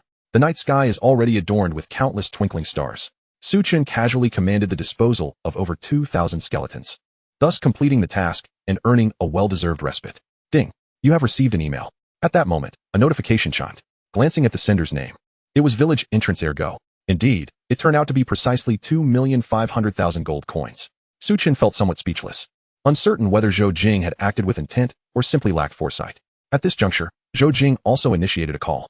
How's it going, old Luo? Did you receive it? Zhou Jing's voice brimmed with a hint of pride. Have you been occupied with these tasks all day, or did you simply list everything at once? Chen had spent the day immersed in monster hunting, oblivious to the unfolding events outside. Haha, just thinking of it brings me joy. There was this fool who kept buying. I gradually released them, and that fool collected all day long. However, that idiot was ruthless too. When I was processing the last few dozen, I was caught off guard by over 1,000 that suddenly appeared, and they were swiftly eliminated. Zhou Jing recounted his day's exploits to Chen. Upon hearing Zhou Jing's method, Chen was momentarily taken aback. You know, you've completely collapsed the price of the statue flowers. Chen felt a sense of foreboding upon hearing Zhou Jing's words. Collapsed? I haven't paid attention since I disposed of them. Zhou Jing scratched his head in confusion. The two then opened the auction house. The statue flowers, which had consistently sold for 1,000 gold, were now being listed at 900 gold. After Chen refreshed the page, he saw them drop to 890 gold. It appeared the price was destined to continue its descent. Zhou Jing's actions had thrown the entire market into disarray for the day, with so many players and substantial stock held by major merchants. The statue flowers had initially been on an upward trajectory following the morning's events. Zhou Jing's initial maneuvers had gone unnoticed, with even some casual players eager to join in. Yet, a day of turmoil was enough to sow seeds of doubt within the minds of many. The sudden influx of over 1,000 being sold led Chen to suspect there was some underlying news that had ignited the fire. In fact, his intuition was not unfounded. The infamous Chen, having been tormented all day by Zhou Jing, finally received a piece of news. What? The Longting Guild cleared the dungeon without relying on neutralizing potions? Chen was taken aback by this revelation. However, upon further reflection, he questioned how they could guarantee they hadn't used any neutralizing potions. It's true, boss. The Longting Guild released a video of their clear, declaring to the entire server that they are indeed the premier guild. His assistant quickly opened the forum. It turned out that the Longting Guild had lagged in this round of dungeon battles, suffering a blow to their prestige. After mastering the dungeon's challenges while safeguarding their core guild strength from being divulged, they released a clear video. In the footage, they showcased their success without utilizing any hellish neutralizing potions, employing strategies they had independently developed. Once this news broke, well-informed merchants began to offload statue flowers before the posts went live. The price of statue flowers soared to astronomical heights, with the target demographic being these top-tier guilds, willing to spend lavishly to catch up.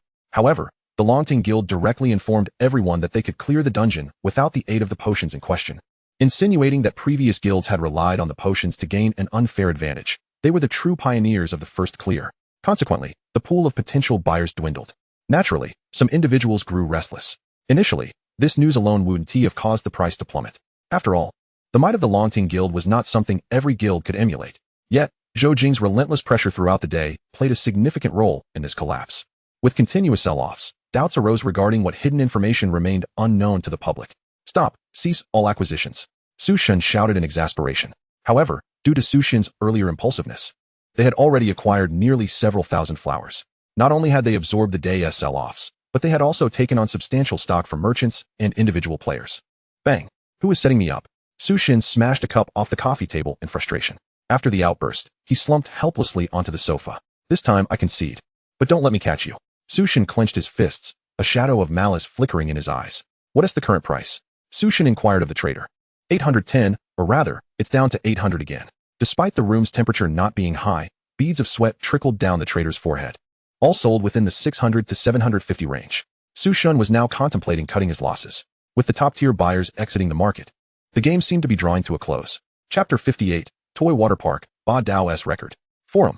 Big P observes, why did the suddenly popular statue flowers collapse in price within a day? A renowned figure on the forum, Big P, returned to post once more. Previously, his analyses of the Undead God's expansions had gained considerable traction. However, unlike before, this time Big P shared a video, leading to a surge in clicks across major video platforms. Firstly, I also possess 2 statue flowers, which I stumbled upon during a recent quest. So can I claim to have participated? Returning to the main topic, the surge in statue flower prices stemmed from someone persistently acquiring them. While the dramatic spike was triggered by Su Shin's revelation post, which unveiled the flower's uses, it's evident that Su Shin had a significant stock. And this is a typical tactic employed by merchants. When they reveal information, it often coincides with a harvesting phase. However, amidst this upward momentum, some individuals were continuously offloading statue flowers, and today, there were also ongoing acquisitions. Initially, I speculated that this was a coordinated sell-off by those guilds. But that assumption was incorrect. Upon investigating, I found that the guilds had retained their supplies for personal use, while the sellers were merchants who likely shared my suspicion of a guild collaboration aimed at suppressing prices. I must assert that this collapse in statue flower prices is being manipulated. Moreover, even the news from the Longting Guild was likely orchestrated by the opposing party. Big P's analysis swiftly illuminated the minds of those who were previously confused. Indeed, this market was simply harvesting us, the unsuspecting players. I managed to snag a few for 1,000 gold. I was quite pleased at the time. Haha. Thankfully I had no gold, so I escaped the harvest. You up there, feeling rather proud, aren't you? The drop in price is rather beneficial, allowing us commoners a chance to partake. The ones who suffered the most from this debacle were primarily the merchants, as few players hoarded stock. Most individuals stood to gain from the situation. Thus, players held no animosity towards the enigmatic puppeteer behind the scenes. Rather, they offered silent praise.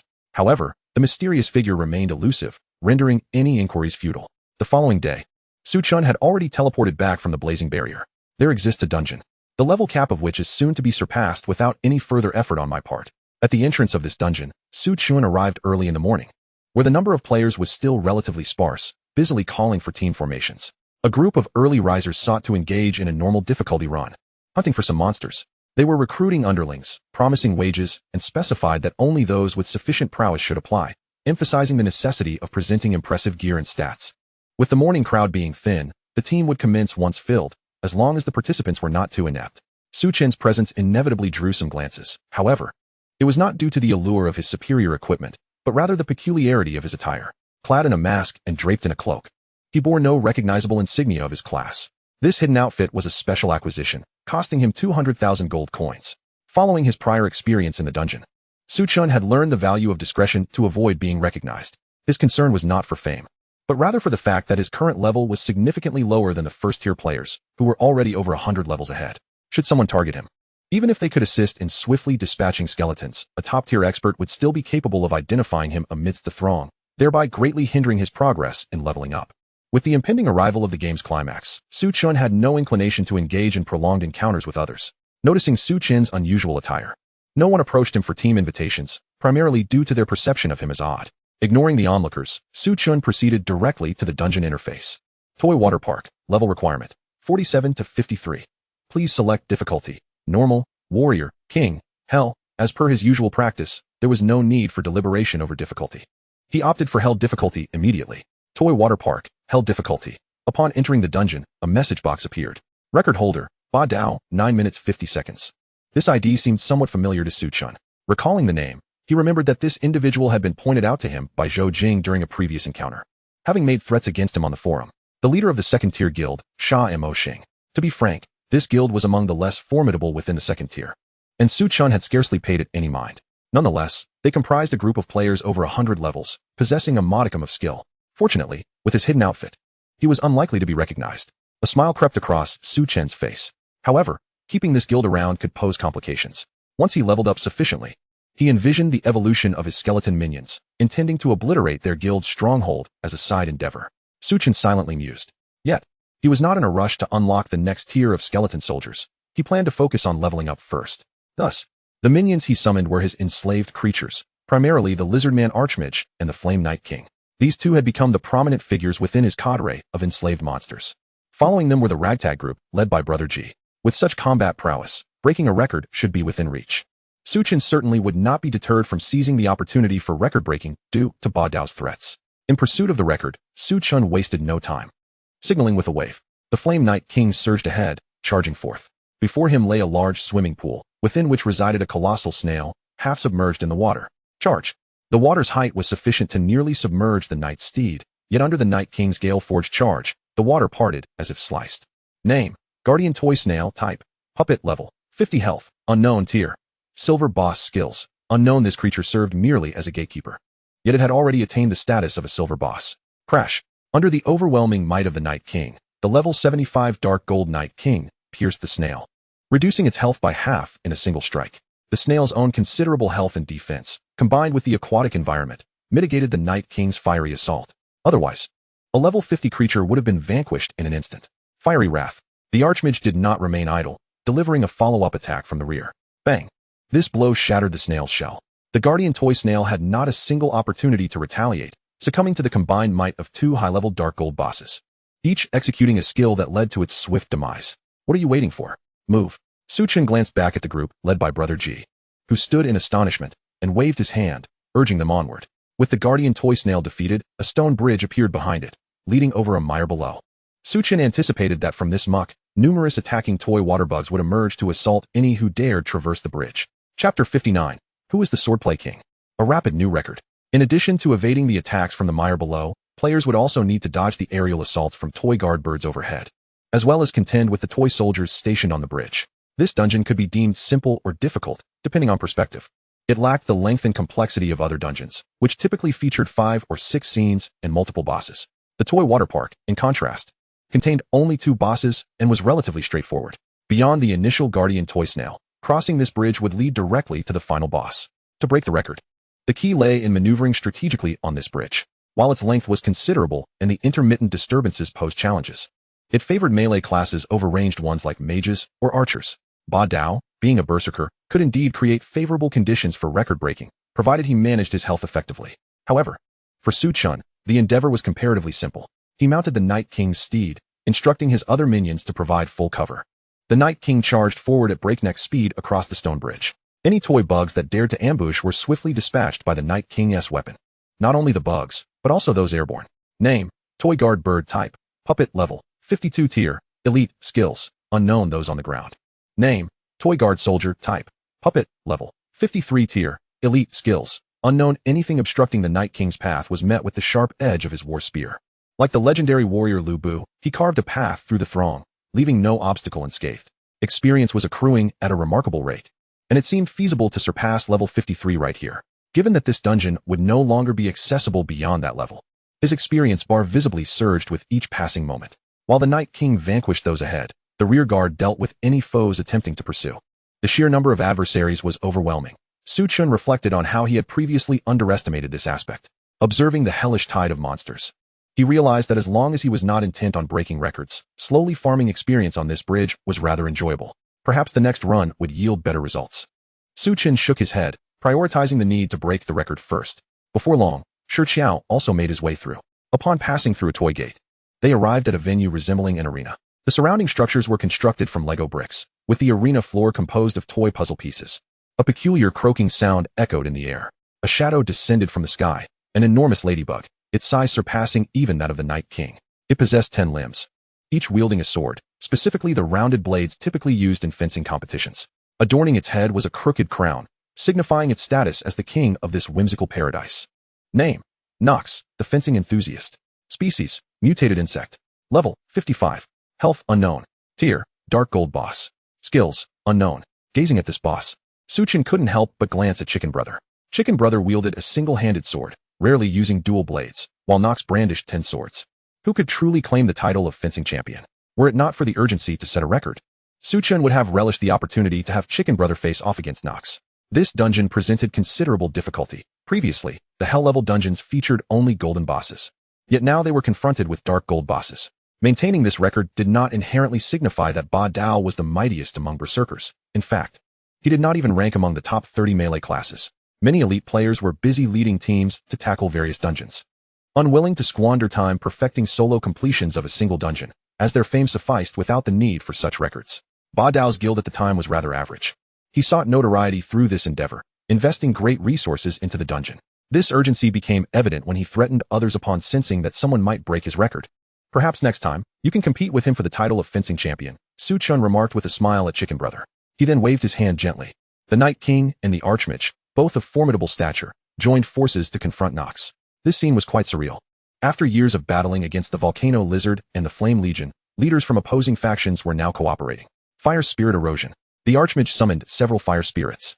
Su Chun vividly recalled how these fire spirits had wreaked havoc upon the skeleton army. Nox, however, displayed remarkable agility, effortlessly evading the slow-moving fire spirits.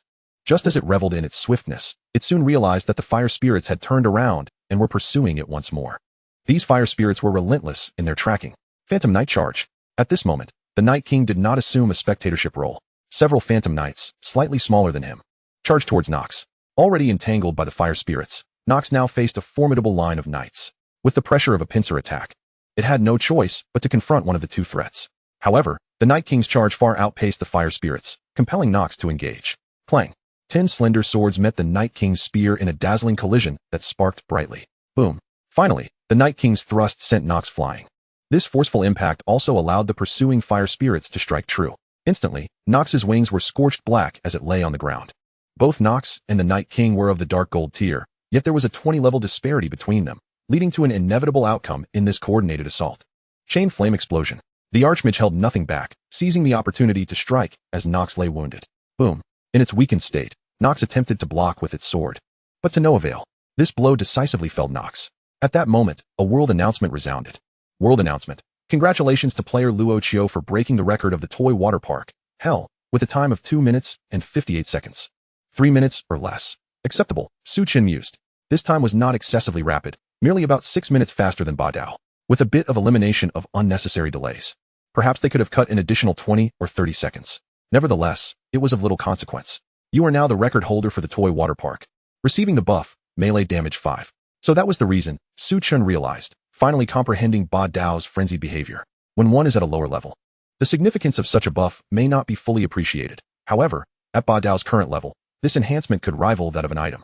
To his surprise, he had anticipated a gradual increase of merely 3, yet this attribute proved to be immensely impactful. Nodding in acknowledgement, Su Chun reflected on the past. Records released for dungeon completions were typically minimal, and record holders remained notably discreet. Only those with lackluster dungeon stats would publicize their achievements. In his previous life, Ba Dao had never revealed the details of the Toy Water Park. Instead of returning to town, Su Chen opted for yet another challenge. This time, he would not aim to break records. Rather, he intended to level up beyond the dungeon's restrictions at the Stone Bridge. Shuro Realm. Shamo Star Guild. Originally, the guild's elite team was engaged in tasks within the Shuro Realm. World announcement. Congratulations to player Luo Chio for breaking the record of the Toy Water Park, Hell, with a time of 2 minutes and 58 seconds. This world announcement rendered the entire elite team silent. Many paused their actions, hesitant to speak. Ha!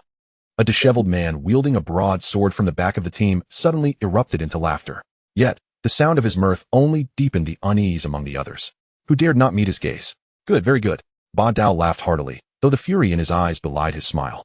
His anger stemmed not only from the blatant disregard for his warning, but also from the humiliation of having his record surpassed.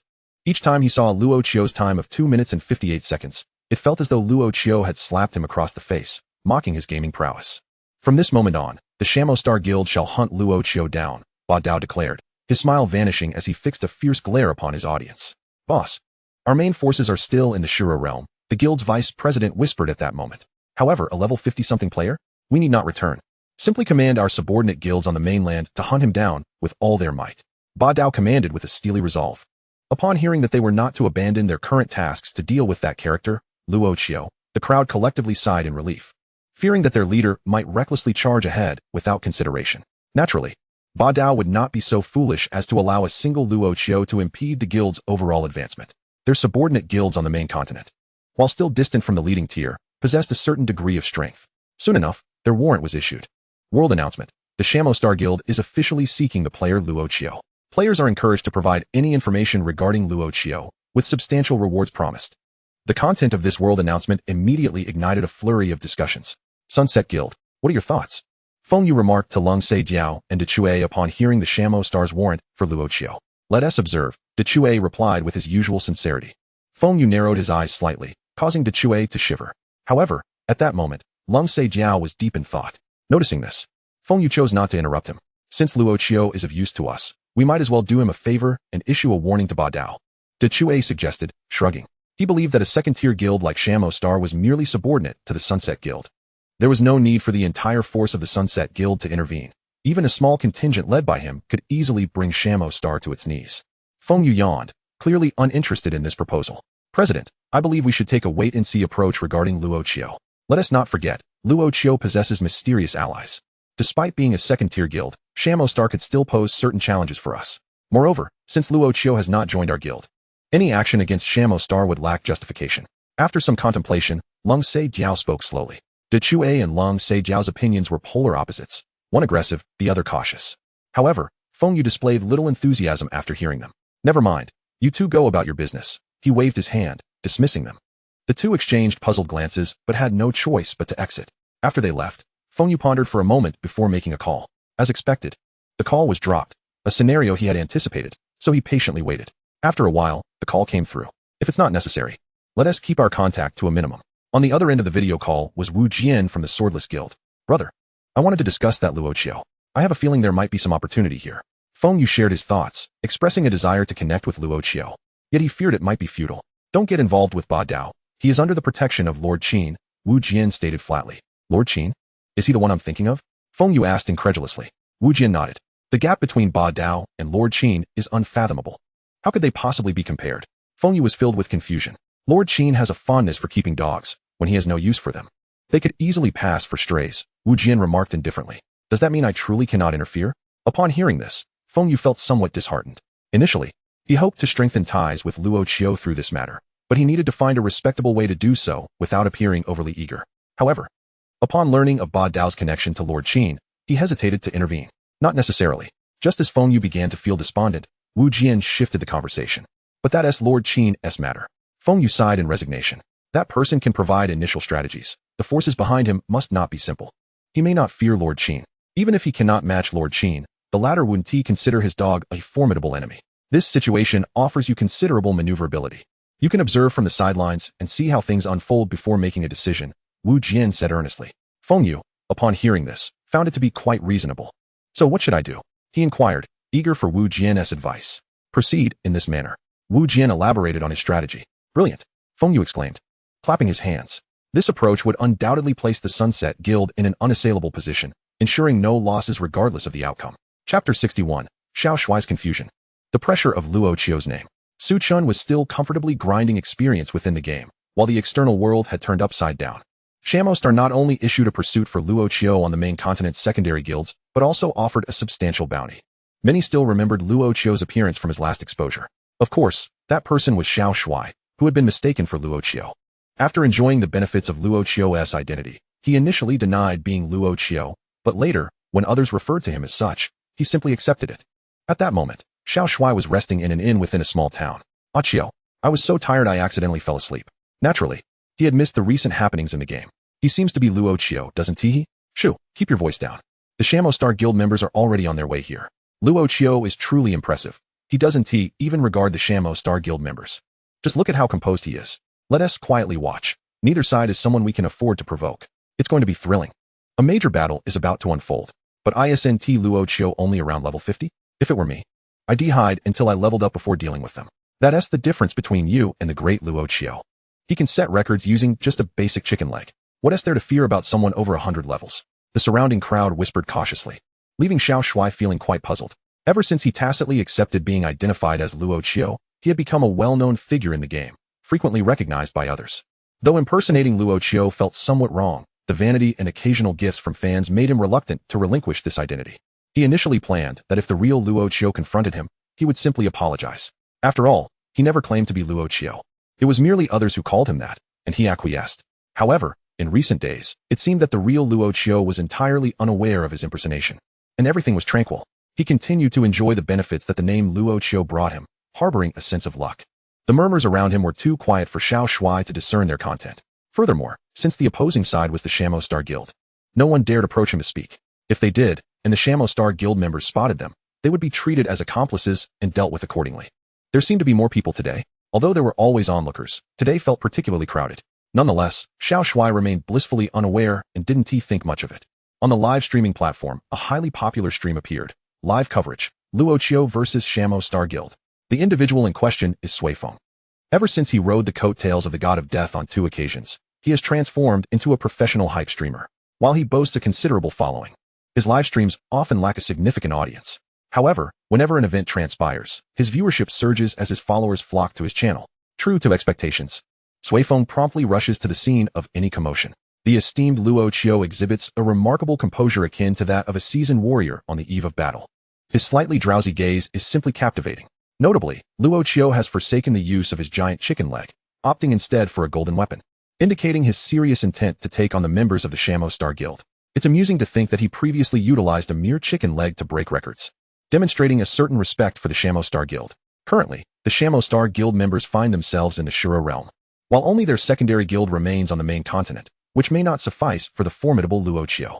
Why do so many have faith in Luo Chio, whose level barely exceeds 50, while the Shamo Star's secondary guild boasts members well into the hundreds? Do they truly believe Luo Chio can achieve record-breaking feats with a giant chicken leg? As the barrage of comments flows through the live stream, Suifeng interjects, observing the fervent discussions about the impending confrontation between Luo Chio and Shamo Star.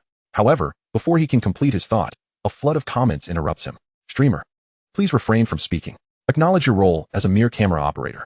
Can you please just fulfill your role as a cameraman? Stop talking, or I will unfollow and switch to another stream. I'll send you rockets, but kindly remain silent. In truth, their annoyance with Suifeng is not genuine.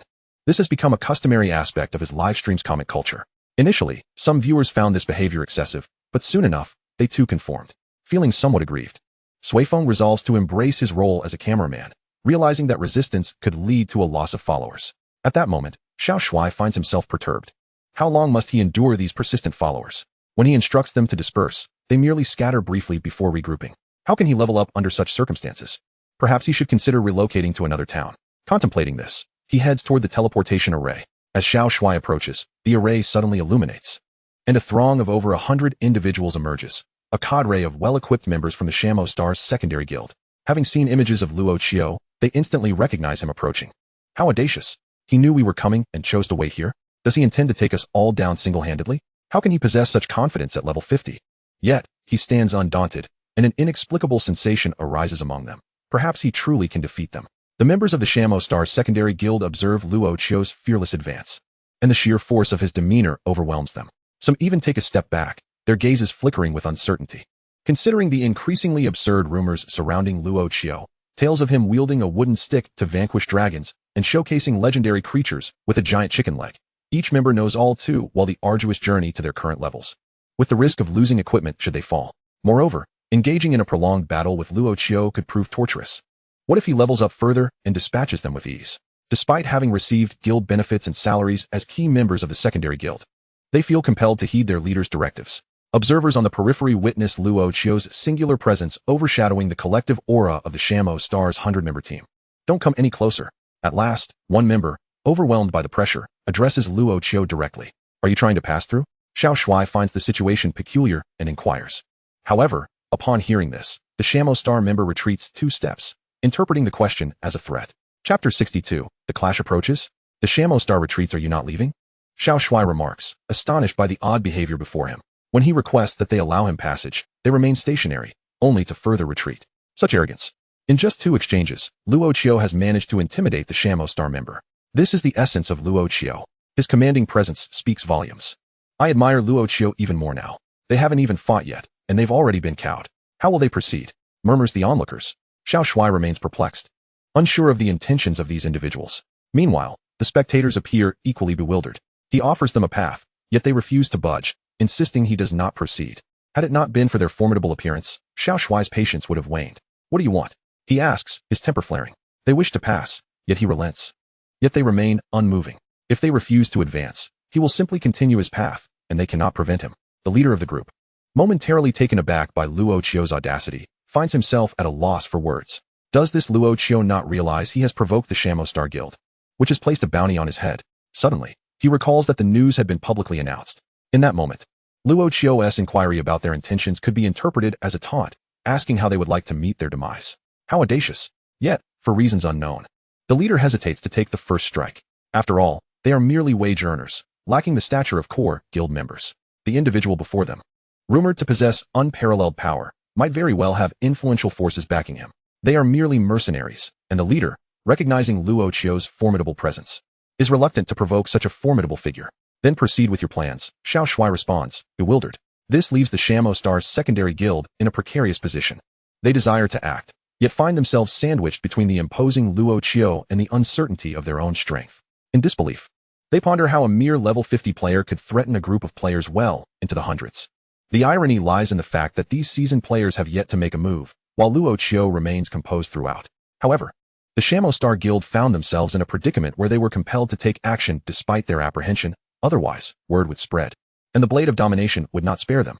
A confrontation seemed imminent, and anticipation surged regarding how the esteemed level 50 player, Chio, would unleash his unparalleled might upon the over 100 adversaries. The surrounding crowd was palpably electrified by the unfolding spectacle. Simultaneously, this moment was being recorded by those in the live stream, destined to become a viral video, catapulting its viewership to astonishing heights and securing a spot on various trending charts. Was this truly the record-breaking Chio? It was folly for Shamo Star to provoke such a formidable figure. He could very well be considered the foremost player in gaming history, as a mere level 50 could instill tremors of fear in those over level 100. Have you glimpsed Chio's golden tier weapon? Even a giant chicken leg could wreak havoc in dungeons. Wielding golden weaponry is tantamount to indiscriminate slaughter. Hurry, tune into the live stream. Concurrently, many online were drawn in, and countless viewers flocked to the broadcast. At this moment, the leader of Shamo Star's second guild was not oblivious to these developments. Observing his comrades rendered as mere jesters, intimidated by a level 50 Chio, he regained his composure. Indeed, Chio's aura was formidable, yet should they hesitate any longer, the blade of domination would not let them off the hook. Chio exhibited an unyielding demeanor in the face of the bounty issued by the blade, engaging in light-hearted banter, a luxury they could not afford.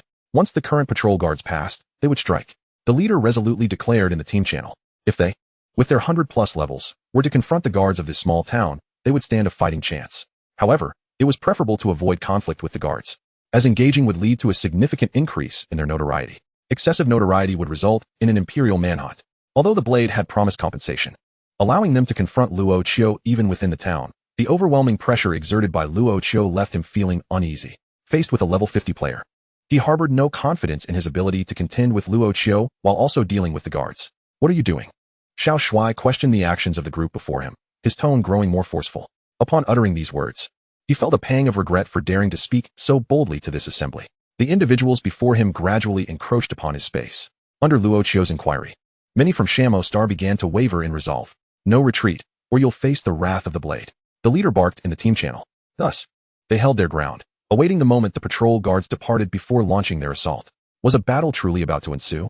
Despite their trepidation towards Chio, they felt powerless. The looming threat of the blade was far more immediate than any future retaliation from Chio. Excitement bubbled within, as they were on the brink of witnessing Chio's prowess. The cameras were rolling, and anticipation reached a fever pitch. The front row was hawking snacks and drinks, requiring merely a 5-star review and a thumbs up. A monumental clash was imminent. The onlookers dared not blink, fearful of missing the exhilarating moment of confrontation. As the patrol guards gradually vacated the area, tension mounted among the crowd. At that moment, the leader of Shamo Star's second guild received a message. Initially startled, he quickly transitioned to jubilation, yet he suppressed his elation, donning a facade of impatience. Retreat. With this command, a collective sigh of relief swept through the group, and they promptly turned to make their escape. They all dashed into the teleportation array, vanishing in a flash of light. The atmosphere fell into a profound silence. Chapter 63. Feng Yu's series of daring maneuvers. The entire town lay eerily quiet. Upon witnessing the exodus, Xiao Shui too departed via the teleportation array, feeling uncomfortable under the scrutiny of the many onlookers. Only after Chio and the Shamo Star members had retreated did the silence break. Was it over? A voice inquired, shattering the stillness. It must be over, right? Came the uncertain reply. Once again, silence enveloped the scene. However, this quietude did not linger long, as an eruption of chatter soon followed. What just happened? Can anyone recap? Chio was surrounded by the Shamo Star members, and then, for some reason, they all fled. And what could that reason be? Do you understand what it means to possess an aura of dominance? Luo Chio stood there with his hands in his pockets. Those individuals dared not touch him. Unrivaled, Luo Chio reigned supreme. This marked a remarkable instance in gaming history, where the weaker triumphed over the stronger without lifting a finger, winning solely through sheer presence. This could certainly be immortalized in the popular program, Chronicles of the New World, in stark contrast to the exuberance of those present. The discussions on the forums reflected a more measured perspective. Many found the situation to be utterly nonsensical. If Shamo Star truly feared Luo Chio, they would not have issued a bounty on him. Having come this far, they should have fought at least a little. However, their retreat without conflict was baffling. At this juncture, a report emerged, clarifying the situation. Breaking news. The Shamo Star's second guild headquarters was attacked by mysterious individuals clad in black. The main force of the second guild retreated after the black-clad assailants withdrew. It became evident that Shamo Star had been compromised, necessitating their return for support. Yet, a new question arose. Who were these enigmatic figures? To this day, no evidence has surfaced to identify their origins. They had conducted thorough surveillance and disguising beforehand. The black attire was crafted from special materials designed to evade detection. In the realm of New World, one cannot actively scout another's ID, and with the additional camouflage, even their faces remained obscured. Who, then, were these mysterious assailants? Need one even ponder? Did you notice the unwavering confidence exuding from Luo Chio? That was all orchestrated by him. It turns out Luo Chio wasn't merely transitioning from another game. Through this incident, his identity has grown increasingly enigmatic. The top guild's elite members have determined that he has not deleted his account to restart. Once the identities of those clad in black are uncovered, all will be revealed. How naive. Setting aside the difficulty of the investigation, any paparazzi uncovering this information would hesitate to release it. I was present at the scene and even contemplated asking for an autograph, but Luo Chio departed swiftly. I declare, let us establish a fan club for Luo Chio. I shall be the leader. No, I shall be the leader. Enough of this squabbling. For fairness, I shall take on the role of leader. In the grove, the black-clad individuals located their predetermined retreat site, confirming the area was devoid of onlookers before activating a teleportation scroll. Upon arriving in a secure location, the leader removed his mask. The imposing figure was none other than Hammer. Boss, the task is accomplished. Hammer gestured affirmatively. Our identities were not compromised, were they? Feng Yu narrowed his eyes at Hammer. You can trust me, boss. Hammer chuckled. However, boss, if we need to assist, just let us know. Does Shamo Star dare to oppose us, the setting sun? At this moment, Chio voiced the doubts that plagued his mind. For now, refrain from inquiring further. I appreciate your efforts in this matter. Please proceed to the usual training grounds with your team. You may also send back those from the third group who were impersonating you during training to avoid any potential inconsistencies. After casually uttering these words, Feng Yu ended the call. Although Chio was filled with 100 questions, he felt compelled to heed Feng Yu's instructions and could only proceed with the task at hand. Once the call was disconnected, Feng Yu rose from the chair behind him, stretching his limbs. Indeed, he had orchestrated the entire event single-handedly. Furthermore, to avert any suspicion of their involvement, he had even fabricated alibis for Chio and the others. Though he remained uncertain as to why Luo Chio had not intervened to protect his puppet, he considered his actions a means of alleviating some of Luo Chio's burdens. This thought elicited a knowing smile from Feng Yu.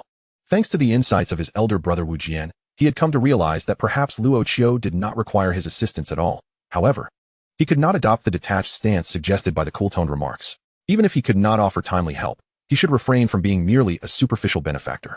While he did not reveal his identity, Feng Yu surmised that the forces behind Luo Chio could be traced. This would allow him to approach Luo Chio on equal footing rather than in a sycophantic manner. On another front, he would also avoid incurring the wrath of Chen Yi. To aid while concealing his identity was akin to striking a dog in front of its owner. Thus, by undertaking this endeavor discreetly, even if Chen Yi were to discover the truth, he would merely harbor some displeasure without losing face. Ultimately, these matters were trivial in nature. Chen Yi, being so occupied, would hardly concern himself with the mischief his wayward dogs might encounter while wandering the streets. This maneuver would ensure that the Rising Sun Guild remained undefeated, regardless of circumstances. Feng Yu commended his own cleverness. Although this strategy was suggested entirely by his elder brother, he pondered whether he had no credit in the matter at all. Setting aside all else, on this day, Su Chun was engrossed in the dungeon, entirely oblivious to the events unfolding outside. He played from sunrise to sunset, and from sunset to moonrise. As Brother G successfully knocked down the fencing ladybug, he valiantly upheld his honor as the fencing champion. Ding. Whether it was Brother G's defense of his honor that moved the dungeon remains a mystery, but from the defeated ladybug, 3 experience stones dropped. Experience stones are non-tradable. However, Su Chun had no intention of selling them. He immediately absorbed them, resulting in 2 consecutive bright flashes of light as he leveled up. Having already filled his experience at level 53, the infusion of the 3 experience stones propelled him directly to level 55. It was time to rest for the day. Glancing at the time, Chen acknowledged his fatigue. Sleeping atop foam was hardly comfortable, lacking even a blanket, leaving him chilly. He observed the Lich King, who had collapsed from exhaustion, and the Archmage, who was barely propping himself up with his staff. Chen felt a sense of optimism for everyone's future. Chapter 64. The identity of Tioni, Badeo's regret, is futile. That night, at the Shamo Star Guild. Who is responsible for this? Haven't you figured it out yet? Badeo coldly surveyed those around him. The group exchanged glances, each too intimidated to speak. Useless, a bunch of worthless fools. What purpose do I have for you? Badeo's ire flared as he noted their silence. He could hardly fathom that within his large guild, they were utterly helpless against that level 50-something Chio. Moreover, the assailants who attacked Shamo Star today had yet to be identified. He had afforded them the better part of the day, even if they had not uncovered the culprit. He expected at least some lead. Yet this group was entirely clueless. The individuals around him bowed their heads, having prepared themselves for a scolding from Badeo after failing to find any clues. However, suddenly, Badeo's voice trailed off. They remained bowed, unaware of what had transpired. You may leave. Badeo's mood seemed to shift abruptly to calm. The group exchanged glances, none daring to leave first, fearing that the one who did might incur Badeo's wrath. I said to leave. Do I need to invite you out myself? Witnessing their hesitation, Badeo's previously settled demeanor began to fray once more. It was then that the group realized Badeo genuinely wished for them to depart. They dared not linger any longer and quickly exited the room. After watching them leave, Badeo, still not at ease, inspected the windows to ensure they were securely closed before cautiously initiating a video call. The video connected, revealing a young man with a fair complexion, exuding an air of scholarly refinement. Yet, upon seeing him, Badeo, a burly brute, immediately adopted a demeanor of utmost respect. Master Chi, how may I assist you? Badeo stammered. Master Chi? You certainly have the audacity to call me that. What do you think Chen would think of me if he heard? The young man spoke lightly. Yet his words struck fear into Badeo's heart. Before him was Longting Guild's Fu Hai Long, who had expended considerable resources to summon the individual known as the Calculating Ghost. Tioni, the mere mention of Chen Yi's name indicated his true allegiance lay with the infamous figure. Fu Hai Long would be furious to witness his hard-earned strategist revealed as a mere pawn. Master Ghost, I was foolish, please show mercy. Badeo gazed at Tioni with trepidation. They served Chen Yi not only in the game, but also in reality. Despite both serving Chen Yi, the disparity in status between him and the youth known as the Calculating Ghost was staggering. Hence, upon encountering Tioni, influenced by the earlier remarks of his subordinates, he mistakenly addressed him improperly. Enough. I am here to convey a message. However, Tioni seemed disinclined to delve into the matter, which momentarily relieved Badeo. Please, Master Ghost, speak freely. I will do my utmost. Badeo promptly replied. The assailants who targeted your base today were members of the Rising Sun Guild. Tioni stated matter-of-factly. Members of the Rising Sun Guild. Badeo exclaimed, astonished. The Rising Sun Guild was a top-tier guild, and with their recent triumph in the first completion, their reputation had soared among elite guilds. Master Ghost, are you implying that Chio is affiliated with the Rising Sun Guild? Badeo cautiously inquired. Does this mean I should avoid provoking him? If Chio truly belonged to the Rising Sun Guild, Badeo knew he could not afford to offend him. Had Chio openly declared his association with the guild from the outset, Badeo would never have dared to threaten him. Yet for such a minor incident to provoke the Calculating Ghost's attention was certainly unusual. Avoid provoking him? Tioni suddenly chuckled, a glint of interest in his eyes. I want you to exert your utmost efforts against him. Badeo was momentarily taken aback by Tioni's directive. He was well aware that ghost calculation was currently hidden within the Dragon Court Guild. While the Dragon Court Guild held no fear of the Sunset Guild, ghost calculation was certainly not the omnipotent figure there. Every matter required the approval of Fu Hai Long. In other words, ghost calculation lacked a reasonable justification to mobilize the Dragon Court Guild in his favor. Although they both served Lord Chen, he was obliged to maintain a certain level of respect for ghost calculation in public. However, it must be noted that while Lord Chen had casually bestowed some resources, the arduous task of nurturing Shamo Star to its current state had not been effortless. If Lord Chen were to issue a directive, the guild could easily be discarded. Yet, ghost calculation, though of a higher rank, had never extended any assistance to him. Now, he was expected to rally the guild's strength against the Sunset Guild on mere word alone. Was that not tantamount to recklessly sacrificing the guild? When the time came, if ghost calculation could not offer him support, it was uncertain whether Lord Chen would even remember his existence. Chio was not a member of the Sunset Guild. Although I cannot employ the might of the Dragon Court to directly assist you, the shadow guards left to me by Lord Chen can be lent to you, if necessary. Tioni, being a man of great acumen, discerned Badeo's hesitation and immediately grasped his thoughts. Upon hearing that ghost calculation was willing to utilize the shadow guards bequeathed by Lord Chen, Badeo's confidence surged. He was well aware of the formidable strength of Lord Chen's shadow guards, which reassured him greatly. Master Ghost, I shall undoubtedly fulfill your request. Badeo promptly resolved. I will lead the main force back from the Shuro realm to besiege Luochio. When the time comes for you to act, I will inform you. For now, let your second guild test the waters. The members of the Sunset Guild are covertly assisting him, and there must certainly be some force backing him. Your task is to lure out that force. After issuing these directives, Tianchi did not linger for further discussion with Badeo and abruptly ended the call. Once the call was disconnected, Badeo exhaled deeply after a 10-second pause. Damn it. I've become a pawn for ghost calculation, had I known. Why would I provoke that Luochio? Badeo muttered under his breath. And Luochio too. If you possess such a powerful backing, why not declare it openly? If you had done so, would I have needed to provoke you? After venting his frustration towards ghost calculation, he unleashed a tirade against Luochio. Ultimately, he was never truly the tough guy that outsiders perceived him to be. The public image of him as a brutish man was misleading. A mindless thug would not even qualify to serve as Lord Chen's dog. He was capable of basic situational awareness, and when the moment called for it, he could indeed show humility. Just as ghost calculation had mentioned that the other party belonged to the Sunset Guild, Badeo had already contemplated letting the matter go. In fact, if the other party felt slighted, he would have been willing to apologize or compensate. However, with ghost calculation leveraging him as a pawn for probing, any hope of reconciliation had vanished. Now, he was left with no choice but to confront that enigmatic Luochio head-on. Chapter 65. New Legacy, We Are One in Thought. 2 days passed. For Su Chun, these 2 days had been quite intriguing. He was already aware that Shamo Star had gone after the player impersonating him. Initially, he believed that the impersonator would be unable to withstand the pressure of Shamo Star's pursuit and would reveal his true identity. However, unexpectedly, after the attack on Shamo Star's base, the impersonator managed to escape unscathed. These past 2 days, he had been perfectly fine, with no one pursuing him. Following that day, Shamo Star seemed to have been unusually idle. Their bounty had not been rescinded, yet they appeared to be merely going through the motions in their search for Luochio. All while idling away, this left Su Chun perplexed about their intentions. His understanding of Badeo was rather superficial. Historically, this individual had not stirred much commotion, thus offering little useful intelligence. Nonetheless, as long as they did not trouble him, he was content to focus on his steady leveling. Once his level increased further, he could easily annihilate Badeo's guild, so he did not dwell on it too much. After 2 days of diligent training, he finally reached level 60. It had been arduous. Why couldn't he just remotely manage his character and return to reality? Su Chun stretched his neck.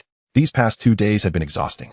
Even though the monster slaying was handled by his underlings, he had to remain online, so he found some web-based mini-games to play, which were rather enjoyable. However, he became so engrossed in the web games that his neck began to ache.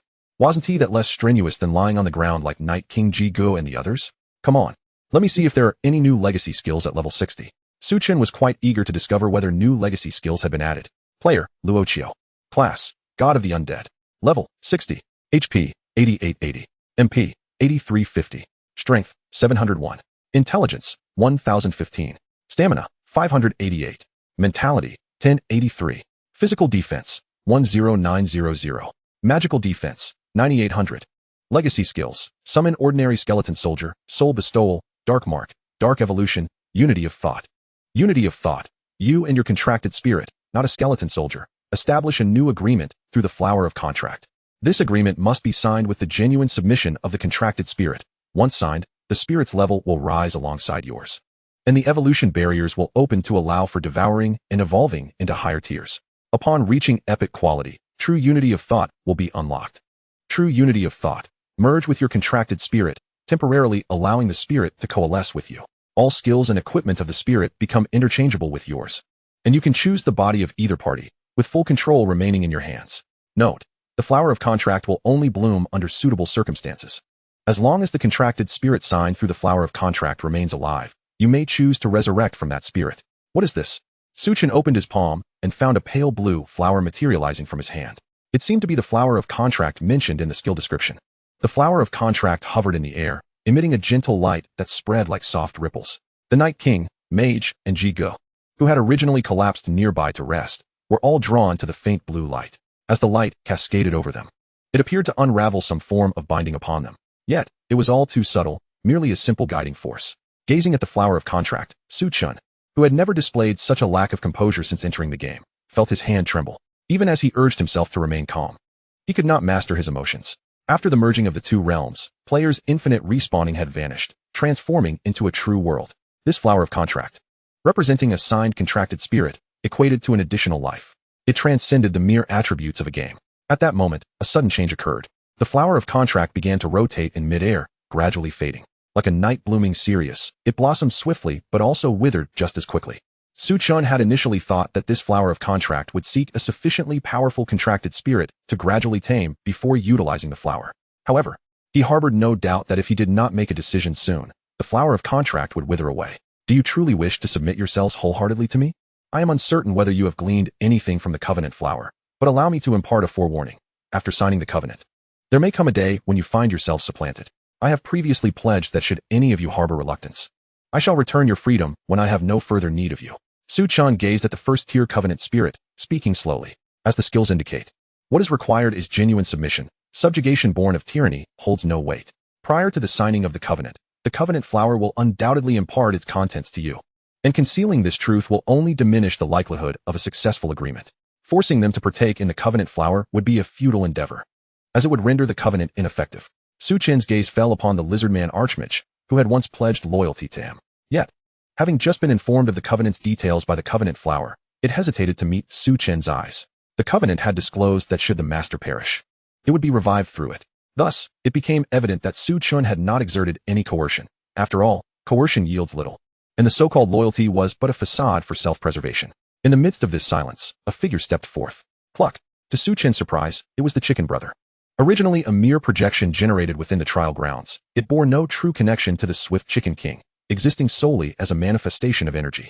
It could embody the form of the swift Chicken King or take on any shape it desired. In its essence, it lacked sentience and thought. However, upon becoming Chen's covenant spirit, it was akin to a blank canvas upon which various strokes had been drawn. Perhaps it was even simulated to resemble a chicken. Just as a chick, upon hatching, perceives the first entity it encounters as its parent, Chicken Brother's journey into sentience commenced with subjugation. For it, Chen's shadow loomed large throughout its existence. Come here and take a look at the contents. Chen beckoned after a moment's pause. Chicken Brother, sword in tow, approached Chen step by step, under the influence of the covenant flower. A mere thought from Chen once again filled Chicken Brother's mind with the entirety of the covenant's contents. Are you still willing? Chen reiterated with gravity. Cluck. This time, Chicken Brother's call resonated with unwavering determination. It seemed that alleviating Chen's burdens brought it immense joy. Chen could not help but recall that Chicken Brother was always the most tenacious in battle. Casting a glance around, he noted that no other covenant spirits dared to step forward, all avoiding his gaze. Very well, let us commence. Chen ceased his inquiries toward the other covenant spirits and, seizing the moment before the covenant flower vanished, forged the covenant with Chicken Brother. Our minds shall unite as one. Chapter 66. 2 million skeleton soldiers, Disciple 10 in. The covenant flower enveloped both Chen and Chicken Brother, forging a chain of covenantal power. The other covenant spirits watched in bewilderment as this spectacle unfolded. Gradually, the pale blue light began to fade, and the chain vanished from sight. Yet, despite the disappearance of the chain, Chen felt an intangible bond form between himself and Chicken Brother. He casually checked Chicken Brother's attributes. Name, Swift Chicken King. Species, Semi-Avian. Level, 60, equal to the Covenanter. Tier, Dark Gold Boss, Evolvable. Skills, Gale Sword, Backstab, Phantom Sword Chi. Wind Sword, Sword Return, Myriad Swords Return to Origin, Simplified Version. Having just reached level 60, Chicken Brother remained at that level. But the previous restriction on evolution had now dissipated. Furthermore, the Dark Gold quality had gained the designation of being evolvable. Upon clicking on the term evolvable, a line of small text appeared detailing the evolution conditions. Evolution conditions. Deconstruct the souls of formidable monsters to obtain evolution spirits. Sufficient evolution spirits will yield evolution fruits to assist covenant spirits in their evolution. Upon activating mind unification, automatically acquire soul deconstruction. After perusing the description for a while, Chen finally comprehended its implications. Essentially, upon defeating a monster, two options would arise. One, as before, was to use the soul to enslave the opponent. The other was to deconstruct the residual energy into evolution spirits. Once a sufficient quantity of evolution spirits was amassed, the resulting evolution fruits would enable the covenant spirit's evolution. What lay ahead was to facilitate Chicken Brother's evolution from Dark Gold to Epic Tier. Chen contemplated this, yet before proceeding, he needed to initiate the evolution of the Skeleton Army. Initially, he had not intended to activate the Skeleton Army at level 60. However, to elevate Chicken Brother to the Epic Tier, assistance from the Skeleton Legion was essential. Relying solely on the Night King and the Archmage would prove rather sluggish. Achieving Chicken Brother's epic promotion would grant him an additional life, though it remained uncertain whether this would manifest immediately in reality. Nevertheless, completing it was undoubtedly prudent. Commence evolution. Select template. Volcanic Lizard, Silver. With a wave of his hand, Su Chun initiated yet another evolution of the skeletons. This evolution was accompanied by a dark evolution, allowing him to utilize the templates he had previously battled. In the skill bar, Summon Armored Skeleton Soldiers transformed into Summon Armored Skeleton Soldiers. Summon Armored Skeleton Soldiers. Initially summon 2 million Armored Skeleton Soldiers, their levels matching that of the summoner. They can be consumed and upgraded. Upgrading conditions require the consumption of 2 million Skeleton Soldiers. At the next tier, one may choose 3 million Skeleton Soldiers or 2 million Random Skeleton Soldiers. This evolution successfully integrated the template, granting the active Legion skill, Fire Enchantment. The next tier not only altered the quantity, but also introduced an element of randomness akin to a lucky draw. Su Chun furrowed his brow, contemplating the implications. Simultaneously, his skill set expanded to include a Legion skill, now featuring the skill, Fire Enchantment. Fire Enchantment. The weapons of the skeleton army are imbued with fire attributes, lasting for 2 minutes. With the increased numbers, the overall attributes of the units had not drastically changed, leading him to overlook further examination. The skills remained standard, typically featuring mid-tier abilities, while high-tier skills were still scarce and exclusive to specialized units. With a base of 2 million, the firepower of the Skeleton Sniper Battalion had received a substantial boost. He also tested the fire enchantment on the skeleton soldiers. The warrior's blades ignited into flames. The archer's arrows transformed into fire-tipped projectiles, and astonishingly, the large shields became fire shields. The additional fire damage was quite considerable, and once the fire damage accumulated sufficiently, it could inflict a burning effect on the target. Even a large shield skeleton wielding its shield to strike an opponent could ignite the target. With the current forces, gathering the soul required for Chicken Brothers' advancement to the epic tier should not pose a challenge. Su Chun smiled. Having set his sights on a clear objective, the swiftest path to epic promotion lay in finding a formidable epic tier monster for Chicken Brother to consume. His gaze gradually fixed upon the Night King. Lead me to your former sovereign. Su Chun addressed the Night King calmly. The Night King, sensing the immense aura emanating from Su Chun, felt an instinctive reluctance to meet his gaze, even in the absence of a covenant. Su Chun was blissfully unaware of the terrifying pressure emanating from the dark aura surrounding him. At level 60, he was on the cusp of a second-class transfer. Yet he had yet to undergo such a transition. Nevertheless, he had begun to unlock certain divine powers. Upon realizing this, he focused his thoughts and retracted his imposing presence, restoring an air of cultured amiability to his countenance. However, to the Night King, this demeanor appeared even more intimidating than before.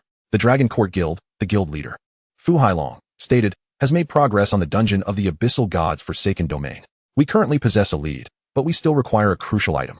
Our overall pace remains among the foremost. Tianqi, with a gentle smile, reported the situation to Fu Hailong in a calm and measured manner.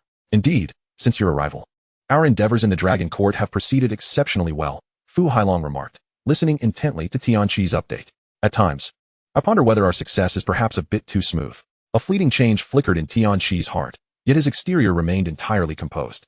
The foundation of the Dragon Court Guild is commendable. It is the latent energy within that drew me out of seclusion, Tianqi humbly replied. As his gaze met Fu Hailong's, he maintained his poise, neither obsequious nor arrogant.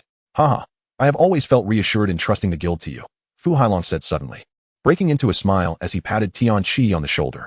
By the way, how goes the progress with that individual named Luo Chio? Apologies. I have been preoccupied with the new dungeon, so I entrusted this matter to my disciple, Shuren, Tianqi responded. Not to worry. The new dungeon is of paramount importance. You may attend to it first. Fu Hailong waved his hand dismissively. Tianqi nodded and departed the hall. Outside, a carriage awaited him, attended by a neatly dressed, modestly clad young woman. Master, she greeted, bowing her head upon seeing Tianqi. Let us discuss this later. Tianqi replied with an impassive expression as he stepped into the carriage. The young woman promptly took the reins, driving him to his residence in silence. Upon arrival, she waited at the door. Come in. I have matters to discuss with you, Tianqi said as he entered the house without looking back. Yes, master, the young woman, Shuren, cautiously entered at Tianqi's behest. This was not merely due to Tianqi's disposition, but also because an enchantment outside prevented entry without his consent. Chapter 67. Transcending Two Realms to Calculate, the Flame Sovereign. This young woman was none other than Tianqi's disciple, Shuren. Once inside, Tianqi waved his hand, sealing the room from external interference. Their conversation was now inaudible to the outside world. He did not speak immediately, but instead settled into a grand chair, closing his eyes to meditate. Shuren, keenly observant, promptly prepared tea, and after a while, Tianqi slowly opened his eyes. What progress have you made regarding Luo Chio? He inquired, lifting the cup and gently blowing on the surface. The rumors surrounding Luo Chio from the outside world are false, Shuren replied hurriedly. How long did it take you? Tianqi asked, his expression unchanged. 8 hours, Shuren answered truthfully. 8 hours, consider it a passing mark. However, it is far from sufficient for tasks assigned to Lord Chen, Tioni acknowledged with a nod. An air of silence enveloped the room as he fell silent once more. Master, if you were already aware, why did you allow Ba Dao to target that impostor, Luoqiu? Sharon finally could not contain her curiosity. Do you believe Ba Dao was successful in dealing with the false Luoqiu? Tioni set down his teacup. He did take action, but it appears there were unseen obstacles impeding his efforts, Sharon recalled, responding thoughtfully. Upon hearing this, Tioni smiled for the first time. Master, did you foresee that he would not commit fully? Seeing Tioni's expression, Sharon pondered aloud. We are all working for Lord Chen. This matter should not concern him. Moreover, it was I who obstructed Ba Dao from the shadows. Tioni replied with a cheerful demeanor. Indeed. That is why I say you are still not ready to act independently. Sharon was perplexed. Then why do you wish to confront Luoqiu? If you are aware that he is merely a facade, why send Ba Dao to confront the one obstructing him, who is, in fact, your own doing? That is what puzzles you, Tioni said with a hint of amusement. You see, I desire to control him. Does it serve any purpose to confront him within the game? Finally, Sharon grasped Tioni's intention. Master, you mean to calculate his whereabouts in the real world through divination? How could that be possible? You once mentioned that the two realms are separated by a vast distance. Sharon exclaimed, her eyes widening in disbelief. Tioni's ability to divine was renowned for its enigmatic accuracy. Yet, having witnessed his successes in both reality and the game, she understood the formidable challenge of bridging the gap between the two realms to pinpoint an individual. I require extensive information on this person, including his reactions under Ba Dao's harassment and his responses to being targeted incorrectly. These details are invaluable, Tioni said with a smile. Is Luoqiu truly worth such an effort? Sharon queried, aware of the time and energy needed for cross-realm calculations, a task not to be completed in mere weeks. Moreover, such endeavors could yield backlash against the diviner. Initially, he did not warrant such attention, but every time I hear that name, it fills me with unease, prompting me to delve deeper. In my visions, from amidst the swirling dark mists, a sovereign emerged, exuding an inexorable hostility toward me, as if destined to stand in opposition. He fell silent thereafter. In that moment, Sharon discerned a flicker of fear in Tioni's eyes, an expression she had not witnessed in a long time. She finally understood why he was willing to expend effort on the cross-realm calculations. There is no need to panic. I have sensed the distance between the two realms closing. What once would have taken 3 to 5 years to calculate may now transpire within a year, or even a few months. Should I manage to approach him closely, my calculations will accelerate. With Lord Chen's backing, we simply need to locate him to bring him under our control. Tioni suddenly broke into a smile. As your disciple, I am willing to alleviate your burdens. I can disguise myself to get closer to him. Xian lowered his head and spoke softly. Tianchi cast a glance at Xian and smiled. It is good to have such an intention. Given the opportunity, I shall still go personally. Tianchi waved his hand dismissively. Upon witnessing this, Xian understood that Tianchi wished to rest and sensibly withdrew. Flame barrier. Su Chen returned to the Crimson Inferno region. This time, Su Chen's objective was unmistakably clear, the Flame Sovereign. The Flame Sovereign resided within the palace, and under normal circumstances, one would need to breach it from the outside. The palace was laden with numerous traps and guarded by elite sentinels. However, with the Flame Night King serving as a guide, the endeavor became significantly easier. The Night King, wielding a chain forged from flames, had a spectral knight supporting Su Chen, rendering him akin to a captive. Upon their entrance, the palace guards obstructed their path. Please inform the king that I have apprehended a human spy and extracted vital secrets from the human empire. The Night King addressed the guards. Please wait a moment. Night King, the guard replied respectfully. 2 minutes later, the guard emerged from within. The king allows you to enter, he said, bowing to the Night King while signaling for others to step aside, granting him passage. The Flame Palace was quite expansive, and since the Night King needed to relay critical information, he was permitted to ride his steed within. Along the way, numerous high-ranking flame sentinels patrolled diligently. Su Chen and the Night King smoothly made their way inside. They opened a large door of deep crimson, revealing a massive stone pillar that connected the palace's apex and belched flames. Before this pillar stood a gargantuan throne crafted from a material as profound as obsidian. The Flame Sovereign, towering at around 5 to 6 meters, lounged lazily upon the throne, his form enveloped in dark red flames, with flowing lava embellishing the surroundings, bestowing upon him an awe-inspiring presence. Upon sensing the Night King's arrival, the Flame Sovereign snapped his fingers, causing the massive door behind him to slam shut. Chapter 68. The Stacked Skeleton Soldiers and the Humiliated Flame Sovereign. The Night King dismounted and knelt on one knee, performing the knightly salute. My liege, I have heard you bring good tidings. The Flame Sovereign spoke in a voice imbued with authority. My king, the matter is of great significance, and I hope to seal this space to report, the Night King said firmly while still kneeling. The oppressive aura of the Flame Sovereign made the Night King hesitant to meet his gaze. However, Su Chen, still atop his steed, remained unaffected by this pressure. In fact, the sovereign's aura stirred the divine power within Su Chun, compelling him to suppress this burgeoning force. My king, may you discern my truth. Should I utter a single falsehood, I would willingly accept expulsion from the Flame Legion without a word of complaint. The Night King, withstanding the pressure, spoke steadily. Under the Flame Sovereign's oppressive influence, the Night King was incapable of deceit, yet he spoke no falsehood. Upon hearing the Night King's declaration, the Flame Sovereign believed him.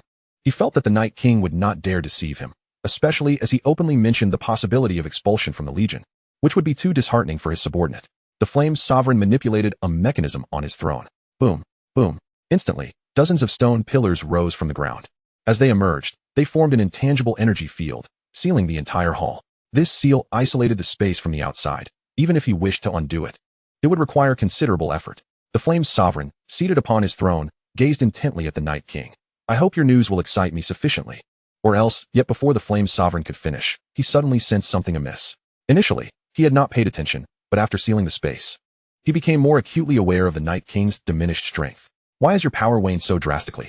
The Flame Sovereign could not help but inquire. But the Night King ignored him entirely. Once the Flame Sovereign enacted the seal, the Night King stood up from the ground, ignoring the Sovereign's words. He turned and approached Su Chun. He half knelt, unfastening the chains binding Su Chun. Then, Su Chun dismounted, a smile gracing his face as he regarded the Flame Sovereign. What is the meaning of this? The Flame Sovereign's voice carried a hint of restrained fury. It was not the Night King who responded, after rising. He stood half a step behind Su Chun. Nothing too significant. Your subordinates are simply too numerous, and I desire to duel with you, Su Chun remarked, fixing his gaze upon the Flame Sovereign with a playful glint in his eye. You dare betray me? The Flame Sovereign's eyes blazed with fury, literally spewing flames that reached a meter in length. Do not speak so harshly. I merely sought a worthy opponent. At that moment, Su Chun snapped his fingers, summoning the lizard man Archmage, who appeared at his side. You are not of the volcanic lizard clan, the Flame Sovereign noted, his senses piqued by the potent aura of the undead. What manner of being are you? The flame barrier harbors no undead forces. The Flame Sovereign rose from his throne, displaying a modicum of discernment. Upon realizing that his true identity had been unveiled, Su Chun ceased his charade and snapped his fingers again. Instantly, the space became filled with skeleton soldiers. Regrettably, the area was too confined to accommodate more than 200,000 skeletons. Su Chun shook his head. Confronted with such a legion of skeletons, the Flame Sovereign was taken aback, though he quickly regained his composure upon sensing their strength. Sufficient in number, but alas, mere cannon fodder, he sneered, leaping forward with a dismissive snort. Name: Sovereign of the Flame Legion. Type: Demon. Level 100. Tier: Epic Boss. Skills: Unknown. This epic boss of level 100 was the target Su Chun had chosen. If his companion could devour this being, ascending to epic status would be inevitable. Once his companion achieved epic status, he would gain access to true intent convergence. However, the immediate priority remained to subdue the Flame Sovereign first. As the Flame Sovereign descended, a tempest of flames swirled around him, instantly annihilating the surrounding skeletons. Yet the skeletons showed no fear. As one group perished, another surged forth to take their place. 3, 5, 2, 2, 3. A flurry of damage numbers erupted chaotically. Su Chun had initially presumed that the level 60 elite skeletons could only inflict initial mandatory damage against the level 100 epic boss. However, it appeared their defensive capabilities were surprisingly robust. Hence, the Flame Sovereign, dismissing the meager damage dealt by the skeletons, commenced a widespread assault. Each strike unleashed a massive inferno, instantly obliterating swathes of skeletons. Fire Spirit Corruption.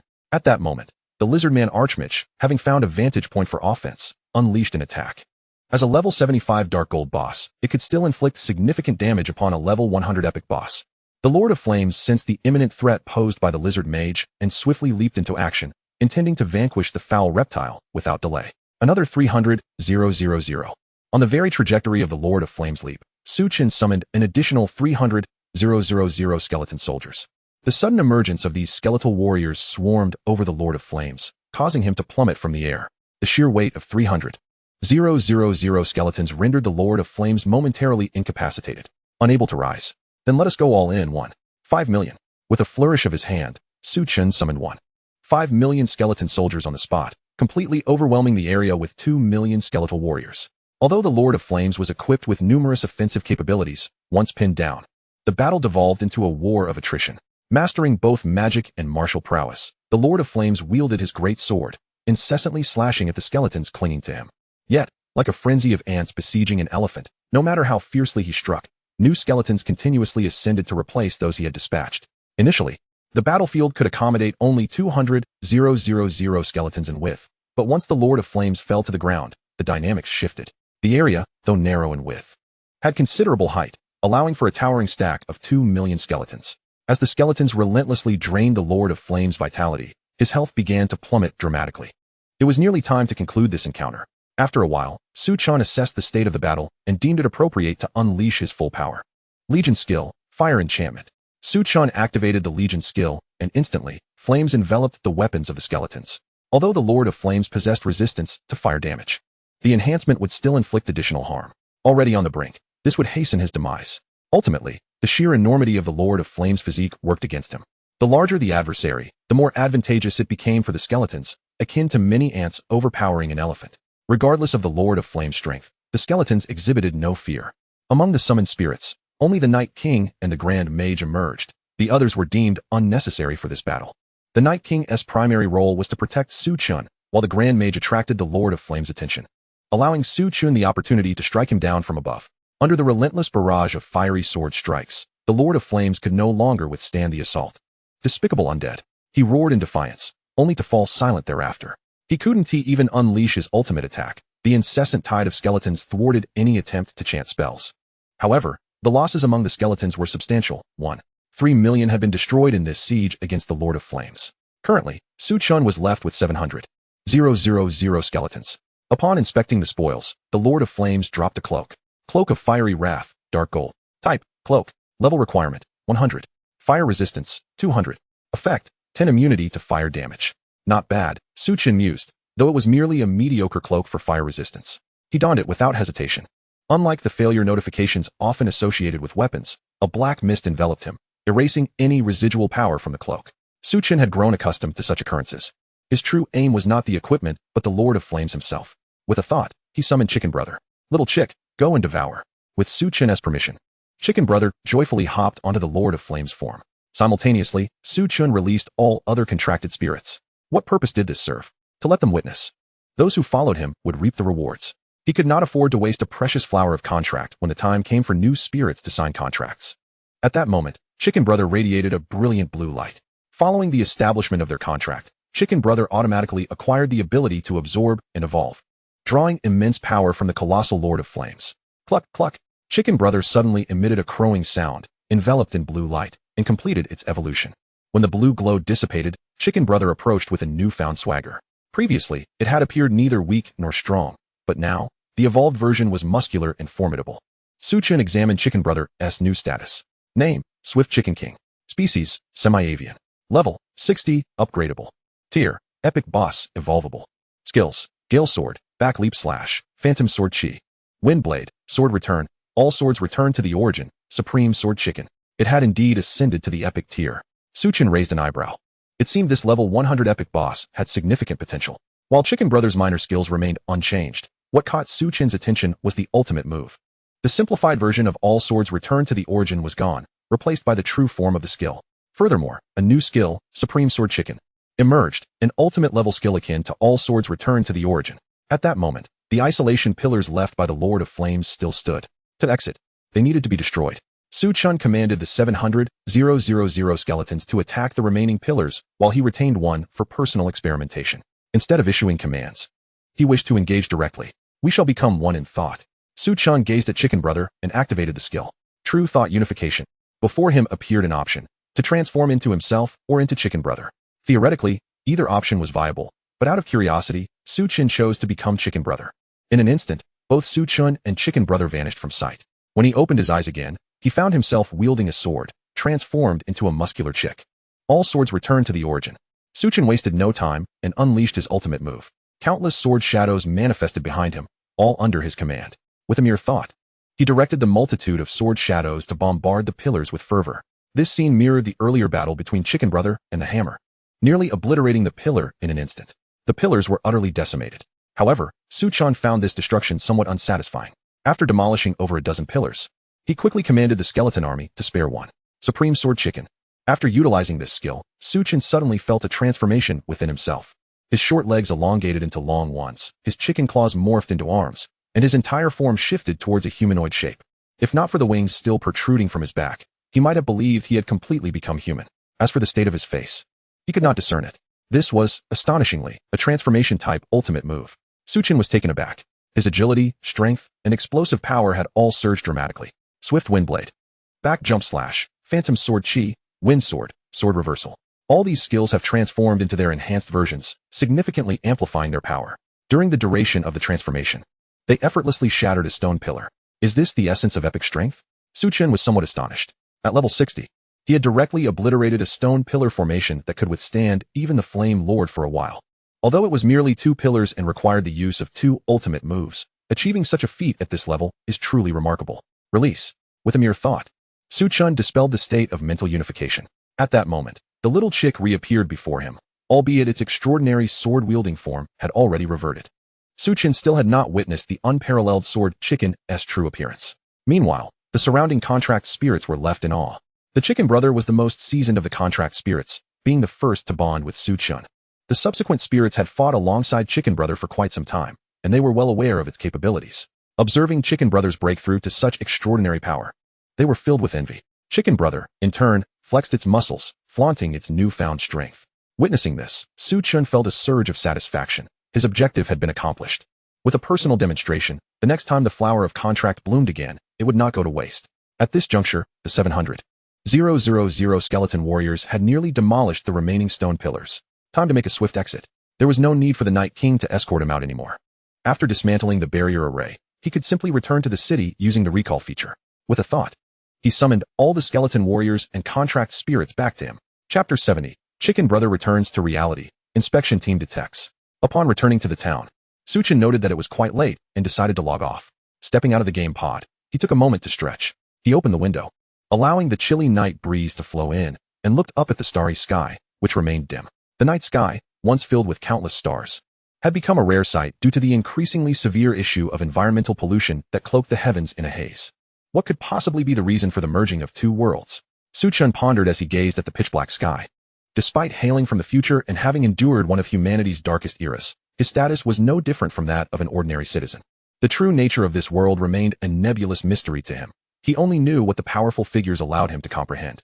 Oh, I wonder how my abilities in reality have fared. Reflecting on the events of the day, which had been quite eventful, Chen resolved to assess his strength.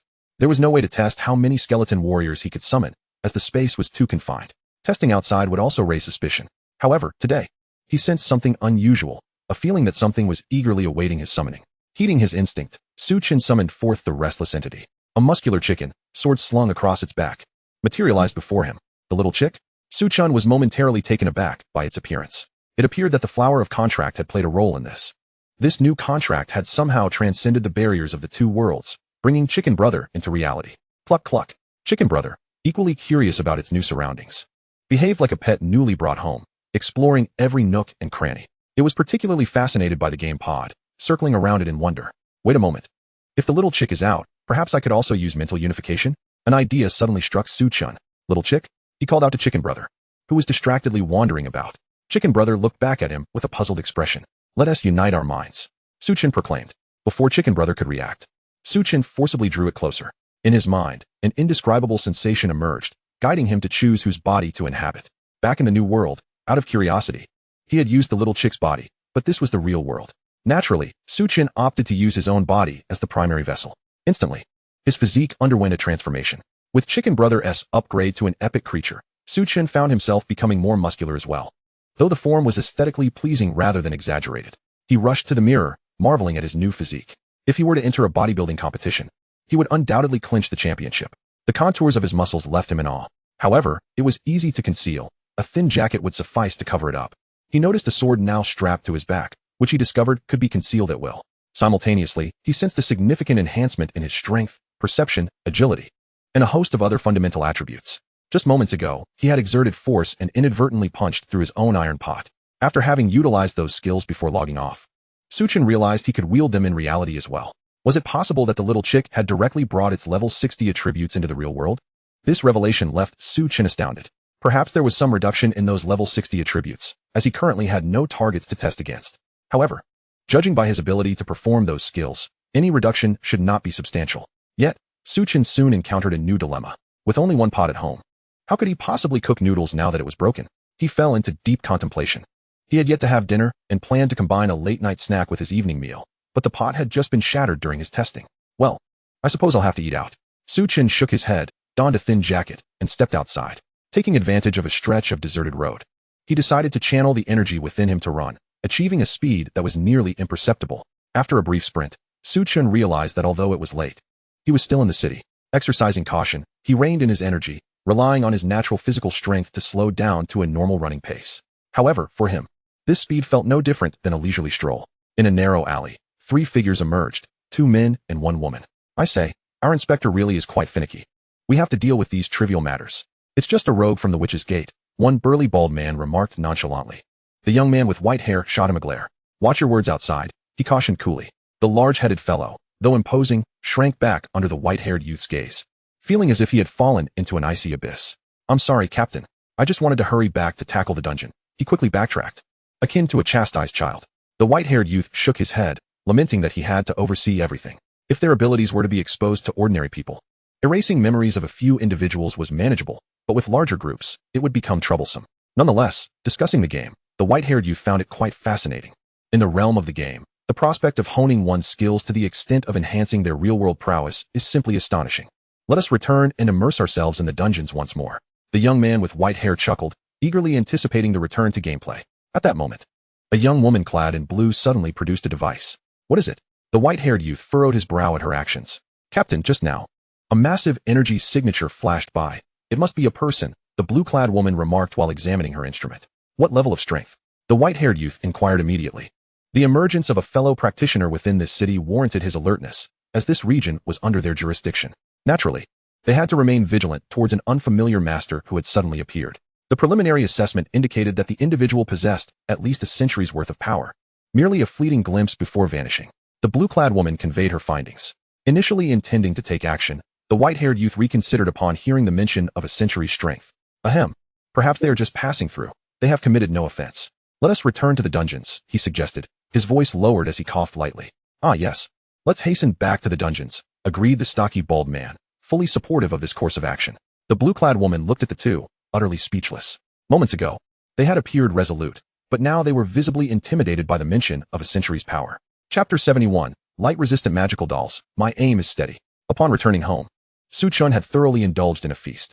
He had also packed a takeout meal and procured some convenient food items from the 24-hour self-service convenience store, opting for those that required no cooking.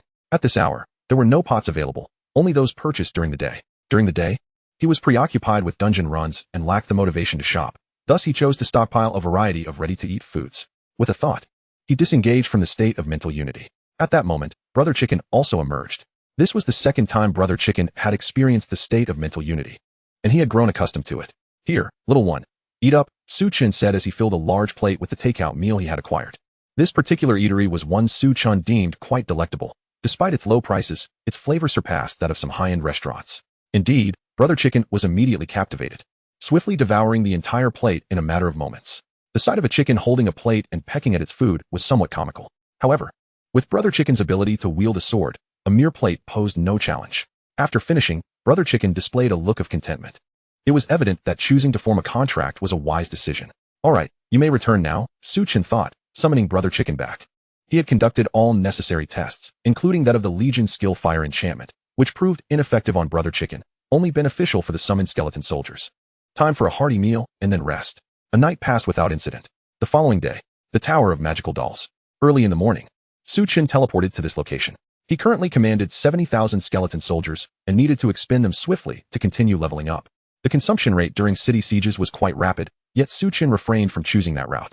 After this consumption, the next summoning would unlock Dark Evolution. Presently, he lacked any usable upgrade templates in the template section, necessitating the urgent acquisition of one. Grinding players would not yield templates.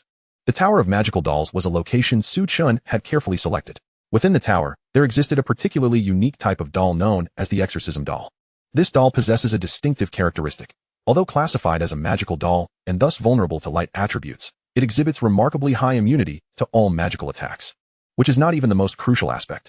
The paramount feature is its exceptional resistance to light attributes. Chen aimed to farm a template for the Exorcism Doll, as light attributes were the most effective against the undead, and increasing light resistance would be ideal, even if he could not enhance light resistance. Boosting the magical resistance of the exorcism doll would still be beneficial. Su Chen proceeded directly to the 6th level. Each level has multiple entrances and lacks dedicated magical doll defenses. Not to mention, with Su Chen's memories from his previous life and the plethora of online guides available, bypassing layers was quite feasible. Upon entering the 6th level, Su Chen scanned the area but initially failed to spot any exorcism dolls. They were not particularly numerous. The predominant type was a creature known as the clay doll. Nevertheless, Su Chen was not picky and decided to farm both types. Although the tower of magical dolls appeared modest from the outside, its interior was vast. The entire 6th level provided ample space for Su Chen's 70,000 skeleton army to spread out. Instantly, a dense mass of skeleton soldiers filled the 6th level of the tower of magical dolls. The skeletons were disinterested in seeking out the exorcism dolls and instead opted for a carpet bombing approach. Soon enough, the two sides clashed. Name: clay doll. Type: magical doll. Level: 70. Health: unknown. Tier: common. Skills: unknown. Simultaneously, exorcism dolls began to materialize. Name: exorcism doll. Type: magical doll. Level: 75. Health: unknown. Tier: elite. Skills: unknown. The most prominent characteristic of these two types of dolls was their defensive capabilities. The clay doll boasted high physical defense, while the exorcism doll excelled in magical and even light-based defenses. While both were above level 70, Su Chen had already reached level 60, and his skeleton army matched that level. A dozen clay dolls appeared before the skeleton army. However, in the next moment, the clay dolls were riddled with arrows. Bombarded by spells, their defenses crumbled under the onslaught. The melee skeletons had yet to close in when the clay dolls were already reduced to piles of clay. Only the exorcism dolls could provide utility for the melee skeletons. In the face of the magical onslaught from the skeleton army, the exorcism dolls showcased their remarkable magical resistance. Nevertheless, they could not withstand the output from the skeleton archers. After enduring for a brief moment, they attempted to flee. But the melee skeletons had already surrounded them and launched a frenzied assault. In no time, the skeleton army was sweeping through the 6th level with ease. A self-sufficient leveling squad was also present on the 6th level. Comprising 8 members, their composition was quite comprehensive, featuring melee fighters to breach magical defenses and mages to counter physical ones. Their leveling efficiency was commendable, especially considering that this was not the game's launch period. There were fewer players forming parties, with many newcomers focused on life skills or sightseeing. For purely combat players, entering the game at this juncture made forming parties straightforward. However, for those with decent skills seeking companions of similar expertise, the task proved far more challenging. After a night of grinding, I feel utterly exhausted. One of the archers settled onto the ground, but scarcely had he taken his seat when he noticed a vast expanse of what appeared to be black mist materializing in the distance behind them, drawing ever closer. What could that black mist be? He pondered aloud, casting a puzzled glance towards the horizon. You haven't stayed up all night and started hallucinating, have you? Let us log off after another 10 minutes. The captain jested in response. Perhaps I am just overly fatigued, the archer conceded with a nod. Moments later, a series of rhythmic thuds caught everyone's attention. Those are skeleton soldiers. Someone exclaimed. How curious. Why would there be skeletons in the Tower of Magical Puppets? Goodness. There are far too many of them. The group at last recognized the skeletal horde. It was not a figment of black mist, but merely a legion of skeletons. Relieved that it wasn't merely a trick of the mind, the archer, with his dark circles under his eyes, readied his bow, aiming at the skeletal soldiers. He had no intention of attacking, as his skill allowed him to perceive the situation more clearly through his aim. Let us log off first. This is not something to be trifled with, the captain suggested. In a moment of fatigue, however, the archer accidentally released an arrow while observing the skeletons. Just as the captain logged off, he was greeted with a notification. Ding, your squad is in combat and cannot exit the game. Would you like to forcefully log off? Instantly, the team was taken aback. Chapter 72, Clearing the 6th level, Smooth Little Combos. Forcing a log-off equated to a character being in a passive state, which was tantamount to inviting disaster in such a perilous locale. Do you believe me when I say it was a slip of the hand? The archer chuckled awkwardly. And would you believe me if I said my blade slipped as well? The captain shot him a fierce glare. Before the captain could act, the skeleton army retaliated following the archer's unwitting assault. A barrage of arrows pierced through the air, transforming him into a pincushion. Run! The captain shouted, recognizing the dire situation. The sheer number of skeletons, coupled with the damage inflicted upon the archer, indicated their formidable level. The team, having spent an entire night leveling up, was utterly fatigued and lacked the will to fight. Similar scenarios unfolded throughout the 6th level. Most teams, devoid of troublesome allies, swiftly logged off, while others found themselves actively attacked by the skeletons, unable to escape. Yet, their attempts at fleeing proved futile. Su Chen employed a strategy of encirclement, advancing from all sides. Those players who fled soon discovered that they were surrounded by skeletons on all fronts. I'll fight you to the end, one player declared, having run out of options, and finally launched an assault on the skeleton horde. However, in an instant, he was engulfed by the sea of skeletons, creating not even a ripple. A heavily armored tank player, who had invested all his points into defense since the game's launch, felt confident in his ability to break through. Yet, before he could act, a small boss from the Clay Puppet faction seemed to have the same idea. Armed with exceptional physical defense and a temporary skill that boosted its defenses, it charged into the throng of skeletons, activating its maximum damage reduction. As numbers began to rise above its head, 1, 1, 1, 1, 1, indicating its impressive defensive capabilities. It lacked the overwhelming attack power typical of a super boss, struggling to deal substantial damage even to a level 60 skeleton warrior. Consequently, a group of shield warriors lifted it high, and while suspended, it was subjected to a relentless barrage of attacks. The archers, seeing the oversized puppet being riddled with arrows, found some relief in the chaos. Chen deliberately instructed the magical skeletons to refrain from attacking it, allowing the archers to unleash their volleys. In a mere 20 seconds, the clay puppet boss was adorned with nearly 100,000 arrows. What a sight! Even Zhuge Liang would marvel at this as a miraculous borrowing of arrows. Observing this spectacle, Chen nodded in approval of the creature's predicament. The clay puppet, however, did not possess a health pool of 100,000. It had already perished midway through the onslaught. Yet, even in death, arrows continued to rain upon it. The tank player, witnessing the suspended clay puppet boss, found himself momentarily stunned. Had he charged in, he would have been hoisted by the skeletons and turned into a target for their relentless fire, a truly torturous fate. Despite New World having minimized pain and sensory stimuli, some discomfort remained. At that moment, a skeleton soldier spotted him, inflicting a mere 20 points of damage. Such was the might of his fully invested defense. Yet, instead of basking in pride, he hastily removed all his equipment and activated a warrior's bloodlust skill, reducing his own defenses. The thought of being lifted and shot at sent shivers down his spine.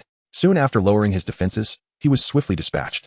Players had barely dealt any damage to the skeletons, and many, realizing the futility of their efforts, surrendered to despair. The only entities capable of inflicting damage on the skeletons were the magical puppets themselves. With an alarm sounding, the magical puppets began to gather. It was clear that the 6th level's lord was behind this unification. Chen observed as a colossal ironclad puppet descended from above. Name: King of Ironclad Puppets. Type: Puppet. Level 85. Tier: Dark Gold Boss. Skills: Unknown.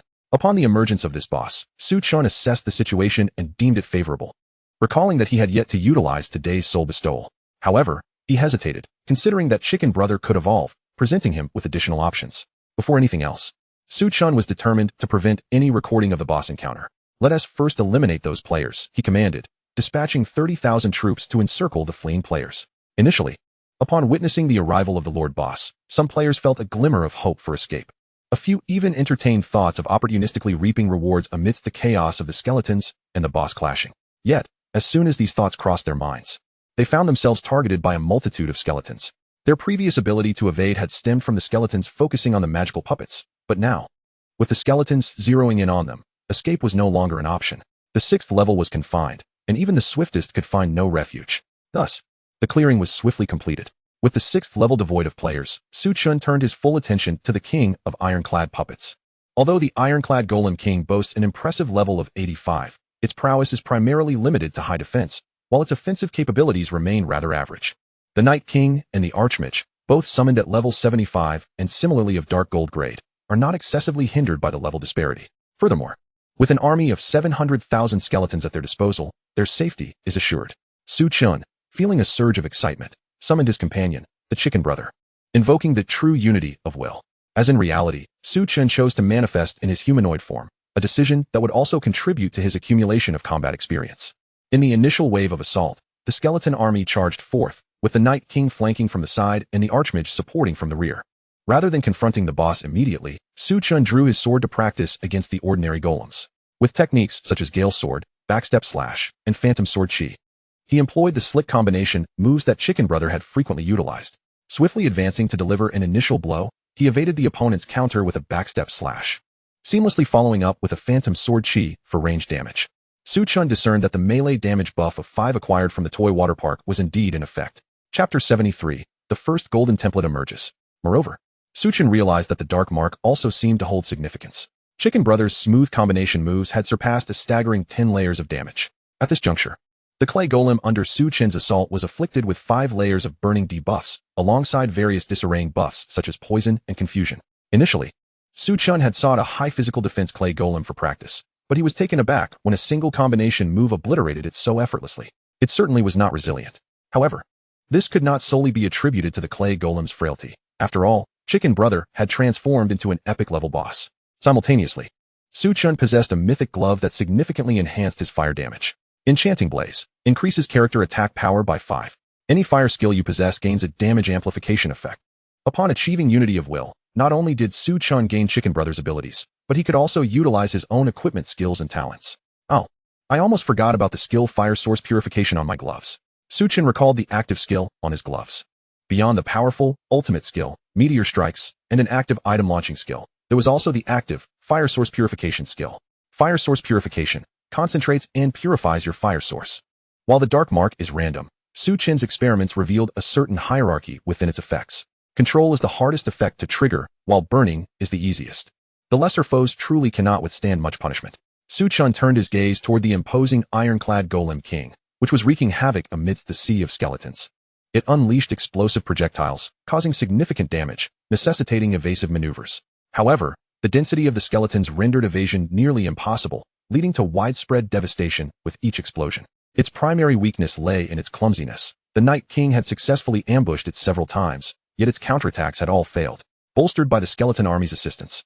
It could not focus solely on battling the Night King. The Archmage's ranged attacks met with attempts from the Golem to retaliate with explosive projectiles. But the slow trajectory allowed the Archmage to evade easily. Area bombardment. The ironclad Golem King finally unleashed a formidable attack, raining down several missiles that struck the skeleton soldiers with devastating force. Seizing the opportunity during this onslaught, Su Chen stealthily maneuvered behind the ironclad Golem King. This was not an act of recklessness. In the game, dying merely results in a minor loss of experience, and as long as it is not in reality, Su Chen would not dare to sacrifice Chicken Brother so easily. Exquisite Sword Chicken. Su Chen immediately activated his transformation state. Unlike when utilizing Chicken Brother's form, which underwent physical changes, Su Chen's own body remained unchanged. Instead, several luminous rings surrounded him, each symbolizing a significant buff. Speed, strength, agility, perception, precision. His overall attributes surged dramatically. 10,000 swords returning to 1. Countless sword shadows materialized from the void, crashing down upon the ironclad Golem King. Regrettably, these sword shadows, being mere projections and not his corporeal strikes, did not carry the Dark Mark. However, his Wind Sword could indeed impose the Dark Mark. With the combination of the Wind Sword, Sword Return, a slick series of moves, and the enhanced skills from the exquisite Sword Chicken state, he amassed a total of 35 buffs, with 10 layers of burning buffs stacked. As anticipated, the triggering of burning proved to be superior to the others. After executing his combination, Su Chen withdrew immediately. Unquenchable True Fire. Coupled with the fire source purification from the mythic gloves, the damage intensified. Simultaneously, while in a burning state, the mythic gloves would also impart a damage amplification effect. This comprehensive assault caused the ironclad Golem King's health bar to visibly diminish. Initially, Su Chen believed that his level 60 attack power would merely inflict minor scratches, but it now appeared that those scratches were akin to being scrubbed with steel wool. The ironclad Golem King, feeling the sting of pain, glared furiously at Su Chen. A series of explosive attacks surged toward him. In the exquisite Sword Chicken state, Su Chen effortlessly dodged the inherently clumsy attacks. Iron Fist Pursuit. Desperate, the ironclad Golem King launched its fist towards Su Chen, locking onto him for a relentless chase. This attack was homing. Upon locking onto a target, it would explode. After launching, the ironclad Golem King manifested another fist, but lacked the strength to fire a second. Su Chen swiftly dove into the heart of the skeleton sea. Bang! An explosion echoed as numerous skeleton soldiers were dismembered. Nevertheless, Su Chen remained unperturbed in the aftermath. Hiss! Despite the ironclad Golem King's fist regenerating, it fell into a weakened state. Seizing this moment of vulnerability, the skeleton army surged into a frenzied assault. The Night King and the Archmage spared no effort, unleashing their ultimate abilities with full force. Amidst this barrage of relentless damage, combined with the unquenchable True Fire continuously burning on the ironclad Golem King and the inherent damage amplification from the burning state, its defenses plummeted significantly. With a final, unwilling roar, the ironclad Golem King collapsed to the ground. Following its downfall, the remaining golems descended into chaos. Faced with the disciplined skeleton soldiers, they were undeniably a disorganized rabble. Soon, the remaining golems were eradicated. Having lost nearly 500,000 skeletons, the situation was manageable. Observing the now leveled 6th tier, Su Chen assessed the gains and losses. Of course, the skeleton losses could be seen as an upgrade, rendering the situation effectively lossless. Thus, he merely cataloged his rewards. 2 templates had successfully emerged. Clay Puppet. Blue. Upon utilizing this template, the Skeleton Legion gains a physical defense of 100. Exorcism Puppet, gold upon utilizing this template. The Skeleton Legion is immune to 10 damage from light-type attacks. The Exorcism Puppet is surprisingly a golden template. This revelation caught Chen off guard. While the Exorcism Puppet is not exceedingly rare, the emergence of a golden template is indeed a remarkable feat. An immunity to 10 points of light-type damage is already quite formidable. Chen initially believed that merely enhancing the light resistance value would suffice. After all percentage boosts are precious. As for the Clay Puppet, its blue variant is commendable. Yielding such effects is already impressive. Although a physical defense of 100 may seem modest, it essentially equips the Skeleton Legion with a piece of armor, despite the fact that his Skeleton Legion is capable of donning equipment. Their current level is too low to utilize the gear obtained from siege raids. Moreover, with the focus on consuming skeletons, there is little need to equip them. As for devouring the puppet, Chen feels it would be wasteful. He prefers to retain the blue quality for now. Chapter 74. A Dominant Superior, the Hidden Cold Wind. The matter of the templates has been settled. Chen gazed at the fallen ironclad Puppet King, still undecided on how to handle it. Two choices lay before him. One option is to have the Chicken Brother consume it for evolution. Chen has already begun to feel the benefits of their mental unity. Even at the epic tier, it possesses the capability to combat at higher levels, and crucially, Chicken Brother can be brought back to reality, thus enhancing his real-world abilities as well. The alternative is to enslave it through the gift of the soul. After some contemplation, Chen resolved to opt for enslavement. A Dark Gold tier boss would not significantly elevate Chicken Brother's prowess. Evolving from Dark Gold to Epic requires the consumption of high-tier Epic monsters. In comparison, leveling up is evidently more crucial. With the skeletons dwindling to 200,000, they would soon be exhausted, paving the way for a rapid advancement in levels. Instead of gaining a meager progress bar from devouring, it is far more advantageous to directly cultivate a higher-tier combat force. With a gentle wave of his hand, the ironclad Puppet King gradually rose to its feet. Name: Ironclad Puppet King, renameable. Type: Puppet. Level: 75. Tier: Dark Gold Boss. Skills: Ironclad Charge, Iron Fist Combo, Forced Invincibility. Explosive Attack, Area Bombardment, Spinning Top, Blazing Flying Fist. Having only lost 10 levels, this is quite satisfactory. Chen regarded the Ironclad Puppet King with a sense of contentment. Incidentally, he decided to rename it Ironclad. The original levels of the Great Mage and the Night King were higher, but when enslaving them, Chen was at a lower level and thus faced significant reductions. Now that Chen has leveled up, enslaving a level 85 boss surprisingly resulted in achieving the same level of 75, comparable to them. Furthermore, the reason for enslaving the Ironclad is due to its attacks being slow in trajectory, yet substantial in power, aligning perfectly with his efficiency for grinding levels.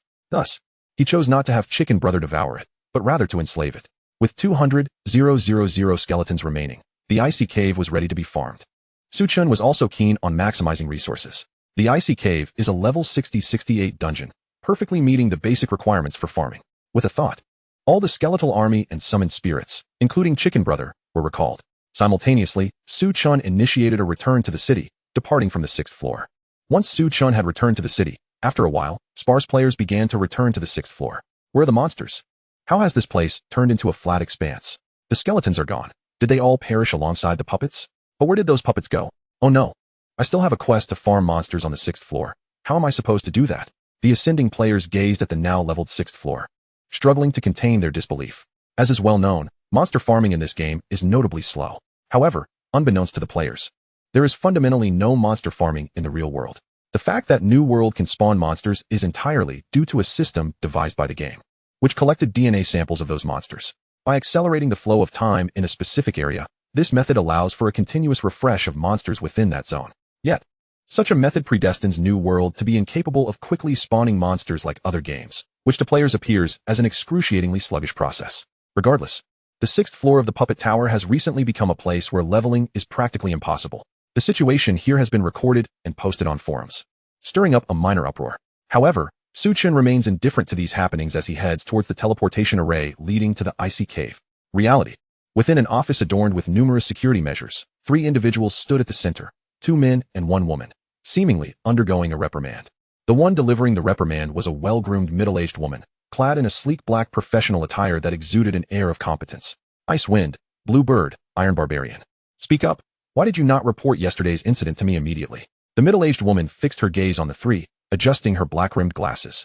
Inspector Lin. That individual possesses at least 60 years of mastery. We are not a match for him, and moreover, he has not violated any safety regulations, replied the girl designated as Bluebird. The trio was indeed the inspection team that encountered Chen that day. Bluebird is the codename for the blue-clad girl. Iron Barbarian refers to the bald man, and Icewind is the white-haired leader. I am inquiring why you did not report to me immediately. I do not wish to ask a third time. Lin, seated in her swivel chair, regarded the three with an intense gaze, her aura pressing down upon them. Inspector Lin, this area has always been under my purview.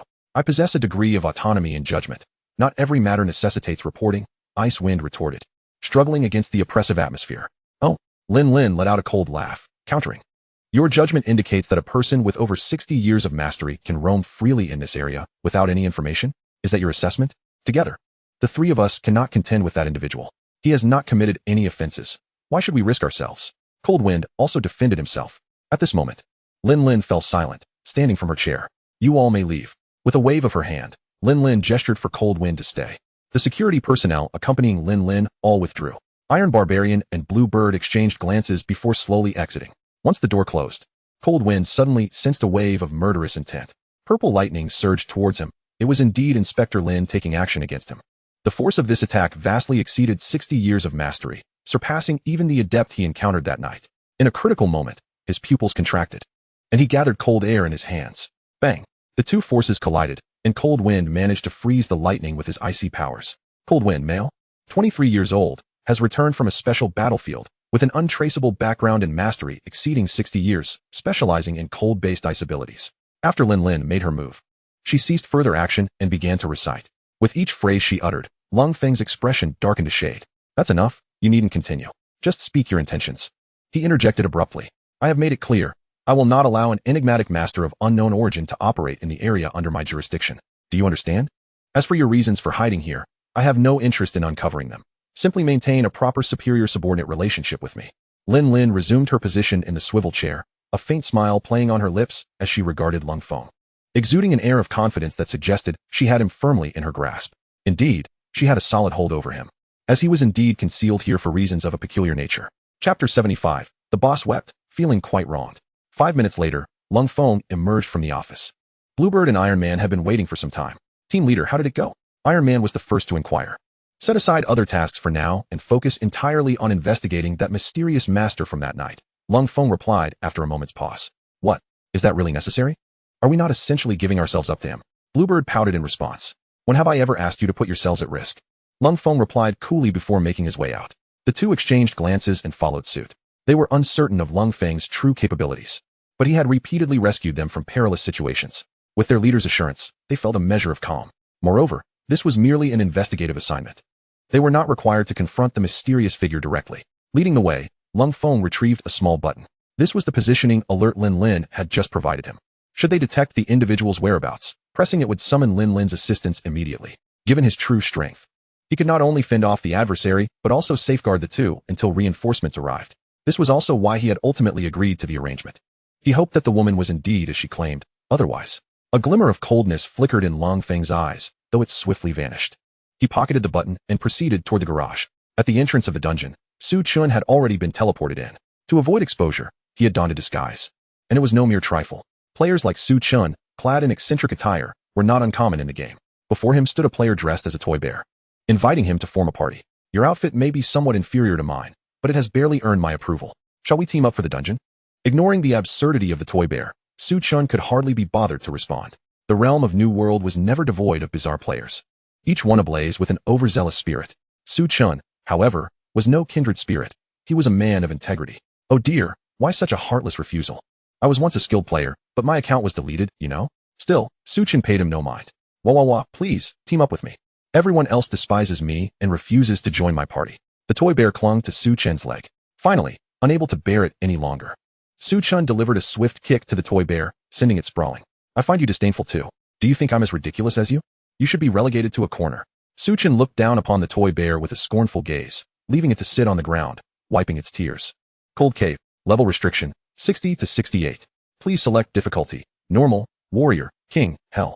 Su Chun did not hesitate and chose the hell difficulty. Cold Cave, hell. Record holder, dominator.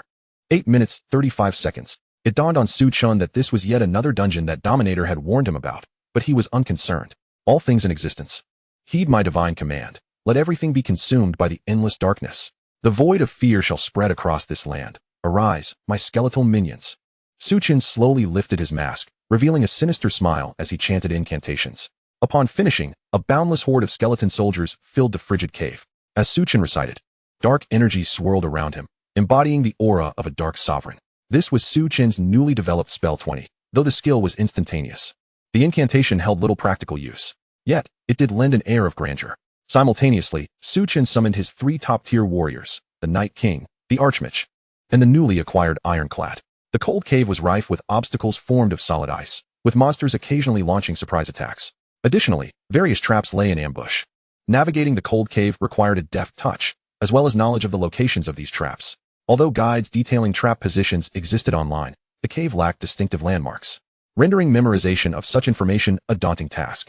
However, Chen harbored no such worries. Those solid ice formations were no match for his 200,000 skeleton soldiers, who swiftly cut through them, a far quicker approach than evading them. As for the traps and ambushing creatures, they fell to pieces the moment they appeared. Despite some skeletons being lost to hidden traps, Chen suffered no losses. In fact, he preferred to expend the skeletons sooner rather than later. Without these experience-sharing entities, he could level up more swiftly. In essence, the battle against the boss was set within a glacial valley. Once he reached that area, the boss would automatically emerge to engage. However, Chen recalled the boss's lair, which was also composed of solid ice and could be directly shattered. Commanding his skeletal army, he directed them towards the boss's lair. The 2 minor bosses in between were merely a waste of time. Defeating the major boss should suffice for victory. With relentless force, they bypassed the 2 minor bosses. Boom. The slumbering snow monster was abruptly roused, its home dismantled. By the usual protocol, it should have received notification after the defeat of the 2 guardians before proceeding to the icy valley to confront the intruder. However, with no word from the guardians, its home had been breached. Name: Big Boo Boo. Species: Snow Monster. Level: 70. Health: unknown. Rank: Dark Gold Boss. Skills: unknown. Crush it. Chen commanded with a mere gesture. The skeletal army surged forward in a relentless charge. The creature, rather comically hideous, remained in a daze, pondering why the adversary had not followed the expected protocol. Before it could fully awaken, a throng of skeletons descended upon it, hacking mercilessly. As it let out a series of anguished howls, it finally managed to rise, preparing to retaliate. The Night King charged forward, toppling it once more. It was merely a level 70 Dark Gold boss, while Chen's side boasted not only the skeleton army, but also 3 level 75 Dark Gold bosses. In the face of overwhelming defeat, Chen found himself devoid of any means to retaliate. It was never his intention to torment the creature. However, once its health dwindled to a critical level, he commanded the 3 formidable Dark Gold bosses to unleash their devastating abilities upon it. With a resounding thud, the frost giant collapsed, still oblivious to the origins of its assailants and the inexplicable destruction of its home. Lacking interest in enslaving such a feeble entity, Chen summoned a chick to consume the level 70 Dark Gold boss, reaping a modicum of nourishment in the process. Chapter 76. Because you are not at fault. You are at fault. At this juncture, a world announcement reverberated through the realm. World announcement. Congratulations to player Chio for breaking the record in the frozen cave, hell, with a time of 1 minute and 58 seconds. Employing a stealthy strategy alongside the skeletal army, they penetrated the depths of the cave in a mere 2 minutes, rendering Ba Dao's previous record a mere jest. As if it were an insignificant afterthought, you are currently the record holder for the frozen cave, receiving the buff, Resilience 3. The increase in resilience was indeed fortuitous. It was no wonder Ba Dao seethed with frustration. Both of the dungeon record bonuses greatly favored melee combatants like Ba Dao, while resilience was equally crucial for Chen, mitigating the adverse effects of various debuffs. He found satisfaction in the 2 dungeon entries retained by Ba Dao. With the remaining skeletal army, he decided to engage in a casual slaughter of ordinary templates, as their average attributes could still serve to enhance his own. Contemplating this, Chen departed using a rather pricey high-level teleportation scroll. Given his current notoriety, he found no remorse in this necessary expenditure. In the Azura realm, the Shamo Guild continued their arduous leveling and questing endeavors, their developmental focus firmly rooted in this domain.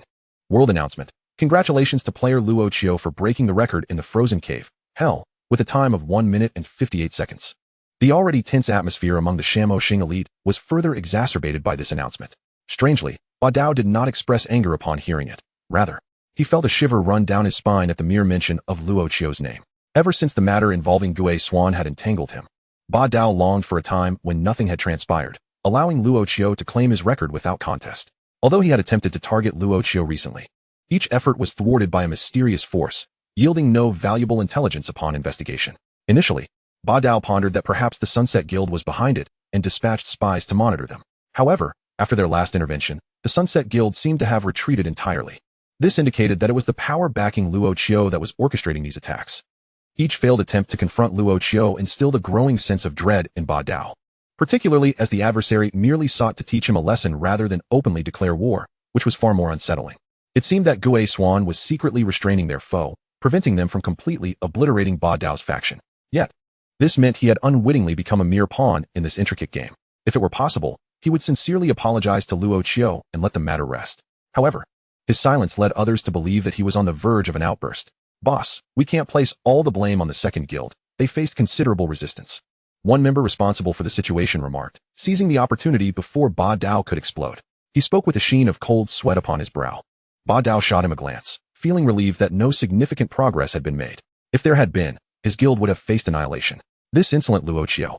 Does he truly believe we, Shamo Xing, are without strength? A yellow-haired member, keenly observant of the atmosphere, interjected, Boss, how do you normally address such matters? We are the ones who intimidate others. We do not allow ourselves to be intimidated. Frowning, Ba Dao replied, I believe we should not let this slide. I propose we intensify our efforts. The yellow-haired individual spoke with indignation.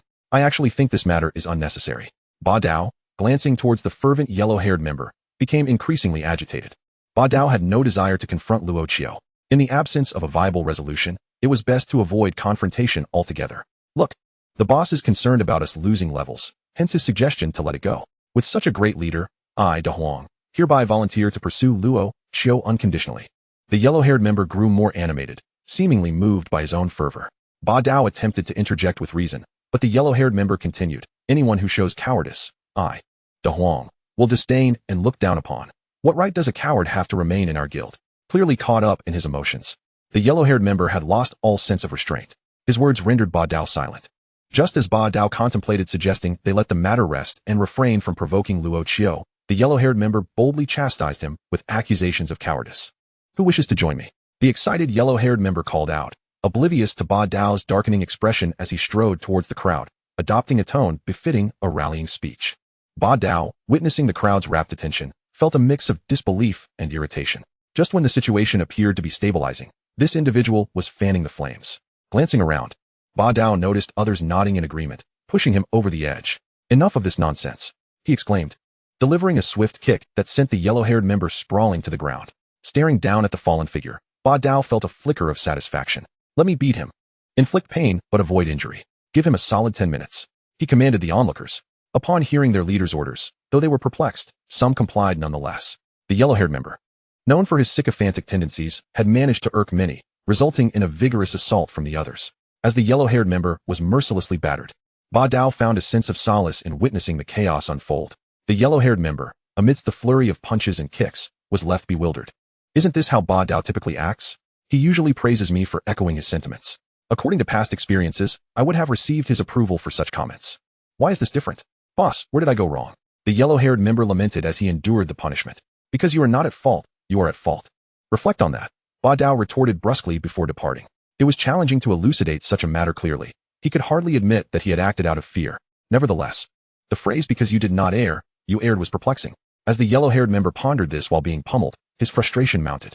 Ba Dao, sword in hand, gazed ahead, listening to the cries of anguish behind him. In this world, weakness was indeed the original sin. Casting a glance back at the yellow-haired member, he also regarded the blade in his grasp.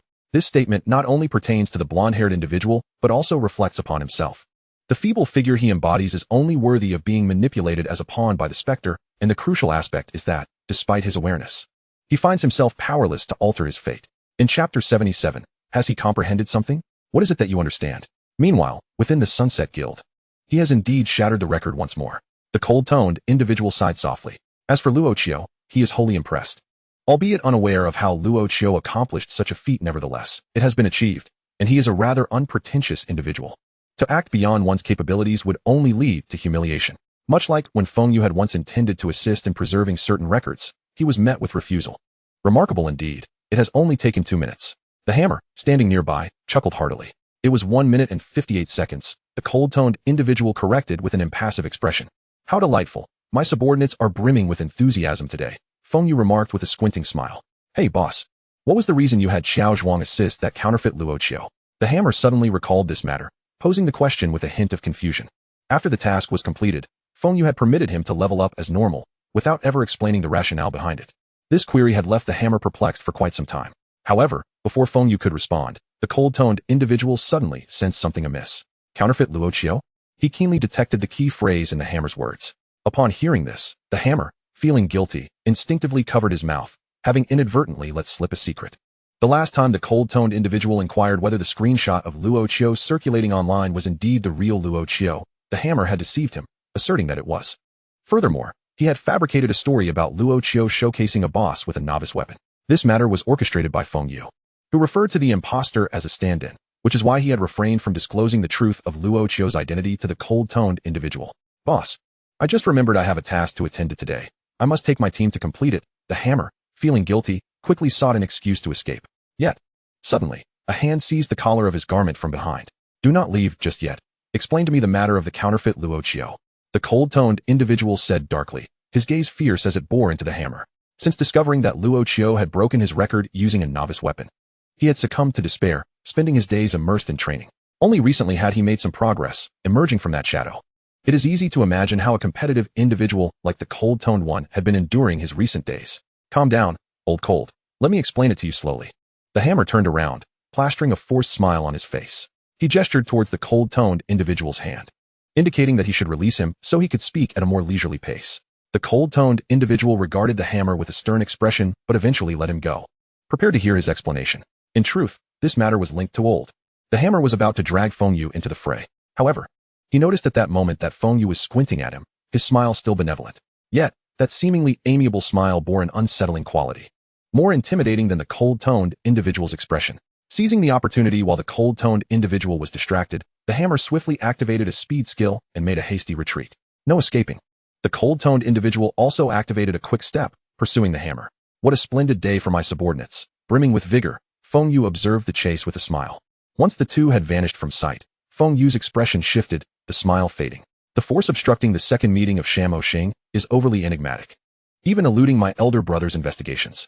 Reflecting on Wu Jian's words, Feng Yu's demeanor grew grave. It appears that this is indeed the mysterious force behind Luo Chio.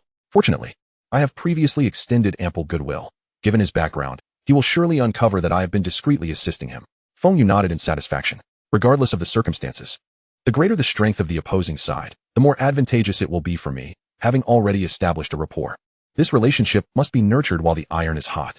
With that thought in mind, Feng Yu concentrated, shattering a teleportation scroll. Sunset Guild, 3rd Team. In recent times, Zhou Jing has made remarkable strides within the 3rd Team. Under Feng Yu's guidance, everyone in the team has treated Zhou Jing with great kindness. Zhou Jing has learned a multitude of skills, not only in technique, but also in awareness, often receiving personal instruction from the top player of the 3rd Team, Minong. At that moment, the 3rd Team was engaged in their routine training and leveling. Feng Yu's sudden appearance disrupted the day's tranquility. President. Hello, President. What brings you here? Many members of the 3rd Team greeted him. Feng Yu, displaying no airs, responded to each with a warm smile. Before long, Feng Yu located the player brought by Su Chen, ergo. The President has come, and it seems he seeks a private conversation with Brother Go. Even now, I remain oblivious to Brother Go's true significance. Nevertheless, he is quite amiable and easy to get along with. Observing Feng Yu taking Ergo aside for a discussion, the others felt a wave of envy. Though the president carries no pretense and treats everyone well, those who truly capture his attention are few and far between. President, is there something you wish to discuss with me? Zhou Jing scratched his head, somewhat puzzled as to why Feng Yu sought him out. At this moment, Feng Yu produced a pair of gauntlets. Though merely of dark gold grade, their effects are rather unique and should be of assistance to you. Without further ado, Feng Yu presented Zhou Jing with an item of slightly special attributes. Zhou Jing, while somewhat brash, was not foolish. President Feng, if you have something to say, please do so directly. I have received considerable support while in your esteemed guild. Zhou Jing declined the gauntlets outright, stating his case. This reaction took Feng Yu by surprise. I haven't seen Luo Chio in quite some time and am uncertain of his busyness. You are aware of our guild's situation. We have made little progress in the undersea godforsaken land. Feng Yu spoke with a smile. Understood, President Feng, Zhou Jing replied, having grasped the unspoken message. He knew that his entry into the Sunset Guild was facilitated by Su Chen's provision of strategies to the guild. Although Feng Yu hesitated to speak plainly, it was clear he wished to inquire about the strategies for the undersea godforsaken land dungeon. However, Zhou Jing remained uncertain and would need to consult Su Chen. It seems I must trouble Brother Ergo to inquire about it. With that, Feng Yu pushed the gauntlets into Zhou Jing's hands. Yet, Zhou Jing did not accept them. This matter is inherently a collaboration issue. I cannot accept rewards without contributing. Moreover, I fear it may lead to misunderstandings. Zhou Jing shook his head firmly. Feng Yu did not press further, nodding in acknowledgement. After departing, Feng Yu's eyes narrowed slightly, a smile gracing his lips. I am beginning to comprehend why Luo Chio has placed Ergo in my guild. Feng Yu displayed an expression of enigmatic profundity. In Chapter 78, the day swiftly passed. The remaining 200,000 skeletal army had been completely depleted by Su Chun, yielding a satisfactory harvest. Su Chun meticulously assessed the value generated by the remaining 200,000 skeleton soldiers. Spotted Wild Boar. White upon utilizing this template, the Skeleton Legion gains an impact resistance of 50 points. Swamp Lizard. White upon utilizing this template, the Skeleton Legion acquires resistance to swamp-induced slowdowns. Puppet Miner. White upon utilizing this template, the Skeleton Legion receives an endurance boost of 50 points. Given that the creatures summoned were exceedingly common and mundane, the white templates were to be expected. Su Chun had not anticipated the emergence of any extraordinary templates. Decompose. He proceeded to discard all 3 white templates into the decomposition process. Success was achieved, yielding 5 evolution points. In total, by decomposing all 3 white templates, he obtained 15 evolution points. The skeleton army had been thoroughly exhausted. One should not underestimate the potential harm ordinary monsters could inflict upon skeletons, the lower the level. The more challenging it was to obtain templates, and the creatures Su Chun had targeted were not of a low level. Furthermore, despite the seemingly unremarkable nature of the white templates, acquiring a single template necessitated a significant and extensive sweep. Naturally, this involved the appearance of bosses. For Su Chun, this endeavor was merely a test of endurance, and supervising the process for an entire day had left him fatigued. The Skeleton Legion was on the verge of evolution. So Su Chun decided to fortify the templates. The template to be enhanced was, of course, the Exorcist Puppet, and he applied all 15 enhancement points at once. Ding. Enhancement successful, please check. Upon hearing the notification sound, Su Chun promptly opened the Exorcist Puppet. Exorcist Puppet, golden upon utilizing this template. The Skeleton Legion becomes immune to 12 points of light-based damage. Was it merely an increase of 2 in the attribute?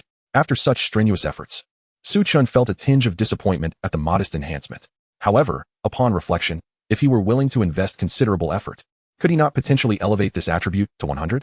Yet, such thoughts were fleeting. Achieving 100 would require an indeterminate amount of labor. With so many other endeavors at his disposal, he deemed it unnecessary to fixate on a single template. Moreover, as the convergence of game and reality drew ever closer, he should focus on rapidly enhancing his overall strength rather than honing in on a specific aspect. With this in mind, Su Chun discarded the notion of laboriously grinding for the template's attributes. Returning to reality, Su Chun found himself in a predicament due to a broken pot at home. Even if he had a pot, he lacked the time to cook, resulting in a steady diet of instant food. Late-night snacks served as a reward for a day's hard work. He also summoned Brother Chicken, merging their essences through sheer will. He had become quite enamored with this newfound sense of power. As he grew accustomed to the fusion with Brother Chicken and the strength it conferred in reality, he ventured outside. However, not long after, an unsettling sensation washed over him. Having spent a considerable time as a mercenary in his previous life, he had developed an acute awareness of danger on the battlefield. Not only did Brother Chicken possess an inherent sharpness befitting an epic creature, but Su Chin's own mastery of power in his past life surpassed even that of Brother Chicken. Harnessing this strength, he had transitioned from initial discomfort to a state of confident ease. Did he have a tail? When did that happen? A frown creased Su Chin's brow. He sensed that someone was following him, and not just any common thug. This was undoubtedly a skilled adversary. It dawned on him that the last time he had indulged in a moment of curiosity, testing Brother Chicken's strength, could have triggered this pursuit. With a flicker of thought, Su Chun entered a bustling street filled with food stalls. The instant he stepped onto the street, he severed his mental connection with Brother Chicken and recalled him. Boss, I'll have a plate of fried noodles, 10 skewers of lamb, and a bottle of beer. Nonchalantly, he approached a particularly popular eatery to place his order. The skewers arrived promptly, though he would need to wait a while for the fried noodles. At that moment, 3 individuals also entered the food street. Though they appeared to be walking, their speed was markedly faster than that of the surrounding crowd, and they exhibited none of the fatigue associated with exertion. 2 men and 1 woman. These were the members of the inspection team. Captain, the energy readings vanished as soon as we entered this street, reported Bluebird, examining the device in his hand and addressing Cold Wind. After a full day of surveillance, it seems we have accomplished nothing, Iron Man grumbled, rubbing his bald head. Cold Wind surveyed their surroundings, perplexed. His heightened senses were fully engaged, yet he could not detect any suspicious activity, despite the evident disappearance of their target within this street. We have been discovered. He must have fled the moment he entered this street. Let's apply for surveillance access in the vicinity. He likely made a hasty escape. And we can review the footage for clues, Cold Wind suggested, contemplating the situation. Bluebird nodded in agreement. Captain, we've been nibbling on bread all day. Why not indulge in something more substantial for supper? Iron Man chuckled. Cold Wind, feeling a twinge of hunger himself, did not reject the idea. As practitioners of supernatural abilities, Their needs differed from those who relied on ancient martial arts. They lacked the concept of fasting. Rather, their powers demanded more sustenance than the average person. At this hour, the night market was teeming with activity. With few available seats, the trio settled at a table not far from Chen. After placing their orders, they began to engage in casual conversation. Captain, I truly don't understand why we should give that unpleasant woman any courtesy. If she instructs us to find someone, then we shall find someone. If she weren't a woman, I would have already given her a piece of my mind. Iron Man lamented as he took his seat. Oh please, you're just boasting. That day in the office, you didn't utter a word while the captain stood up for us, Bluebird shot back. Casting a disapproving glance at Iron Man, Cold Wind had intended to caution Iron Man against speaking recklessly. But the surrounding din of laughter and clinking glasses drowned out their conversation. Their words were largely lost amidst the commotion. Furthermore, Cold Wind shared a similar discontent with Inspector Lin, which led him to refrain from silencing Iron Man. What do you know? I was merely trying to spare the captain from embarrassment, Iron Man replied defiantly. Bluebird chose not to engage further. Captain, since the target has already discovered our presence, is there any point in continuing the search? He inquired, turning to Cold Wind. We must continue the search, albeit by meticulously examining any traces of his existence. Cold Wind replied, shaking his head. If this matter remains unresolved, it is likely that Inspector Lin will not have an easy time of it. We must endure a bit longer. The three continued their conversation, unaware that Chen, quietly savoring his fried noodles, was attentively listening to every word.